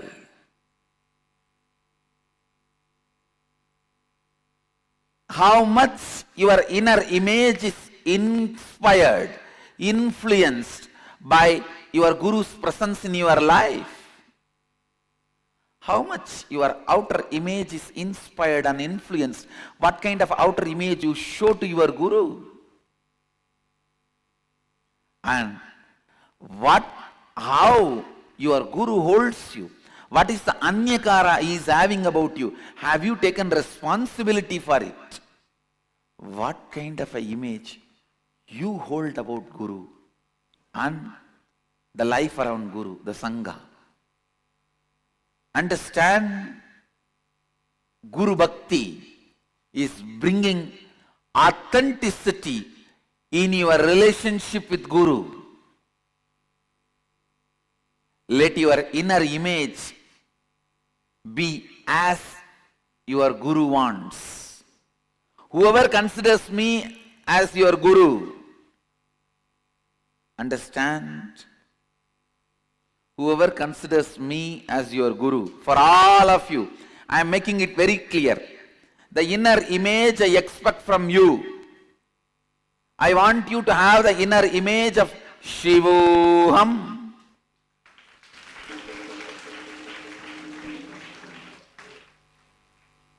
my taste is very simple in anything. I just want the best thing. My taste is too simple.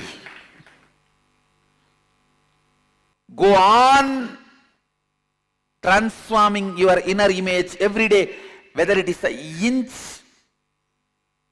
or meter or kilometer or mile. Move towards Shivoham. That's the first step for any activism. Please understand.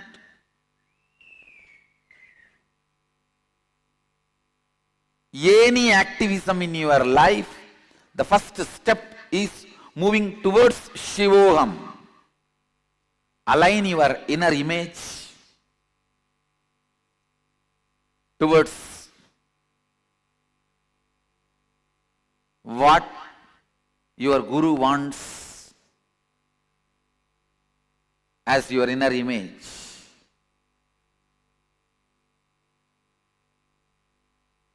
How you project yourself to your Guru. Sit and align. Sit and analyze how he holds you. What is his anyakara for you? Are you taking responsibility for it? Understand, anyone who takes responsibility to align themselves to my anyakara, I commit with you. You experiencing Shivoham is my responsibility. As Sadashiva, I give you the boon of living Shivoham.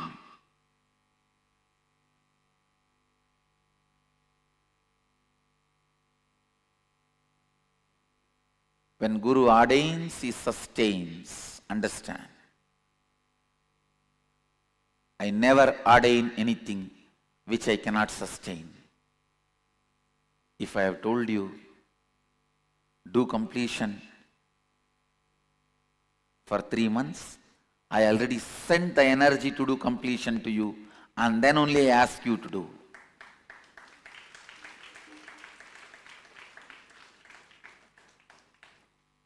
If Krishna is asking Kuchela to do all the danas, whatever wealth is required for Kuchela to do the danas, Krishna has already sent to Kuchela's house. Only then he is asking Kuchela to do the danas. Understand, anything I ordain, I already sent whatever is required to you. I already sent whatever is needed to sustain it. Only then I ordain. Be a man to stand up to Guru's anyakara. Impossibility is not cute.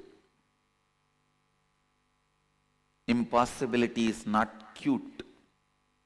Nobody is here to celebrate your powerlessness. Powerlessness is not fashionable. Impossibility is not cute. Nobody is going to tell you, oh, how innocent and cute he looks. No.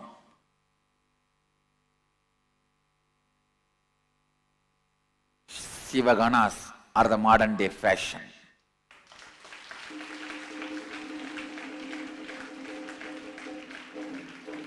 Be a Shivagana. Gana means filled in length, breadth, depth. Let your length, breadth, depth be filled by Shiva. That is the meaning, definition of Shiva Gana. Let not any dimension of you be left without being filled by Shiva. Understand? Let your length, breadth, depth, all dimensions be filled by Shiva, Sadashiva. That is the meaning of Shiva Gana. Remember, when Mahadeva ordains, he sustains. When Sadashiva ordains, he sustains. The living expression of Sadashiva, your Guru, when he ordains, he sustains. What is the influence of your Guru in your inner image? What is the influence of your Guru on your outer image? What kind of outer image you show to your Guru? And what is your Guru's Anyakara for you? How much you have taken responsibility, and what is your Anyakara towards Guru? How you hold him? What's your image towards Guru and life? Align all the four to its highest possibility, that is Guru Bhakti.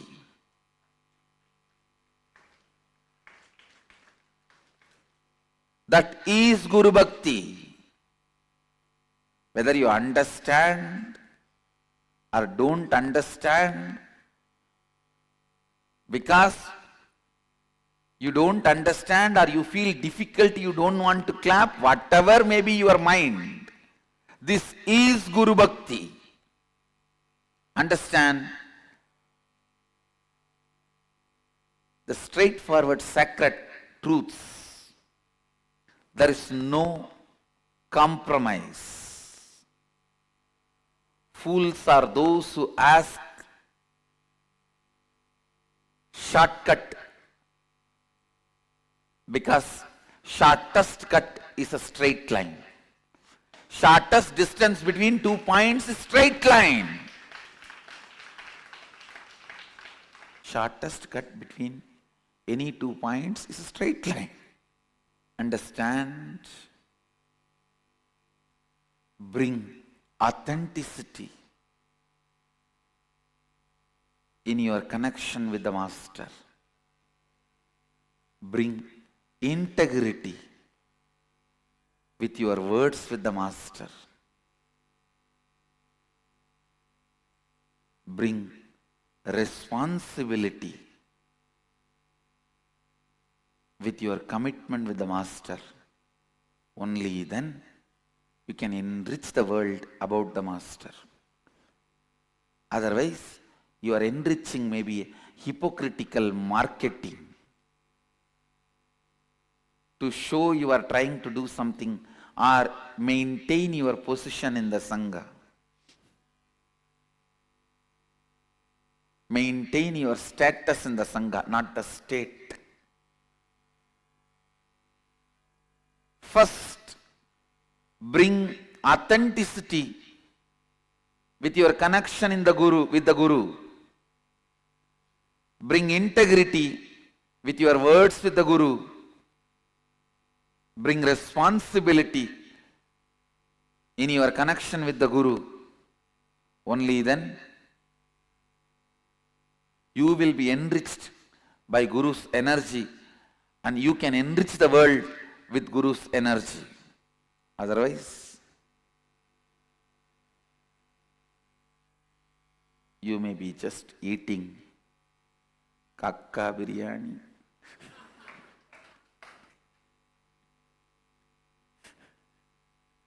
Means crow biryani. You may be thinking you are eating biryani, but end up in eating crow biryani. Only when you are belching, you will understand. Guru Bhakti is the first step towards achieving anything, including enlightenment. Even to start the spiritual process, at least to start, maybe the first step, little bit of completion or yoga or meditation. Even for that, you need certain kind of a, at least basic trust towards Guru. The initial form of Guru Bhakti. And ultimately, even for enlightenment, Guru Bhakti is required. Guru Bhakti is required. Actually, Guru Bhakti itself is an independent method to lead you to enlightenment without any other technique or methodology.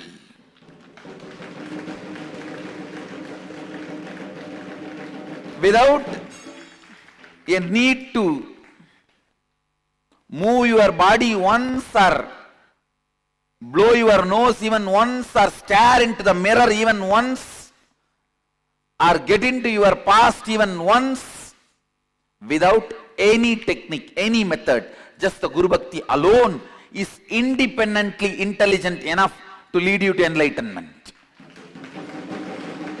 I tell you, even after enlightenment, I realized the result of enlightenment itself is eternal Guru Bhakti, that's all. Actually, after enlightenment, what you are going to bring into you, what is going to be your foundation cognition, your basic cognition to exist is Guru Bhakti. Guru Bhakti is not your whims and fancies towards your own concept of Guru. It is authenticating yourself, authentically aligning yourself, authenticating yourself and authentically aligning yourself to your Guru by aligning your inner image, outer image, others' image, life image with your Guru's connection. It is actually not difficult. I tell you, the other day one guy came and met me. Actually, even news article appeared about him in the Facebook and all. He came and met me maybe a few months before. Actually, just within 50,000 rupee, he has made a helicopter.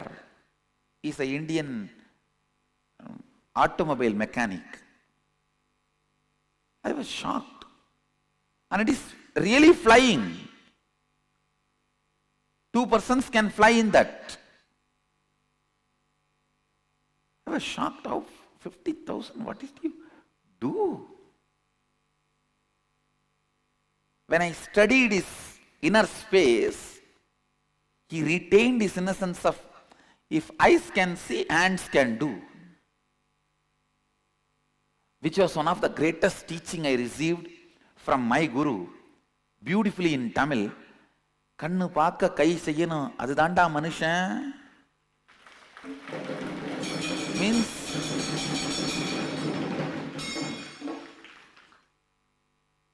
if I see, hand should do, only then you are a man. Actually, in one temple, suddenly on a festival day, Devi temple, festival day, the priest is not there to do the decoration, the sandal paste alankara for the Devi. My Guru and me, both of us went to the temple. Suddenly she told me, have you seen in the temple, the main Arunachaleshwara temple, they are doing the sandal paste alankara? I said, yes, I have seen, Ma. She said, do it. I said, how? Then she made a statement. Kan paaka kai seyyano, adudanda manushan poi pandra. If your eyes can see, your hands should do. I tell you, that is basically the village Indian's belief about himself. It is actually the Western engineering education destroys you and makes you feel everything is difficult. Unfortunately, in India, everybody first becomes engineer, only then they try to figure out what to do, what to become. I actually don't read any English book other than the scriptures English translation, because I don't want to be influenced by that Western thought currents. I learnt English only by downloading the spiritual material.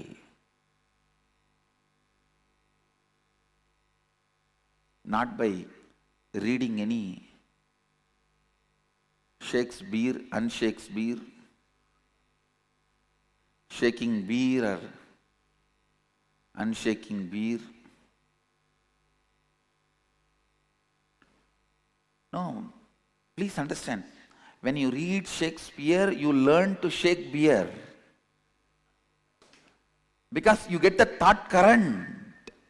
It's not that you just get English. You get the thought current. Just not to be influenced by the thought current. I never read English literature. Even though I don't have a mind because of enlightenment, even the words which I use to talk to all of you, first I create that consciously in Sanskrit and then translate. I continue to retain that ability consciously. So that the thought current will never be influenced by the language developers. The language I am using, English, is only a medium. I do not want whatever I am sharing, teaching with you guys, any way to be influenced by those guys who developed this language. Their thought current.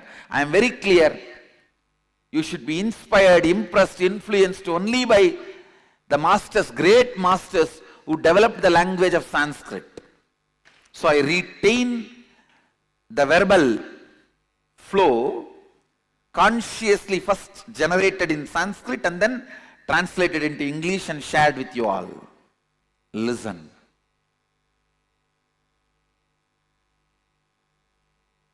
Simply you can do it. Don't be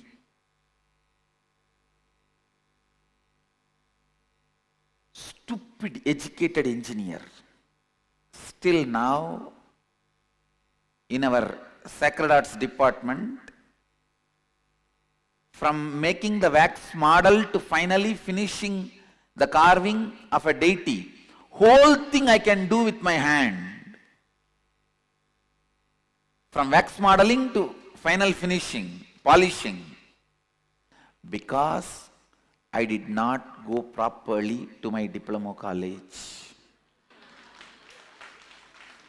Otherwise, 3 years is a lot of time. They would have made me believe it is too difficult.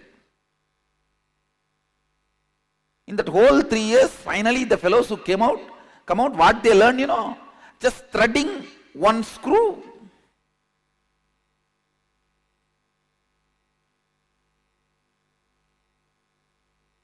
Maybe the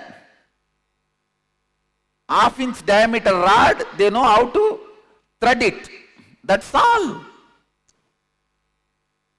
That is the final project, practical examination. And that also you have a choice. God saved me and helped myself to save myself.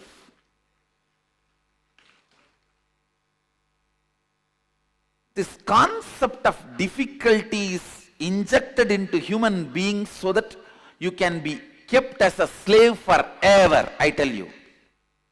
Whoever injects the concept of difficulty, renounce those people in your life, you will be saved forever. Whoever teaches you possible in your life, by giving up anything, be around them, you will be saved.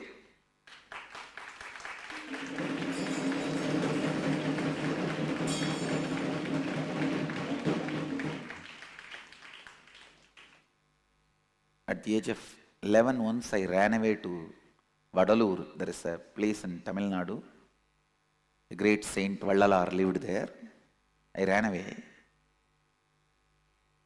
The only thing which brought me back is, if I am stuck with something, with the idea of difficulty, who will tell me it is possible and push me? Only my gurus can tell. So I came back to my guru's feet.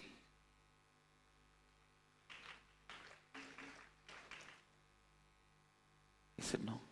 Who will make me understand it is possible? Only my Guru can. Guru's feet is the ultimate tirtha. No Parivrajaka will help leaving Guru's feet. That is the ultimate tirtha. Any Parivrajaka in 3 days depression.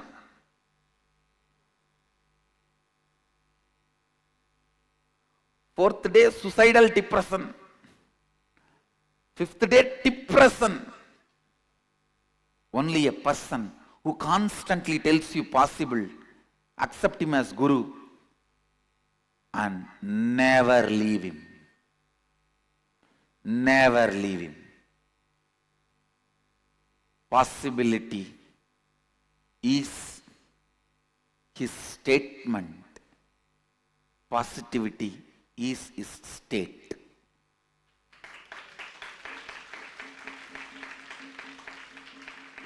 As I said, Guru is the statement of God. God is state of Guru.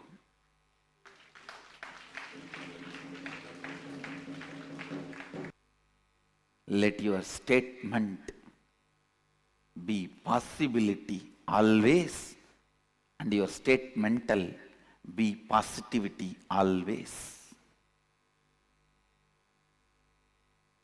Maybe a new word, it's okay. Statemental.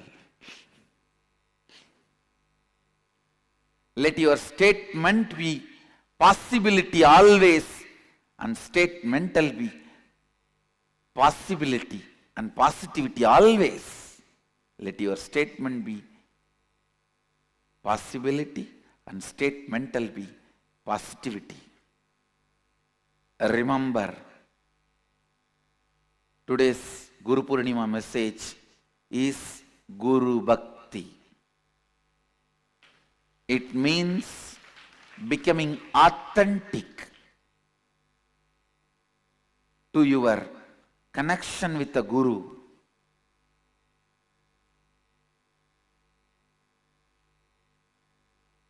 Becoming integrated to your connection with the Guru. Taking responsibility to align yourself with your Guru. Enriching yourself and others with your Guru's energy.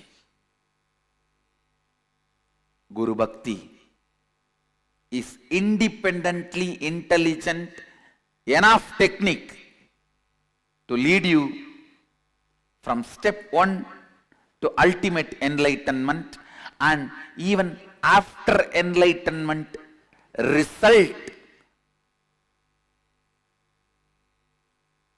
for your life is Guru Bhakti.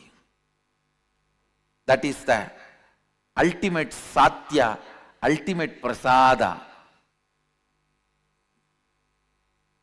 Guru Bhakti is independently intelligent enough to reach you to enlightenment. Decide today this one thing clearly, strongly, with your whole being. You will become authentic, integrated, responsible and enriching towards your connection with Guru. Whatever incompletions, karma, which is stopping you,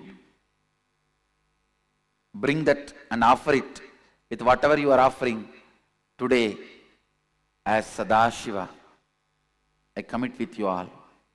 I'll burn all those karmas and give you the greatest prasada, Guru Bhakti.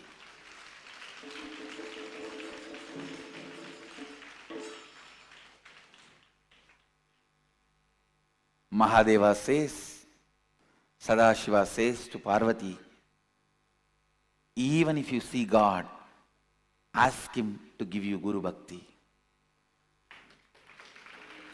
Even if when you have darshan of God, ask him to give you Guru Bhakti. Because that will give you everything, and that is the result of everything.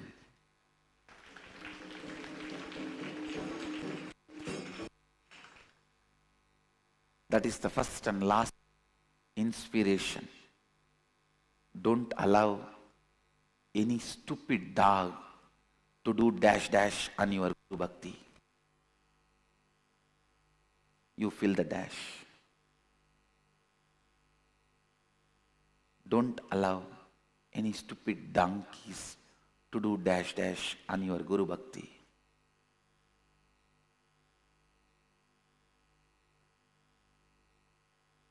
When they try to do dash dash on your Guru Bhakti, what happens to them? You can see whatever negativity they spread, their karma is coming back to them. I have not cursed them, but their karma is coming back to them. They are suffering. But finally, the fellow who lost is stupid you by letting those donkeys do dash dash on your Guru Bhakti. Do not allow any donkey to do dash dash on your Guru Bhakti. Whoever tries to disturb your Guru Bhakti does the worst thing to you. Whoever strengthens your Guru Bhakti are doing the best thing to you, because that is the life and goal. That is life and goal. Life, goal, result. Today's message, Guru Purnima 2015 message is Guru Bhakti. Live it. Radiate it.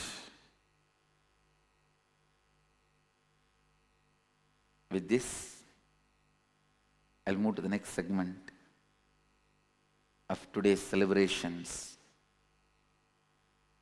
Offerings to the world from Nithyananda Sangha's various departments. Nithyanandam. Now, Swamiji is going to release the Sarvagnapita booklet on this very day of the Guru Purnima.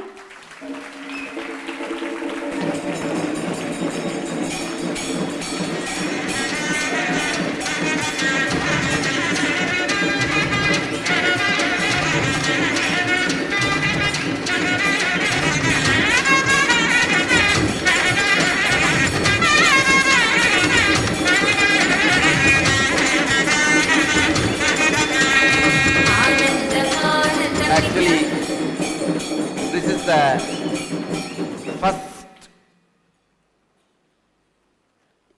brief presentation of the Sarvagnapita project. Sarvagnapita is the most ancient Vedic Sanatana Hindu Dharma University, existed and existing, started by Mahadeva himself, is going to be now revived by his very energy, his very blessings, by himself.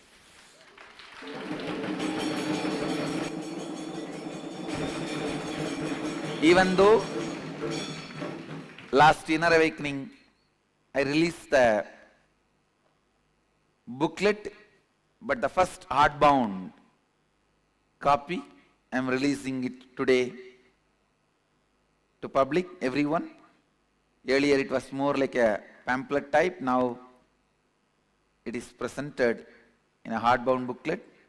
The first Sarvagnapita book goes to the historical, thousands now may become owners. The first owner of Sarvagnapita, Srikant and Prasanna. The first copy goes to them. Prasanna, please come and receive. On behalf of Srikant, Prasanna can receive. Sing.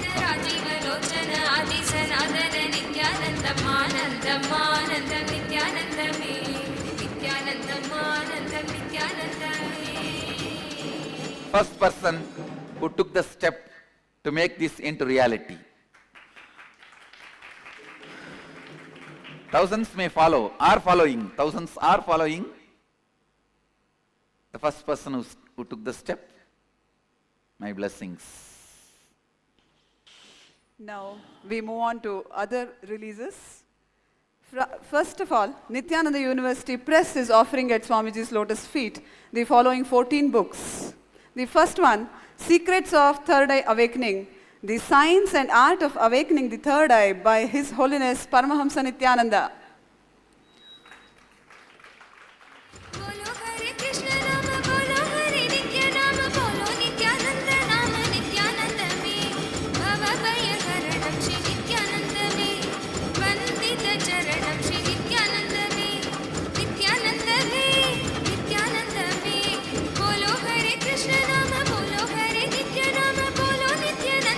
So, this release goes to the first adult who started fluently reading through third eye, Nitya Devi. This copy will be sent to her. She is the first adult who started reading fluently immediately after initiation. So this copy goes to her. Next is 108 Truths of the Yoga of Enlightenment, Volume 1, Talks on Patanjali Yoga Sutras by His Holiness Paramahamsa Nithyananda.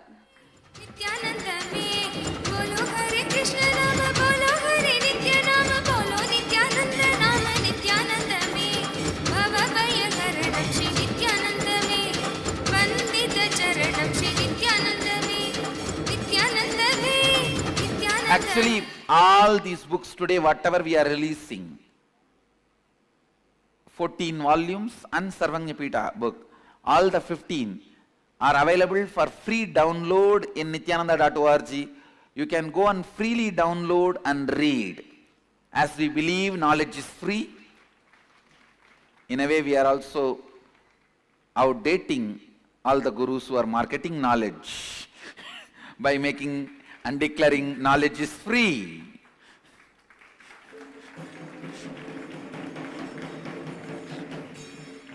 Next one, Straight Solutions from Upanishads, articles based on talks on Isha Vasya Upanishad by His Holiness Paramahamsa Nithyananda.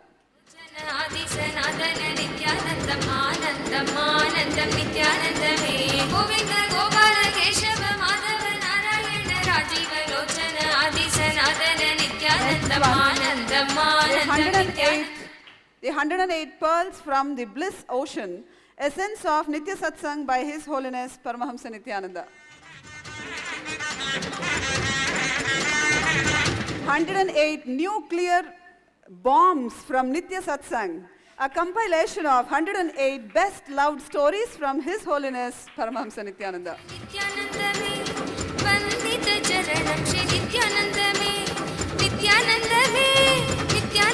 Actually, you have to read the title properly. New and clear.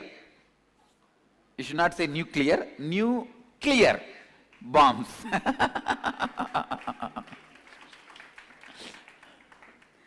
Next one is What is Gratitude? Essence of His Holiness Paramahamsa Nithyananda's teachings on gratitude.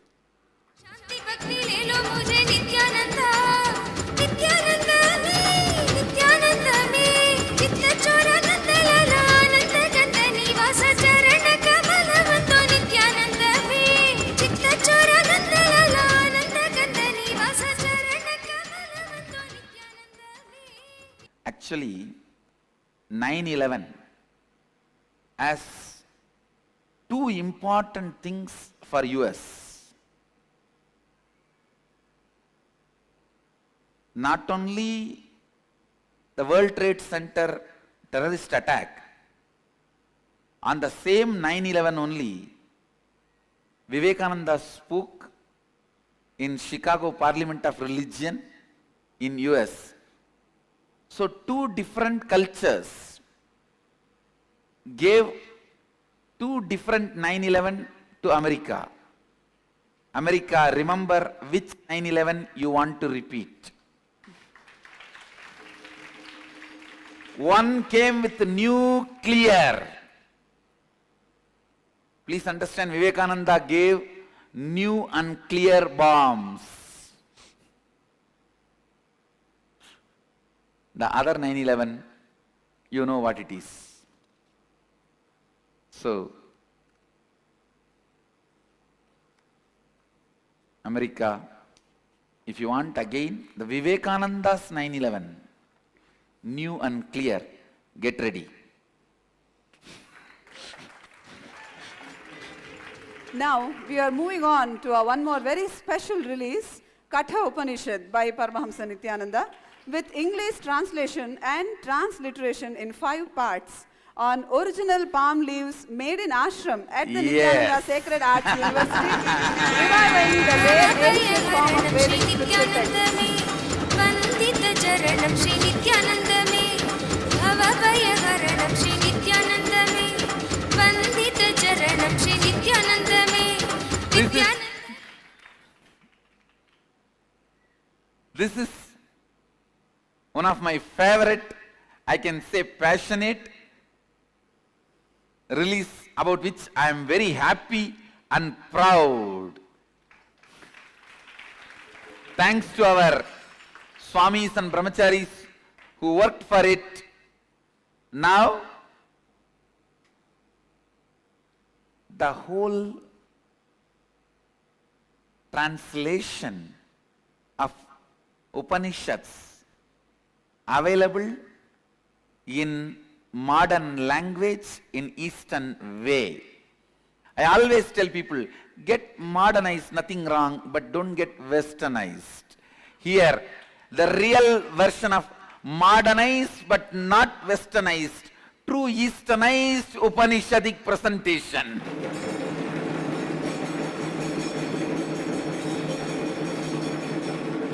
Maybe first time ever English is getting printed on palm leaf.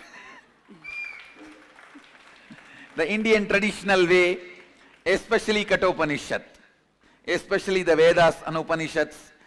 Here, as a 5-volume, Kathopanishad is available, and very soon you can expect all the 108 Upanishads will be available, because we ourselves have our own infrastructure to publish books in palm leaves. We have established a complete infrastructure, sourcing, processing, printing, publishing. In palm leaves, it's done in-house. It's done in-house. Soon we may even start growing our own palm trees. It has come out wonderfully. It has come out wonderfully. I am so happy and feeling satisfied more than with any other things. I am so satisfied with this offering, where beautifully every day you can enjoy the original verse and the translation before going to bed. Just keep it next to your bed, pick up and read few verses and translation, contemplate on that and fall into samadhi. And the leaves are also processed in a traditional, natural way, so the longevity is more and user-friendly. All of you can enjoy. As a 5-volume, Kathopanishad is already ready. Ready? And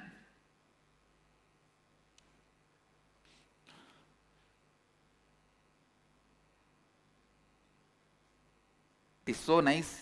The first copy goes to me directly.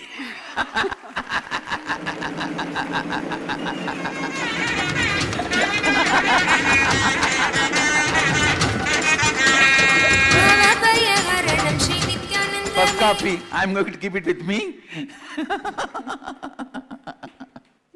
It's so beautiful. And I sincerely thank and bless everyone who is behind this whole project, making it successful. Blessings. Now we are moving on to some e-books which are also being offered. The Upanishads source book translation in Russian, an offering from Russian Nithyananda Sangha.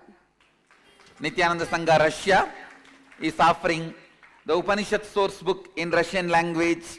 I am releasing it as e-version for free download. You can see the book. Then the Upanishads source book, translation in French, an offering from French Nithyananda Sangha. Nithyananda Sangha French Nithyananda Sangha offers Upanishad source book for free download.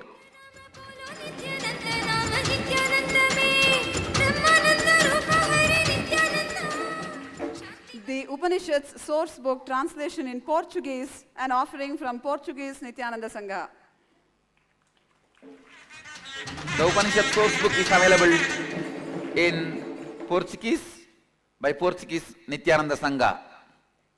Living Enlightenment book, translation in German, an offering from German Nithyananda Sangha. Nithyananda Sangha Germany is offering the Living Enlightenment book in German for free download. It is available in the internet. All of you can download and read. The Essence of Living Enlightenment book, translation in Bengali, an offering from Bengali Nithyananda Sangha. The Nithyananda Sangha Bengal offers this book, Living Enlightenment, Essence of Living Enlightenment.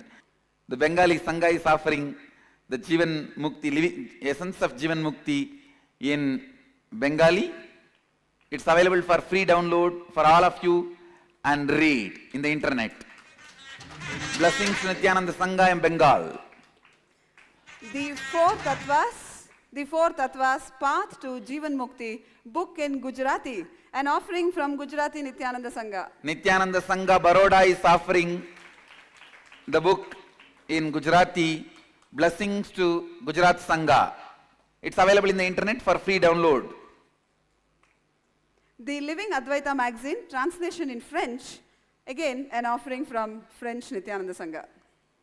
So Living Advaita in French is available from Nithyananda Sangha French.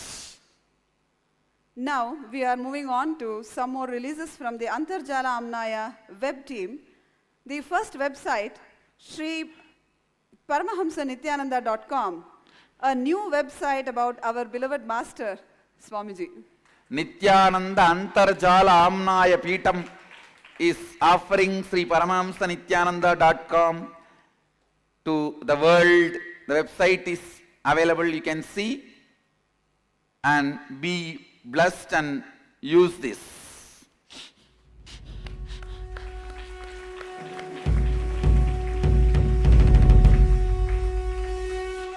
Now, Kumbhamela.com, site that explains the deep significance of the Kumbh at its grandeur. As Mahamandaleshwar of Mahanirvani Akada, I am releasing the official Kumbh Mela website, kumbhamela.com, which will now give everything about Kumbh Mela. All the details of Kumbh Mela will be available in this website. You can all enjoy. Next, redesigned and content updated innerawakening.org, our website. So, redesigned innerawakening.org is dedicated to the whole humanity. The team which did Paramahamsanithyananda.org, Ma Yoganandini, Dikshananda, Satish, Varsha, Shreya, and the team which did Inner Awakening, Ma Prematma, Nagaditya, Malayarasan, blessings to all of you. Blessings to the whole team. Releasing the next version of N Pregnancy Care website, that is npregnancycare.nithyananda.org.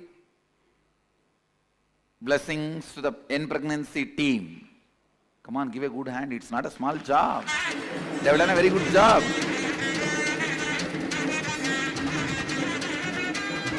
You think making somebody pregnant is very easy? Come on.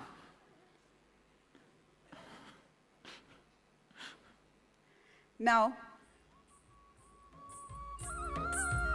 trying may be easy, not making. Come on.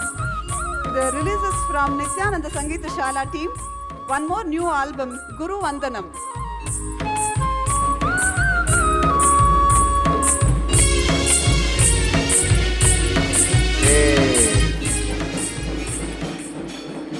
And this is by actually my Mahatma Purnananda, who is campaigning by herself. So First copy goes to Atma Purnananda. So whoever has helped you, you can give one more Nithyananda.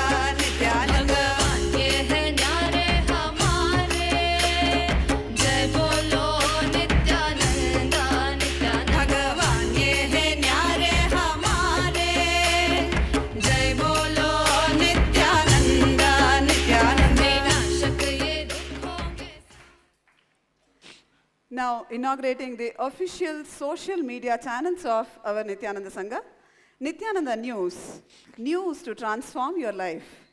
You can now be updated to date with news from the Nithyananda Sangha on Facebook, Twitter, Google+, and on YouTube.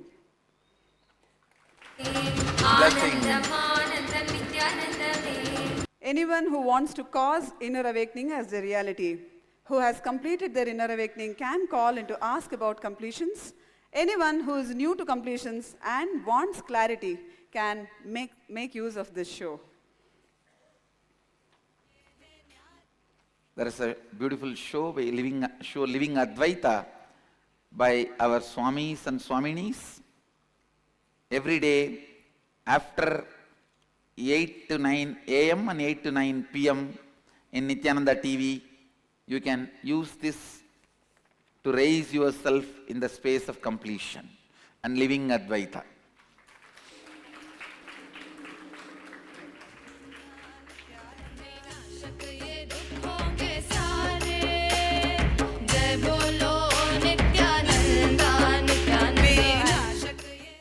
We have one more release of our website, releasing HinduTemplesFromNow.com. It consists of information about top Hindu temples. As of now, 50 temples has been added. We will be continuously adding more temples there, like Tiruvannamalai Temple, Kashi Vishwanatheshwara Temple, and Akshardham Temple. So, you see historical information. Formally, I am inaugurating the website of Hindu temples.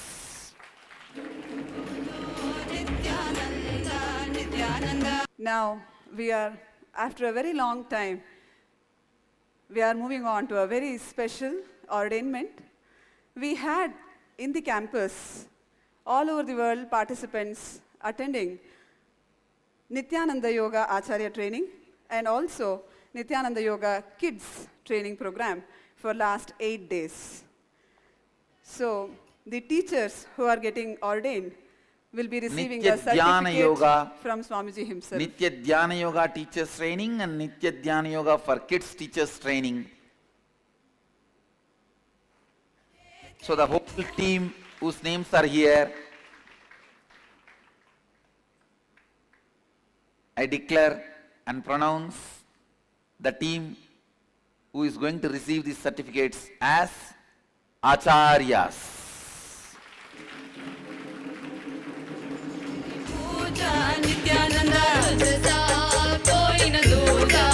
Blessings to everyone who has become Acharyas to spread this message of ancient Vedic wisdom to the world. So with this, I bless you all. Let you all radiate with integrity, authenticity, responsibility, enriching, causing, living Advaita, the eternal bliss, Nithyananda. Thank you. Be blissful. Nithyananda Dhyanapitham, Nithyananda Nagar, off Mysore Road, Bidadi, Bengaluru. Phone 08027279999. www.nithyananda.org. www.youtube.com/lifeblissfoundation.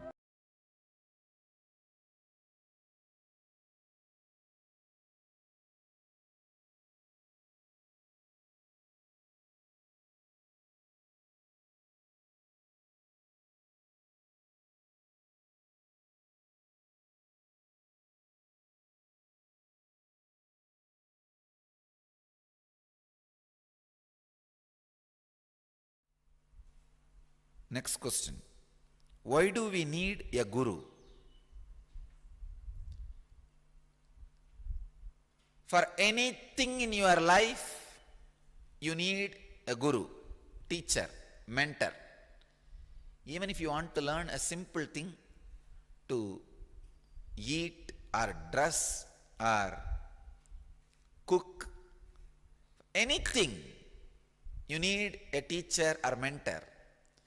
Even ordinary outer world simple things which can be learnt by manuals, books, even for that you need a guru. Then understand the inner world. Almost you are trying to reach the sun with bullock cart.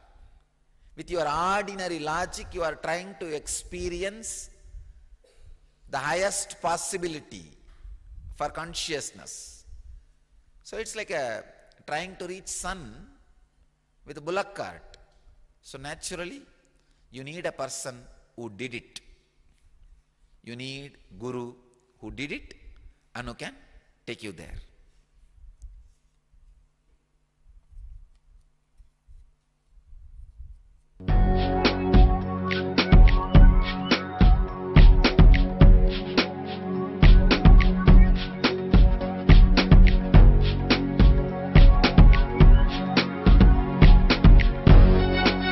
All that I taste, all that I smell, I offer to you, Swami Nithyananda.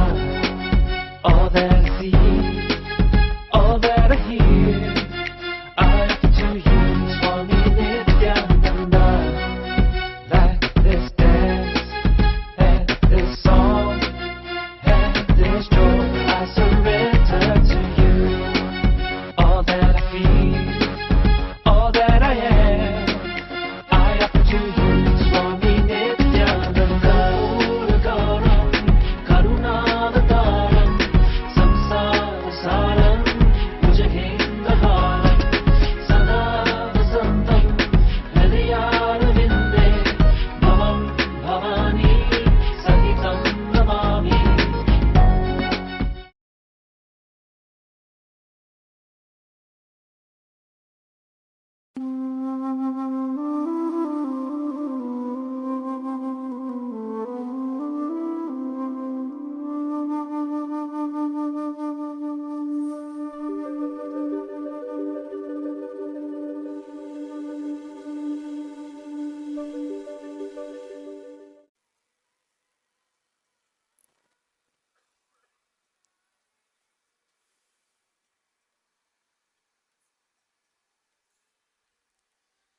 Sadashivasamarambam Shankaracharyamadhyamam Asmadacharyaparyantam Vande Guru Paramparam.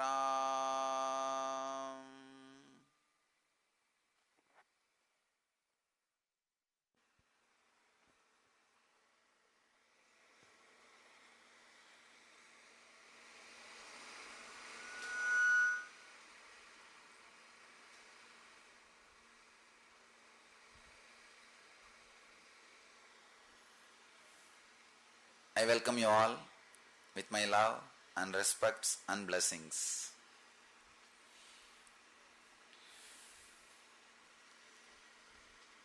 Guru Purnima, the Master's Day, the day we remember, revere, respect, rededicate our beings to the Sadguru, Master, the very presence of the cosmos in our lives.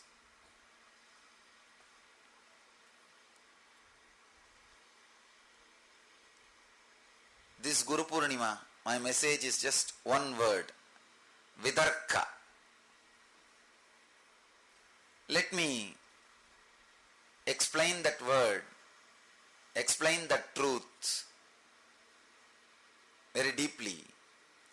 Darka means ordinary logic, simple logic. Kudarka means cunning logic, the logic which constantly leads the individual to suffering, which constantly works from the wrong angle, which constantly thinks from the wrong angle. Please understand. Kudarka is complete negative. Anything happens in their life is looked only as punishment, suffering. Constantly, the person who is in Kudarka suffers with fear and depression. Whatever is happening around him, he feels he is an island. Everything is trying to torture him. Everything is isolating him. Everything is punishing him. Everything is violent with him. Person with Kudarka cannot have vacation, cannot rest.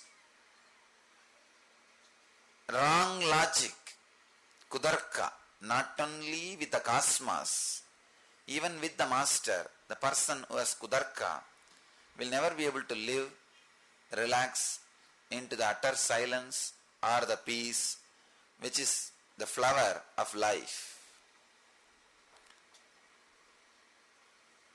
Many of us know about Kudarka because many of us live with this logic. Sometimes this logic pays in the society. It protects us. It brings wealth. It pays our bills. It brings name and fame. Many times, the more you criticize others, more you are considered as a intelligent being or more knowing person. So Kudarka many times adds value to you. That is why we constantly cherish, engage, entertain, enlive Kudarka. Continuously, it gives you the feeling almost like itching. When you itch, you feel very comfortable, relaxed, but in few minutes, you will see the suffering. You will see the suffering. Kudarka is internal itching. Continuously, our brain looks at everything with a deep fear, isolation, suffering and depression. The logic which looks into everything with the deep suffering is Kudarka. Just yesterday, I was talking to some of our devotees. The first thing I said, there is no such thing as suffering in the planet Earth. Please understand, there is no such thing as suffering in the planet Earth. Anything you consider as suffering in the planet Earth is Kudarka, wrong logic. This is the scale to find out whether you have Kudarka or not, whether you have wrong logic or not. If you think anything is suffering in the cosmos, you have some Kudarka, carrying some deep Kudarka which creates intense suffering in you. Now let's understand the word Vidarka. Vidarka means ultimate reasoning, beyond reasoning. The logic which is straight, open, available to you and available to the cosmos very directly, which makes you understand the things as it is, which puts you in the complete easiness. Please understand, I-S. Easiness is easiness. E-A-S-E. Easiness is easiness, which puts you into the deep easiness, which puts you into the ultimate easiness, the right reasoning, right way of looking at the cosmos, looking at yourself, looking at the master. If you have Kudarka with you, you will torture yourself. If you have kudarka, the wrong reasoning with the world, you will torture the universe, you will be violent. Anybody who is taught life is a suffering from the beginning, he will be ready, he will be carrying violent words, arrogant body language and hurting every human being around him. Please understand, even carrying the constant irritation and continuously wounding people mentally and hurting people psychologically, causing to deep depression is again violence. Anybody who believes life is a suffering means kudarka with the cosmos will be violent. And naturally, if you have kudarka with the master, you will try to be violent. Fortunately, master can't be hurt. So, you will hurt yourself very deeply when you have kudarka with the master. When you have the vidarka with yourself, you will be completely at easiness. When you have vidarka with the cosmos, you will be completely in peace. When you have vidarka with the master, you are living enlightenment. You are radiating Jivan Mukti. Master is the center of the cosmos, intense life.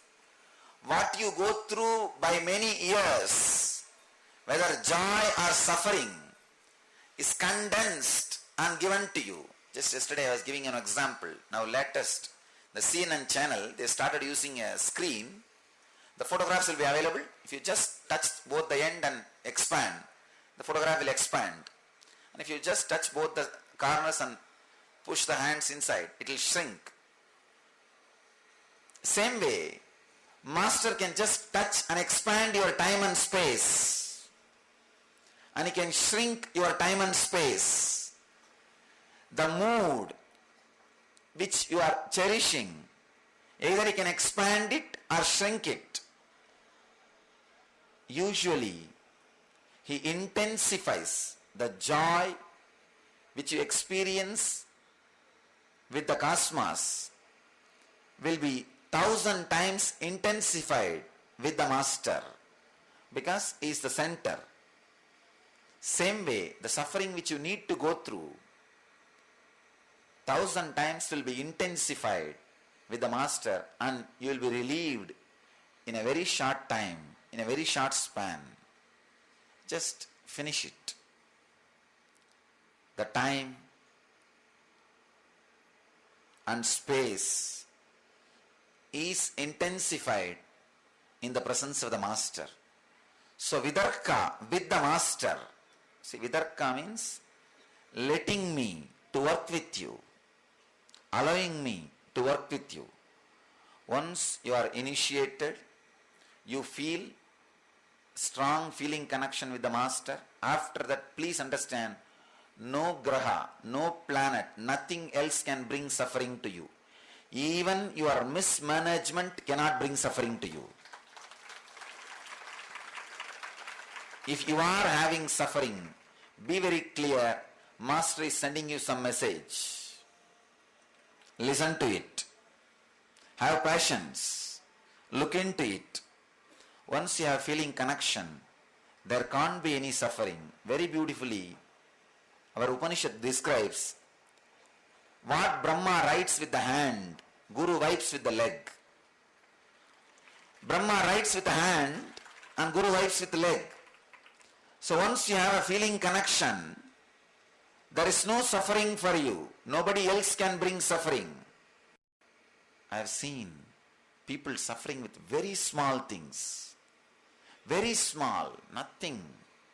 Just what do you want for breakfast? That kind of small things will create so much of suffering for them just because of not right reasoning, just because of their wrong reasoning, kudarka, nothing else.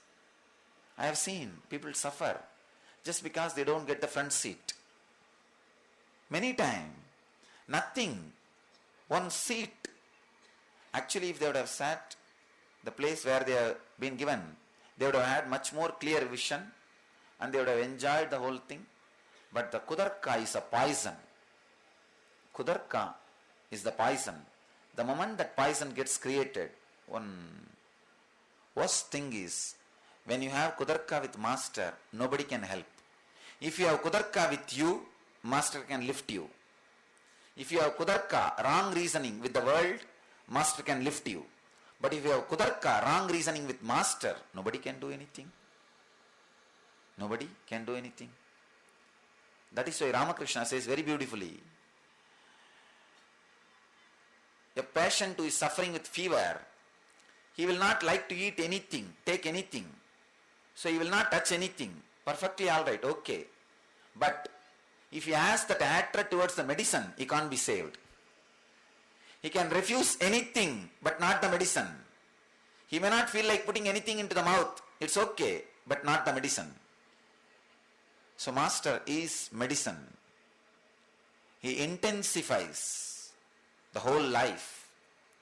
Many times people come and tell me, Swamiji, I know you only for last 2 months or 1 year, but I don't feel there is a time in my life when I was not around you. I don't remember there was a period in my life I lived without you. Many people come and tell me, how is it? Because when you are living around the master, when you feel connected, your life, even though it is chronologically 2 months or 1 year, the psychologically it is so intense, like a roller coaster. You live many lives within the short span. In that very short time, you live intense spaces, the peaks and valleys, intense experiences of joy, pain, gaps and bliss.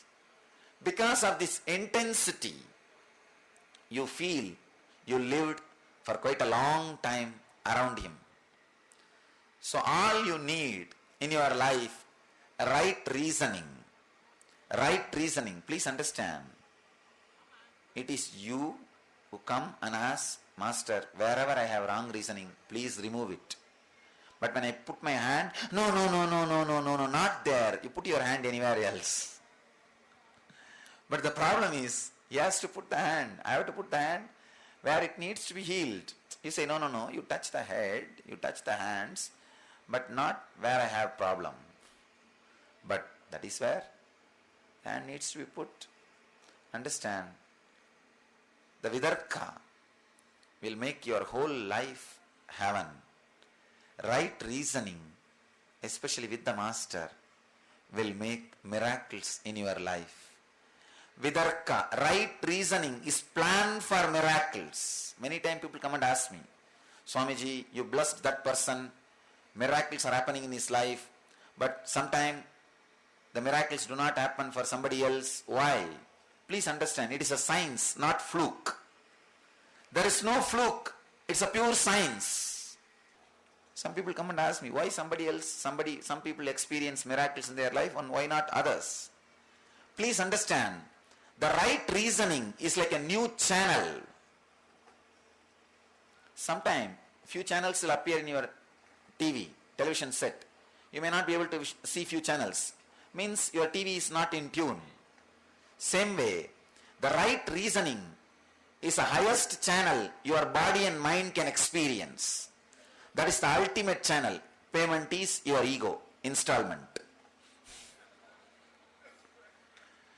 Understand, not just once for all.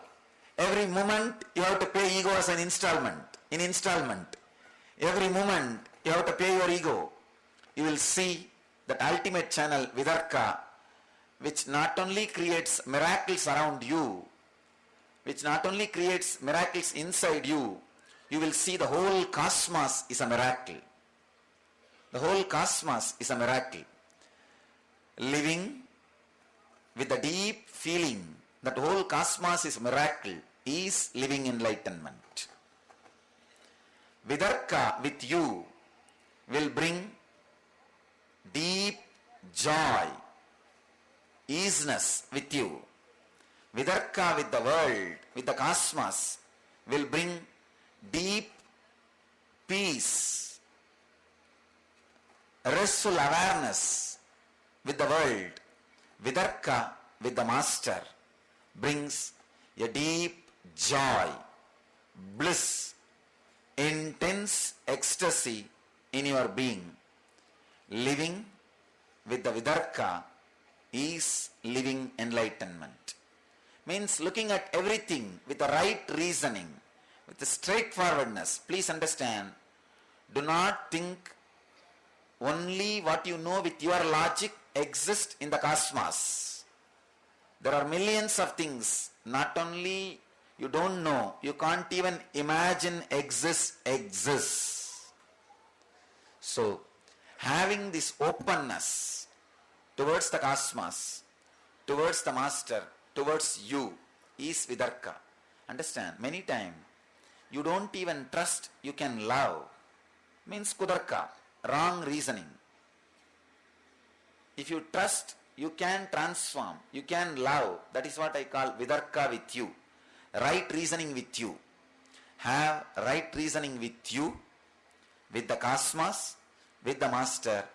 You will be living enlightenment. You will be radiating enlightenment. The problem is, the Kudarka sometimes becomes so powerful. Whenever I use the truths of Vidarka, you think, no, he's trying to convince me for something. Be very clear. Nothing needs to be achieved to me by you. Even nothing needs to be achieved for you by your ego. Even for you, your ego is not useful. And what way it can be useful to me? It's like there was a blind guy in the Himalayas, and in the snow, one snake got frozen. Early morning, this blind fellow, he just felt that snake and he thought it's a walking stick. And he picked up that and started walking. There was an enlightened master. He saw the scene and said, oh God, sun will come in half an hour. When the sun comes, that snake will come back to life and it will bite this fellow. He ran to that blind fellow and said, hey, what you are carrying is not walking stick. It's a snake. Drop it. It's a frozen snake. Then this guy said, the blind guy, I think you don't have walking stick, so you want me to drop this so that you can pick up this. Understand? Then master said, fool, it's a snake, listen. He was trying to take that away. Then that blind fellow was trying to beat the master with that snake. Anyhow, master took care that nothing happened to him and the blind guy and the snake. All three were saved. Understand, whenever I tell you to drop the snake which you are carrying in the hand, frozen, you think, I am going to take it. You think, I need that. That is why I am asking you to drop. Be very clear. Not only it has no use for you, it's harmful for you. When it has no use for you, how do you think it will be useful for me?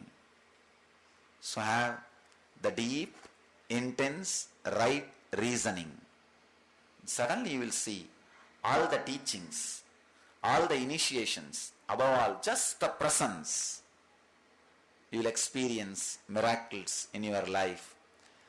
Vidarka, right reasoning, is planned for miracles. Many times when people come and ask me something, I tell them, ask with the idea of getting it. Not with the idea, I will ask, it will not happen, I will come back and prove that what he said is not happening. Not with that intention. Then naturally what will happen? I will tell tadastu, whatever you want, let it be. So if you are asking with Kudarka, you are asking not to have it. So Vidarka, right reasoning, is the bridge to experience the master, his teachings, his techniques, his initiation, his power, his energy, ultimately his very presence. So I bless you all to have the right reasoning with yourself, with the cosmos, master, experience life as eternal miracles. Experience life as a continuous miracles. Experience life as an ultimate miracle. So let you all experience life as the ultimate, eternal, continuous miracle and live enlightenment. Live the Jivan Mukti. Let you all achieve Vidarka, live and radiate Jivan Mukti. Let you all achieve Vidarka, live and radiate living enlightenment. Let you all achieve and radiate the eternal bliss, Nithyananda. Thank you.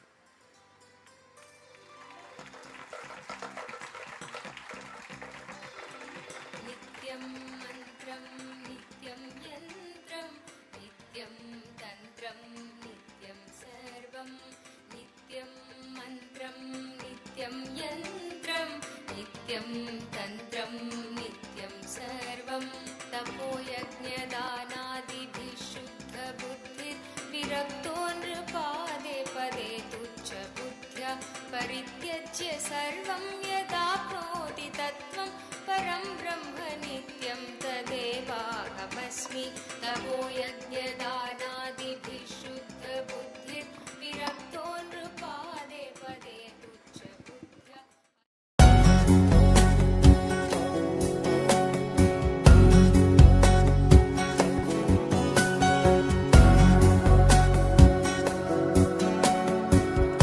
Guru Purnima.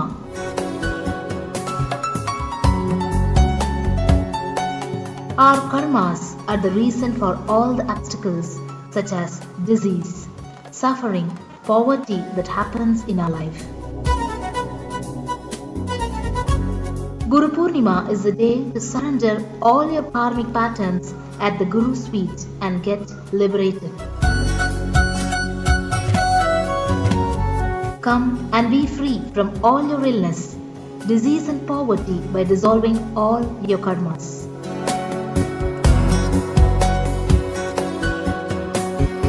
Guru Purnima celebrations.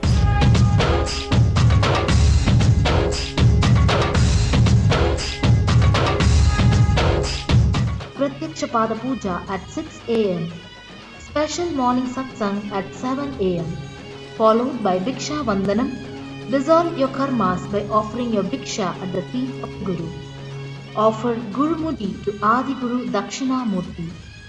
Rudrabhishekam to 21 feet Ananda Linga and 1008 lingas around. Radhotsavam, the chariot festival. All are welcome.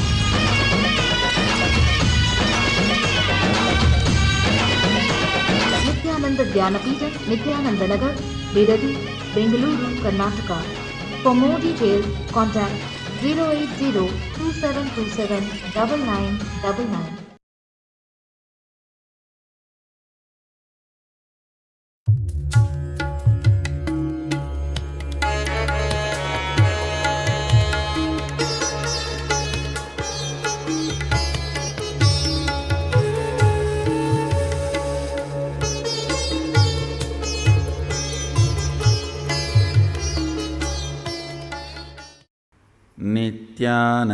नित्यानन्देश्वर सदाशिवसमारम्भाम् नित्यानन्देश्वरि आदिशक्तिमध्यमाम् अस्मदाचार्यपर्यन्ताम् वन्दे Guru Parampara.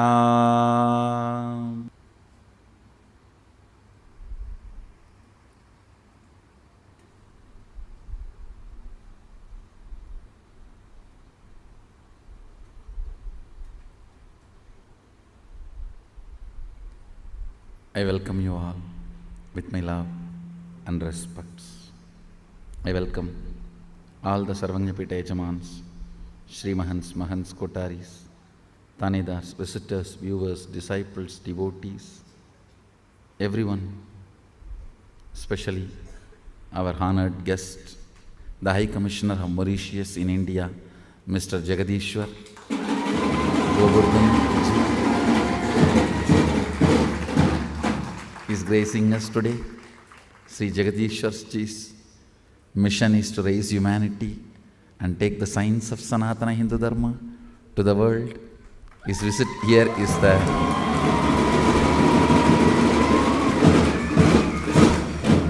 first step of taking Sanatana Hindu Dharma to Mauritius by establishing Nithyananda Gurukul and Nithyananda University.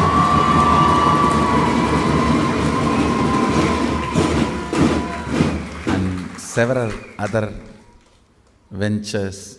I welcome him with all my love and respects.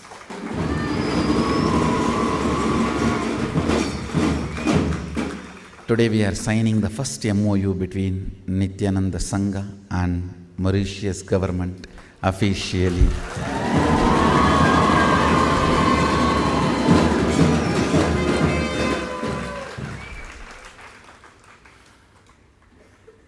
Taking the Sanatana Hindu Dharma science from its original roots back to Mauritius, reviving the Sanatana Dharma in Mauritius too.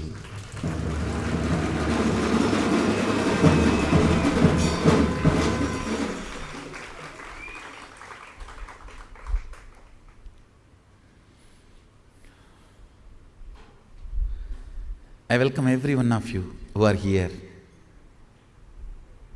on this auspicious Guru Purnima day.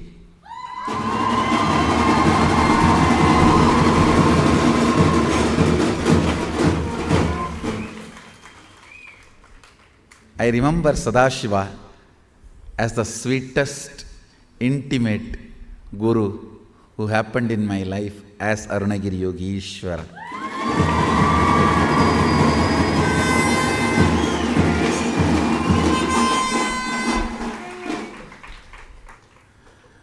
The only name which can put blushing on my face is Arunagiri Yogeshwara.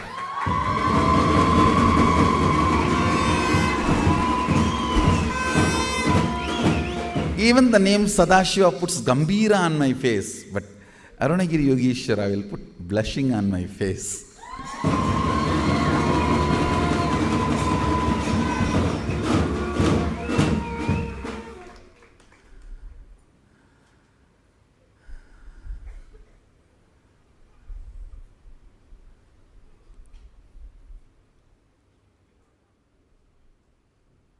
Millions of explanations, meanings, definitions for Guru exists. But let me tell you, best Guru, ultimate Guru, Sadashiva himself, when he happened in my life as Arunagiri Yogeshwara, what I experienced with him, how he defined himself,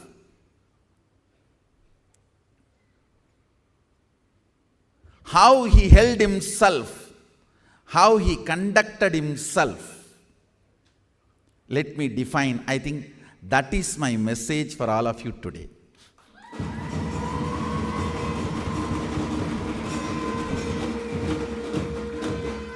Verbally, he was always ferocious, demanding, expecting me to stand up to his expectation, anyakara. In reality, absolutely comfortable and never bothers, or never cares, never even remembers the verbal instruction he gave, the way his body language, the way his life, the way he holds in his inner space. Understand? I have given a very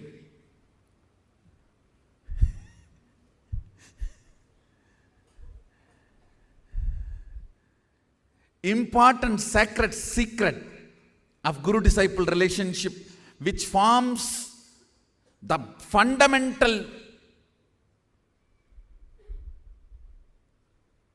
foundational first principle of Sanatana Hindu Dharma. understand the primary, fundamental, foundational, first principle of Sanatana Hindu Dharma is Guru-disciple relationship. Everything starts there, everything ends there.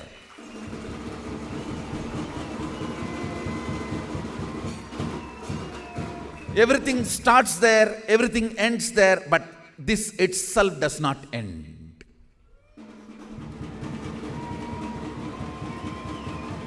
The Guru-disciple relationship, everything starts there, everything ends there, but the relationship itself never ends. I have given you most important sacred secret to have that relationship in its best way. He was always demanding verbally, expecting me to stand up to his expectation. Anyakara.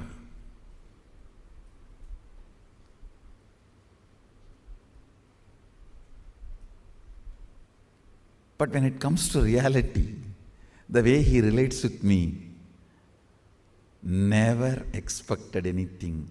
It was always accepting me, not only as I was growing or budding or happening, the way he held me, the way he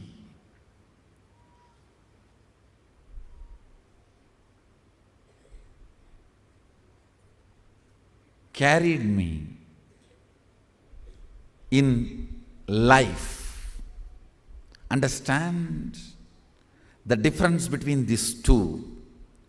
Verbally, when he is talking, when he is relating with words, I have never seen him compromising. In actual life, I have never seen him demanding. It was such paradox. When I understood this secret, his ferocious, strong words and teachings, and his compassionate, all-encompassing hug and lifestyle reality, when I understood both points, where they are merging, where they are meeting, I started having the same smug my disciples have when I am firing at them. Understand?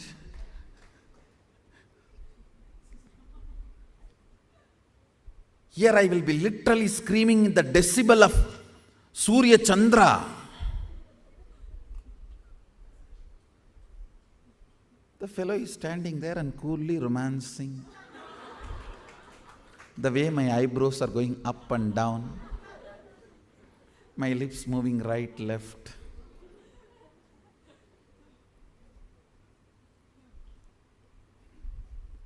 That is exactly the secret I got from him. Understand? His state is never demanding. His pace is always racing.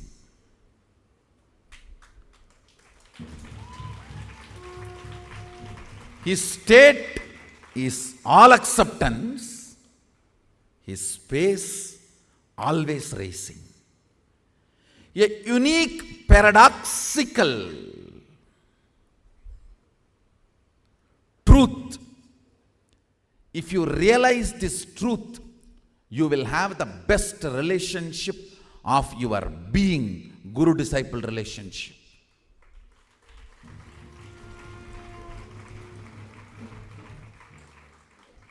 In Tamil there is a proverb. With mother, the best food will disappear in your life. Means if your mother is gone, the best food is gone. All of you need to know, whether your mother is best cook or not does not matter, Because you ate from her first.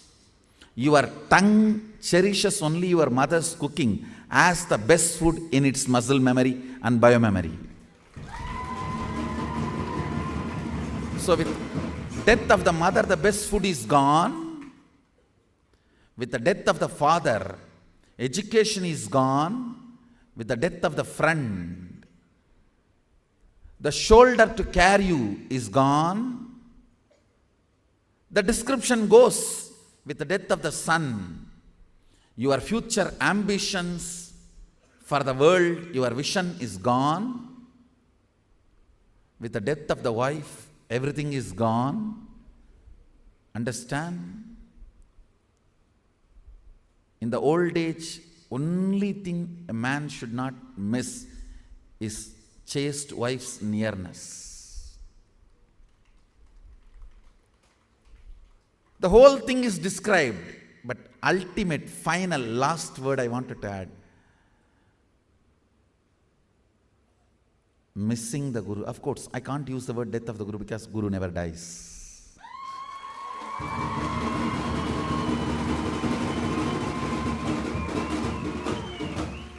Missing the Guru's physical presence. After that, nothing else is there for you to lose. I don't even want to say it is depression. There is nothing to lose if you miss the physical nearness, presence of the Guru. Best relationship for the life. Understand? The relationship of the mother adds some component to you. Relationship of the father adds some component to you. Relationship of the teacher adds some component to you. Relationship of the friend adds some component to you. Relationship of the beloved adds some component to you. Each relationship adds something to you. Even the relationship of the enemy adds some component to you. The intelligence to defend you is added. Understand? Gambira is put in your body language by your enemies. Even the relationship of the enemy adds something to you. The Guru-disciple relationship adds you to you.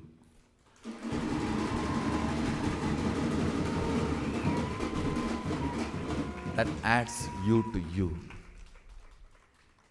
Today I'll just try to explain as it is, uncensored, unedited, my relationship with my Guru, Arunagiri Yogi Ishvara. Why it evolved, flowered, blossomed, finally the ultimate oneness happened. If I remember, I can give you 100 points. Even the beauty, the grace of his hair, even all those things are 1 points.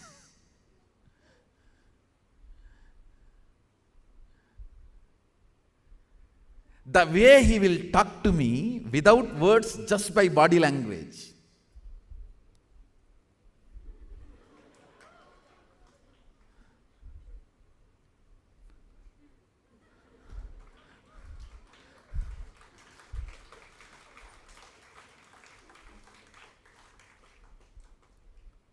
There will be such deafening sound, especially in the noon times, when there is a gap in the temple. The temple, usually, the majority of the time I spent with him is only in the temple.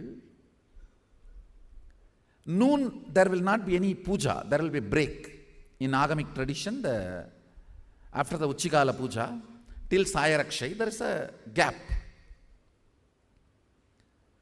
Neither public will be allowed to come and go, nor the rituals will be happening. So, no sounds, no bell sound, no music sound, no nadaswaram, nothing. Those moments were literally the deafening silence of the stone walls of the temple. Only that whoosh, the wind sound which moves through the coconut trees all around and hits the stone wall of the temple.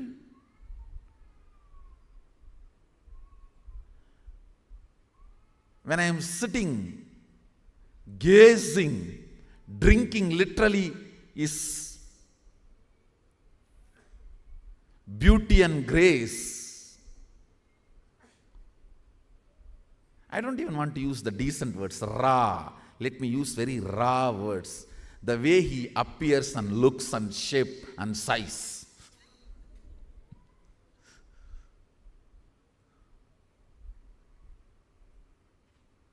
When I am just drinking his glory and his very presence, very light, very heavy. If you see him, he appears such light being. Many times I will have a doubt whether he has a bone and flesh inside his skin. It will be so graceful, but the way he impresses my being, so heavy.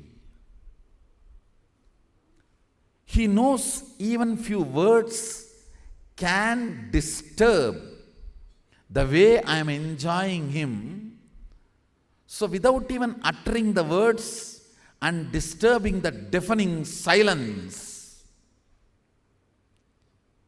just through the body language and the eyes, the way he will communicate. With no words or minimal words.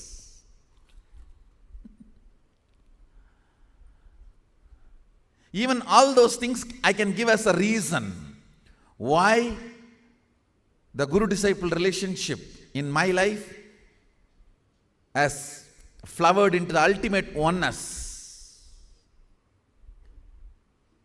But if I get the essence, 3 reasons.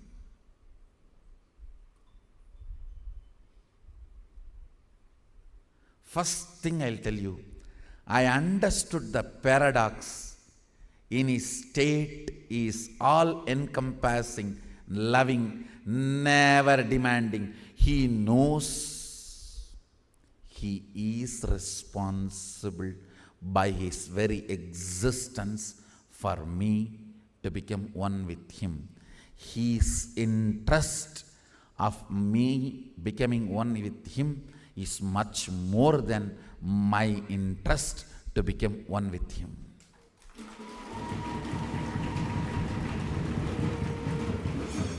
His passion towards me is 1,000 times more than my passion towards him. My passion is kanta, his passion is akanta.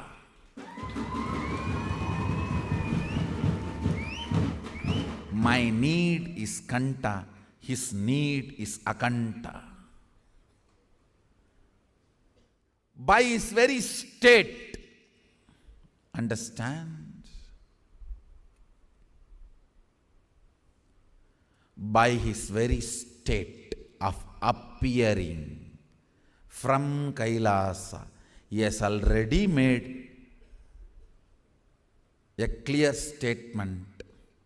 I am here, and naturally I have to be successful. I am here for you to realize oneness, and naturally I have to be successful. He has already declared his akanda,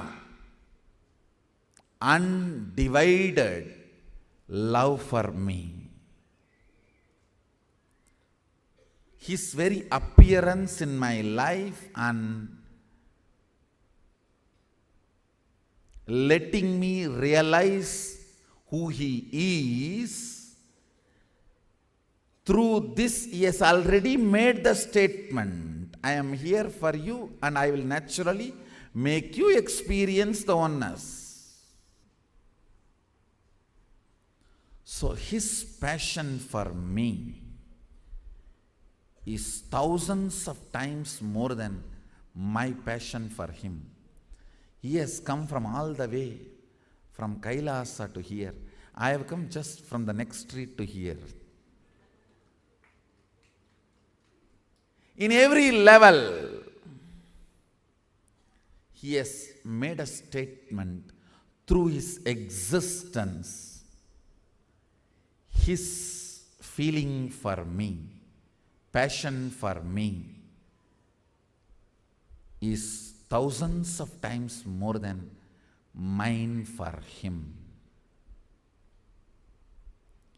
I understood by the existence is committed, non-demanding. But all his words, the way he operates, the way he tries to show his mask, sometimes just to enjoy that I used to tease him. That same thing is coming back to me. Whatever I did to Arunagiri Yogeshwara is coming back to me. Whether I call it good or bad, life is life, karma is karma. Whatever I did to him is coming back to me. And any of you feel that you are disturbing me or I am polymifying to you, be very clear and complete. I am getting what I did to Arunagiri Yogeshwara. It is a once for all, final, ultimate declaration. I am only getting what I did to him, that's all. And it has nothing to do with your worthiness or qualification, right, wrong. It is not your karma, it is my karma. Be complete about it and be clear about it. So this issue is solved once for all. Use this as a essence of today's satsang message.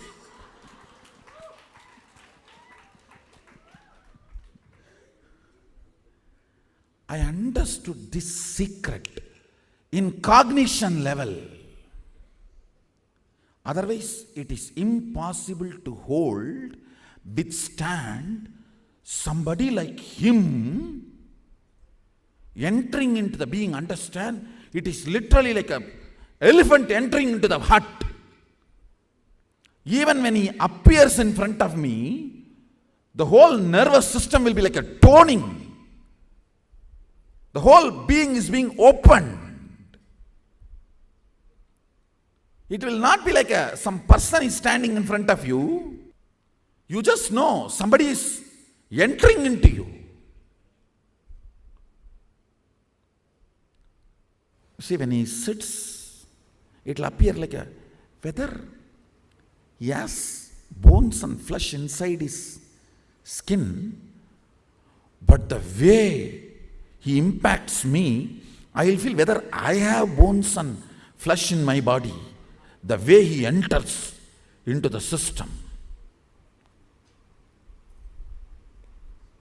You cannot hold that kind of a personality unless you know the secret in his being is good guy.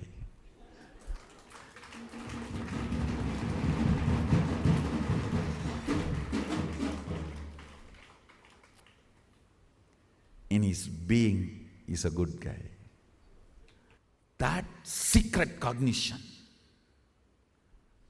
It was not a logical understanding for me, so I need to remind myself. Maybe within 3-4 days it clicked already.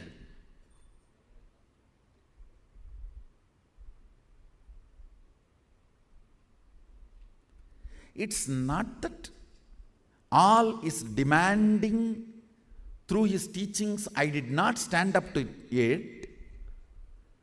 But I know for sure, even if I don't stand up and fall, I'll be falling in his inner space, which is non-demanding and always healing. I will not be falling on the stone floor, I will be falling in his lap.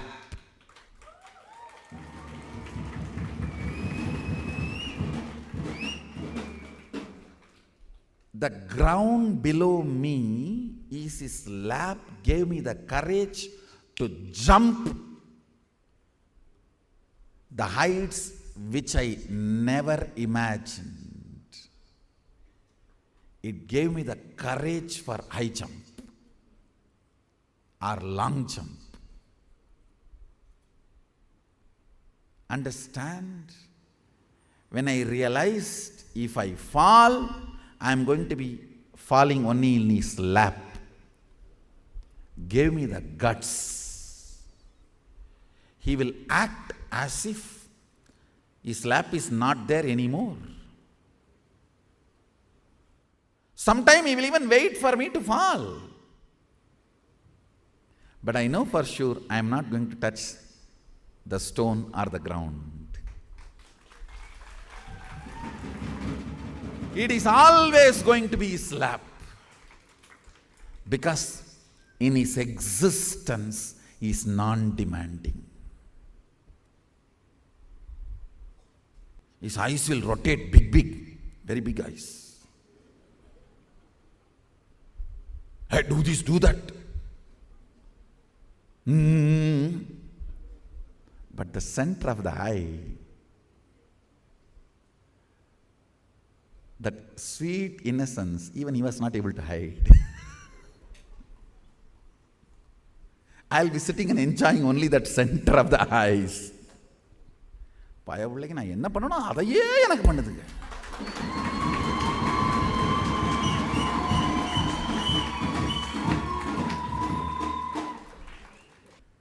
The first secret I understood.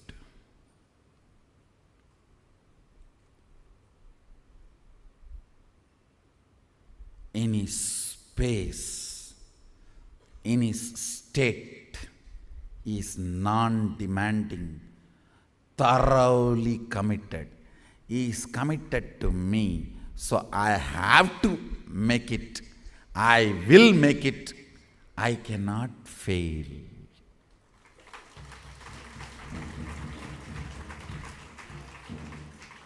Fish can jump right, left, up, down, kick the ocean water as much as it wants, but finally it will be in the ocean water.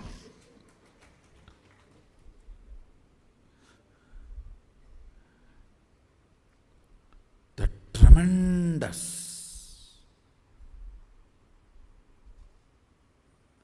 completion in the cognition,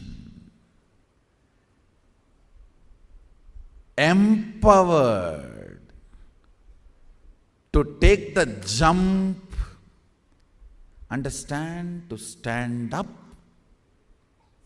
An ordinary person's expectation itself, you need that ordinary person's love.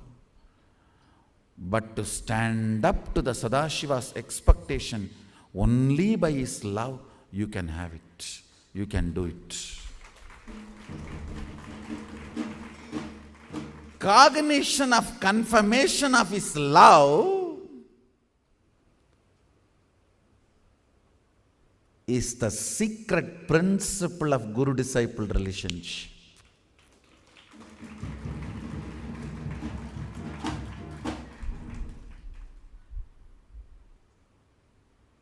Sometimes when I feel thoroughly that he is upset with me and I am not going to see him anymore, he may not be talking to me or coming to me anymore. When I slowly walk, putting my head down outside temple, the Nandi in the center will hit me. Go back. He told me what. His Nandi knows. And Nandi reveals the truth. The fundamental foundation is love.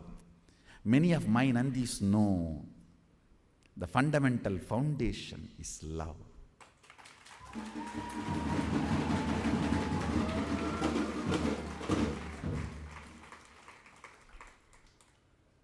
The tremendous feeling empowered, the very act of introducing himself and letting me catch him, cognize him, is the completion of his acceptance. Once you date, you cannot reject. Hindu tradition. Even if you go and eat in the bride or bridegroom's house, once you eat, you can't cancel the marriage. That is why they'll say that only after talking we will decide whether to eat or not. Traditional Hinduism, even if you eat in the other house, you can't cancel the marriage. And is the embodiment of Hinduism. After giving a statement, letting him realize who he is, no question of rejecting. Rejection does not exist. And he knows me more than I know him. He knows me, my possibility to win or lose, my possibility of this side or that side, much more than I know him. With all that clarity, he introduced himself. He let me recognize him. That's all over. The tremendous relief empowered me to stand up to his expectation. It empowered me to break the dictations of chemicals and hormones of my own body. Understand? No chemical could create tiredness, no hormone can create ups and downs in my system. Even that was conquered by the way he empowered me, by his love. I know what is the meaning of getting choked. The fundamental principle of Sanatana Hindu Dharma is Guru-disciple relationship, and fundamental, primary secret to make it successful. What is the success of Guru-disciple relationship? You realizing the oneness with Sadashivatva, you realizing the ultimate. That is the success of Guru-disciple relationship. That is the purpose. The fundamental, primary secret, Rajavidya, Rajahukyam, royal knowledge and royal secret is to make Guru-disciple relationship successful is realizing by his state is compassionate, all-encompassing, all-committed and non-demanding. He is more responsible than you. He is more passionate than you. He wants you to realize oneness more than you want to realize oneness. His quantity and qualities of the opened eyes is more than your quantity and quality of the eyes.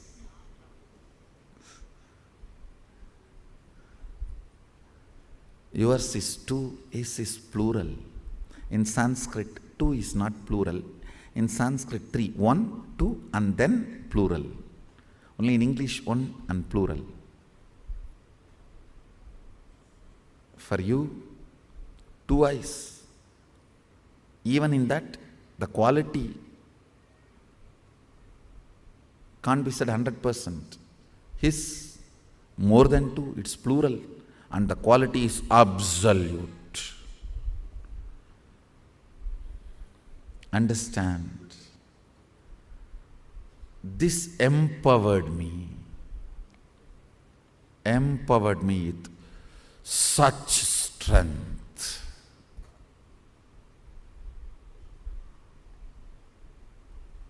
If you feel you are hearing the right words which you need to hear now, this is for you.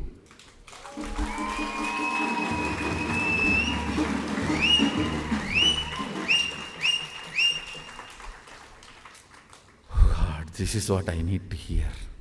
And I heard it. This is what I was waiting to hear. Oh. I'm torturing you now because you tortured. What can I do?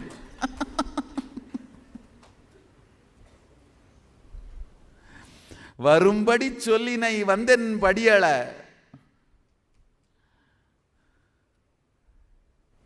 It's a very sweet dialogue between Sadashiva and Ramana Maharshi. Ramana Maharshi says, you called me, I came. Now come on, come and do what needs to be done. His integrity is million times more than my integrity. His responsibility is billion times more than my responsibility. His authenticity is trillion times more than my authenticity. His enriching is zillion times more than my enriching. That gave me the restful awareness. That empowered me. That empowered my very core. That empowered me to jump. Understand? Otherwise it is impossible to cooperate with him, especially with the whole being. See, when he holds my hand and takes me into his cave, it is literally death process. Like he will just pull me out of the body. Like how the snakes leave the skin and go, that is exactly the way he will pull. Even if you have one thought current of fear, he will not be able to pull. He will say, rest. We will see tomorrow. I was able to just go with him without even having one thought current of fear when he pulls me and walks, because I was empowered with the cognition he's a good guy. Hey, is compassion and love. The fundamental secret of making guru-disciple relationship successful. Second important thing I had, the Vatavarana, ambience. Listen. There cannot be a guru-disciple relationship without you having some incompletion, especially his space is, understand, his state is highly committed and non-demanding. His space means the way he acts, his words will all be highly demanding.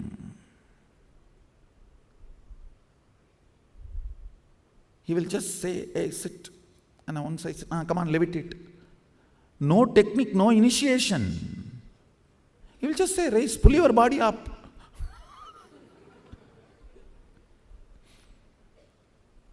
He's demanding. He's literally like a sucking the life out of the body.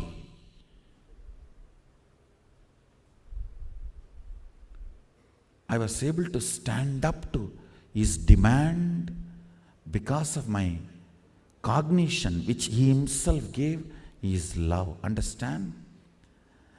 Depth of your cognition of my state, that I am love and compassionate, only will be your strength to stand up to my demand and expectation.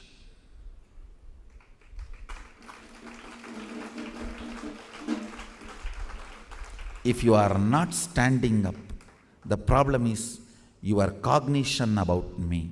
Look there. Look there. So naturally, when he is demanding and I am trying to stand up, there will be something so-called incompletion, because he is not even giving a technique or initiation, asking me to meditate and raise. He is just telling, jump. What is this? Unfair. This unfair. But fortunately, I had amazing people with whom I could crib, and never they diverted me out of him. Understand? Your destruction is not my high demanding the wrong person to whom you crib.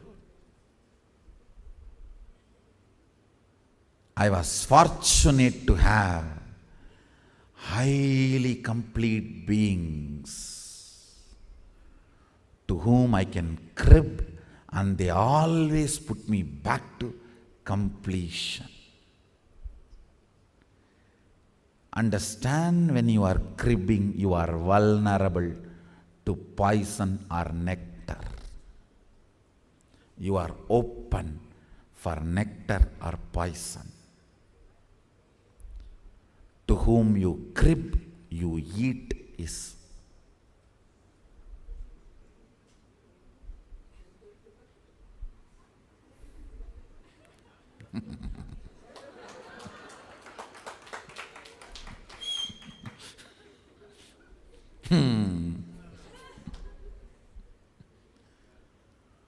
To whom you crib, you eat is.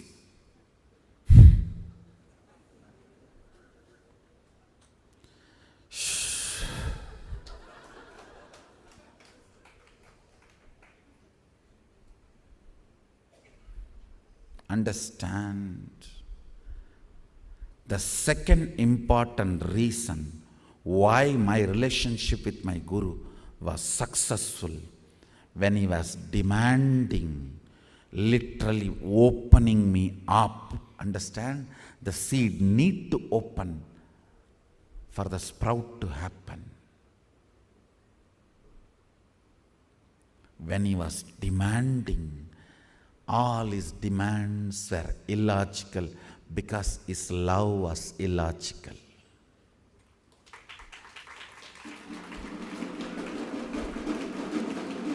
The way he empowered me was illogical. His acceptance of me was illogical. So his demands were illogical. If you have to become extraordinary, you have to be performing extraordinary. His empowering me was extraordinary, illogical, and his demand to me was illogical. The way he empowered me, overflowing, the way he was sucking my life out of me by his demand, is overpowering, overwhelming. At the same time, I was empowered by his support, and I was overwhelmed by his demand. And the most fortunate thing I had was Vatavarana, ambience, atmosphere. The people with whom I cribbed pushed me back to my Guru and integrity to Guru. They were always pouring and supporting and put me back to my Guru, did not support my powerless side. Understand, having a friend who will always put you back to integrity to Guru is having your own version of Guru with you.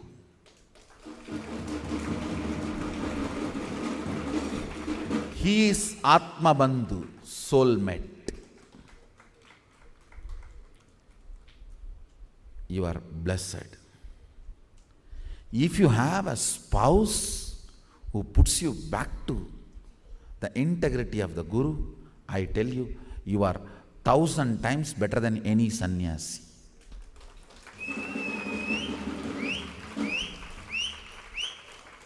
You are billion times better than any sannyasi. You are empowered zillion times by Sadashiva. If you have a spouse who puts you back to integrity to Guru, I tell you, you have Guru as your beloved.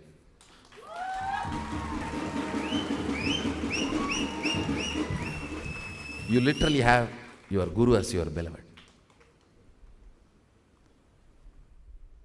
The Vatavarana, ambience, persons to whom you crib when you are demanded, overwhelmed by the Guru and his anyakara, his expectation, unimaginable innocence and unimaginable understanding put together is my mother.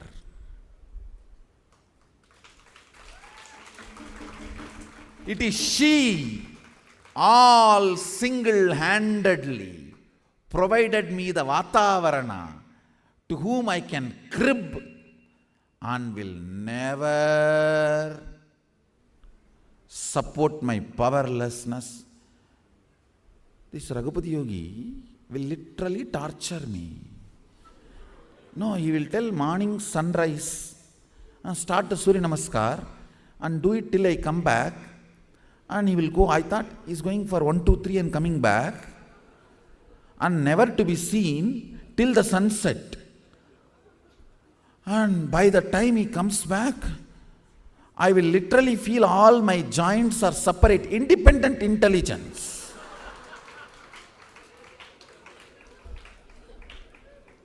And if at all I have a possibility to just remove them and drop them separate, I'll be really happy. And he will come back and tell, hey, why you stopped 3 minutes in between? In the noon time? I'll ask, where were you? I was sitting above the rock. Just 50 feet away from me. And then he will put the gunny bag, that is that giant pain reliever. Nowadays, what do you call? Cray bandage or whatever.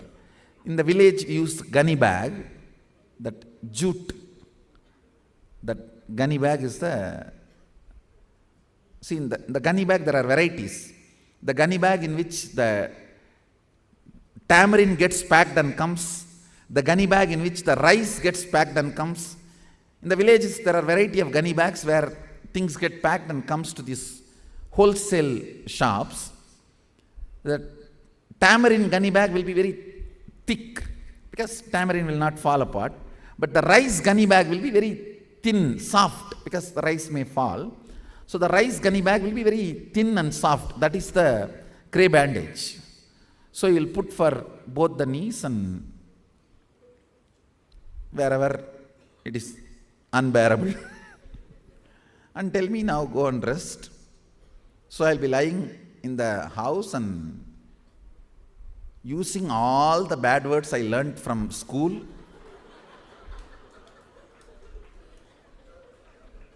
towards him, and then talking to my mother, saying, this fellow,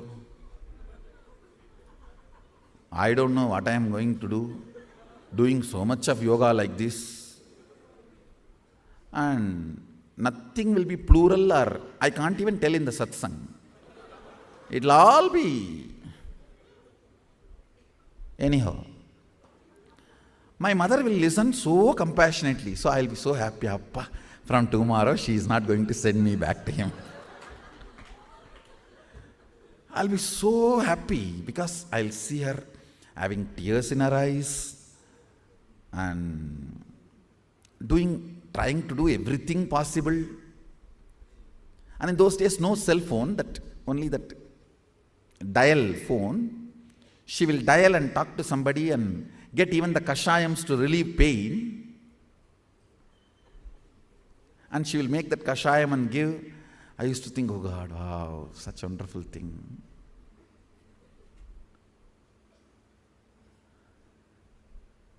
And just next day morning, 4:30, Kanna, Sami vandirchu kanna.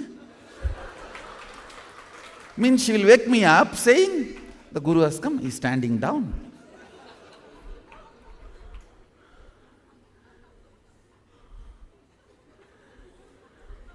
நேத்து தானே phone பண்ணியெல்லாம் பேசி கஷாயமெல்லாம் பண்ணி கொடுத்த. Means yesterday only you spoke to somebody and made kashayam and all to relieve the pain. No, to him only I spoke.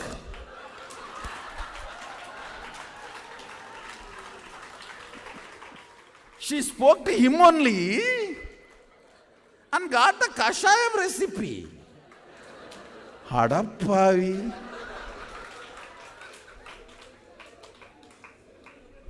Sami vandirchu. Enchiko time much par. Means she will tell, no, he has come. It is time. Get up, let's go. Absolute innocence and absolute understanding.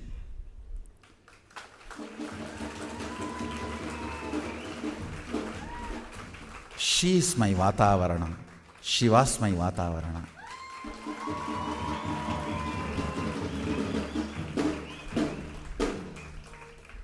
If she had even one trace of stupid, this cheap, normal, so-called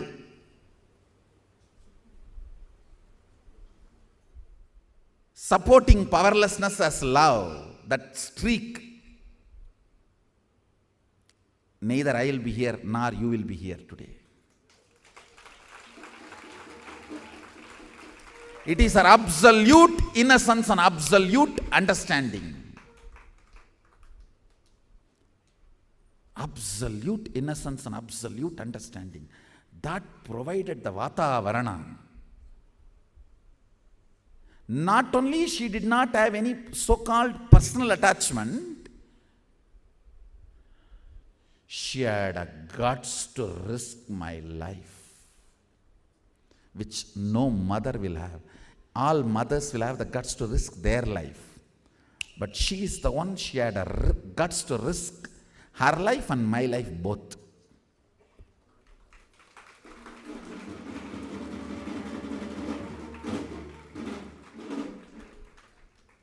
The Vatavarana, the person to whom you crib when you are demanded, matters. What you eat matters, whether it is a hit or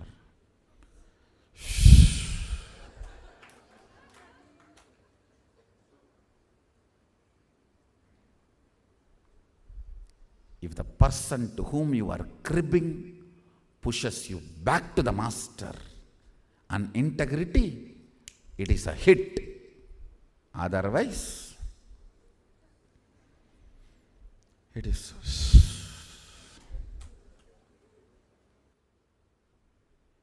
ability to go through this intensity of feeling empowered and feeling overwhelmingly demanded. Understand?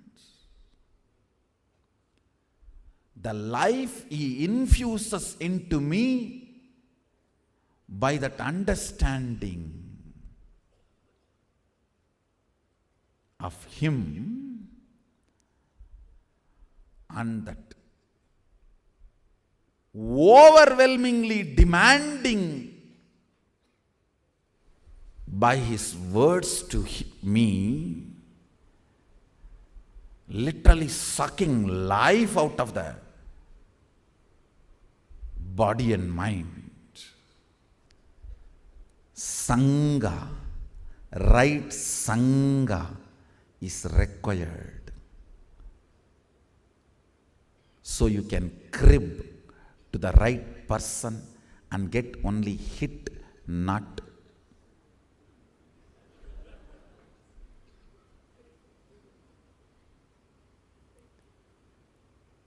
Whoever got the right Sangha won the game, winning the game.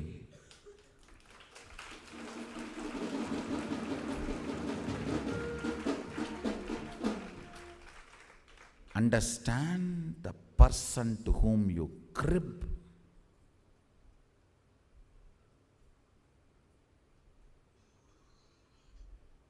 Should be highly integrated to Guru. Because those moments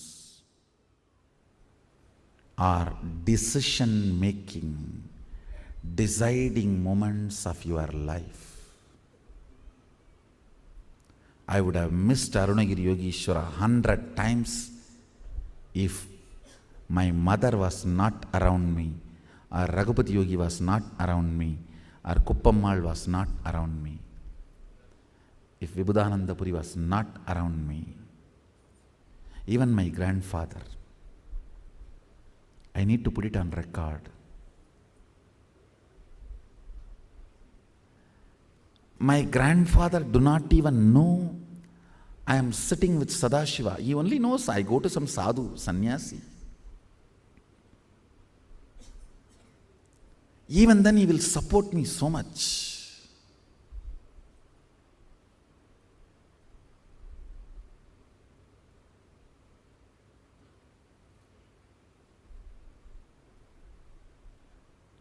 We will have to go to his shop during the vacation and clean all the floor. Then he will give one handful of jaggery, the traditional jaggery. That is the way he used to train us to do the physical work.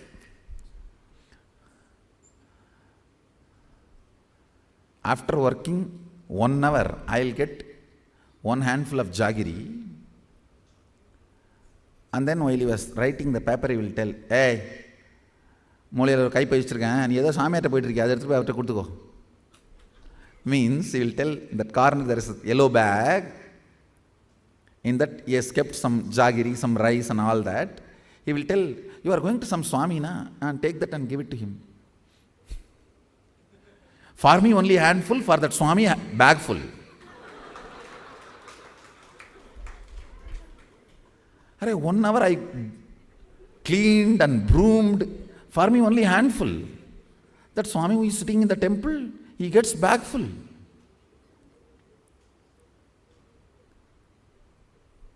But he knows I am highly integrated. I won't touch anything from his bag.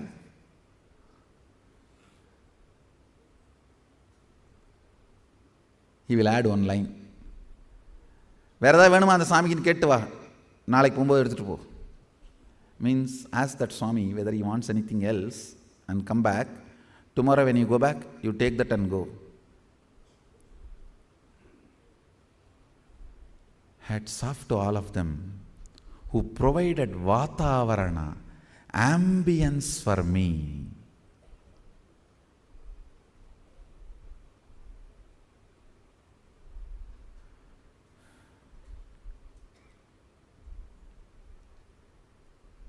First and foremost responsibility of Sangha is providing a space for people to crib and only hit them, not to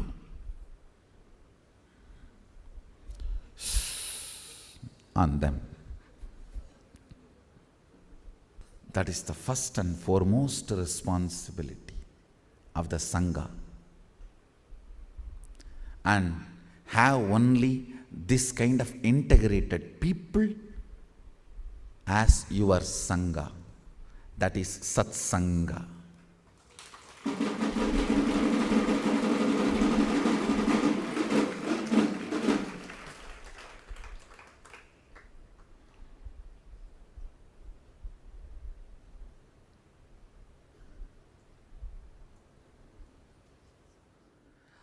Third important thing, reason why my Guru-disciple relationship became successful with Arunagiri Yogeshwara. I had the patience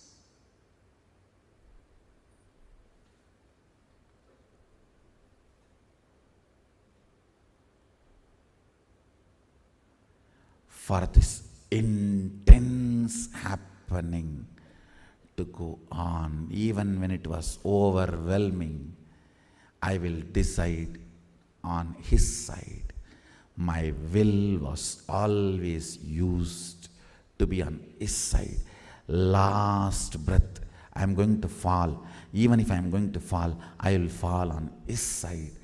And I was ready to fall on his side and die, then fall on this side and live.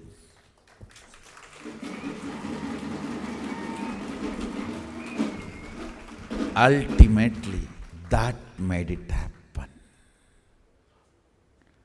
That made it happen. This three, understanding, knowledge, he is more responsible than me. He is more integrated than me. He is more authentic than me. He is more compassionate than me. His need for me is much more than my need for him. His need for me realizing oneness is much more than my own need for realizing me, the oneness experience. Because I do not know what is oneness, only he knows. I do not know what is oneness, only he knows. So my need to realize oneness was much more important for him than me.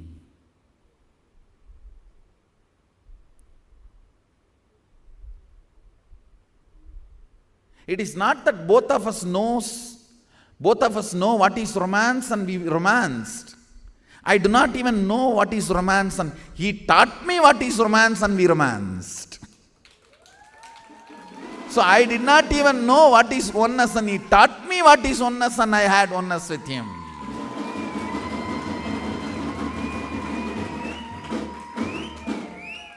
Understand?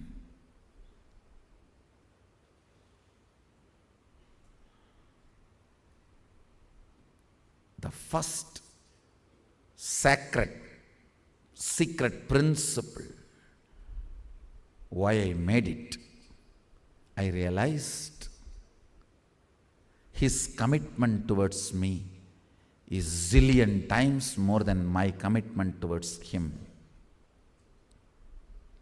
He is all compassionate, loving and acceptance. Second important thing, Vatavarana, ambience. All the persons to whom I cribbed were always integrated and putting me back to my Guru, not distancing. Third, tremendous will persistence to go through this high, intense process. I cannot handle it anymore, it is too much, but finally I will fall this side. On his side, not on this side. The other side. That will persistence. If I fall on his side and die, that is okay. Then falling on the other side and even living. This three made Nithyananda. If any of you want to become that, have these three. Is the essence of today's message.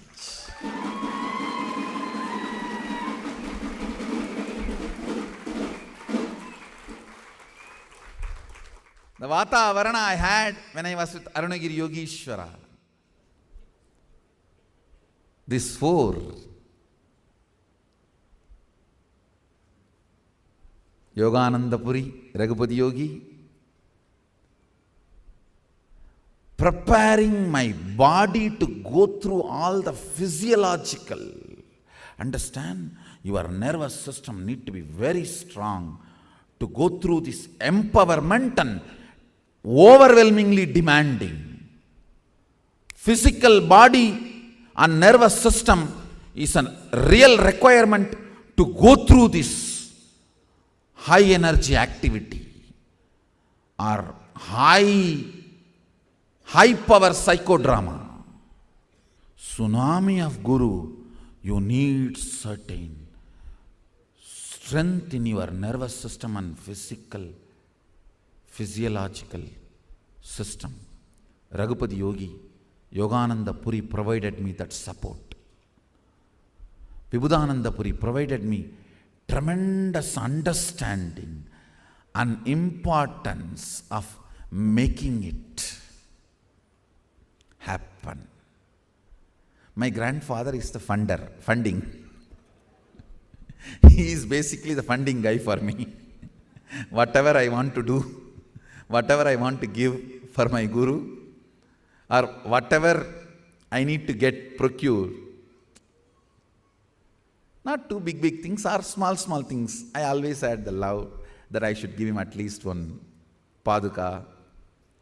So in those days it costed 9 rupee for me, and I myself sat with that carpenter and helped him, assisted him,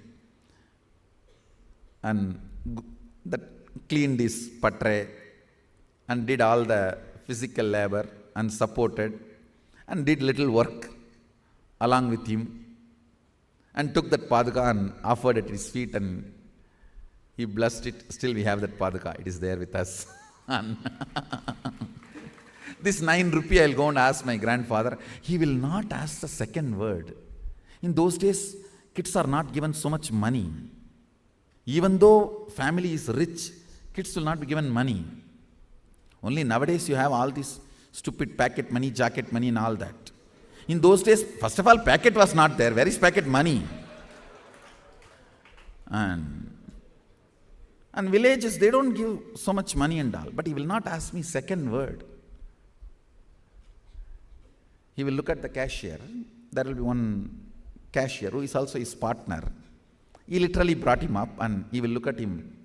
And that fellow will count that 9 rupee for 2 hours. 2 hours I have to be standing there. This fellow will rub. See, if it is a note, you rub and find out whether it is 1 or 2, I understand. Coin! 9 1 rupee coin, he will rub.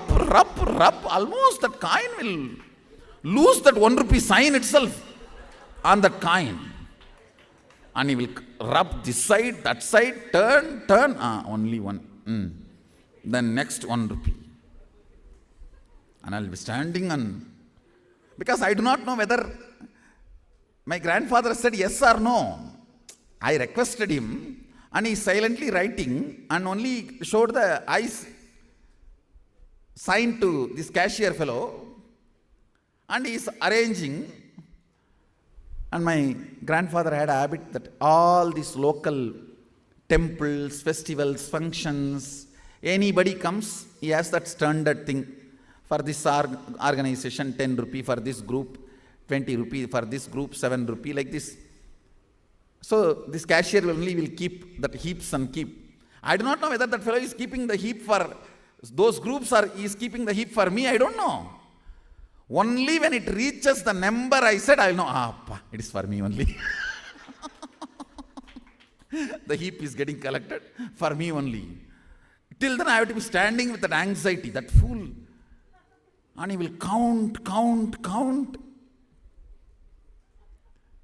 Only when it reaches the 9th rupee is put on it, and he will call my grandfather as Appa. Appa, vechten. Only then means he will tell my grandfather that I have kept it on the table. Only then I will have big relief. It's for me only. And never denied. I will not ask for my father, because my father is such a standard, absolute free cashier. If I ask for 9 rupee, it will always be 50 rupee. And he will never give any change and all, and he will never ask for the return change. But he is a reserve Brahmastram. If nothing works, if I am not able to see my grandfather, if he is not there, if nothing works, I will touch the Brahmastram. Till then I will not touch. My father is like my reserve cash. So I will not touch him. And he is such Bolenatha. And I tell you, never he will ask the money back. Even if he tells me to go and buy something in the shop, he will never take the remaining change. But my grandfather is very clean on accounts, and he never said no, but he will never give anything extra. And very clear. The word, that principle I learned from him only. We have enough to spend, not a penny to waste. We have enough to live, not penny to waste. I learned from my grandfather. It's from him. So once that heap is 9 rupee, by the time I would have counted that 100 times. By the time this accountant fellow counts and puts that 9 rupee, I would have counted 100 times. Appa, it's for me only. Then he will, through the eyes, he will sign. Edukada. Means take it. He will always use the word Sami word with a very respectful, but singular. Edukada Sami. Then I will take it and go. He is the funder. My mother, the absolute innocence. Actually, when she shows compassion, when she listens, she will be so absolute innocent, I will not doubt she is not believing me. She is that absolute innocence. An absolute understanding. Next day morning, Kana Endripa Pala. Next day morning, when she is trying to wake me up and send me along with my Guru, I will not have doubt that yesterday itself she planned this. No. And I will not have a doubt, next time when I come and crib, she is not going to listen to me and send me back to him. That is the beauty. Next time when I come and crib, I will have the absolute trust. She is not going to send me back again to him. Now, somehow she was able to give me that courage, that absolute innocence, and never supported my powerlessness by her absolute understanding. I think if I have to describe my mother in these 2 words, I'll describe her as the introduction to her is these 2 words. Of course, when I write my autobiography, these 2 words will be the chapter, heading of the chapter when I describe her. Absolute innocence and absolute understanding.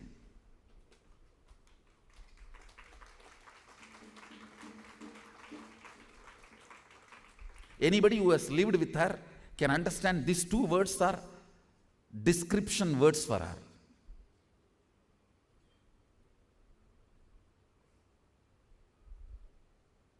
The Vatavarana I was provided. I tell you, if not for the Vatavarana ambience,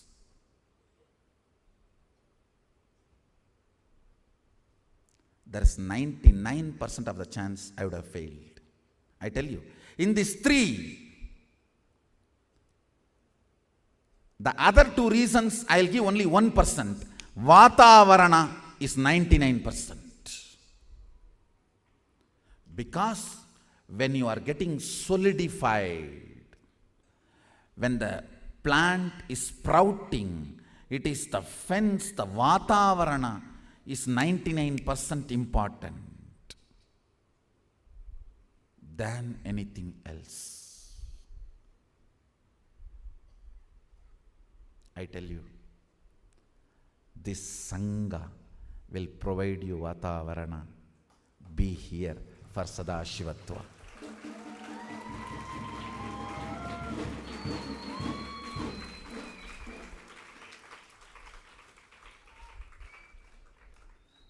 Fortunately,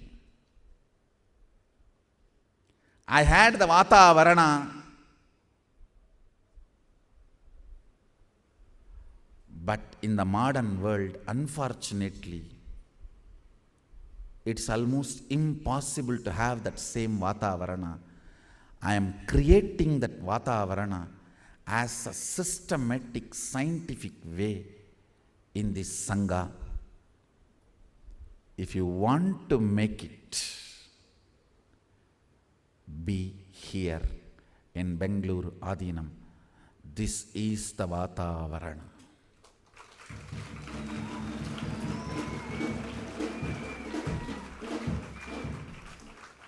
I tell you, if your Vatavarana ambience is not missed, I guarantee you will make it.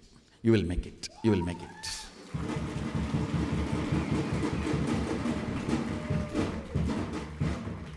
It is the person to whom you crib, the Vatavarana, that destroys. The 99% of the destruction is not having Vatavarana, the right Sangha, Satsanga, right company, right ambience. If you made it into Bengaluru Adinam, you made it. Take this as my word.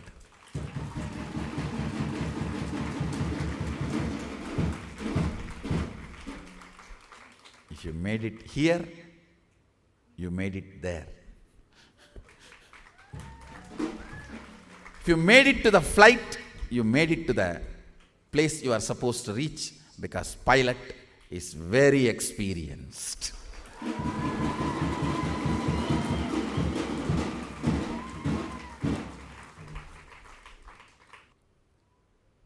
I have a question being projected. When Swamiji shared about being in your physical presence, many in branch ashrams may think that they are not in your physical presence. Can Swamiji clarify that? You may all be thinking, I'll say, no. My branch ashrams are my physical presence. That is okay. No. A simple, clear-cut no. Because this jump, this intense presence needs two physical bodies to be together.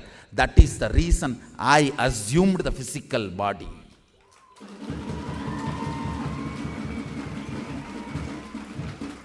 This transmission is physical, not just psychological. If it is just psychological, I would not have assumed the physical body. I'll be sitting in Kailasa, just giving you darshan and doing the whole thing. No. Clear cut, no. It is physical. Bididi Adinam, Bengaluru Adinam.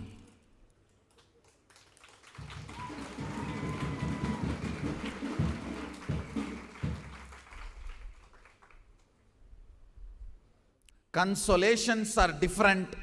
Counseling is different. And truth is completely different. Here I have to be truthful, not counseling or consoling. No. It's absolute. Understand? Because this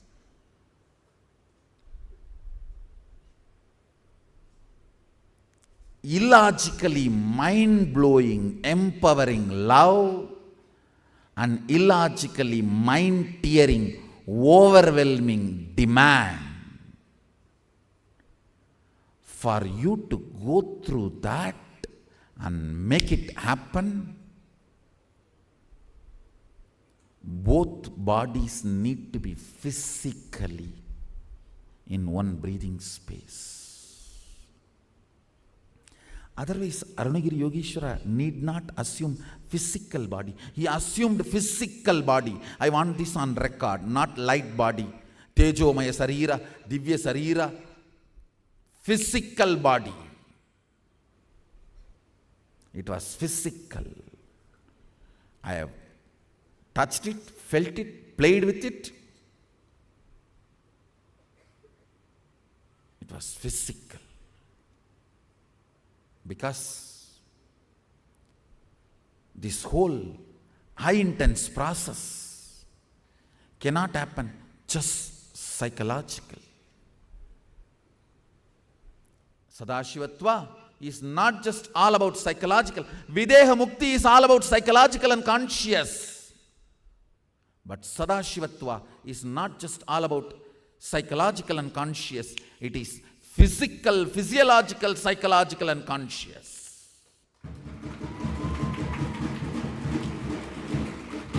There is physical and physiological components involved in it.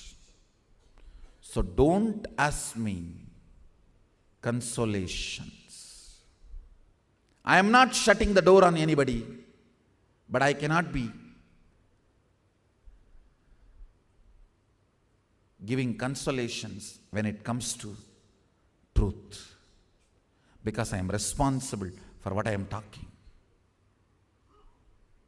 I am responsible for what I am talking. That is why even though I wanted to get an apartment outside for staying, Kalabhairava is not letting it happen. Tons of stays all around available. And I am wondering what is going on.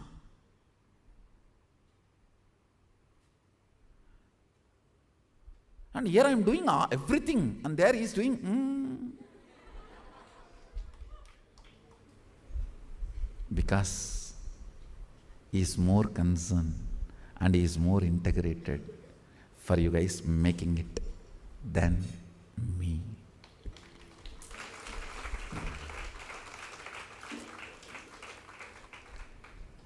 Till constructing, I wanted to make the people stay. Even for that, he is not letting anything happen. It's as if almost happened, that's all, not happened. Make it, if you want to make it.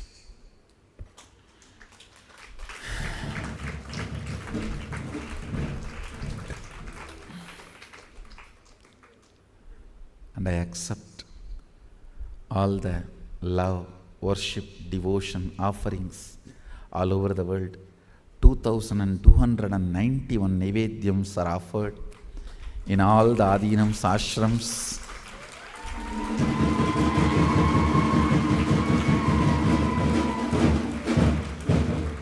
And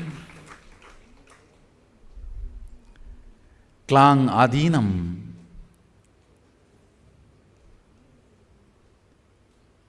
is getting inaugurated today, and Bengaluru Adinam has offered more than 1,008 Naivedyams.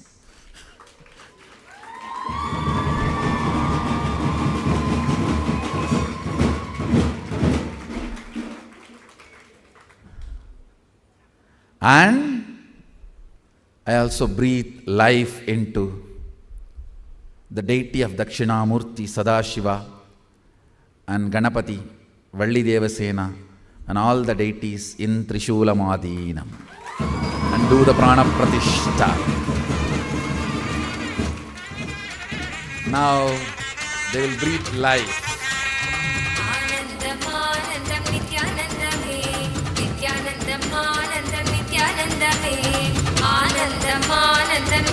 They will all be channel for Sadashiva to manifest.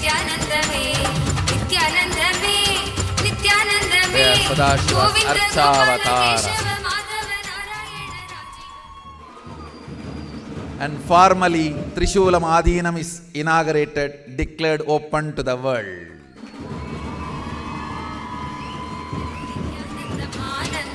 Nithyanandam, Nithyanandame, Nithyanandam, Anandam, Nithyanandame, Nithyanandame, Nithyanandame, Govinda, Gopala, Keshava, Madhava, Narayana, Rajiva, Lochana, Adi Sanadana, Nithyanandam, Anandam, Anandam, Nithyanandame, Nithyanandam, Anandam, Nithyanandame.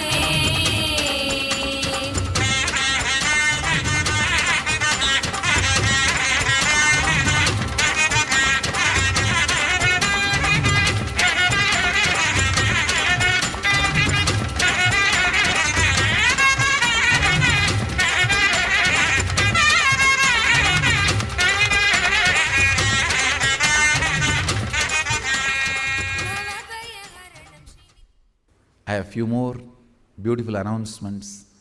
This campus, Bengaluru Adinam, from today loses all the hierarchical structure, and all the Adinavasis in this campus have only one Upadhi, that is disciple of Paramahamsa Nithyananda.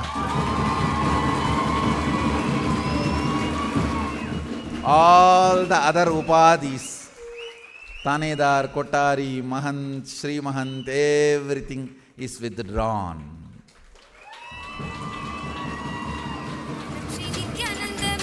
All the branch campuses will continue to have the Upadhis, will continue to have the titles and the hierarchy structure. This campus, everyone loses all the Upadhis. In Kailasa, no Upadhi and no Vyadhi.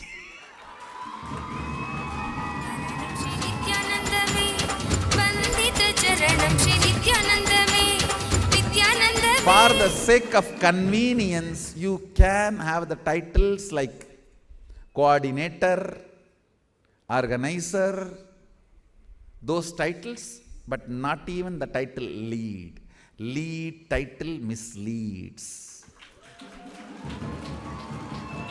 Most of the titles are ego-fulfilling, not integrating. So, this campus loses all the hierarchical, structural, organizing titles from now.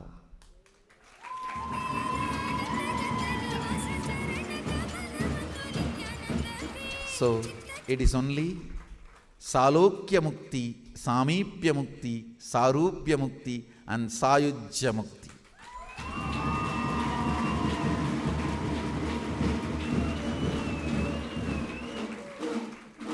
Branch campuses will continue to operate with hierarchical system, and their titles, everything, this campus loses all the hierarchies and titles. So, all the Sarvanyapita Yajamans will have their continued, all the things in branch campus and this campus, that will not be affected.